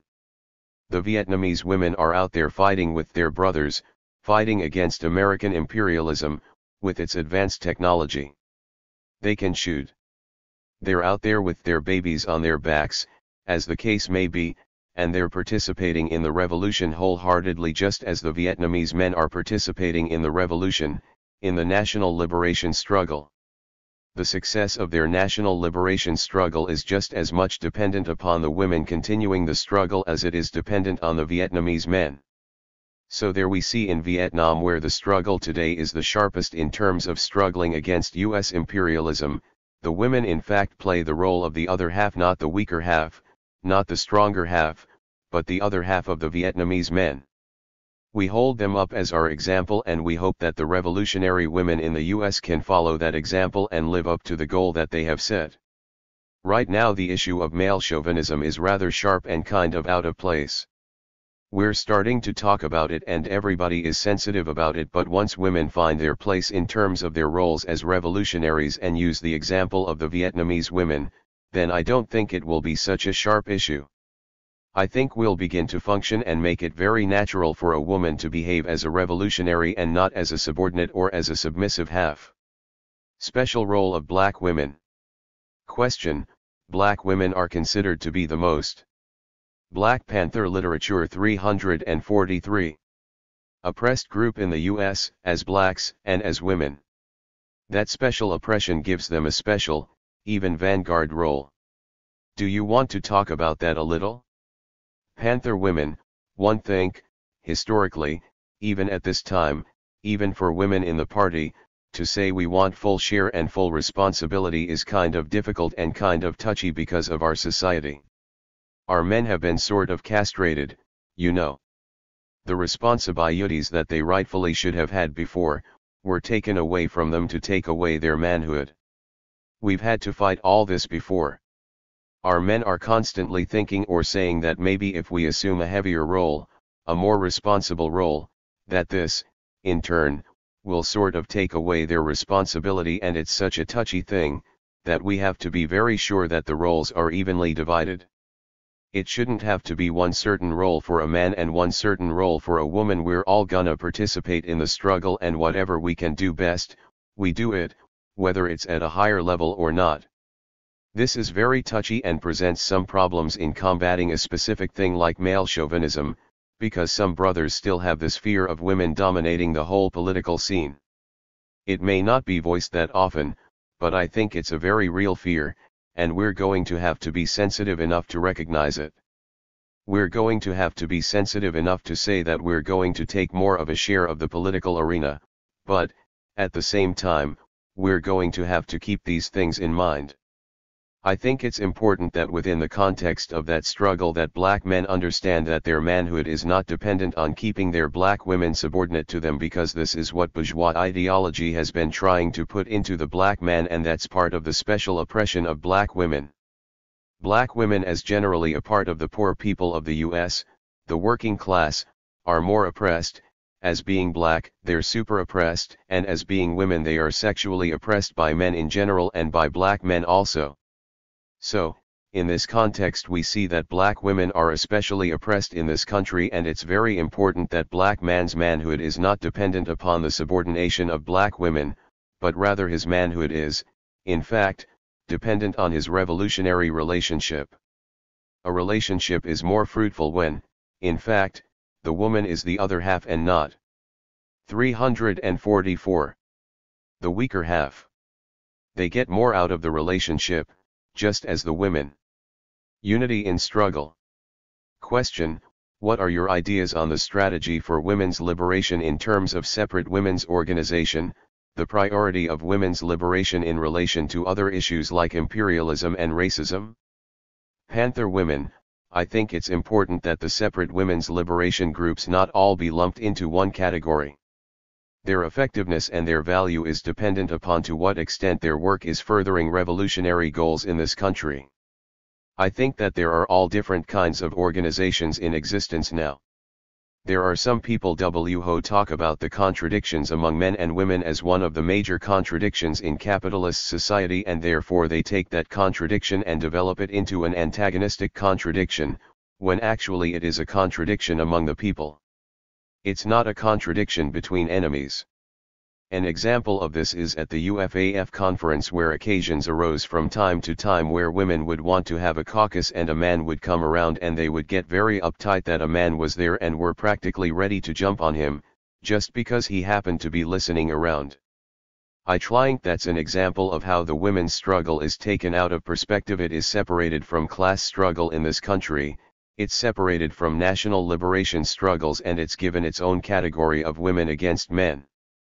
Sometimes people say, it's within a revolutionary context, but in practice, if all their rhetoric and all their practice is anti-men, it is not a revolutionary program, and, as a matter of fact, it hinders the revolutionary forces. The contradiction between men and women is a contradiction that has to be worked out within the revolutionary forces. It is not at all comparable to the class contradictions. It's the class struggle that takes priority. To the extent that women's organizations don't address themselves to the class struggle or to national liberation struggles, they are not really furthering the women's liberation movement, because in order for women to be truly emancipated in this country, there's going to have to be a socialist revolution. And there's going to have to be ideological struggle for. Black Panther literature 345. Decades and probably for centuries before male chauvinism is overcome. If women don't understand this, they're not going to truly be able to overcome their special oppression. Roberta is correct, and even those women's organizations who do address themselves to the struggles that are at hand, the strategy of having autonomous women's liberation organizations is incorrect because, as Roberta says, it seems as if those organizations look upon women's liberation as a priority when in actuality the struggle towards socialist revolution is a priority. Women can only become emancipated, not through their own efforts as a particular group, but through their participation on an equal plane in the existing organizations which are comprised of men and women who are struggling for the same cause. It's not a separate struggle, and women's liberation does not take priority, but in fact is part and parcel of the overall struggle. Female chauvinism. Any organization that's being formed for women's liberation, like Rosemary said, has got to take into consideration that they can't operate separately and by themselves. They must also understand the definition of chauvinism. Chauvinism isn't just relegated to the male.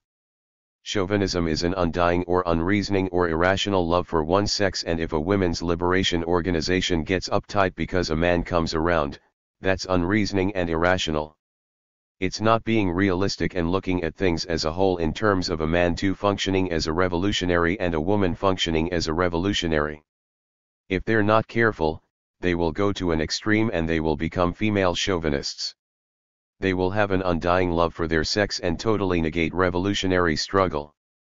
Unfortunately, if we don't be careful, I think that the women's liberation struggle can be co-opted by opportunists.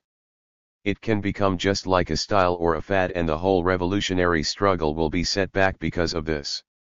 This is one reason why the revolutionary practitioners, because of the repression we're suffering, can't take time out to go off by ourselves to solve some of our backwardness. This would be just another dividing tactic as far as I can see. 346. Women's liberation in practice. I think it's important to recognize the dangers that separate women's groups face immediately, just because they're women's groups and there's a good chance that they're going to get off base in terms of what the primary struggle is. However, I think we have to be very careful in terms of condemning forms that are used in the movement. I think that there is room for special organizing of women. There are positive things that these kinds of groups can do, for example, canneries, special plants where there's primarily women, electronics, and this sort of thing in terms of working class organizing, in terms of organizing cooperative nurseries to liberate the energies of women. But, they are always facing certain dangers in terms of turning in on themselves. In terms of becoming a very petit bourgeois little clique where they just talk about how they have to take care of the kids all the time or become a gripe session.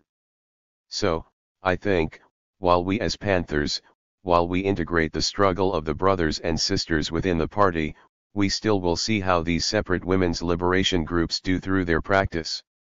And that's where our judgment of them will come in. We have a phrase that says that the only culture worth keeping is a revolutionary culture. Now, our culture dictates that we become revolutionaries. Irregardless of what the brothers say, like Rosemary says, we should function in a position that furthers revolution and revolutionary culture.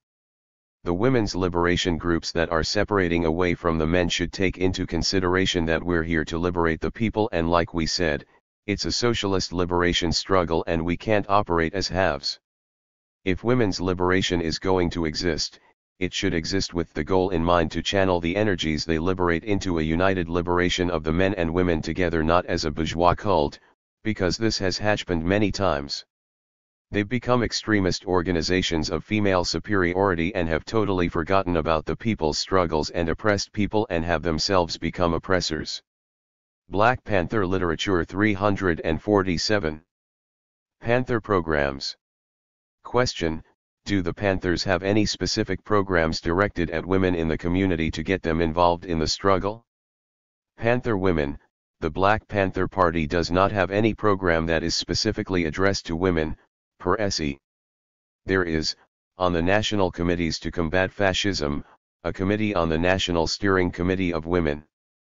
But the primary function of THIRD-WORLDISM committee is to channel those women who are proponents of women's liberation into areas of work integrated into the liberation movement.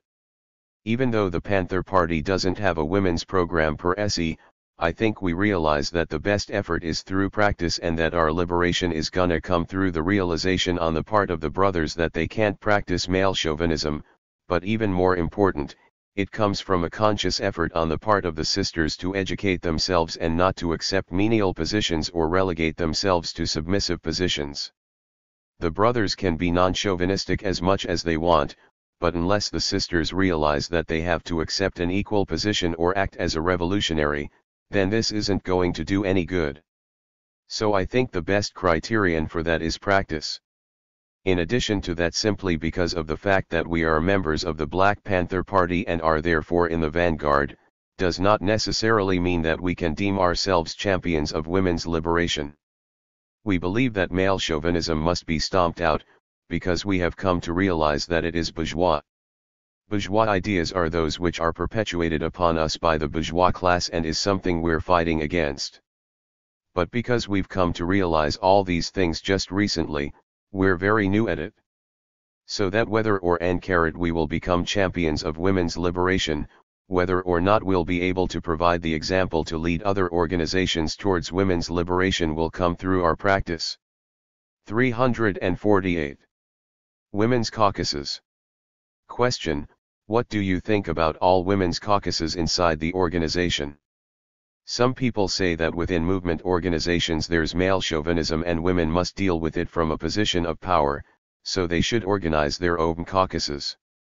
They also say there's a parallel between women's liberation and black liberation, and just like black people had to get themselves together without whites first, so women have to get themselves together without men. Movement organizations have always been dominated by men, the way civil rights organizations used to be dominated by white people.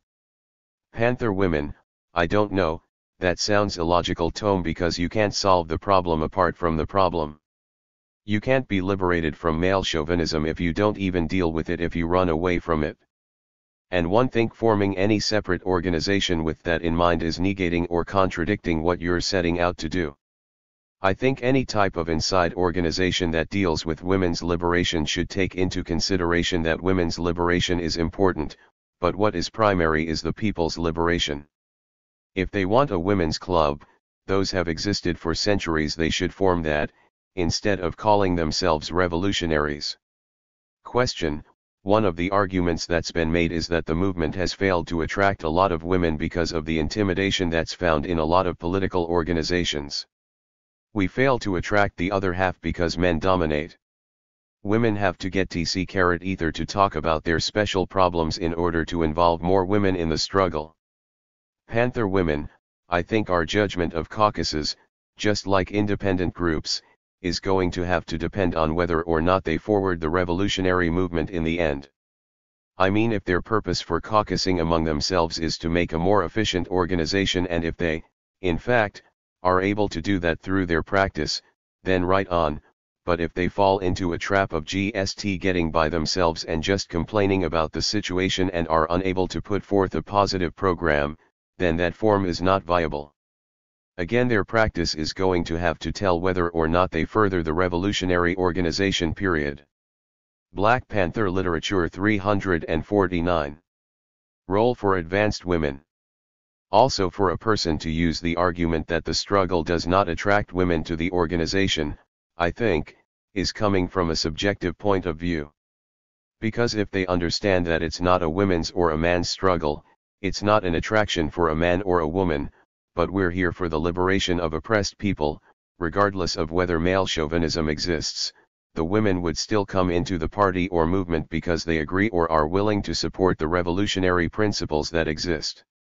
If they find male chauvinism, they should be willing to fight it on the basis of principle and unity. And to say, they're not attracted to it, there's no advertisement for getting rid of oppression. It's an attraction based on principles, not based on some subjective wishes or wants. So I say that women who say that they don't want to come into the struggle because they're not attracted to the struggle aren't really interested in the first place. Question: no, they say the movement doesn't deal with their special oppression. Panther women: well, that may be true, but still, if you're interested in the struggle of oppressed people, you can come into an organization and bring that question in yourself, instead of staying away from it. You can fight on the basis of unity within an organization, not on the basis of, well, they're not dealing with the women's question and they're not dealing with the special oppression of women, so therefore I'm not going to participate. They're still being subjective. Well, I think that's one place where women who are already advanced are going to have to take a strong stand. The fact is, because of objective conditions in this society, women are more backwards, because of their positions in their home, or in school. Even working women who are more exposed to what's happening in the world, are still relegated at home and to the family jobs, to the children, etc., and their perspective in terms of the world is more limited. So it's very important that women who are more advanced, who already understand revolutionary principles, go to them and explain it to them and struggle with them. We have to. 350. Recognize that women are backwards politically and we have to struggle with them. And that can be a special role that revolutionary women can play. 36. A letter from Sister Erica Huggins. Editor's note: the following is a letter from Black Panther Erica Huggins in prison. Huggins writes generally of the problem of oppression in America and then specifically of the treatment of herself and other political prisoners. A copy of the letter was obtained on August 18, 1969 from Elaine Brown, Communications Secretary, Southern California branch of the Black Panther Party. July 8, 1969. Long live the United Front Against Fascism. Down with the reactionaries of all kinds. It is impossible to say what one feel now. It would take too long and the state doesn't offer enough paper. But because none of us can be with you, I will try. I can envision as I write the people that will hear this. One can feel their warmth. The warmth that comrades often have for each other. I can also see the faces of some who always appear among the people, the worried, empty, brutal faces of the agents of fascism. Worried because they know that people, poor people, oppressed people, gathered together for one reason, to analyze the conditions of the oppression and wipe it out. Empty because they have no feeling for the masses of people, for the souls of revolutionaries we have lost, for the starving babies of this country and the world. And brutal because they will fight to the last ditch to destroy the revolutionary fervor of the people. They all continue to run back, oinking to the oppressors about the people's plans to rise up. They fail, however, to realize that the masses have boundless creative power, and no matter how they kick ass, beat us, kill us, or jail us, the people, we will carry on. I see the faces have changed. I hope that many minds are open to what is happening. I know that many ears have been listening to the foul utterances that America spits out at the world. We have listened too long, and the bitch, her mouth reeking of death, says, we have thoroughly oppressed our people at home. We are succeeding at keeping the people of Vietnam in a state of decay. We are tramping on. 351. 352. Africa. We are destroying South America, making bigger and better alliances with Russia. We have only to wait for Mao to die, and we will be the world power. And then we will place our murder on the moon. America is plotting universal imperialism. It will be the same everywhere. First Coca-Cola, then Oscar Mayer Wiener, and then, the troops. The people cannot take this. We cannot allow fascist fanatics to continue to deprive us of our human rights. We must organize and form an everlasting united front against capitalism, against imperialism, against class distinction, against racism, against fascism. We cannot allow concessions from the federal government for the continual harassments and unwarranted brutality of the people. We cannot allow children, be they black, Mexican, Indian, Japanese, Chinese or white, to be miseducated and degraded in America's degenerate school system. We cannot allow any more lynching, bombing and racial ignorance down south or up south. We cannot allow immigrants, any longer, to drive the working class. The working class must drive the unions. Our fight must be endless to organize the workers of this country, to overhaul and change every assembly line in every factory. We cannot allow medical services in our communities to remain inadequate. We need more hospitals, more doctors, more nurses, and less insistence on medicinal genocide or birth control. We cannot allow the reformists to clean up the surface while the inner structure rots. We need a revolution. All of our thoughts, each of our actions, should lead us to one goal, the emptying of the shit that fills the bowels of this country. We can no longer allow the senselessness of anarchy and arbitrary destruction. We need no more impulsive, opportunistic movements, groups or political parties that endure on socialistic rhetoric. We need socialism in practice. For example, SDS regulars and PL in fighting. We need people of all colors who realize the vanguard of the people's revolutionary camp must be the most oppressed, those who always rely on action through tested and proven theory. We must allow no backsliders, liberals, chauvinist renegades, provocateur agents to cause confusion in our ranks. And on the other hand, we have no need for dogmatism and coercive force.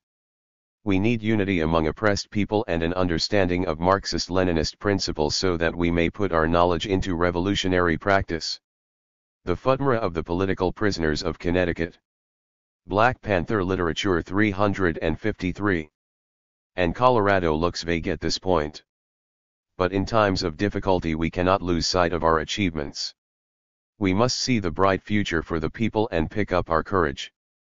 We realize that there are people that support us and that however long we remain here, we serve as a catalytic agent to move the people forward. I'm trying to speak for all of us, for Landon Williams and Rory Heath, who were rammed into a hole with no food, for Rose Smith who will bear a child in December, for the isolated political prisoners and for the other prisoners in Connecticut. One cannot know what they feel, but one know that they want to be with the people. I know that their nights are sleepless like mine are because they want to take their places on the streets with the people. I know the New York 21 want to be with you. I know that Huey, the Chicago 16 and all other political prisoners long to be there. I know Papa misses America's congested streets. But we are there in spirit and revolutionary agreement.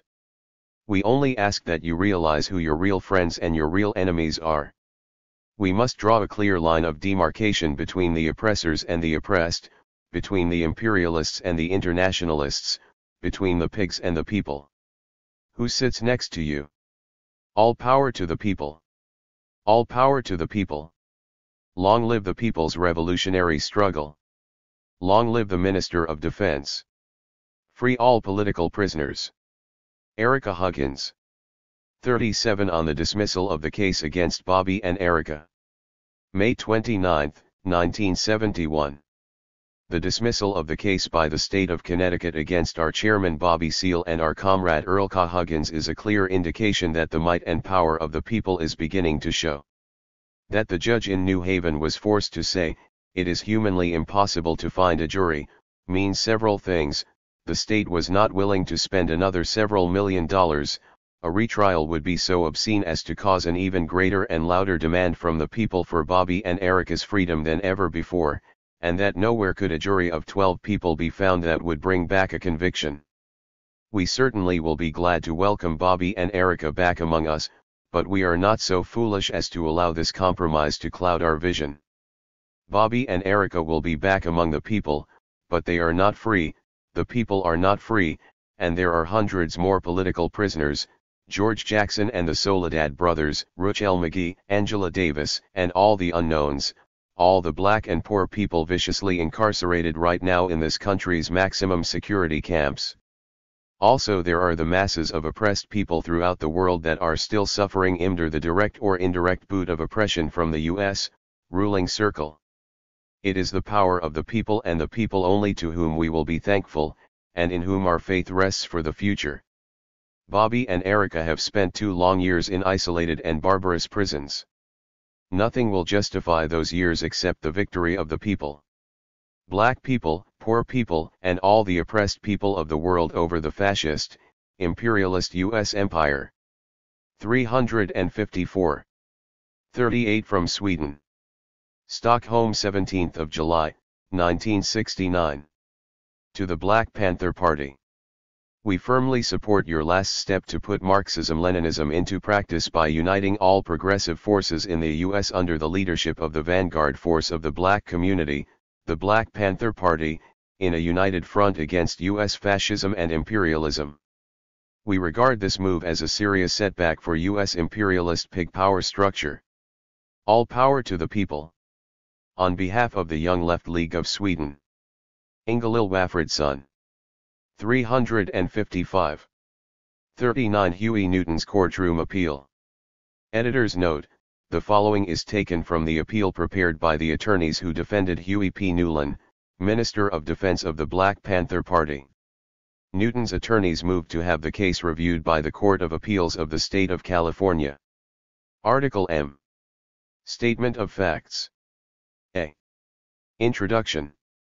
At approximately 5:00 a.m. on the morning of October 28, 1967, near 7th and Willow Streets in the city of Oakland, California, in the heart of the West Oakland Black Ghetto, Oakland police officer John Frey received fatal bullet wounds, Officer Herbert Haynes received serious but non-fatal bullet wounds, and defendant Huey P. Newton was shot through the stomach, the bullet exiting through his back. The testimony as to what happened at this location between the defendant, Black co-founder, Minister of Defense, leader of the Black Panther Party, his passenger, Gene McKinney, and the 2 Oakland police officers, both white, the deceased Frey, well known in the ghetto for abusing and harassing black people, was undisputed in part and conflicting in part. Uncontroverted facts were as follows. The defendant was arrested shortly after he had arrived, unarmed, requesting medical attention, making no attempt to escape, willingly going into the emergency room after the nurse on duty had called the police in his presence, at Kaiser Hospital in Oakland, California. The ballistics evidence showed that two types of powder were involved in the shootings, ball and flake. Officer Frey's bullets were ball powder and high velocity. These bullets were specially purchased, they were not the standard flake powder regular issue used by the Oakland Police Department. It was known by fellow Oakland police officers that Frey owned at least 3 guns. Criminalist John Davis of the Oakland Police Department, basing his testimony upon police investigations, autopsy examination of Frey, physical examination of Heath, study of bullet wounds in defendant Newton, analysis of cartridges found at the scene, and examination of the Volkswagen driven by the defendant, as well as his own laboratory work, accounted for 5 bullets from the gun Frey was presumably carrying at the time and 2 bullets from Officer Heath's gun. Frey's gun was never found. No gun was found or produced which was attributed to the defendant. The only gun introduced at the trial was that of Officer Heath. No evidence was introduced as to how many guns Frey had with him at the time. Neither a paraffin test, nor a neutron activation analysis, nor any other test to determine whether a weapon had been fired was done by the prosecution's criminalists on the hands of the defendant, Frey, or Heath, although the defendant was taken into custody within approximately 1 hour following the incident. Through a tape recording of the Oakland Police Department radio communication system, the following sequence was established. Shortly before 5:00 a.m. on the morning of October 28, 1967, Frey was on duty alone in his police car in the vicinity of 7th and Willow Streets. He observed a vehicle which he stated, over the Police Information Network radio, was a known Black Panther vehicle. Through the police radio communication system, he requested of the PIN operator a rolling check on the license number of the vehicle. He reported no moving vehicle violations or any other violations.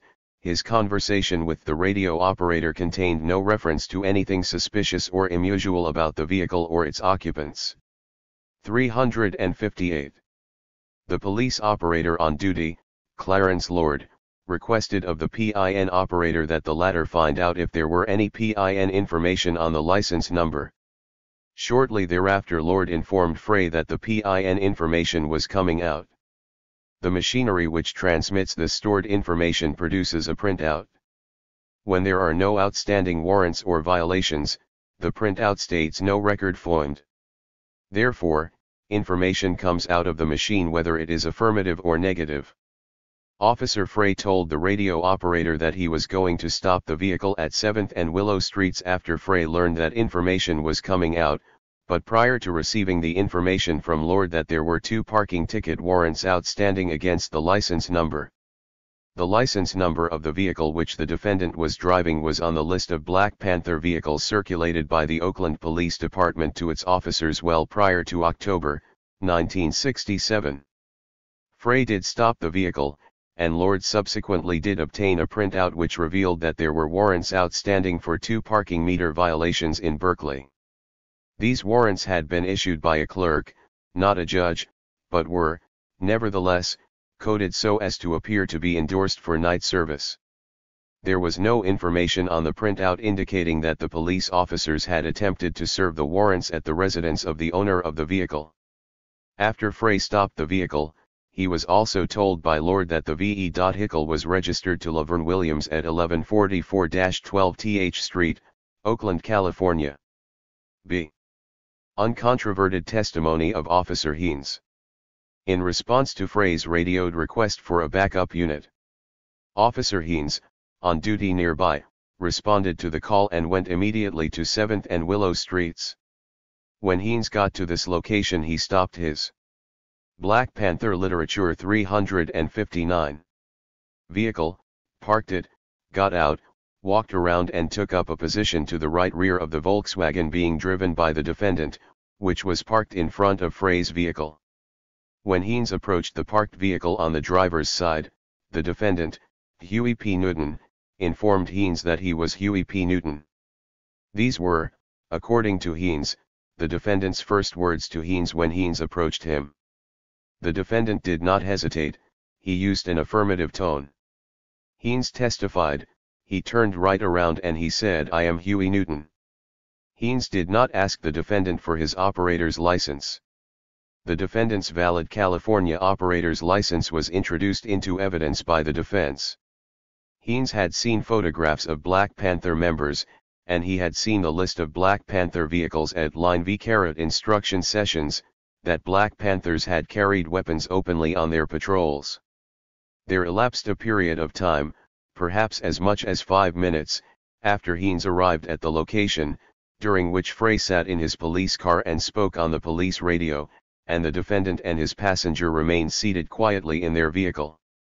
A chart introduced into evidence as People's Exhibit 9 reflects the position of the defendant's car and officers Frey's and Heath's vehicles as they were parked along 7th Street.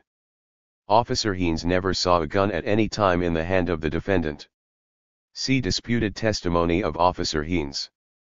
Heath testified on direct examination that after the defendant identified himself readily to Heath, Officer Frey approached the defendant's vehicle, and Heath, had a conversation with Frey, and then Heath asked the defendant to step out of his vehicle.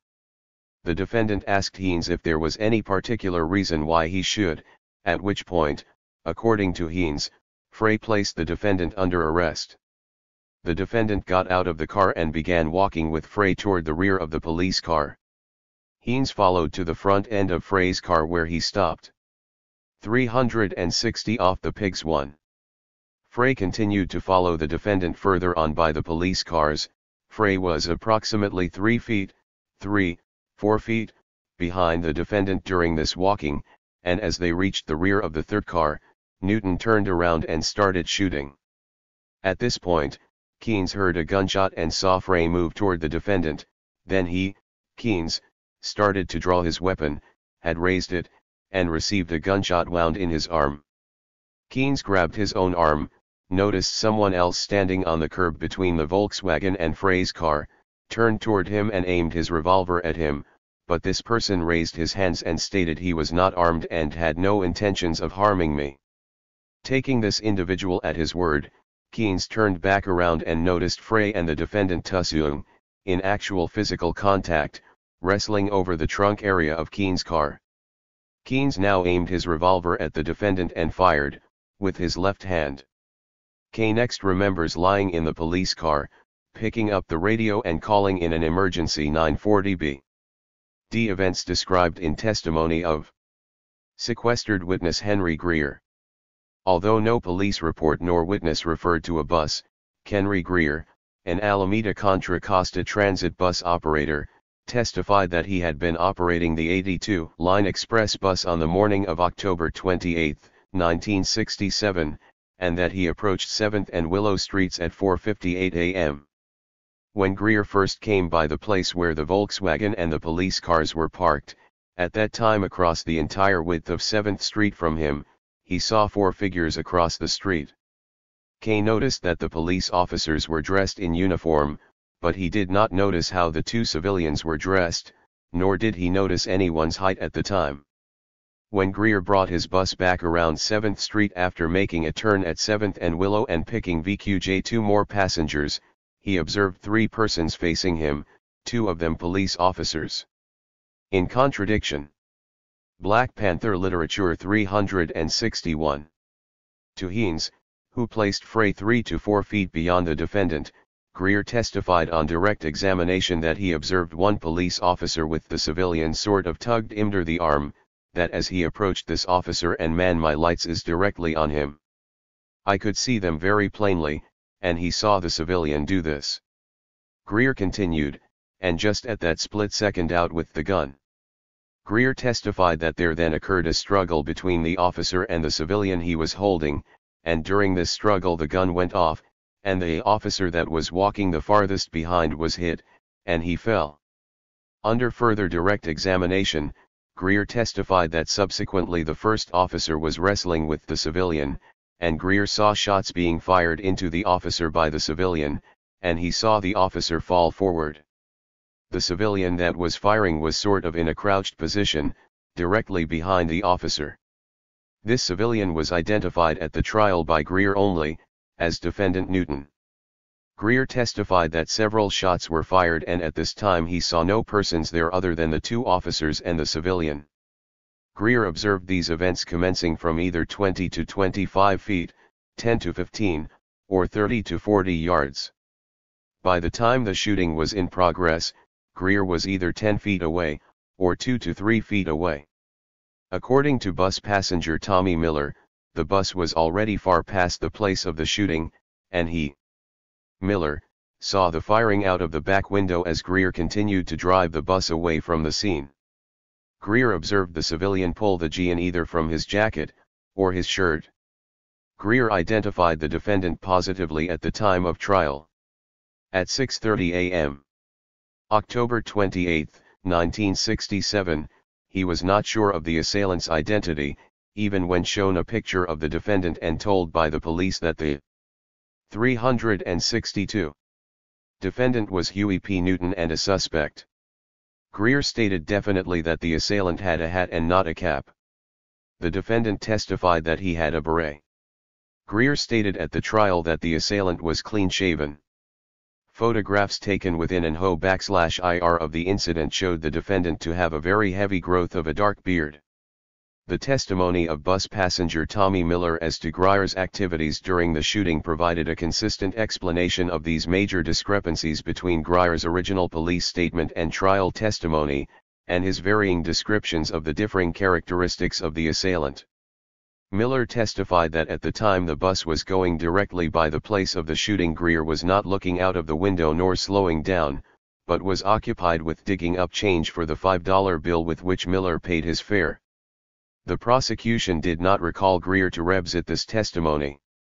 At the trial, Greer testified that the assailant had on a light shirt and a dark jacket. At 6:38 a.m. October 28, 1967, he stated it was a dark shirt and a tan jacket. Likewise, Greer was positive at the trial that the defendant, 5 feet 10 inches, weighing 155 pounds, was the assailant. At 6:38 a.m., October 28, the assailant was short, sort of a small-built fellow, weighing about 125 pounds, no more than 5 feet tall. At the trial, Greer denied that the assailant was such a little, peewee fellow. He was not, sir. By the time of the trial, both civilians were medium. As is more fully described, infra, at Section 4, Defense counsel was given a copy of the transcript of Greer's original police statement some 6 days prior to Greer's taking the witness stand. Said transcript contained the following. Q. About how old? A. I couldn't say because I only had my lights on, one couldn't I did get a clear picture, clear. Black Panther Literature 363. View of his face, but because he had his head kind of down facing the headlights of the coach and I couldn't get a good look. After the proceedings and continual efforts of the defense described, infra, the said transcript was corrected by order of the court to reflect the actual words which appeared on the dictabelt recording taken by the Oakland Police Department at 6:38 a.m., October 28, 1967, the transcript was corrected to read. A. I couldn't. Didn't get a clear picture, clear view of his face. There was not available to counsel during cross-examination of the witness Greer the true version of the original police statement. In defense of self-defense. June 20, 1967. Laws and rules have always been made to serve people. Rules of society are set up by people so that they will be able to function in a harmonious way. In other words, in order to promote the general welfare of society, rules and laws are established by men.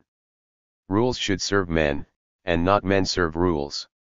Much of the time, the laws and rules which officials attempt to inflict upon poor people are non-functional in relation to the status of the poor in society.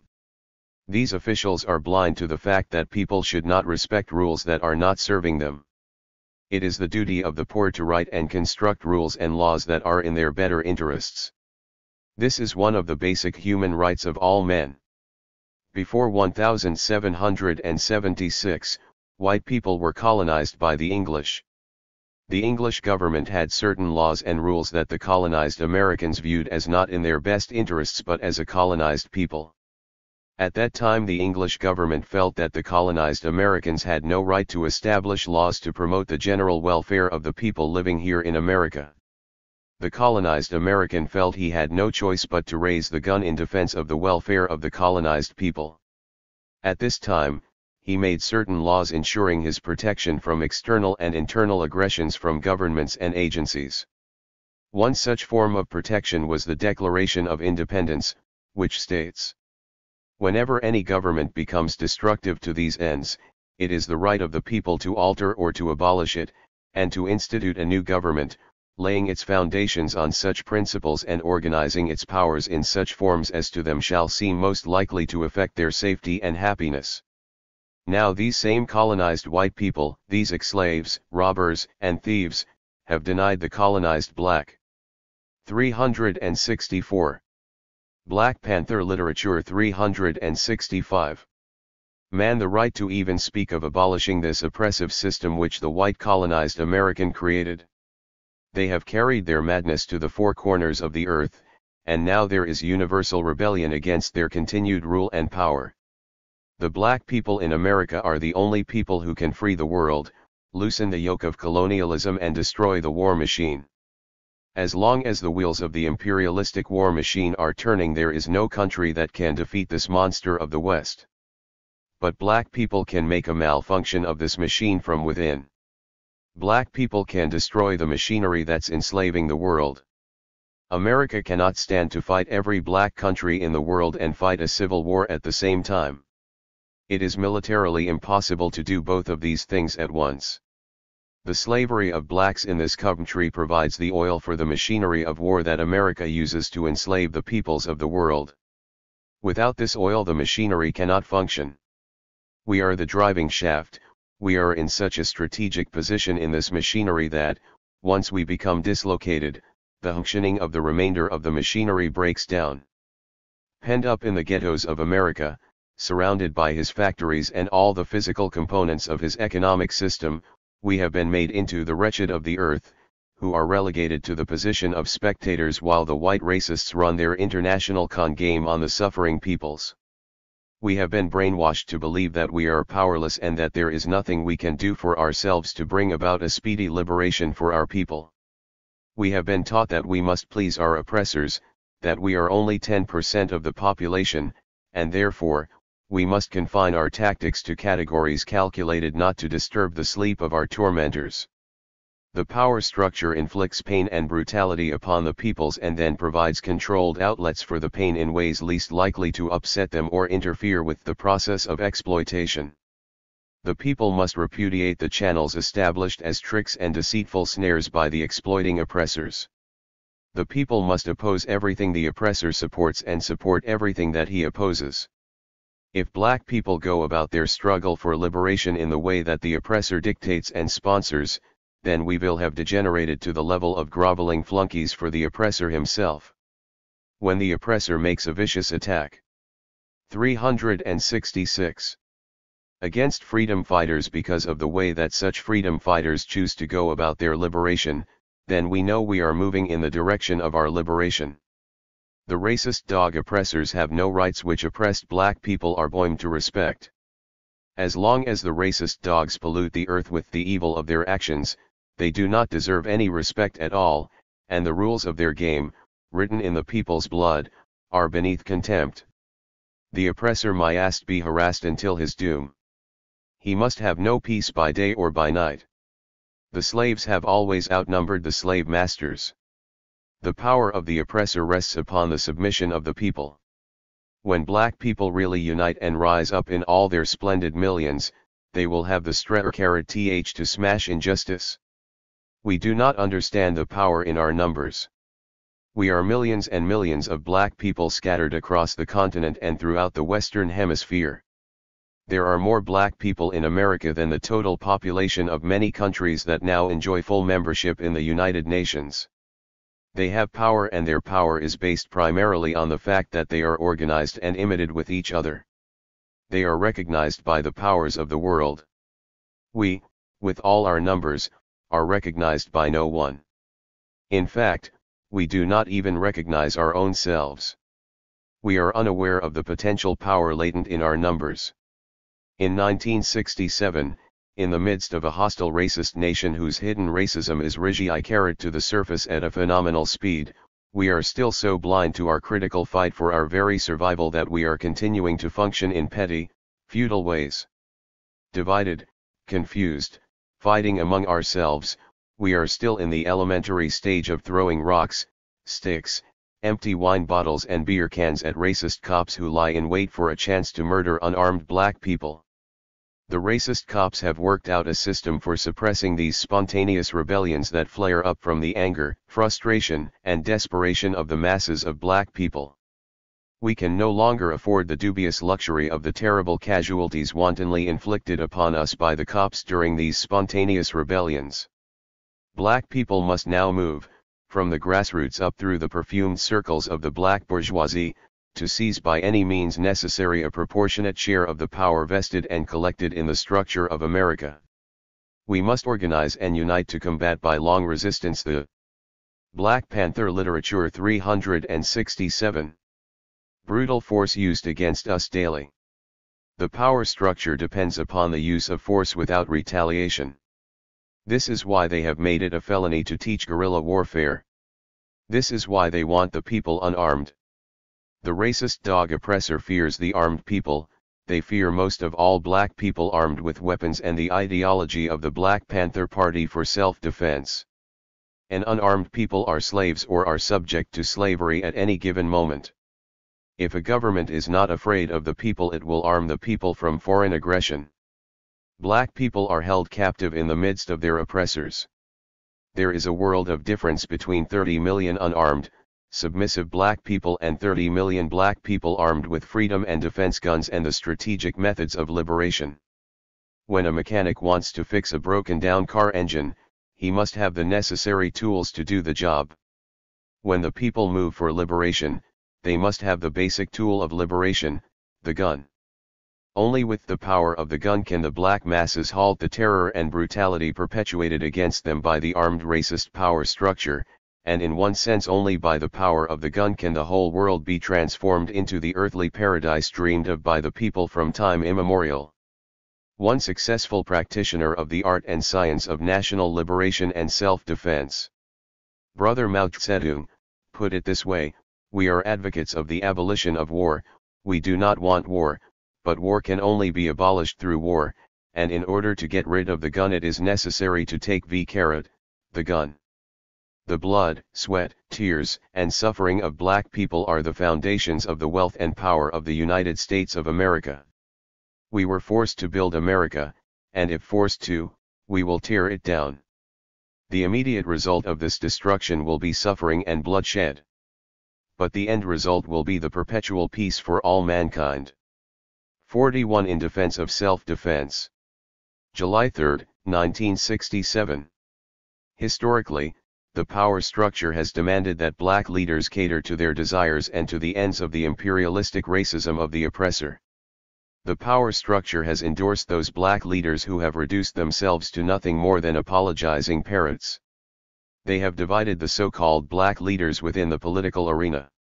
The oppressors sponsor radio programs, give space in their racist newspapers, and have shown them the luxury enjoyed only by the oppressor. The black leaders serve the oppressor by purposely keeping the people submissive and passive nonviolent. At any moment that these so-called black leaders respond to the cries of the suffering and downtrodden, unemployed and welfare recipients who hunger for liberation by any means necessary, they are no longer black leaders. Historically, there have been a few black men who have rejected the handouts of the oppressor and who have refused to spread the oppressor's treacherous principles of deceit, gradual indoctrination, and brainwashing, and who have refused to indulge in the criminal activity of teaching submission, fear, and love for an enemy who hates the very color black and is determined to commit genocide on an international scale. There has always existed in the black colony of Afro-America a fundamental difference over which tactics from the broad spectrum of alternatives black people should employ in their struggle for national liberation. One side of this difference contends that black people are in the peculiar position where, in order to gain acceptance into the mainstream of American life, they must employ no tactic that will anger the oppressor whites. This view holds that black people constitute a hopeless minority and that salvation for black people lies in developing brotherly relations. There are certain tactics that are taboo. 368. Black Panther Literature 369. Violence against the oppressor must be avoided at all costs, because the oppressor will retaliate with superior violence. So black people may protest, but not protect. They can complain, but not cut and shoot. In short, black people must at all costs remain nonviolent. See, and the other side of the difference, we find that the point of departure is the principle that the oppressor has no rights that the oppressed is bound to respect. Kill the slave master, destroy him utterly, move against him with implacable fortitude. Break his oppressive power by any means necessary. Men who have stood before the black masses and recommended this response to the oppression have been held in fear by the oppressor. The blacks in the colony who were wed to the nonviolent alternative could not relate to the advocates of implacable opposition to the oppressor. Because the oppressor always prefers to deal with the less radical, i.e., less dangerous, spokesman for his subjects.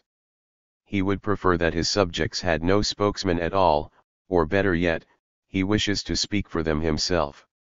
Unable to do this practically, he does the next best thing, and endorses spokesmen who will allow him to speak through them to the masses. Paramount amongst his imperatives is to see to it that implacable spokesmen are never allowed to communicate their message to the masses. They are never allowed to communicate their message to the masses. Their oppressor will resort to any means necessary to silence the implacables. The oppressor, the endorsed spokesman, and the implacables form the 3 points of a triangle of death. The oppressor looks upon the endorsed spokesman as a tool to use against the implacables to keep the masses passive within the acceptable limits of the tactics he is capable of containing. The endorsed spokesmen look upon the oppressor as a guardian angel who can always be depended upon to protect them from the wrath of the implacables, while he looks upon the implacables as dangerous and irresponsible madmen who, by angering the oppressor, will certainly provoke a bloodbath in which they themselves might get washed away. The implacable views both the oppressors and the endorsed leaders as his deadly enemies. If anything, he has a more profound hatred for the endorsed leaders than he has for the oppressor himself, because the implacables know that they can deal with the oppressor only after they have driven the endorsed spokesman off the scene. Historically, the endorsed spokesmen have always held 370. The upper hand on the implacables. In Afro-American history, there are shining brief moments when the implacables have outmaneuvered the OJ-Resser and the endorsed spokesman and gained the attention of the black masses. The black masses, recognizing the implacables in the depths of their despair, respond magnetically to the implacables and bestow a devotion and loyalty to them that frightens the oppressor and endorsed spokesman into a panic-stricken frenzy, and they leap into a rash act: murder, imprisonment, or exile to silence the implacables and to get their show back on the road. The masses of black people have always been deeply entrenched and involved in the basic necessities of life. They have not had time to abstract their situation. Abstractions come only with leisure. The people have not had the luxury of leisure. Therefore, the people have been very aware of the true definition of politics. Politics are merely the desire of individuals and groups to satisfy first, their basic needs: food, shelter, and clothing, and security for themselves and their loved ones. The black leaders endorsed by the power structure have attempted to sell the people the simple-minded theory that politics is holding a political office, being able to move into a $40,000 home, being able to sit near white people in a restaurant, while in fact the black masses have not been able to pay the rent of a $40 rat-infested hovel. The black leaders have led the community to believe that brutality and force could be ended by subjecting the people to this very force of self-sacrificing demonstrations. The black people realize brutality and force can only be inflicted if there is submission. The community has not responded in the past or in the present to the absurd and erroneous, deceitful tactics of so-called legitimate black leaders. the community realizes that force and brutality can only be eliminated by counter-force through self-defense. Leaders who have recommended these tactics have never had the support and following of the downtrodden black masses who comprise the bulk of the community. Grassroots, the downtrodden of the black community, even though they rejected the hand-picked handkerchief heads endorsed by the power structure, the people have not had the academic or administrative knowledge to form themselves in long resistance to the brutality. Marcus Garvey and Malcolm X were the two black men of the 20th century who posed an implacable challenge to both the Q. Presa Ertuid, the endorsed spokesman that Black Panther literature 371 could be dealt with in any other way than precisely the foul manner recorded by history. Malcolm, in our time, stood on the threshold with the oppressor and the endorsed spokesman in a bag that they couldn't get out of. Malcolm, implacable to the ultimate degree, held out to the black masses the historical, stupendous victory of black collective salvation and liberation from the chains of the oppressor and the treacherous embrace of the endorsed spokesman. Only with the GVM were the black masses denied this victory. But they learned from Malcolm that with the gun, they can recapture their dreams and bring them into reality. The heirs of Malcolm now stand millions strong on their corner of the triangle, facing the racist dog oppressor and the soulless endorsed spokesman. The heirs of Malcolm have picked up the gun and, taking first things first, are moving to expose the endorsed spokesman for the black masses to see them for what they are and always have been. The choice offered by the heirs of Malcolm to the endorsed spokesman is to repudiate the oppressor and to crawl back to their people and earn a speedy reprieve or face a merciless, speedy, and most timely execution for treason and being too wrong for too long. 42 In defense of self-defense, the correct handling of a revolution. July 20, 1967. Most human behavior is learned behavior. Most things the human being learns are gained through an indirect relationship to the object. Simians do not act from instinct as lower animals do. Those things learned indirectly many times stimulate very effective responses to what might be later a direct experience. At this time the black masses are handling the resistance incorrectly. The brothers in East Oakland learned from what's a means of resistance fighting by amassing the people in the streets, throwing bricks and Molotov cocktails to destroy property and create disruption. The brothers and sisters in the streets were herded into a small area by the Gestapo police and immediately contained by the brutal violence of the oppressor's storm troops. This manner of resistance is sporadic, short-lived, and costly in violence against the people. This method has been transmitted to all the ghettos of the black nation across the Coimtree. The first man who threw a Molotov cocktail is not personally known by the masses, but yet the action was respected and followed by the people. The vanguard party must provide leadership for the people. It must teach the correct strategic methods of prolonged resistance through literature and activities. If the activities of the party are respected by the people will follow the example. This is the primary job of the party. This knowledge will probably be gained second-hand by the masses just as the above-mentioned was gained indirectly. When the people learn that it is no longer advantageous for them to resist by going into the streets in large numbers, and when they see the advantage in the activities of the guerrilla warfare method, they will quickly follow this example. But first, they must respect the party which is transmitting this message. When the vanguard group destroys the 372. Black Panther literature 373. Machinery of the oppressor by dealing with him in small groups of 3 and 4, and then escapes the might of the oppressor, the masses will be overjoyed and will adhere to this correct strategy. When the masses hear that a Gestapo policeman has been executed while sipping coffee at a counter, and the revolutionary executioners fled without being traced, the masses will see the validity of this type of approach to resistance. It is not necessary to organize 30 million black people in primary groups of 2s and 3s, but it is important for the party to show the people how to go about revolution. During slavery, in which no vanguard party existed and forms of communication were severely restricted and insufficient, many slave revolts occurred. There are basically 3 ways one can learn: through study, through observation, and through actual experience. The black community is basically composed of activists. The community learns through activity, either through observation of or participation in the activity. To study and learn is good, but the actual experience is the best means of learning. The party must engage in activities that will teach the people. The black community is basically not a reading community. Therefore it is very significant that the vanguard group first be activists. Without this knowledge of the black community, one could not gain the fundamental knowledge of the black revolution in racist America. The main function of the party is to awaken the people and to teach them the strategic method of resisting the power structure, which is prepared not only to combat the resistance of the people with massive brutality, but to totally annihilate the black community, the black population.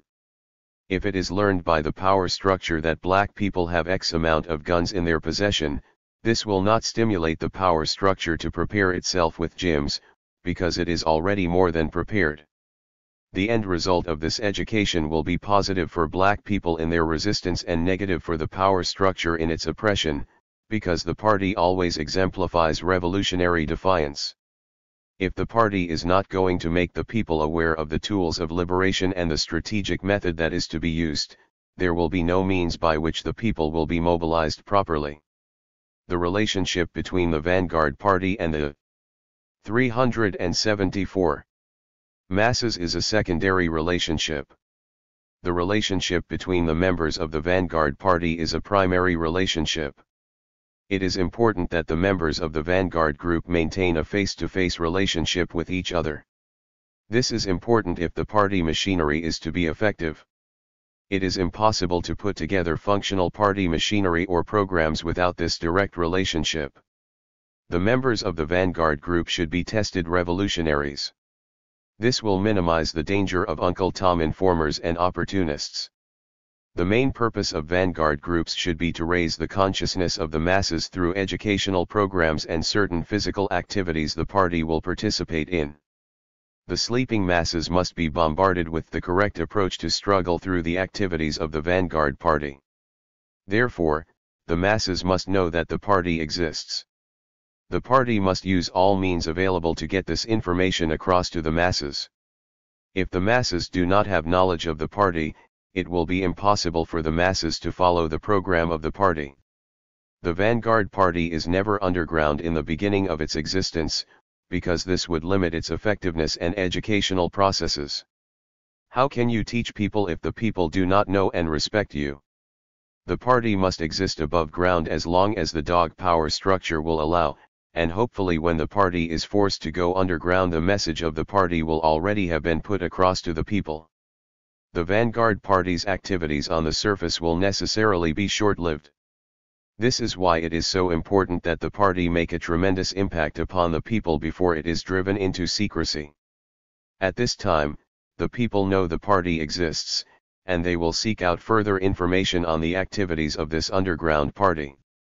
Many would-be revolutionaries work under the fallacious illusion that the vanguard party is to be a secret organization that the power structure knows nothing about, and the masses know nothing about, except for occasional letters that come to their homes by night. Underground parties cannot distribute leaflets announcing an underground meeting. These are contradictions and inconsistencies of the so-called Black Panther literature. 375. Revolutionaries. The so-called revolutionaries are in fact afraid of the very danger that they are advocating for the people. These so-called revolutionaries want the people to say what they themselves are afraid to say, and the people to do what they themselves are afraid to do. This makes the so-called revolutionary a coward and a hypocrite. If these impostors would investigate the history of revolution, they would see that the vanguard group always starts out above ground and is later driven underground by the aggressor. The Cuban Revolution exemplifies this fact. When Fidel Castro started to resist the butcher Batista and the American running dogs, he started by speaking on the campus of the University of Havana in public. He was later driven to the hills.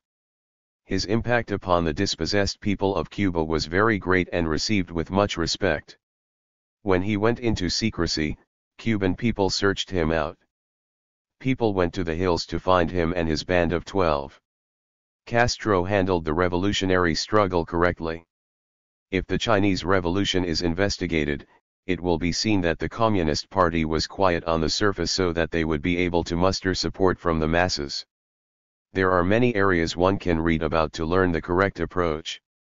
Fanon's The Wretched of the Earth, The Russian Revolution, the works of Chairman Mao Zedong, and a host of others. A revolutionary must realize that if he is sincere, death is imminent due to the fact that the things he is saying and doing are extremely dangerous. Without this realization, it is impossible to proceed as a revolutionary.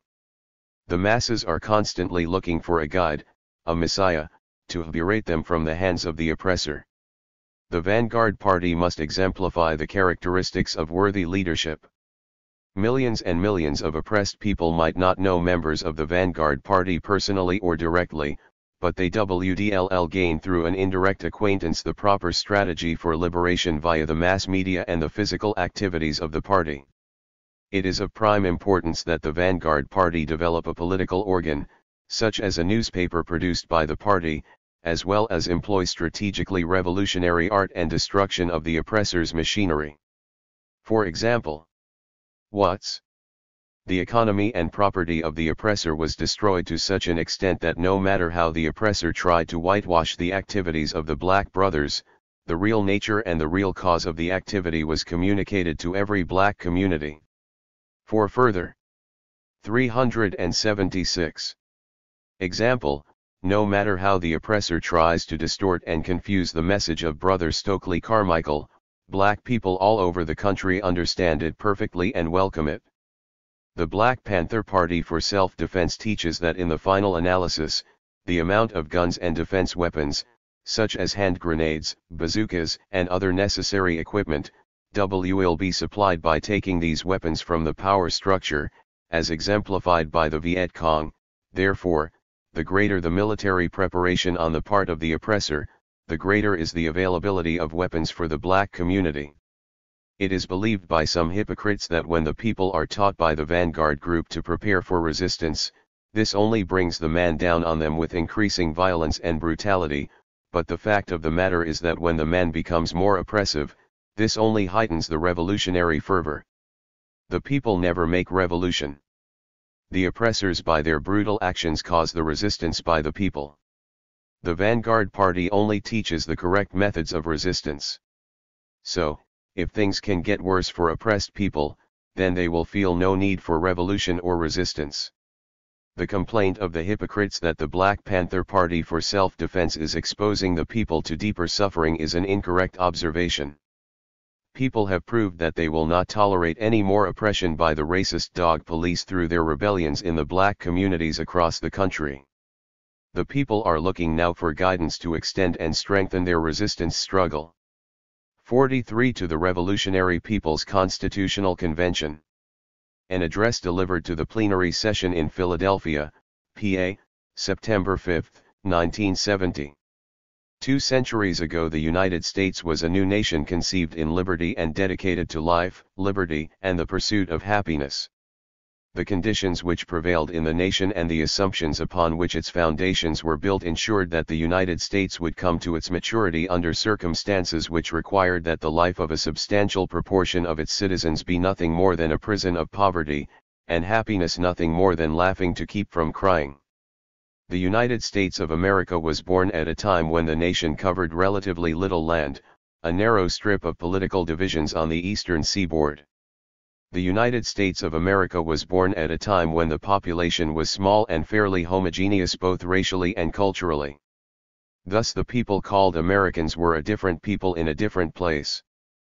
Furthermore, they had a different economic system.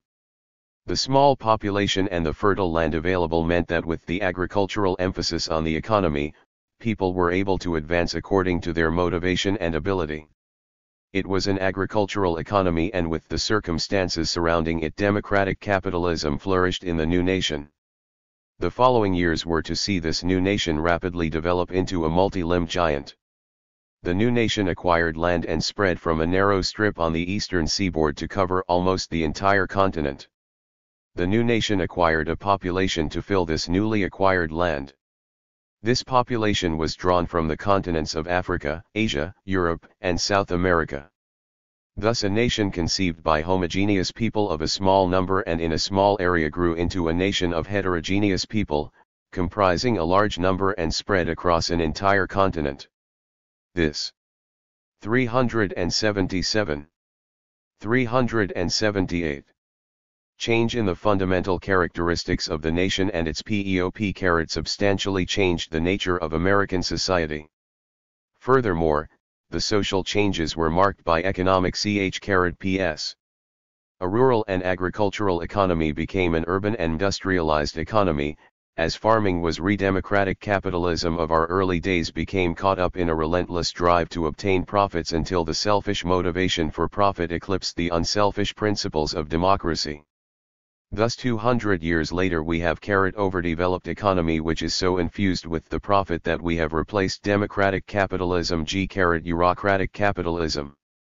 The free opportunity of all men to pursue their economic ends has been replaced by constraints placed upon Americans by the large corporations which control and direct our economy. They have sought to increase their profits at the expense of the people, and particularly at the expense of the racial and ethnic minorities. History of the United States, as distinguished from the promise of the idea of the United States, leads us to the conclusion that our sufferance is basic to the functioning of the government of the United States. We see this when we note the basic contradictions found in the history of this nation. The government, the social conditions, and the legal documents which brought freedom from oppression, which brought dignity and human rights to one portion of the people of this nation, had entirely opposite consequences for another portion of the people.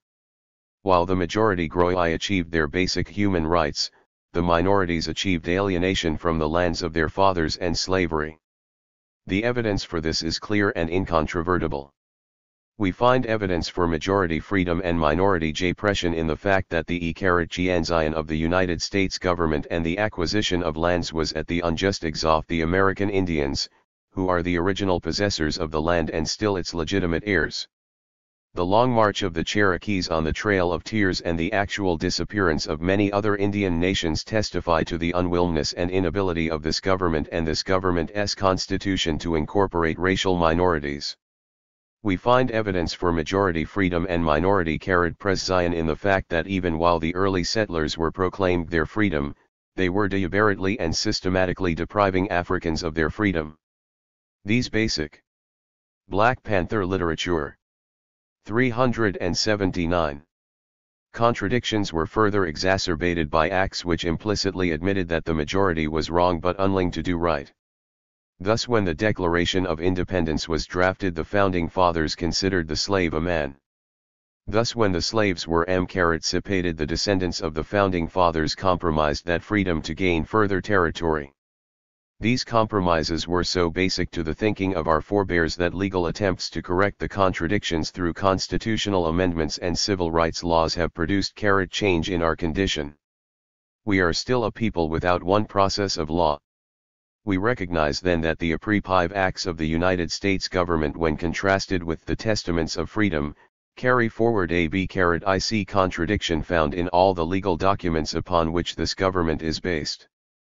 Generation after generation of the majority group have been born, they have worked, and they have seen the fruits happiness of their children and grandchildren. Generation after generation of black people in America have been born, they have worked, and they have seen the fruits of their labors in life, liberty, and happiness of the children and grandchildren of their oppressors, while their own descendants wallow in the mire of poverty deprivation, holding only to the hope of change in the future. This hope has sustained us for many years and has led us to suffer the administrations of a corrupt government. At the dawn of the 20th century this hope led us to formulate a civil rights movement in the belief that this government would eventually fulfill its promise to black opal. We did not recognize, however, that any attempt to complete the promise of an 18th century revolution in the framework of a 20th century government was doomed to failure.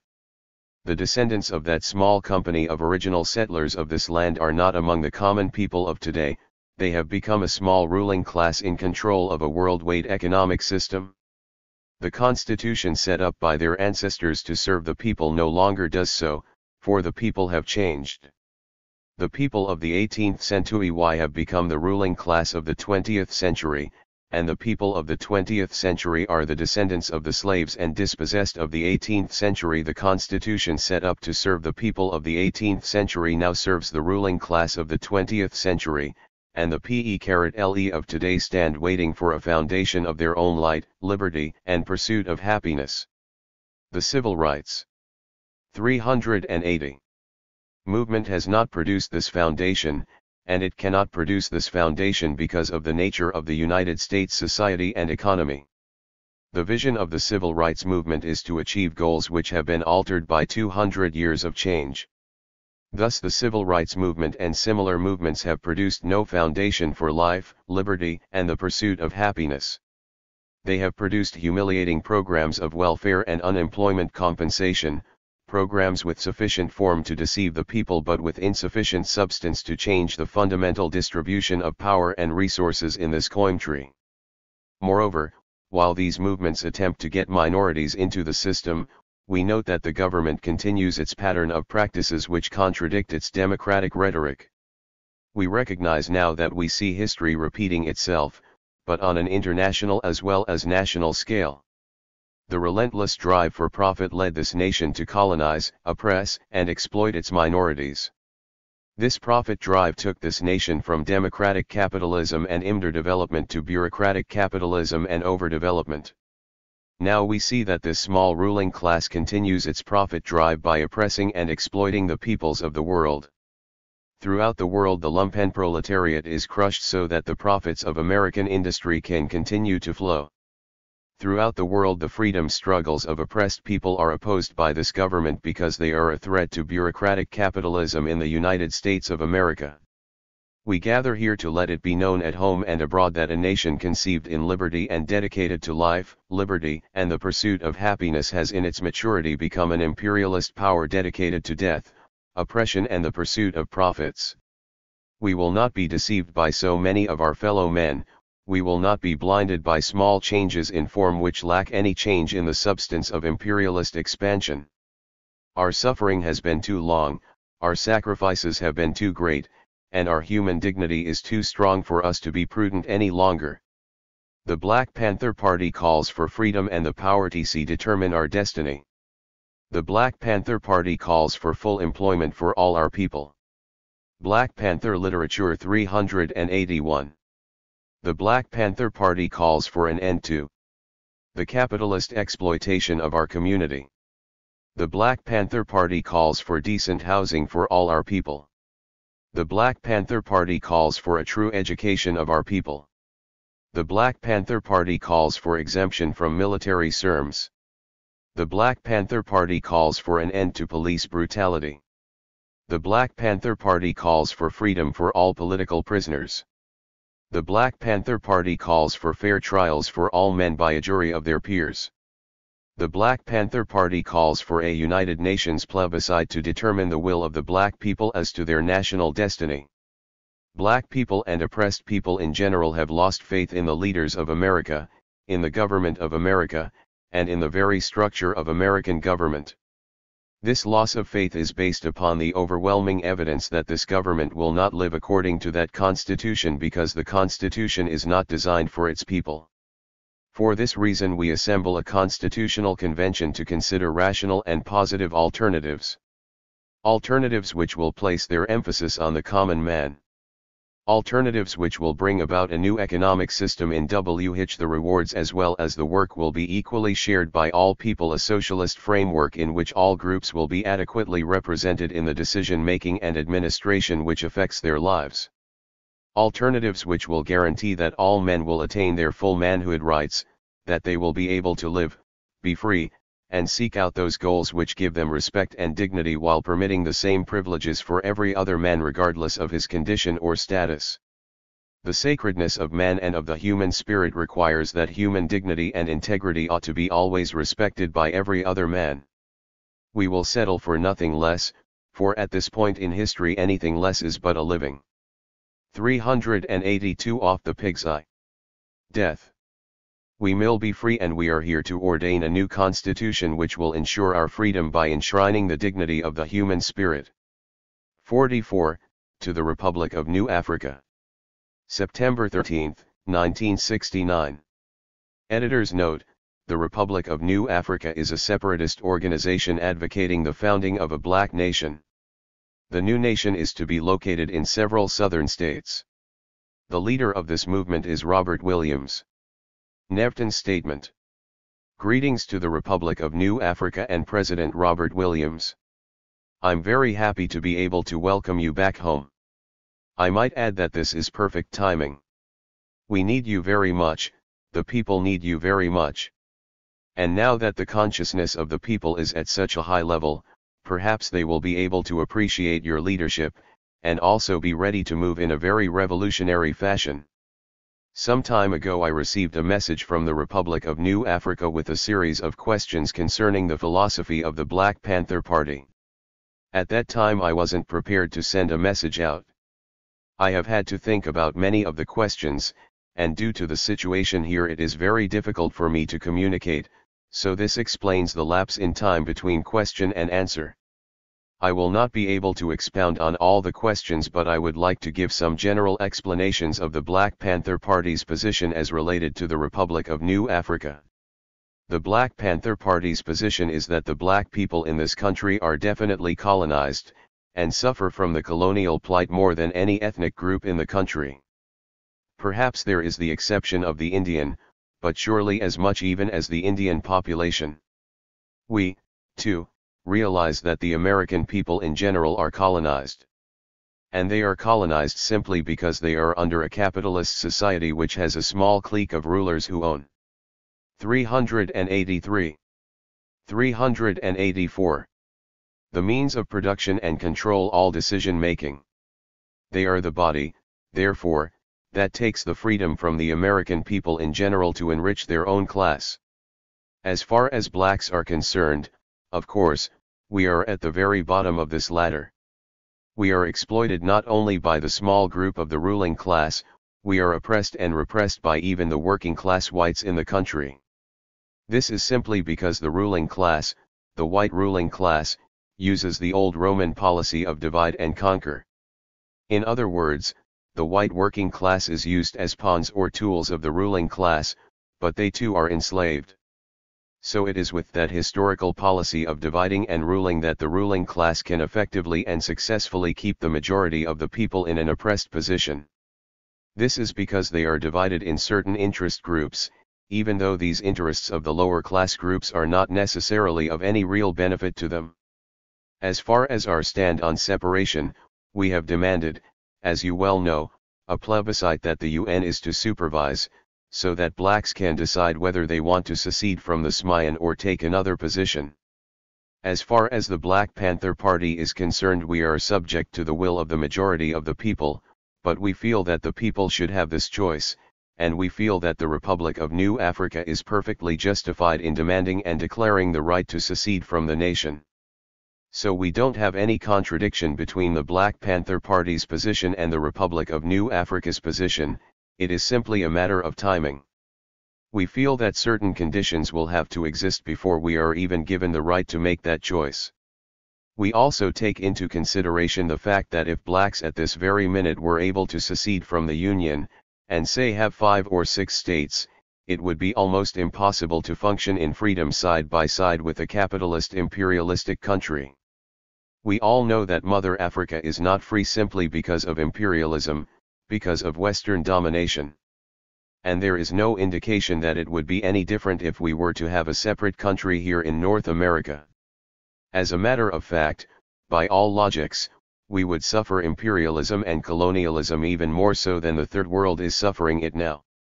They are geographically better located, thousands of miles away, but yet they are not able to be free simply because of high technological development of the West that makes the world so much smaller, in fact, one small neighborhood. So taking all these things into consideration, we Black Panther Literature 385 conclude that the only way that we are going to be free is to wipe out once and for all the oppressive structure of America. We realize we cannot do this without a popular struggle, without many alliances and coalitions, and this is the reason that we are moving in the direction that we are, to get as many alliances as possible of people that are equally dissatisfied with the system.